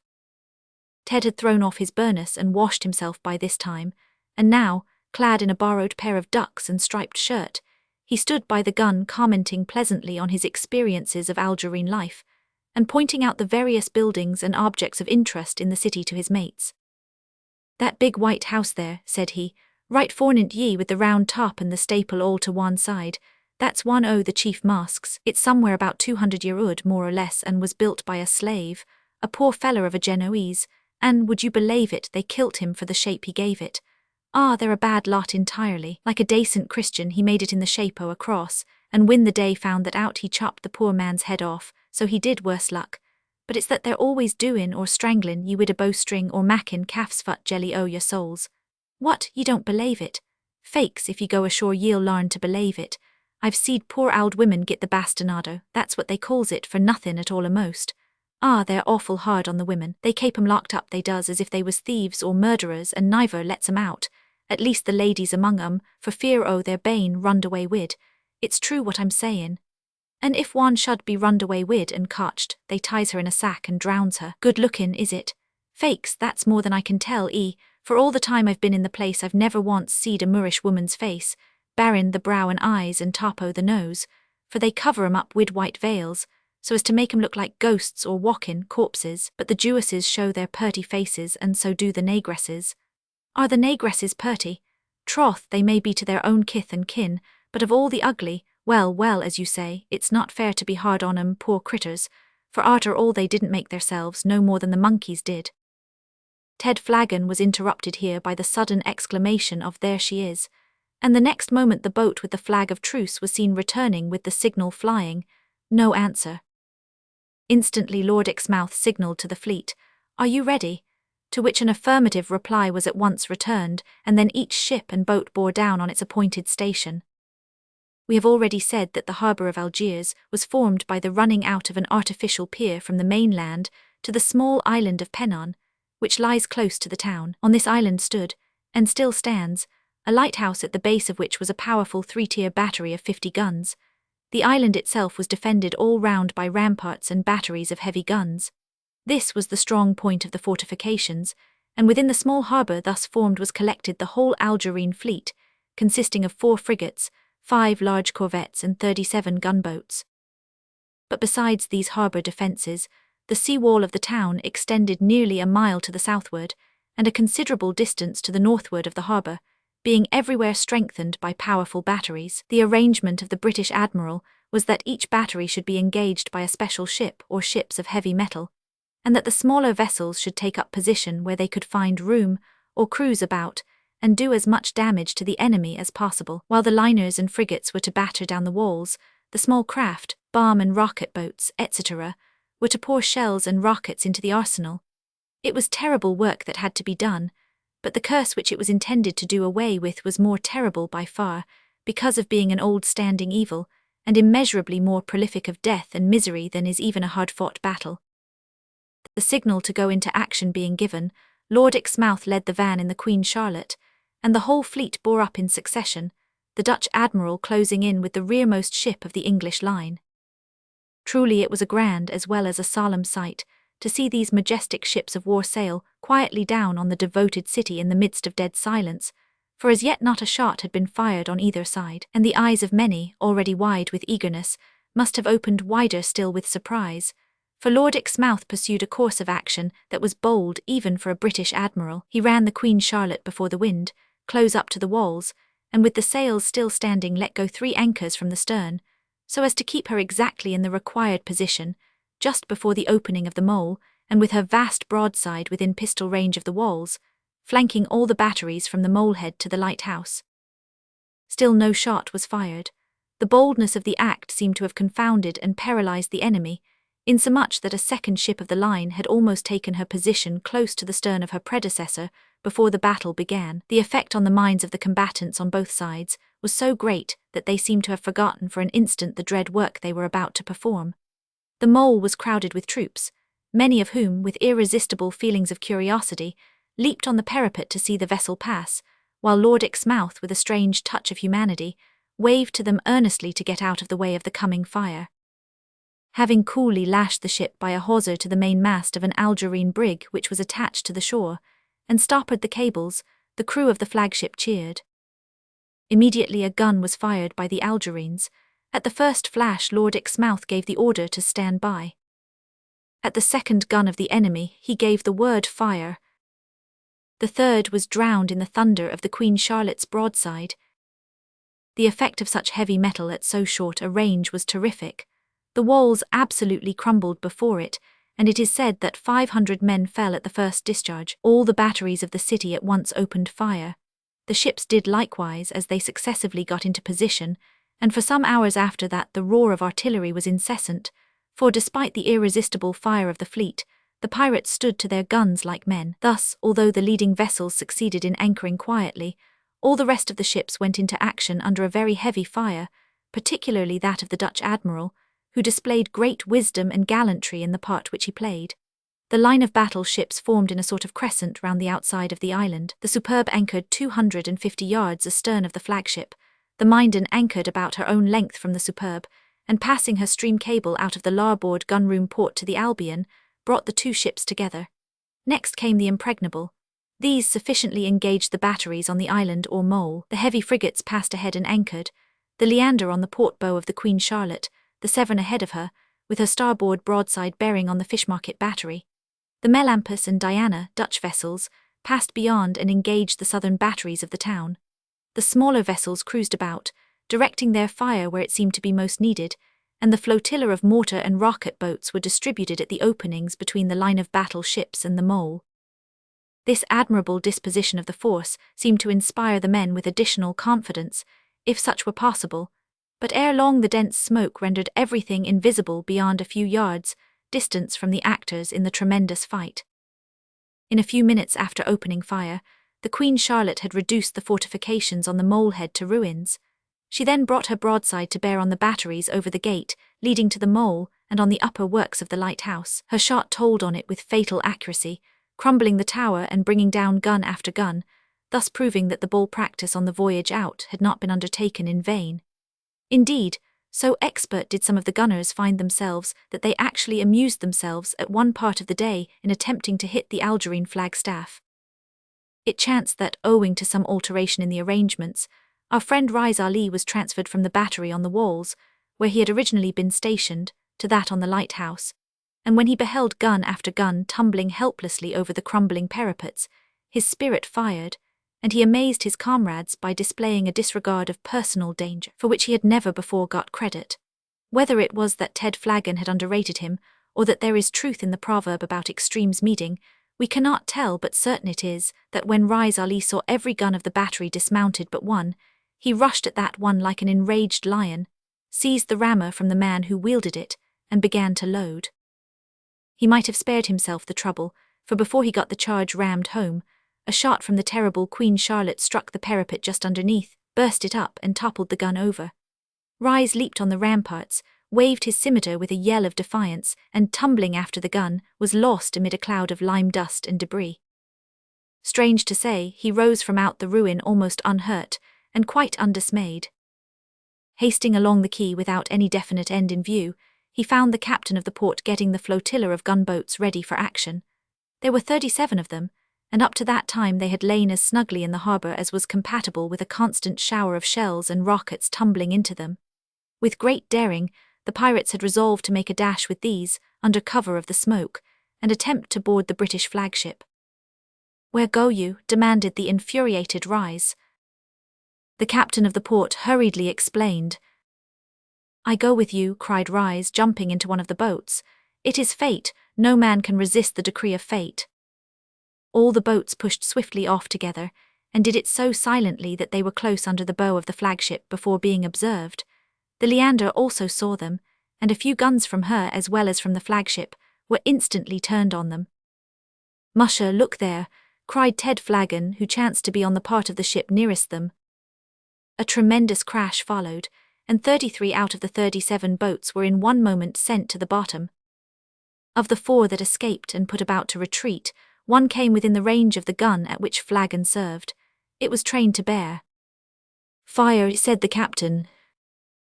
"Hold on," cried Ted, suddenly clapping his hand on the touch-hole and receiving the red-hot poker on the back of it. "What's that for, mate?" demanded the man who held the poker as he quickly raised it. "All right, me hearty, fire away," said Ted as he quietly removed his hand. Next moment the gun leaped back as if affrighted at its own vomit of shot, smoke and fire, and a column of white foam rose from the sea astern of the boat. The momentary check had delivered it from destruction, and Ted Flagon had the satisfaction of knowing that he had saved his friend Rise Ali as he tenderly patted his injured hand. More than an hour of this heavy firing failing to produce submission, Lord Exmouth resolved to destroy the Algerine fleet. The Leander was ordered to cease firing, and the flagship barge under Lieutenant Richards was ordered to board the nearest frigate of the enemy, with laboratory torches and carcass shells. This duty was gallantly performed, and so effectually that the men of the barge had barely time to tumble over the side when the frigate was a mass of flames. The barge was received with 3 hearty cheers on its return. Next, the launch of the Queen Charlotte opened on the largest frigate in the port with carcass shells, and despite the frantic efforts of the Algerines to save her, she was soon completely on fire. From this frigate the fire spread to all the other boats and vessels in the harbour, and from these to the storehouses and arsenal, until the whole place was wrapped in smoke and flames. Meanwhile the other ships had done terrible execution on the walls and houses immediately opposite to them, while the bomb vessels threw their deadly missiles right over their own ships and into the town and arsenal, with tremendous effect. Thus the work of destruction went on all the afternoon, while men, of course, fell fast on both sides, for the deadly game of war cannot be carried on except at fearful cost. Even in the secondary matter of materiel, the cost is not small. As night approached, the guns of the enemy were completely silenced, and the ships began to husband their ammunition, for they had by that time fired an immense quantity of gunpowder, and 0 shot, weighing more than 500 tons of iron, besides 960 shells of large size as well as a considerable quantity of shot, shell and rockets from the flotilla. The result was that the entire fleet of the pirates was destroyed, and the sea defences of Algiers, with a great part of the town itself, were shattered and crumbled in ruins. Then the fleet hauled off with considerable difficulty, owing to the absence of wind. But the pirates had not given in, for they kept spitting at their foes from the upper batteries of the town until 11:30 at night, when the ships got out of range and firing ceased. Strange to say, the powers of nature which had hitherto slumbered quietly now came into play. The breeze freshened, and a tremendous storm of thunder, lightning and rain came on, as if to mock the fury of man and humble him under a sense of his relative littleness. But man is not easily humbled. Next morning the pirates still showed a disinclination to give in, and the British fleet resumed the offensive in order to compel them to do so. The gunboats were again placed in position, and Lieutenant Burgess was sent ashore with a flag of truce to demand unconditional surrender. Chapter 28. The last. In a dimly lighted cell of a massive stone building not far from the palace of the day, sat Colonel Langley, Francisco Rimini and his 2 sons, Bakri the Jew, and the officers and men belonging to the Prometheus, all heavily ironed. The Padre Giovanni was also there, but not, like the others, a prisoner. He was attending to his self-imposed duty of comforting the sick and dying. Among the other prisoners was an Italian slave, a nobleman who had broken down on the ramparts and rebelled, and was sent to prison as being the most convenient hospital where he might be kept until the pirates should find leisure to flog him into submission or to death. But death had a mind to do the work according to his own pleasure. The slave felt himself to be sinking, and through the influence of Bakri with the jailer, he had been permitted to send for Giovanni. Other slaves were there too, doomed to punishment, or, in other words, to various degrees of torture. They lay or cowered around the cell awaiting the issue of the fight. It was a terrible sight to see the varied expressions of anxiety, fear, or dogged resolution depicted in the faces of these men. Some of them knew well that death, accompanied by excruciating torture, was certain to be their portion when the bombardment should be over. Others hoped that a severe bastinado might be the worst of it. None expected anything more, even though the British should win the day, than that there would be some modification in treaties which would not extend to the slaves of foreign nations. They all, with the exception of the Padre, maintained an almost unbroken silence during the bombardment, but their restless motions and glances showed how busy their thoughts were, and a grim smile would ever and anon curl the lips of some when a chance shot struck the building and shook it to its foundation. And oh, how anxiously 1 or 2 desperate spirits hoped that a shell would enter it and scatter sudden death among them all. It was solemn, and strange, too, in the midst of the interminable thunder, to hear the gentle voice of the man of God quoting from the peace-speaking word, as he knelt beside the dying man and dwelling more especially on passages in which the loving Jesus seeks to cheer his people with prospects of rest and peace, such as, "Peace be unto you. Let not your hearts be troubled. Ye believe in God, believe also in me. Come unto me, all ye that labor and are heavy laden, and I will give you rest." Even the hardened among the wretched and demoralized sufferers, there could not choose but hear and note the powerful contrast between the gentle voice of Almighty God that thus murmured within the prison, and the crashing voice of puny man that roared outside.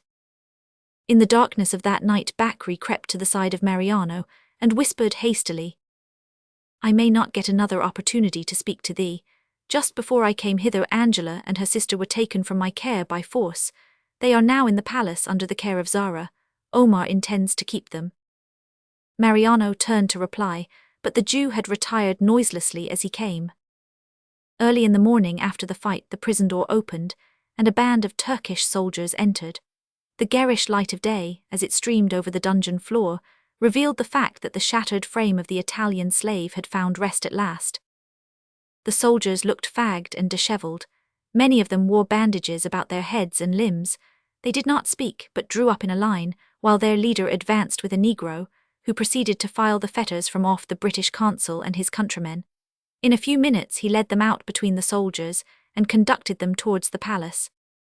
Although the Turkish officer could not or would not converse with Colonel Langley, the latter had little difficulty in making a pretty good guess as to how matters stood, for on his way to the palace, short though it was, he saw devastation enough to convince him that the British had gained the day. Arrived at the palace, the party were locked up in an anteroom. Meanwhile, in the audience hall, which was considerably damaged by the artillery of the fleet, Omar Day held a divan. The building in which this court had been held in former times was now a ruin, and many of the councillors who had been wont to assemble in it had gone to their last account. Omar was very pale and moved with difficulty, having been wounded slightly in various places. Indeed, all the statesmen who surrounded him bore marks, more or less severe, of having played a part in the late action. In the midst of an eager discussion, an attendant entered and announced the arrival of a British officer with a flag of truce. "Admit him," said the Dey, who, although boiling over with rage and despair, had sense enough to make up his mind to bow to the power which he could not overcome. Immediately Lieutenant Burgess was ushered into the court, accompanied by Rais Ali in the capacity of translator, and 2 of his boat's crew, one of whom was, by special permission, Ted Flagon. Without wasting time in useless ceremony, the lieutenant ordered Rais to read aloud the paper which he had been commissioned by Lord Exmouth to deliver to the Dey. Poor Rais Ali appeared to have expended all his bravery on the ramparts, for he trembled and grew paler as he took the paper in his hand. "Cheer up, old boy," whispered Flagon as Ali turned to advance towards the day. "Ye've got more pluck than I guv 'ee credit for. Never say die." Whether it was the result of these encouraging words, or desperation, we know not, but Rise immediately advanced and read the paper with considerable fluency. It ran as follows. "To His Highness the Dey of Algiers. Sir, for your atrocities at Bona on defenceless Christians, and your unbecoming disregard of the demands I made yesterday, in the name of the Prince Regent of England, the fleet under my orders has given you a signal chastisement by the total destruction of your navy storehouses and arsenal with half your batteries. As England does not make war for the destruction of cities, I am unwilling to visit your personal cruelties upon the inoffensive inhabitants of the country, and I therefore offer you the same terms of peace which I conveyed to you yesterday in my sovereign's name. Without the acceptance of these terms, you can have no peace with England. If you receive this offer as you ought, you will fire 3 guns, and I shall consider your not making this signal as a refusal, and shall renew my operations at my own convenience. I offer you the above terms provided neither the British consul, nor the officers and men so wickedly seized by you from the boats of a British ship of war, have met with any cruel treatment, or any of the Christian slaves in your power, and I repeat my demand that the consul and officers and men may be sent off to me, conformable to ancient treaties. I have etc. Exmouth. The terms of peace referred to ran thus.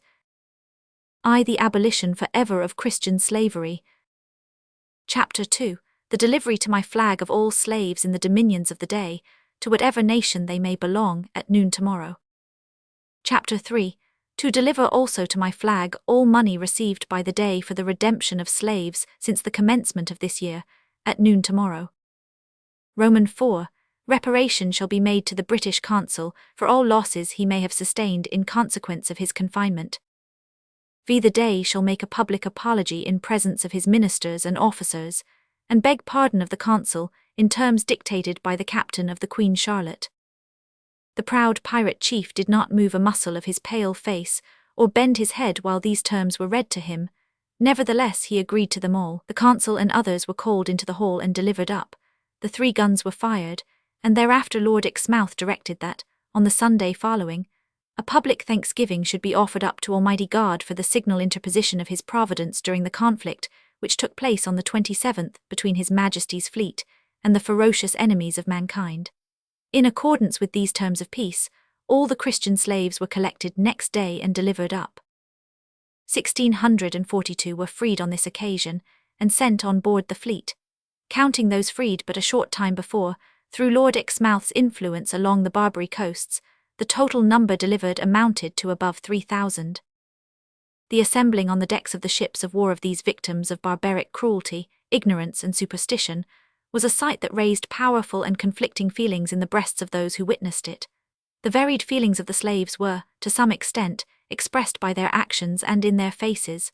Old and young were there of almost every nation, gentle and simple, robust and feeble, men, women, and children. Some, on coming on board, cheered with joy, but these were few, and consisted chiefly of men who had not been long enslaved, and had not suffered much. Others wept with delight, fell on their knees and kissed the decks, or returned thanks to God for deliverance. Some were carried on board, being too ill or too broken down to walk.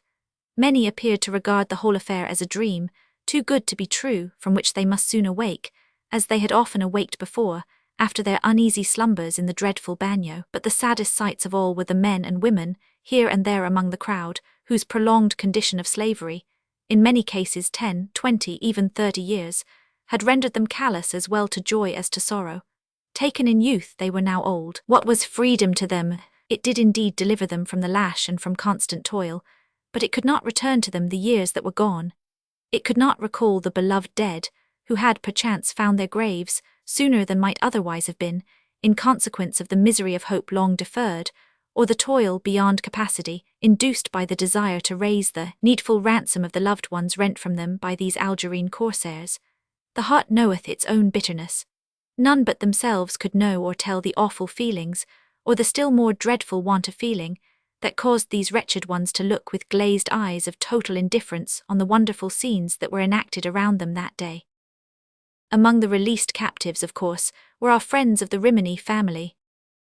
One of these was seen going about the decks, glancing earnestly and quickly into faces, as if in search of someone. It was Mariano seeking for Angela. He was closely followed by Ted Flagon and Lucian. "Depend on it they've kept her back," said Ted. "I fear they have," said Lucian.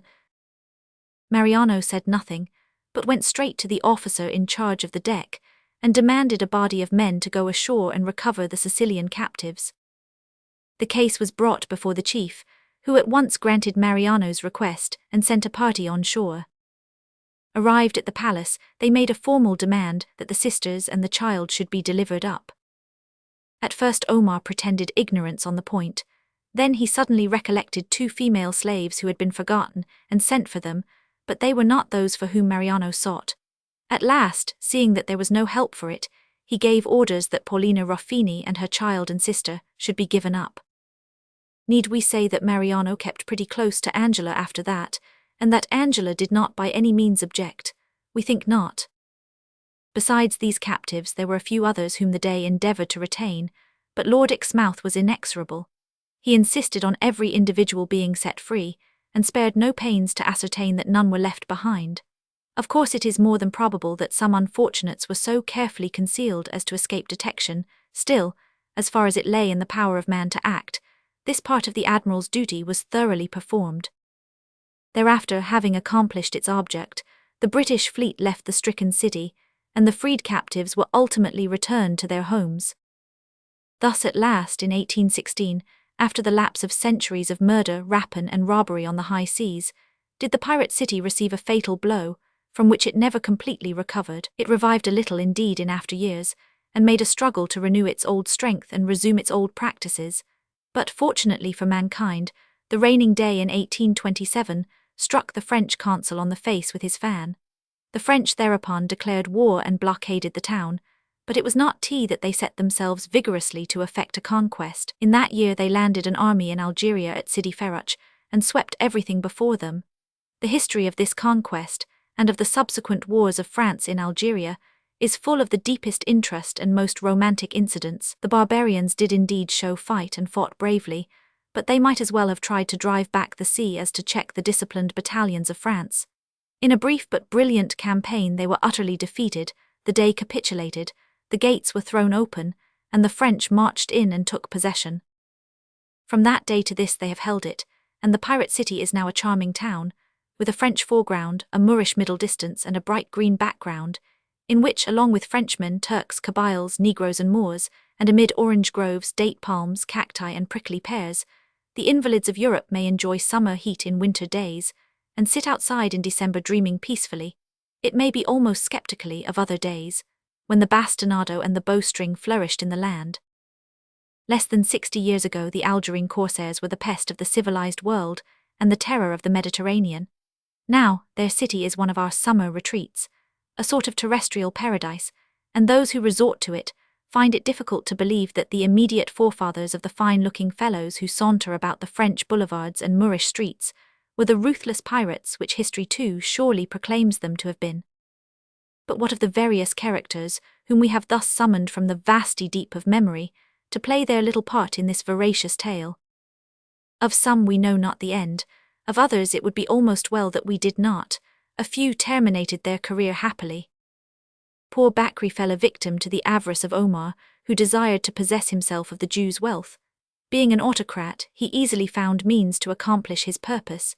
He invited Bakri to the palace, conversed affably for a time, and then bowed him out with a smile. On the stair as he descended, the Jew was met by 3 chaoses who seized him and took him to the strangling room.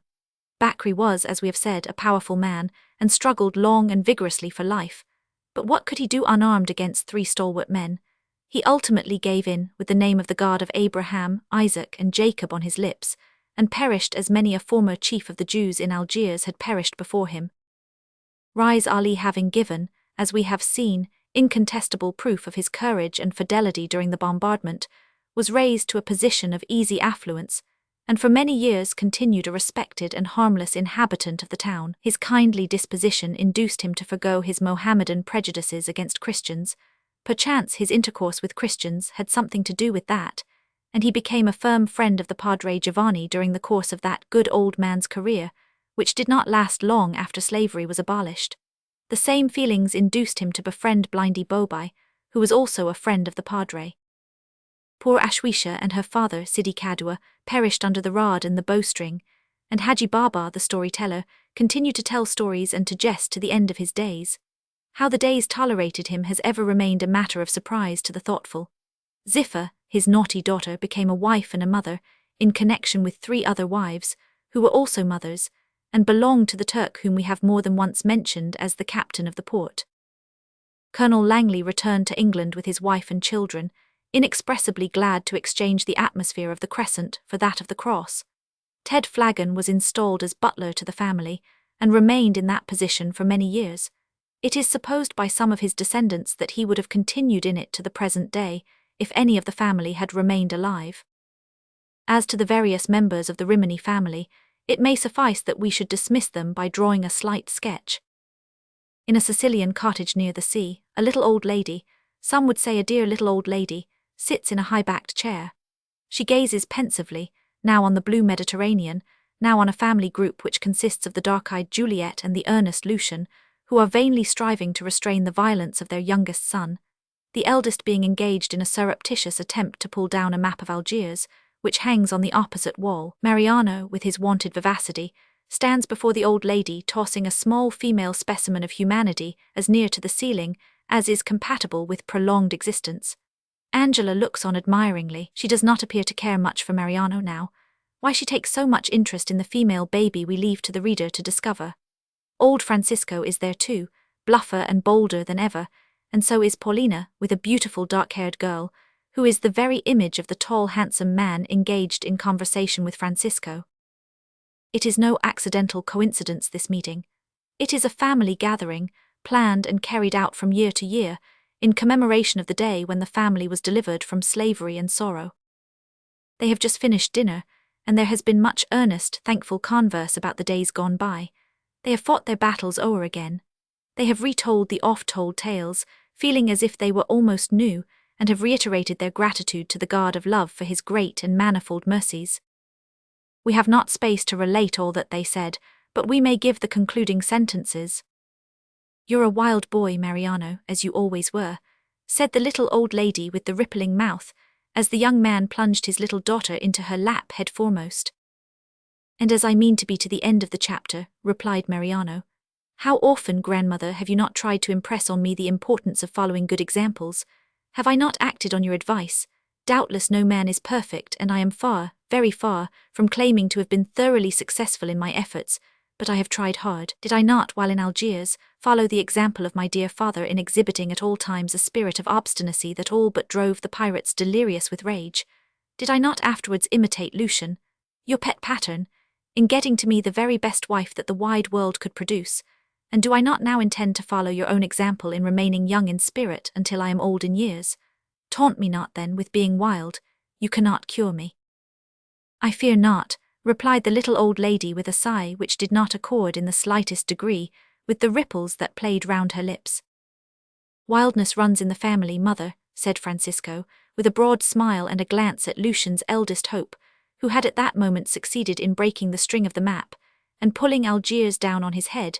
"The Riminis have it in the blood and bone. Get up and don't whimper, there's a brave fellow," added the burly merchant as the astonished youth arose.